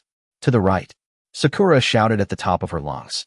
The voice trembled from fear, but had a strong, penetrating power. Without a second thought, Xiaofei instinctively shifted his body to the left. Whooshed! The massive water blade grazed past his right shoulder. The spray from the blade even dampened his cheek. It missed by mere inches. Xiaofei retaliated with a soft punch against the broad surface of the water blade, using the force to step back 3 paces. He didn't look back, but his voice carried over. Well done, Sakura. Sakura leaned against the tree trunk, panting heavily. She had done it. She really helped. Xiaofei's evaluation of Sakura rose a notch in his heart. To not collapse under the pressure of a Jonin's killing intent and still provide accurate reports. That was her strongest talent. The water clone had missed its strike and was about to retract the blade for a counter. Naruto's main body was already leaping in from the side. Don't ignore me. He didn't use any ninja tools, directly kicking towards the water clone's knee. The water clone was forced to lower its blade in defense. Sasuke pressed in from the other side again. This time he didn't clash with kunai. He unleashed a flurry of shurikens. Not to strike a person, but all aimed at the connection between the water blade's handle and wrist. Clang clanged. The rhythm of the water clone's blade swings was completely disrupted. It originally had an absolute advantage in strength and speed. But Naruto acted like a reckless fly, persistently biting at its blind spots. Sasuke's throwing technique was so precise that it sent chills down one's spine. A massive water blade was forced into a position where it could not be wielded. Zabuza's main body stood behind the water prison. His left hand was still firmly embedded in the water sphere, maintaining the technique. Xiaofei's Byakugan pierced through the thick mist once more. The flow of chakra showed no signs of change. The main body indeed couldn't move easily. Maintaining control of the water prison over Kakashi was more consuming of attention than it appeared. It was a deadlock. As long as they forced the main body to release its hold, the water prison would break. Kakashi's remaining eye in the water sphere was wide open.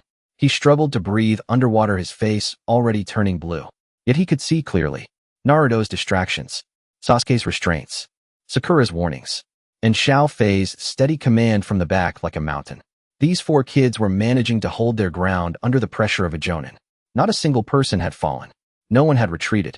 They not only executed tactical coordination, but also firmly held the situation. Kakashi felt the taut string in his heart suddenly relax a bit. This was the first time since taking over Team 7 that he truly felt it. This team had formed. For the first time he felt at ease, handing over the external situation entirely to them. The battle on the water's surface continued. After being forced back, the water clone's chakra surged. It was furious.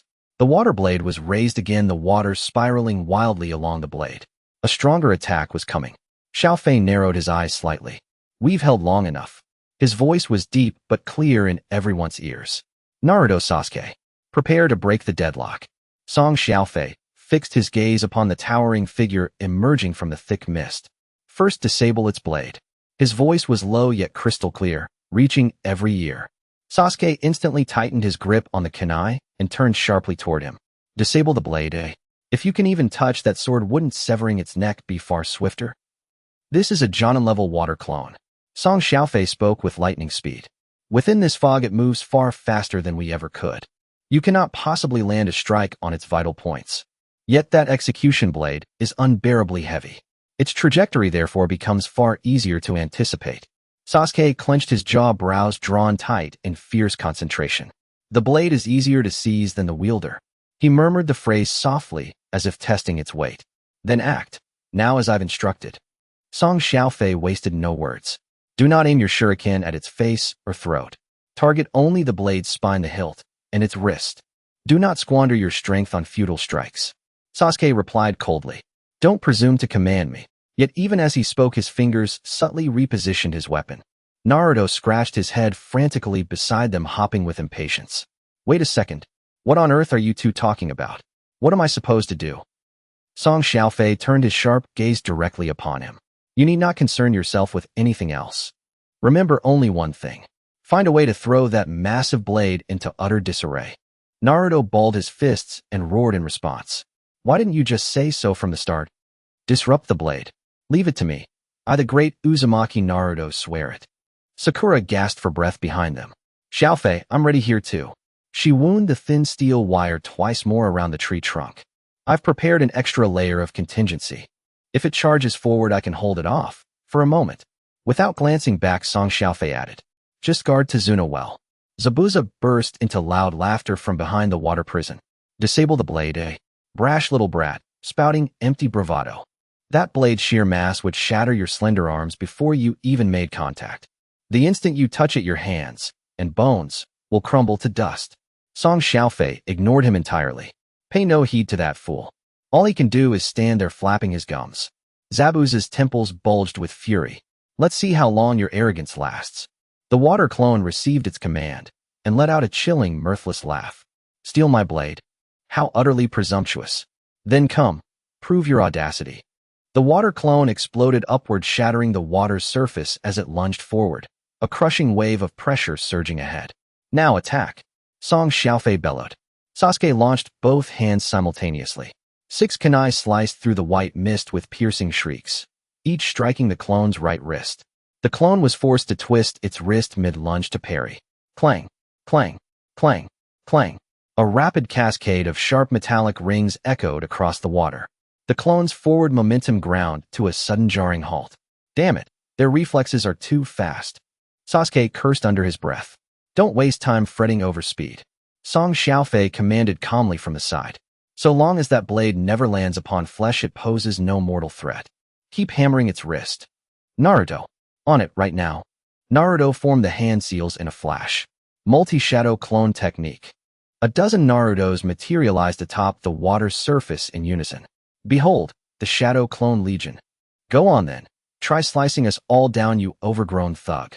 The clones surged forward en masse, utterly reckless, abandoning all defense. The water clone roared in fury. Annoying gnats. Its water blade swung wide in a furious arc, whipping up a gale. 3 clones were cleaved cleanly in half. White smoke erupted instantly. Seizing the cover, Sasuke hurled another kunai, striking the blade's spine with flawless precision. The tremendous impact deflected the water blade's path by half an inch. The clone strained violently to wrench the blade back into position. You pests, you're nothing but worthless trash. Its voice grew increasingly ragged with frustration. Each time it gathered chakra to strike, hidden projectiles struck its exact point of exertion. Each time it attempted to dash forward, reckless clones lunged to grapple its legs.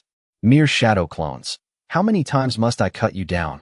It slashed and raged in equal measure. No sooner had it dispersed 3 clones than 3 more rushed headlong into its path. How many of these damn insects are there? It bellowed in outrage. Face me fairly. Take my blade, Heiden. From behind, Naruto burst into peals of laughter. Who'd ever take your blade seriously, you blockhead? We love tormenting you like this. Sakura shouted from the rear. Sasuke, left flank is open. Though reluctant to follow orders, Sasuke instantly loosed another kunai. Get away from me. With a single kick, the clone shattered 1 clone into vapor. Then it raised the water blade high overhead. I'll grind you all into minced meat. Abandoning finesse, it brought the blade down in a brutal straight-line descent. Its swing grew heavier, blunter, stripped of subtlety. Veins pulsed fiercely around Song Xiaofei's eyes. His Byakugan traced every ripple of chakra flowing through that blade with absolute clarity. It's losing composure. Song Xiaofei murmured quietly. This was the opening he had been waiting for. The clone, driven to desperation, had abandoned variation and resorted to raw, overwhelming force. And brute force bore the greatest flaw. Sasuke, seal its left flank. Sasuke already held his final 3 kunai poised and ready. Fwoosh, fwoosh, fwoosh. 3 streaks of silver light shot straight for the clone's face. It scoffed coldly. That same trick won't work twice. It did not dodge, instead raising the broad flat of its water blade to shield its front. Clang, clang, clang. In the split second, the kunai rebounded. The water blade inevitably dipped downward by half an inch. Song Xiaofei moved. Chakra erupted beneath his feet. He shot forward like an arrow loosed from its bow. Xiaofei. Sakura cried out in alarm. The distance was perilously short. The clone sensed the lethal proximity at once. Its wrist twisted, the water blade whipping sideways in a sweeping slash. Too slow. Song Xiaofei uttered 3 icy words. He paid no mind to the blade's edge. His body coiled and shifted, sliding seamlessly inside the clone's right side. His right hand snapped into a rigid blade-like formation. Concentrated cobalt chakra flared intensely within his palm. He drove it forward, slamming it squarely into the clone's arm just above the wrist, striking precisely where chakra converged most densely, at the wrist joint. Thud!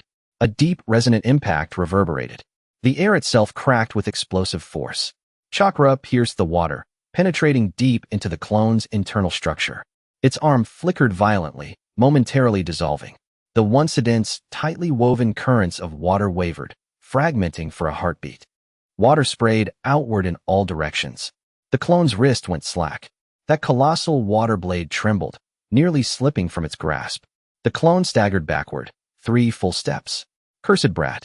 It tried to lift its arm, but chakra flow stuttered, choked, and sluggish. The execution blade now felt impossibly crushingly heavy. I can't lift the blade. Stunned, it stared at its own trembling hand. Song Xiaofei stood a short distance away, slowly withdrawing his palm. The execution blade is indeed formidable, but a wielder who cannot hold his weapon is nothing at all. Behind them, Zabuza, the true body watching coldly, went rigid with shock. Even the hand embedded in the water prison tensed involuntarily. His killing intent burned like twin furnaces, fixed solely upon Song Xiaofei. That child. A storm of disbelief churned within Zabuza's mind. He had seen through the chakra junction points binding the water clone, a feat utterly beyond any genin. It demanded preternatural perception, an ice-cold, unshakable tactical clarity. Kakashi, trapped within the water prison and unable to breathe, witnessed it all. Song Xiaofei's blade disruption strategy had succeeded. Once the blade faltered, the clone's lethality plummeted by more than half. Having landed his blow, Song Xiaofei pressed no further. Using the recoil, he leapt backward, 2 precise, controlled steps. The clone wrestled its chakra back under control and gripped the water blade anew. Yet its arm still trembled uncontrollably. Its entire offensive rhythm had shattered. Naruto. Song Xiaofei commanded, voice sharp as steel. Now strike. Naruto had been holding back until he thought he'd burst. Here I go again. 4 remaining clones launched themselves skyward in perfect unison. The clone tried to swing, but its delayed arm lagged by half a beat. One clone seized its weapon-wielding wrist in a desperate iron grip. Let go of me, the clone roared. Never. Naruto's original self shouted from below. Don't think for a second, we're easy prey. Sasuke already drew another kunai, preparing the next wave of suppression. Sakura watched from behind, fists clenched tight. They had truly done it. Through sheer audacious strategy, they had cornered a Jonin's clone into utter desperation. Song Xiaofei steadied his breath. His Byakugan swept once more, locking onto Zabuza's true form. The clone's blade had been thrown into chaos. The blade disruption plan had achieved its first critical success. Now only one decisive diversion remained. Before the ultimate opening would reveal itself, the air within the water prison grew steadily thinner. Kakashi hung suspended at the center of the colossal water sphere, his face already turning a deep ashen blue. The mist atop the water surface grew colder by the second. Song Xiaofei stood at the forefront, the bandage on his right shoulder stained vivid crimson by fresh blood seeping through. Droplets of blood traced slow paths down his arm before plunging one by one into the water below. Naruto watched, his teeth grinding audibly. Within him, fury erupted, not as a flicker but as an inferno ignited instantly when doused with scalding oil. Master Kakashi was nearing collapse. Xiaofei lay grievously wounded. Naruto's fists clenched until his knuckles blanched white. He longed to charge forward without restraint, to shatter that corporeal form with sheer brute force. Yet Song Xiaofei's earlier words were driven deep into his mind like iron nails. Be a useful nail. Don't throw your life away. Naruto bit down hard on his lower lip, suppressing, by sheer will, the violent urge to rush the core. Damn it, he snarled, then slammed his hands together in rapid succession. Multiple shadow clone technique. Bang, bang, bang, bang, bang. A dense veil of white smoke erupted across the water's surface. Dozens of Narutos materialized in unison, churning the mist-choked zone into utter chaos. The water clone sneered. Same trick, never grows old. Naruto's original roared back. Shut your mouth. All of you attack now. Tear that imposter apart. Rather than surging forward en masse, the clones split seamlessly into 3 coordinated waves. The first charged Hedon, empty-handed, slamming their bodies directly against the water blade. The second swept in from both flanks, aiming to seize the water clone's wrists. The third launched skyward, descending in a crushing vertical assault. The water clone snarled in fury. You seek death. Its water blade swung in a furious full-circle arc, the shrieking wind tearing through the air, as 3 leading clones were cleaved cleanly in half at the waist. Before the smoke had even begun to dissipate, new clones surged forward to fill the void. The water clone slashed diagonally upward, shattering 2 more descending from above. In one fluid reversal, it swept its blades sideways, obliterating the flank assault. Its movements remained terrifyingly powerful, yet the clones were simply too many. No sooner had it dispelled 5 than 5 more lunged forward. One clone endured the crushing blow of the blade's flat side and locked his arms around the water clone's left leg. Get off me. With a single brutal kick, the clone exploded into vapor. Yet in that instant, mid-lift, the rhythm of its swing faltered. The colossal water blade hesitated, frozen for half a heartbeat. Sasuke, who had remained poised at the periphery, seized the opening. With a sharp twist of his wrist, he drew a massive Fuma shuriken from his weapon pouch. He planted his foot and shot forward like a black arrow. Die! His Fuma shuriken spun free, a vortex of raw force carving a lethal path from an unexpected blind angle aimed straight at the water clone's exposed nape. Just as the water clone finished cutting down the frontal wave of Naruto's, the howl of incoming wind struck from behind. It had no time to pivot, only enough to wrench its wrist backward and raise the great blade in desperate defense. Clang! A deafening metallic crash detonated across the bridge. Sparks erupted in blinding arcs. The sheer impact hurled the water clone backward, forcing it to abandon its forward stance entirely. For the first time since combat began, a palpable opening gaped wide upon the battlefield. Naruto opened his mouth to shout now, only to find Xiaofei standing motionless, making no move to strike. Xiaofei swayed violently where he stood. His left hand clamped hard over his wounded right shoulder, his spine bent sharply forward. His breath came in ragged, thunderous gasps. His entire frame trembled, on the verge of total chakra exhaustion. No sooner had the water clone deflected the Fuma shuriken than it whirled about. Its gaze locked instantly onto Xiaofei, the one whose guard had slipped. It knew with chilling certainty this Byakugan boy was the linchpin of their formation. Eliminate him, and the remaining 3 genin would crumble like brittle paper. At your limit, it mocked, its voice grating and cruel. Then let me send you first to the grave. Ignoring Sasuke to its flank and Naruto ahead, it charged Xiaofei, water blade raised high. Xiaofei! Naruto cried out, lunging forward. Don't move. Xiaofei barked, the command voice raw but commanding. Clutching his shoulder, he staggered backward, unsteady on his feet. The water clone brought its blade down in a killing arc. Xiaofei rolled sideways, barely evading the edge, while the water surface erupted into a white churning wave. Xiaofei offered no counterattack, only retreat, scrambling backward and rightward in frantic rolling motions. The water clone's killing intent flared hotter still as it pursued relentlessly. Running. How far do you think you'll get? Blade after blade sliced through the air, forcing Xiaofei to shift direction constantly. And with each evasion, the water clone was subtly drawn, inch by inch, away from the center. Farther and farther from the withered tree where Tsunade and Sakura hid. Sakura crouched behind the trunk, heart hammering, eyes wide with dread. Her fingers were locked so tightly together her nails bit deep into her palms.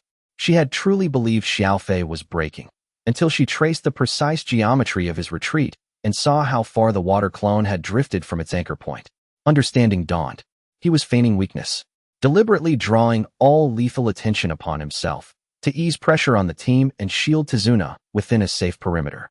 Sakura pressed her lips together, a sudden sting rising behind her eyes.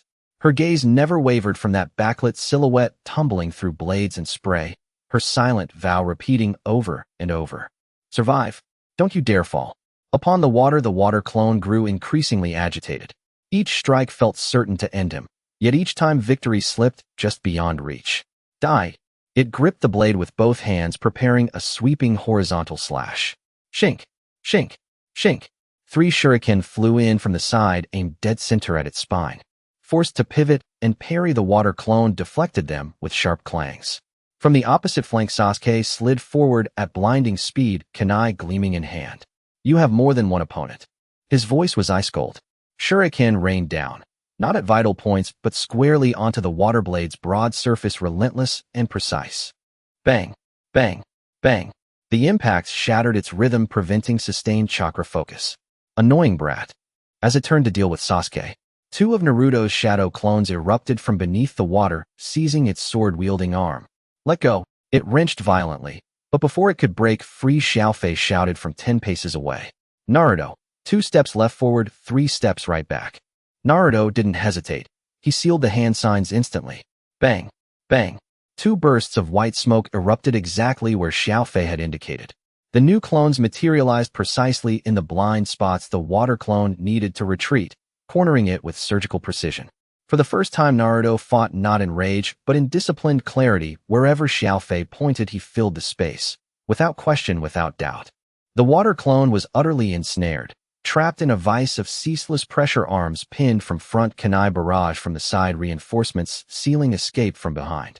Though it wielded the power of a jonin, it was now rooted in place, outmaneuvered, outthought, outflanked.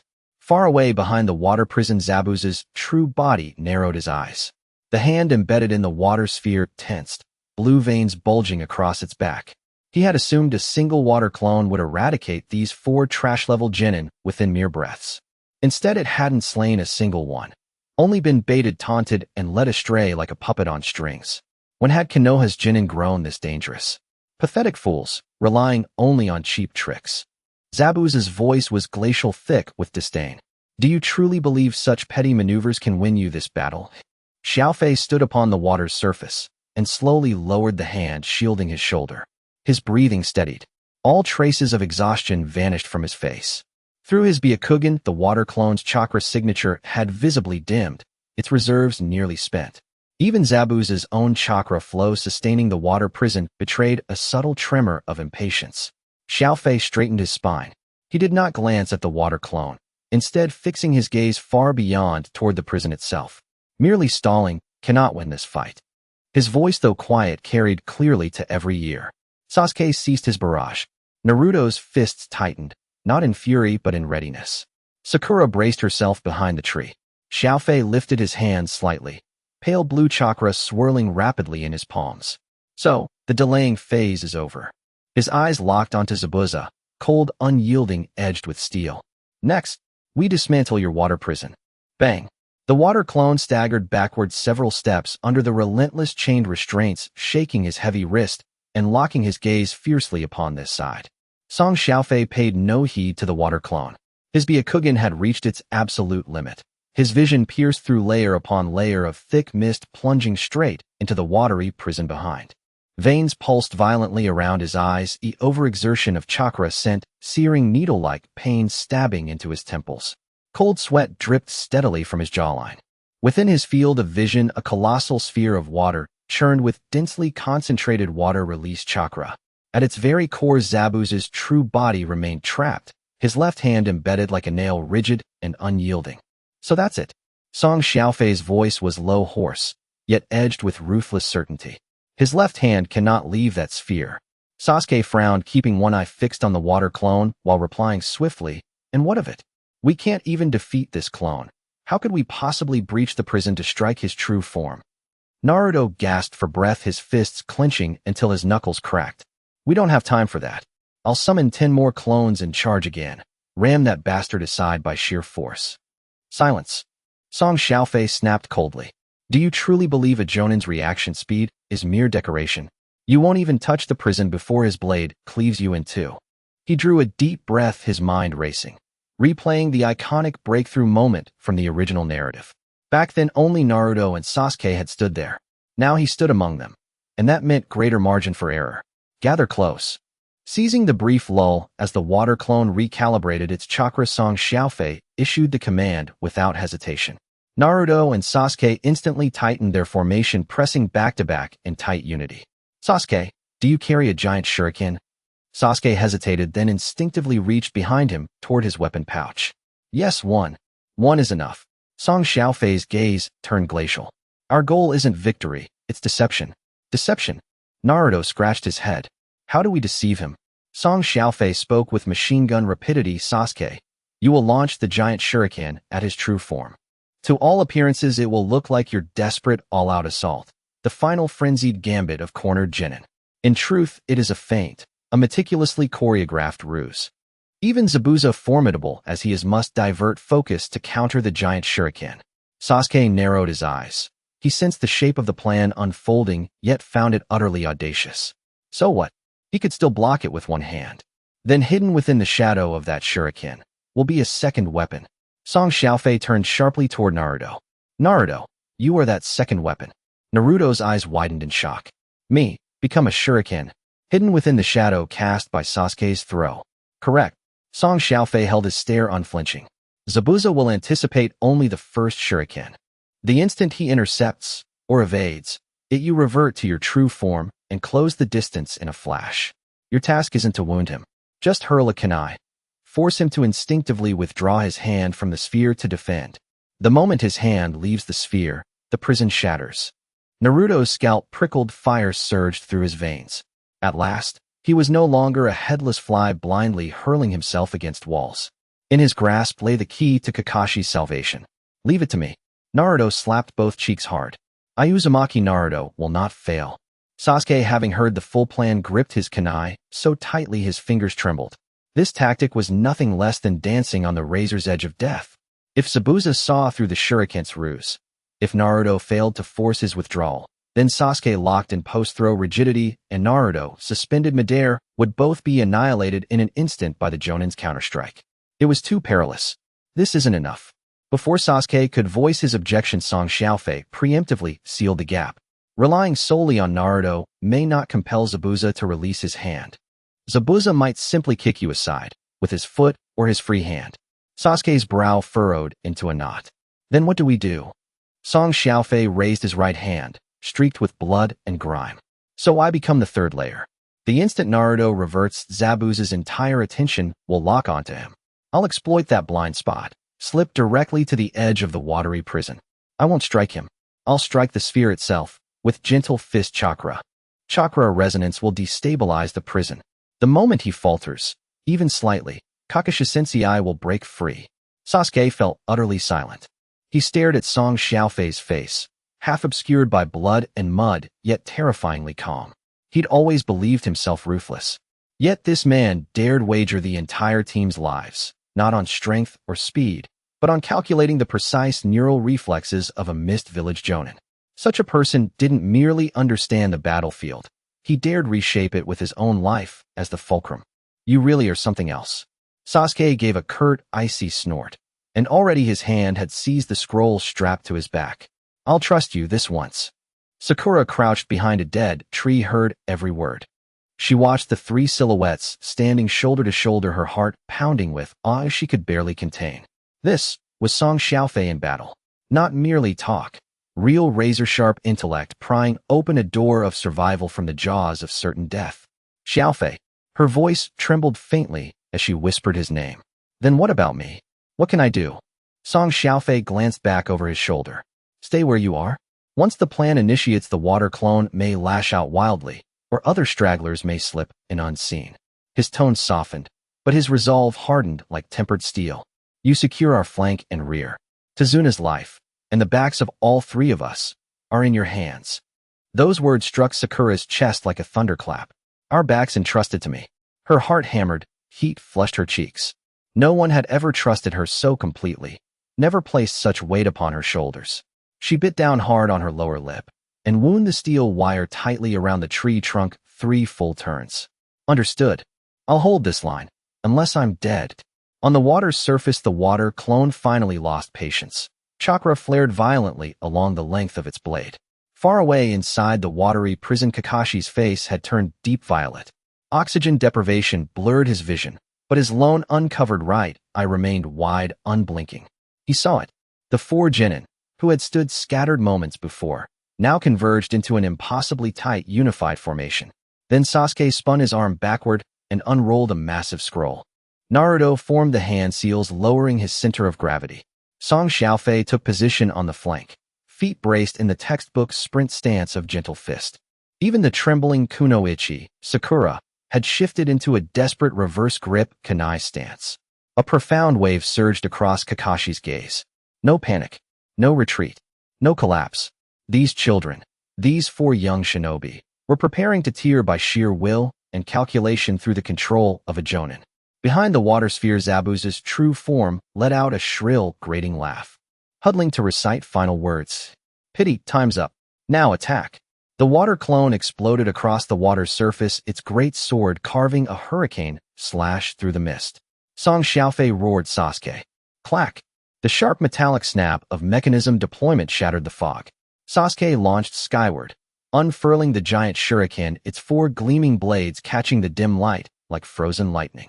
A crisp metallic snap echoed through the dense fog. Sasuke leapt upward in a flash, the massive Fuma shuriken unfolding in his hands, 4 razor-sharp blades gleaming with cold lethal light. The glint of steel carved a fleeting void in the surrounding white mist. The water clone, which had been charging toward them, skidded to an abrupt halt. It tilted its head upward, eyes fixed on Sasuke, suspended midair. From afar, Zabuza's true body let out a grating, mocking laugh. Fuma shuriken. Is this your final desperate gambit? No matter how large it is, the flaw remains just as glaring.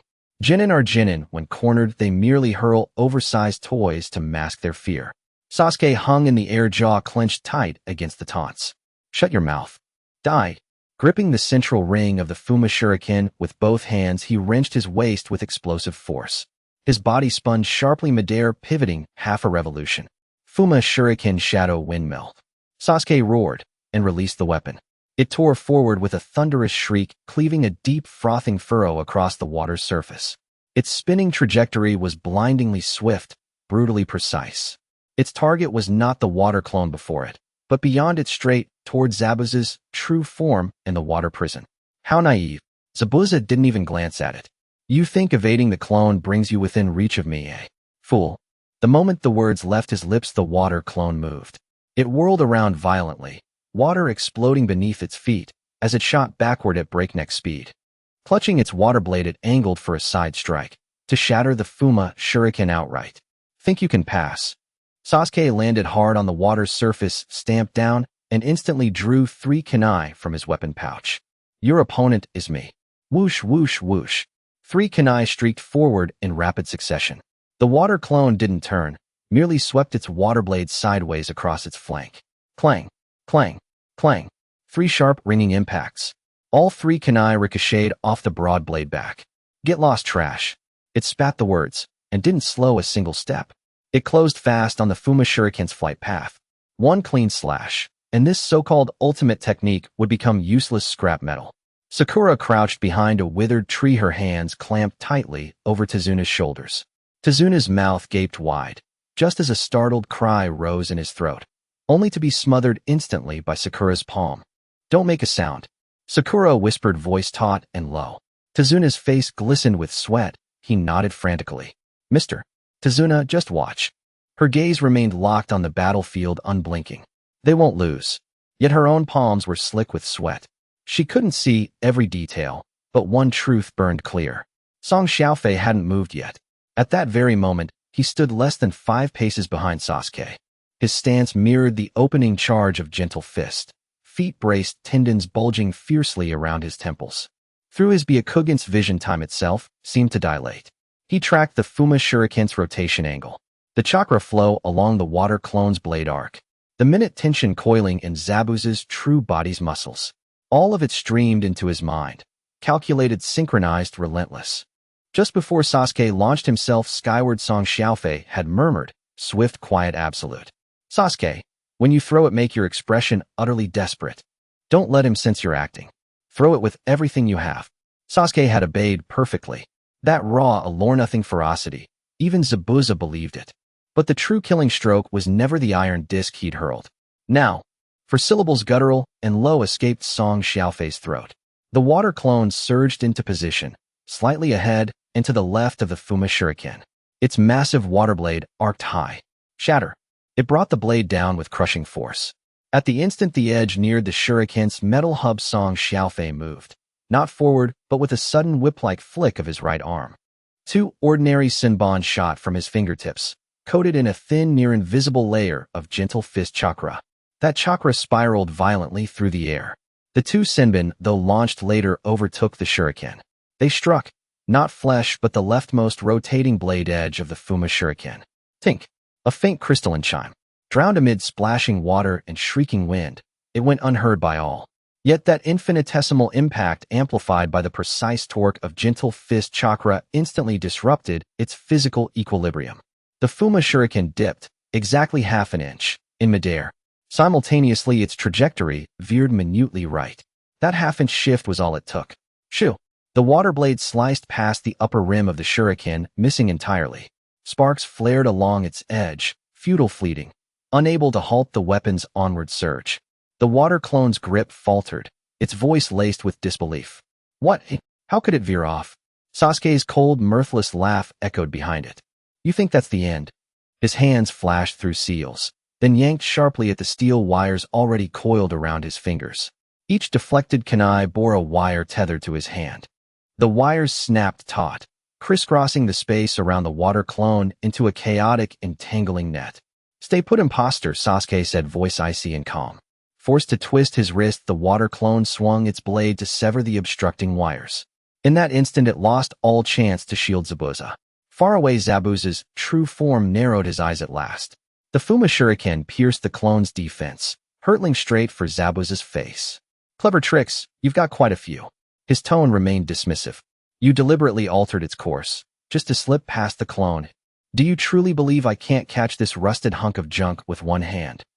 His left hand, still embedded in the water orb, did not stir. His right hand rose slowly, veins swelling across its back like coiled serpents. Inside the water prison, Kakashi's lone visible eye widened, watching, comprehending, utterly clear. Zabuza's full attention was now riveted on the massive shuriken. Song Xiaofei stood motionless upon the water, his breathing deep, deliberate, unhurried. His gaze remained locked, not on the spinning weapon, but on the rapidly rotating shadow beneath it. Naruto was there. At the very moment Sasuke leapt, Naruto had vanished in a puff of smoke, transforming into a second Fuma shuriken. He concealed himself within the blind spot of Sasuke's thrown weapon. Now wind screamed past his ears. He held the transformation technique with absolute focus, mind razor-sharp, spirit unshaken. Minutes earlier, Song Xiaofei had gripped Naruto's shoulders, tight, urgent, unyielding. Naruto, listen carefully. You are not bait. You are the finishing blow. Zabuza will never suspect a person hiding inside the shuriken's shadow. Don't wound him. Just force him to withdraw the hand buried in the water orb. Naruto had shouted back, fierce and defiant. I'll never mess this up.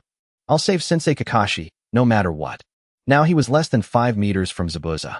Through the illusion's perspective, he could already trace the jagged cross-shaped scar etched across Zabuza's face. Zabuza's right hand closed in on the shuriken's central ring. Rusted junk, cease, he barked, voice commanding and cold. Snap. A calloused, weathered hand clamped down, unyielding, on the shuriken's axle. Its furious spin ground against his palm, shrieking in protest, yet advanced not a millimeter further. See for yourself, Zabuza sneered, lips curling. This is the limit of your strength. Sasuke stood far off, chest heaving, silent, teeth gritted, eyes burning into that shifting shadow. Song Xiaofei's fists tightened, slowly, deliberately, knuckles widening. Sakura held her breath behind the tree. The mist above the water froze, suspended, breathless. All of them knew with chilling certainty. If this failed, Team 7 would perish here today. Is that so?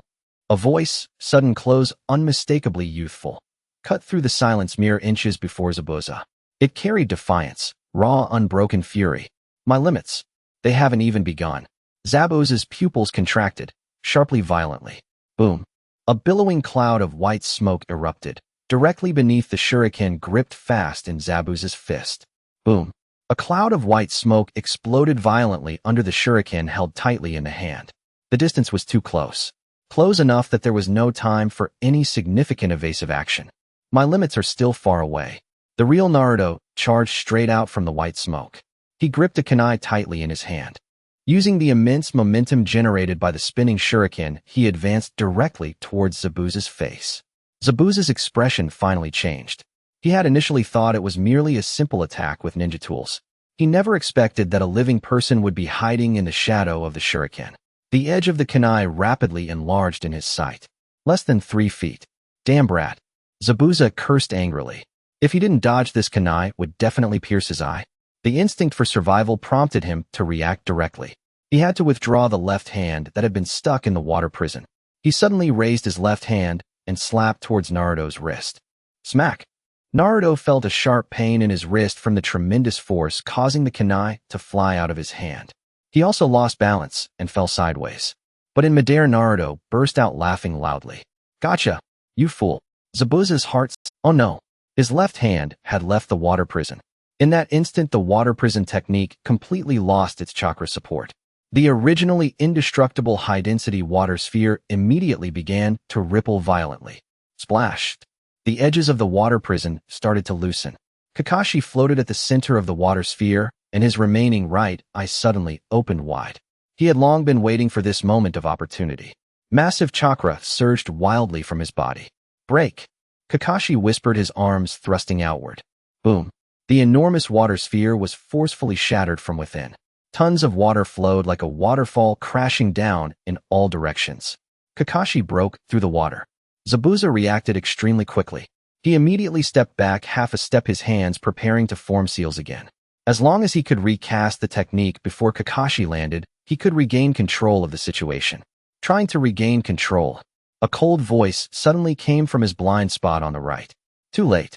Xiaofei had already approached. He neither went to support Naruto nor paid attention to the falling Kakashi. The moment Zabuza raised his hand to defend, he had already cut into the inner circle. He did not seek to severely injure his opponent. He only aimed to force Zabuza into further disarray. Xiaofei formed his right hand into a palm, and faint blue chakra was wildly compressed in his palm. Gentle fist. He struck directly at Zabuza's right arm's Tsuchi acupoint. Zabuza felt an immense threat. If hit, the flow of chakra in his right arm would undoubtedly stagnate. He was forced to abandon the hand seals. His wrist twisted violently as the heavy hilt of the decapitation sword swung horizontally, trying to block this palm. Bang! Xiaofei's palm heavily struck the hilt. The recoil caused his wrist to go numb, and he slid back 2 steps. But Zabuza was also forced to pause his movements by this clever force. This block effectively handed over the initiative. Kakashi had firmly landed on the water's surface. Well done, Xiaofei. Kakashi showed no signs of stopping. He drew a kunai from his leg pouch, and the water splashed violently under his feet. He moved like a bolt of black lightning, charging directly forward. Clang! The kunai clashed violently against the decapitation sword. Sparks flew. Kakashi's strength was astonishing, forcing Zabuza to slide back several meters. The situation flipped instantly. The massive waves generated by the shattering water prison were still rolling. Naruto, having charged directly at the main body, was completely unprepared. He was directly swept away by the surging water. He rolled helplessly several times on the water's surface, soaking wet and choking on several mouthfuls of water. Cough, cough. Naruto lay on the water's surface, gasping heavily. But he immediately raised his head, looking ahead.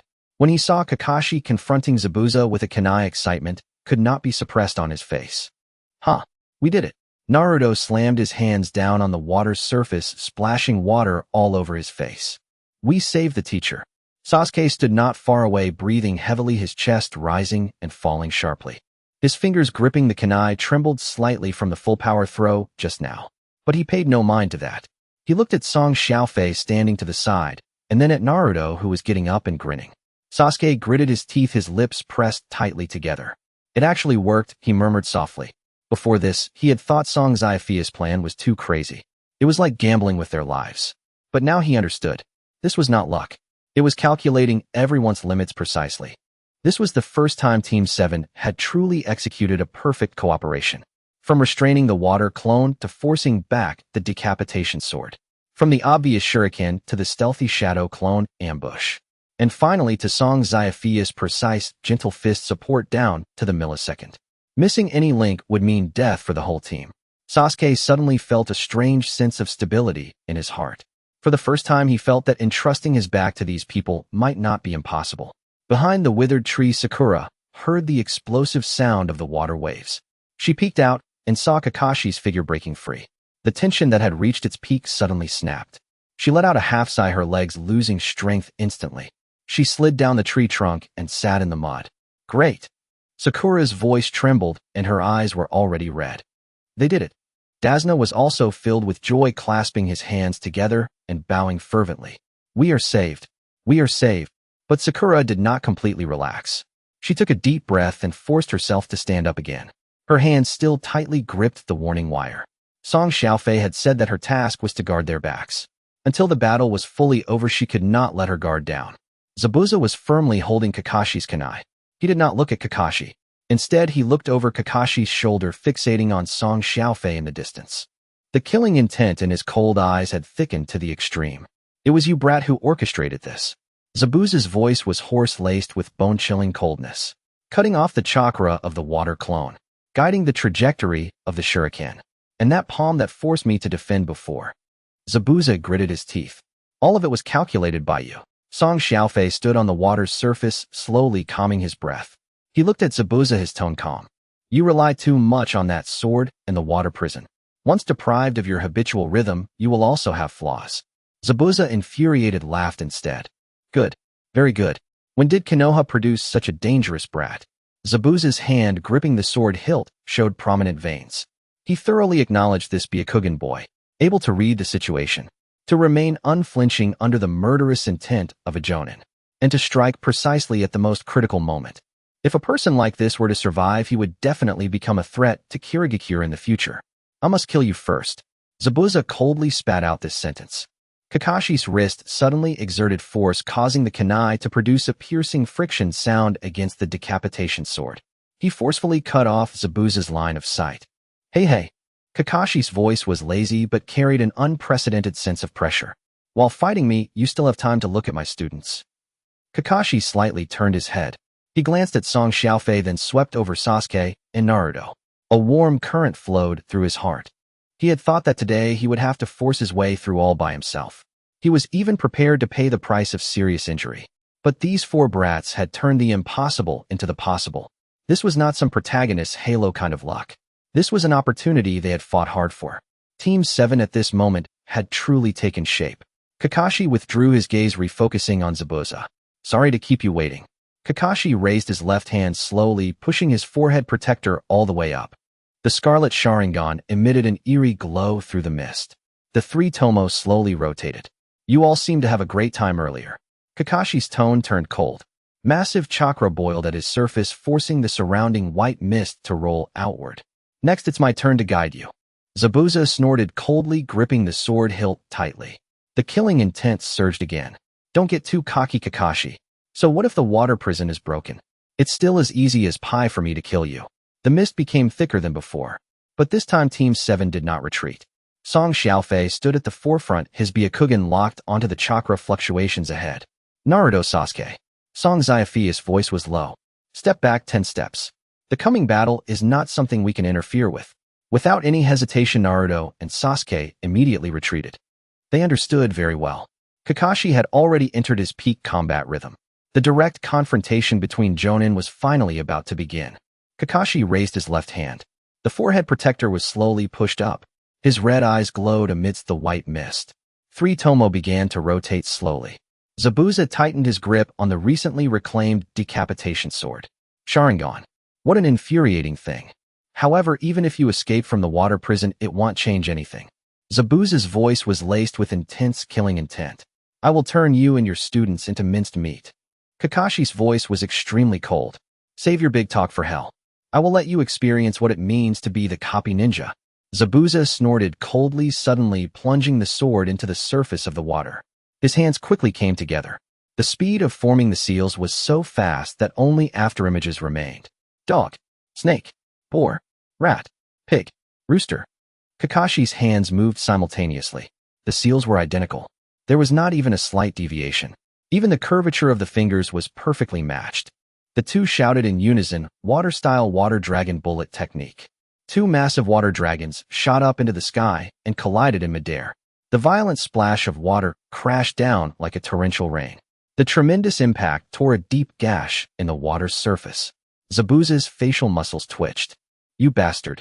How can you keep up with my movements? Kakashi looked at him through the water curtain. You were having so much fun just now. Now it's my turn. Zabuza was furious. Stop pretending. He quickly changed his hand signs again.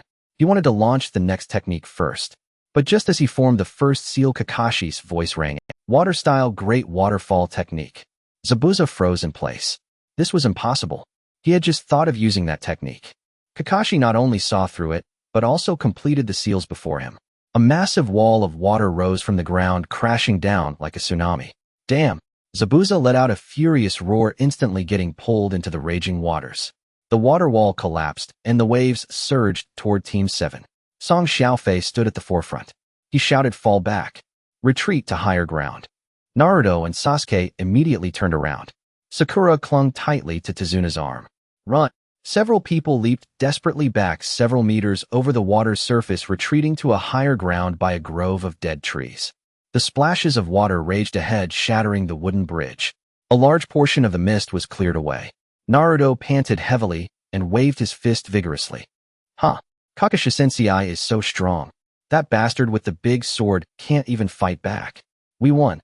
"Shut up," Sasuke said coldly, leaning against a tree trunk. "The battle isn't over yet." Naruto turned to glare at him. "Duck, but are you looking for trouble again? The teacher has clearly subdued him." Sasuke didn't even glance at Naruto. He turned his head, glaring hard at Song Xiaofei, standing nearby. The scene of the water prison being broken kept replaying in his mind. That seamless coordination was all directed by the guy in front of him.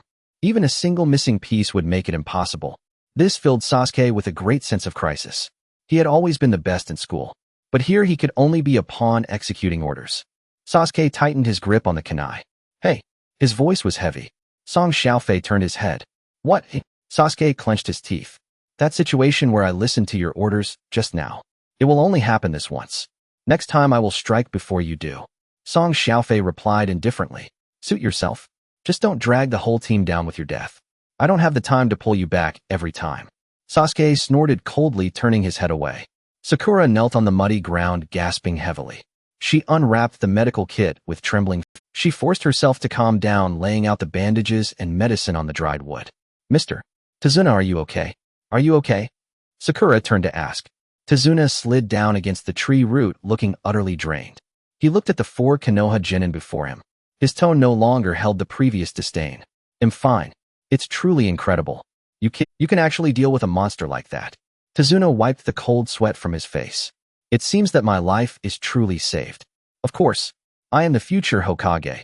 Naruto proudly raised his head. "With us around, we will definitely get you home safely." Ahead, the sound of rushing water gradually calmed. Kakashi and Zabuza's chakra fluctuations remained intense. Song Xiaofei did not relax. He stood at the edge of the high ground, blood still seeping from his right shoulder, but he didn't even furrow his brows.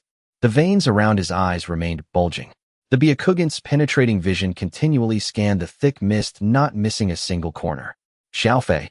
Sakura finished organizing the bandages and walked to his side. "What are you looking at? Kakashi-sensei has already gained the upper hand, hasn't he?"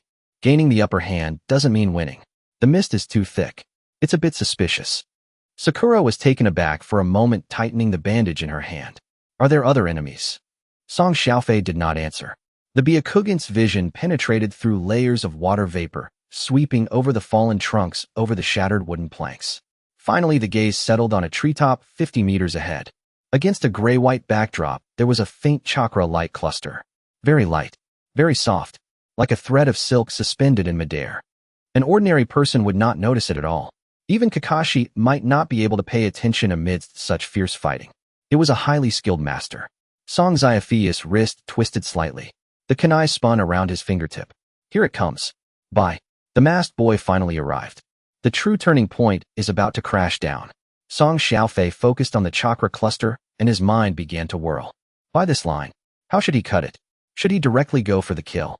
It wouldn't be worth it, and it would be difficult to kill. Kato had not shown himself yet. Zabuza's remaining value had not been squeezed dry. Bringing him in. The timing wasn't right. Unless Zabuza was pushed to a dead end, I would definitely not relent. Looks like I can only hold off for now. Song Xiaofei took a deep breath and closed his Byakugan. The veins around his eyes slowly receded. "Sakura." Song Xiaofei turned around. "What is it?" "Take Tazuna back 10 steps. Find a sturdy cover and hide well." Sakura's expression changed. "Are there really still people, eh?" Song Xiaofei nodded. "No matter what you see next, what you hear, don't be overly alarmed. And definitely don't rush out. Naruto grew anxious beside him. Are there enemies? Where? I'll go take care of him. Song Xiaofei kicked Naruto in the calf. Shut up. Stay put and don't move. This is no longer a situation you can get involved in. Sasuke frowned tightly, looking in the direction Song Xiaofei had just scanned. But he saw nothing. Just then, a cold shout from Kakashi rang out from the distant battlefield, followed by a piercing bird cry that exploded in the thick mist like 1,000 birds screaming in unison. Blue-white lightning pierced through the white mist. At the pinnacle of the ninja world, everything shall be mine. From the life-and-death fog battle in the land of waves, an eternity has passed.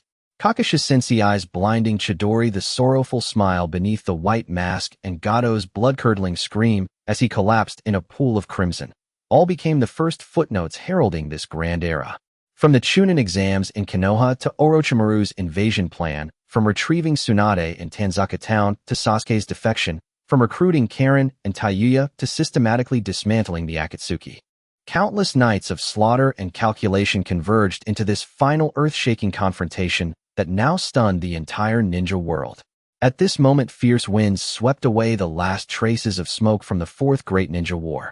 The colossal remains of the divine tree stretched across heaven and earth. Shattered ground bore silent witness to the god-tier battle that had just torn reality asunder. Naruto Uzumaki and Sasuke Uchiha leaned heavily on each other, gasping for breath in great ragged heaves. Both now stood unchallenged at the apex of the ninja world, yet their eyes fixed upon the lone figure high above the horizon held nothing but absolute unreserved reverence. What terrifying power this is, Sasuke murmured, clenching his remaining left hand, while his Sharingan and Rinnegan shimmered with complex, turbulent light. The man he once envied beyond measure, and even sought to surpass, had ultimately ascended to a realm where not even his fading silhouette remained within reach. No wonder he's brother Xiaofei. Though utterly spent, Naruto grinned broadly. I always knew. So long as he stands, this world will never collapse. At the zenith of the heavens, Song Xiaofei hovered midair, his body radiating 6 paths level chakra. His eyes evolved to the ultimate 9-tomo Rinnegan reincarnation eye. Moments ago, he had sealed Kaguya Otsutsuki with absolute, overwhelming dominance, and in passing even pierced the emotional defenses of the progenitor of chakra herself. At the edge of his vision, a faint azure system interface shimmered into view. Ultimate objective: Kaguya Otsutsuki. Completion status 100. Final reward: distributed absolute authority over the ninja world. Complete fusion with the Ten Tails primordial essence. Immortal sage body.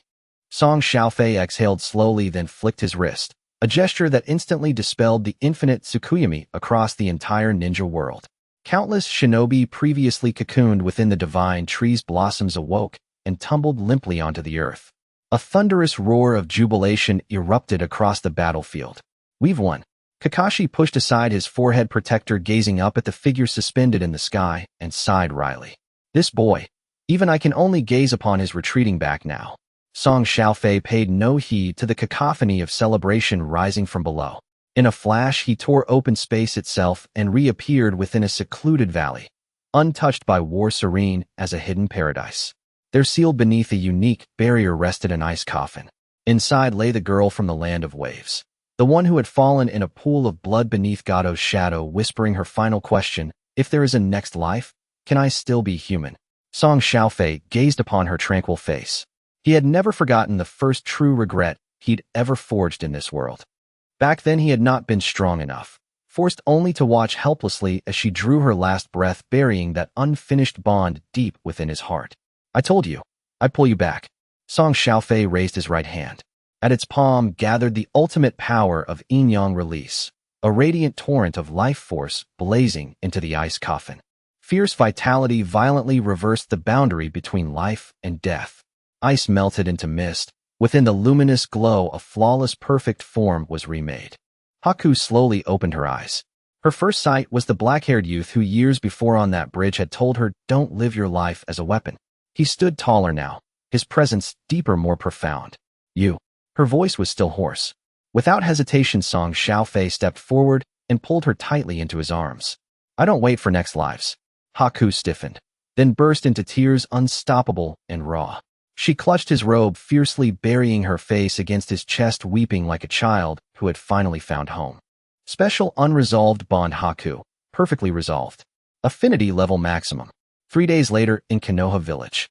At its most bustling central district stood a newly built private residence, vast beyond reason, widely recognized across the ninja world as an absolute forbidden zone. Even the current Hokage required permission to enter. Inside the grand hall, Song Xiaofei reclined in the imposing main seat, yet felt his scalp prickle with unease. For here unfolded a battlefield far more perilous than confronting Kaguya Otsutsuki, a legendary apocalyptic love triangle. You little brat. You were fearless sealing Kaguya, yet now you're speechless. Tsunade, 5th Hokage, crossed her arms, her ample bosom rising and falling with a huff. Golden hair caught the sunlight, but her eyes, red-rimmed, betrayed sleepless nights of worry. Tsunade, please don't scold him. He's just emerged from an ordeal of unimaginable intensity. Shizen stood behind her mentor tray and hand her gaze upon Song Xiaofei, tender and infinitely patient. Who says he's speechless? Ino Yamanaka shoved through the crowd, swung her long legs onto the armrest beside Song Xiaofei, and without ceremony, pinched his ear. Someone who dared touch Kaguya Otsutsuki's hand on the battlefield. How does a goddess's hand compare? Sakura Haruno gave a cool, quiet laugh from the right, twirling a roll of medical bandages. But her movements were gentle as she guided them around his shoulders. That was tactical contact in a pig. What do you know? Sakura, his constitution could tear the ten-tails apart barehanded. Do you really need to examine his meridians? Kurenai Yuhi approached, holding a cup of clear tea, her mature grace evident in every motion, her ruby-red eyes glinting with playful mischief. Behind her, Anko Mitarashi crunched loudly on dango, muttering indistinctly. Exactly. This kid's got 9 lives. But don't think you're dodging our date at that new dessert shop. We had a deal. Dessert? He promised to accompany me first to Tsunade to witness the sandstorm. Temari waved her giant fan, radiating formidable presence. Though her words were sharp, her eyes betrayed deep, unspoken concern. In the corner, Karen adjusted her glasses and shot a fierce glare at Tayuya. Redhead, don't think I can't sense you secretly siphoning his chakra, just because you're standing closer. Shut up, Four Eyes. I'm conducting a security assessment of our base commander. What's it got to do with you? Tayuya snapped back without restraint.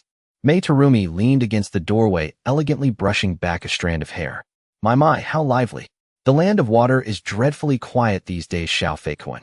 If you don't mind, half my Mizukage office is yours.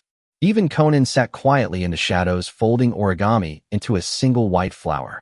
She spoke not a word, but her gaze never once left Song Xiaofei, as though he were the sole anchor tethering her to this world. The air in the hall grew thick, saturated with dense chakra and overflowing jealousy. Song Xiaofei took a slow, deliberate breath. He knew feigning unconsciousness would get him nowhere. Suddenly, he frowned slightly, massaging his temples, and his complexion paled with theatrical precision. HSS. Just now forcibly reviving Haku with yin-yang release, overriding the laws of life and death. It seems my chakra is becoming unstable. The clamor vanished, as if vacuumed from the room. Ino slid down from the armrest, urgency sharpening her voice. Where does it hurt? Did you suffer backlash? I told you not to rush. Sakura's bandages scattered as she pressed her hands, glowing with concentrated green life chakra. Against his chest, her voice trembling on the verge of tears. Don't speak. I'll stabilize your pathways now. Tsunade's brow furrowed. She strode forward and gently but firmly shifted Sakura aside by half a step. Step back. I'll examine him myself. This reckless brat insists on bearing everything alone. Anko dropped her dango. Temari lowered her fan. Karen and Tayuya surged forward together. Even Conan rose to her feet. Hinata Hyuga, who had been quietly standing at the rear, hurried forward with a cup of warm water, her eyes red-rimmed like a startled rabbit. Xiaofei-kun, please drink some water, it'll be all right. Song Xiaofei took her hand, drank deeply from the cup, and then in one fluid motion drew her into his embrace. His other hand settled lightly on Sakura's waist as she worked feverishly on his meridians, and he offered Ino a knowing, reassuring glance. I'm fine. All traces of frailty vanished from his face, replaced by that familiar, infuriatingly charming smirk. With all of you here, I could never afford to fall. Tsunade saw through his ruse instantly, teeth clenched in frustration, yet utterly powerless to retaliate. You brat, you tricked us again. How is that tricking? Song Xiaofei met her gaze with unruffled confidence. It's tactical redirection. If I hadn't faked it, you'd have torn this mansion's gates off today. Only then did they realize they'd been outwitted. Yet seeing him sit there wholly unharmed, and even teasing with effortless charm, they're taught nerves finally completely unwound. Hinata blushed fiercely, trying to pull away, only to be held tighter. "Don't move," he murmured softly into her ear. She stilled instantly, lowering her head even further, her breath soft against his chest. Night fell. The boisterous banquet ended at last. Everyone retired to spacious rooms throughout the estate. Alone atop the highest terrace, Song Xiaofei watched night wind stir his black hair. Below, Konoha glittered, alive, vibrant, reborn after devastation. Ding! A crisp chime echoed within his mind. The system that had accompanied him every step of the way. All objectives completed. Hidden bonds fully resolved. All threats neutralized. Current world security level absolute control. Host has ascended to the summit of the ninja world. System entering standby mode. Wishing you a fulfilling life. The interface dissolved silently into the night, never to reappear. Song Xiaofei made no attempt to retain it. The power he wielded, and the bonds he held, needed no numerical validation. Soft footsteps approached behind him. Tsunade arrived draped in a loose robe, 2 flasks of clear sake in hand. She carried none of the Hokage's formal authority, merely the quiet ease of a woman leaning against the railing offering him 1 flask. "Join me for a drink." Song Xiaofei accepted the flask and tapped it against hers. "Hokage-sama sneaking out at midnight to drink with a mere civilian, won't rumors fly? The entire ninja world belongs to you now. Who dares gossip about you?" Tsunade rolled her eyes, drained a generous gulp, her gaze growing hazy in the moonlight. She studied the young man before her, from the cocky, quick-witted boy who'd stood defiantly before Orochimaru in Tenzaka Town, shielding her with his own body, to the man who now bore the weight of the entire ninja world upon his shoulders. It all felt like a dream. "Xiaofei." She turned, fixing him with a steady, searching look. "You stand at the very top. I have a question for you." Song Xiaofei set down his flask and turned fully toward her. "Ask." "If one day," her voice held rare gravity, even a tremor she herself failed to recognize. "If one day you had to choose between the village's political authority, absolute power, and us, what would you choose?" Night wind swept across the terrace, lifting stray leaves from unseen branches. Song Xiaofei held Tsunade's gaze, seeing in those eyes both the weariness of a lifetime's burdens and the vulnerable, yearning heart of a woman. He did not answer immediately. Instead, he reached out, wrapped his arm firmly around her waist, and drew her. Then his gaze drifted past her shoulder, to the half-open shoji door behind them. Through its narrow gap, several pairs of eyes gleamed, pale Byakugan golden hair, pink bangs, even the edge of a large fan. Every breath stilled. All waited, holding their collective breath, for his reply. A familiar, confident curve lifted his lips. Leaning close to Tsunade's ear, he spoke, just loud enough for every eavesdropper to hear clearly. "I've always hated multiple-choice questions." Tsunade froze, her pulse skipping half a beat. He pulled her tight against him, gazing up at the star-strewn sky, his voice commanding, irrevocable. "I won't choose. I'll take it all." The end.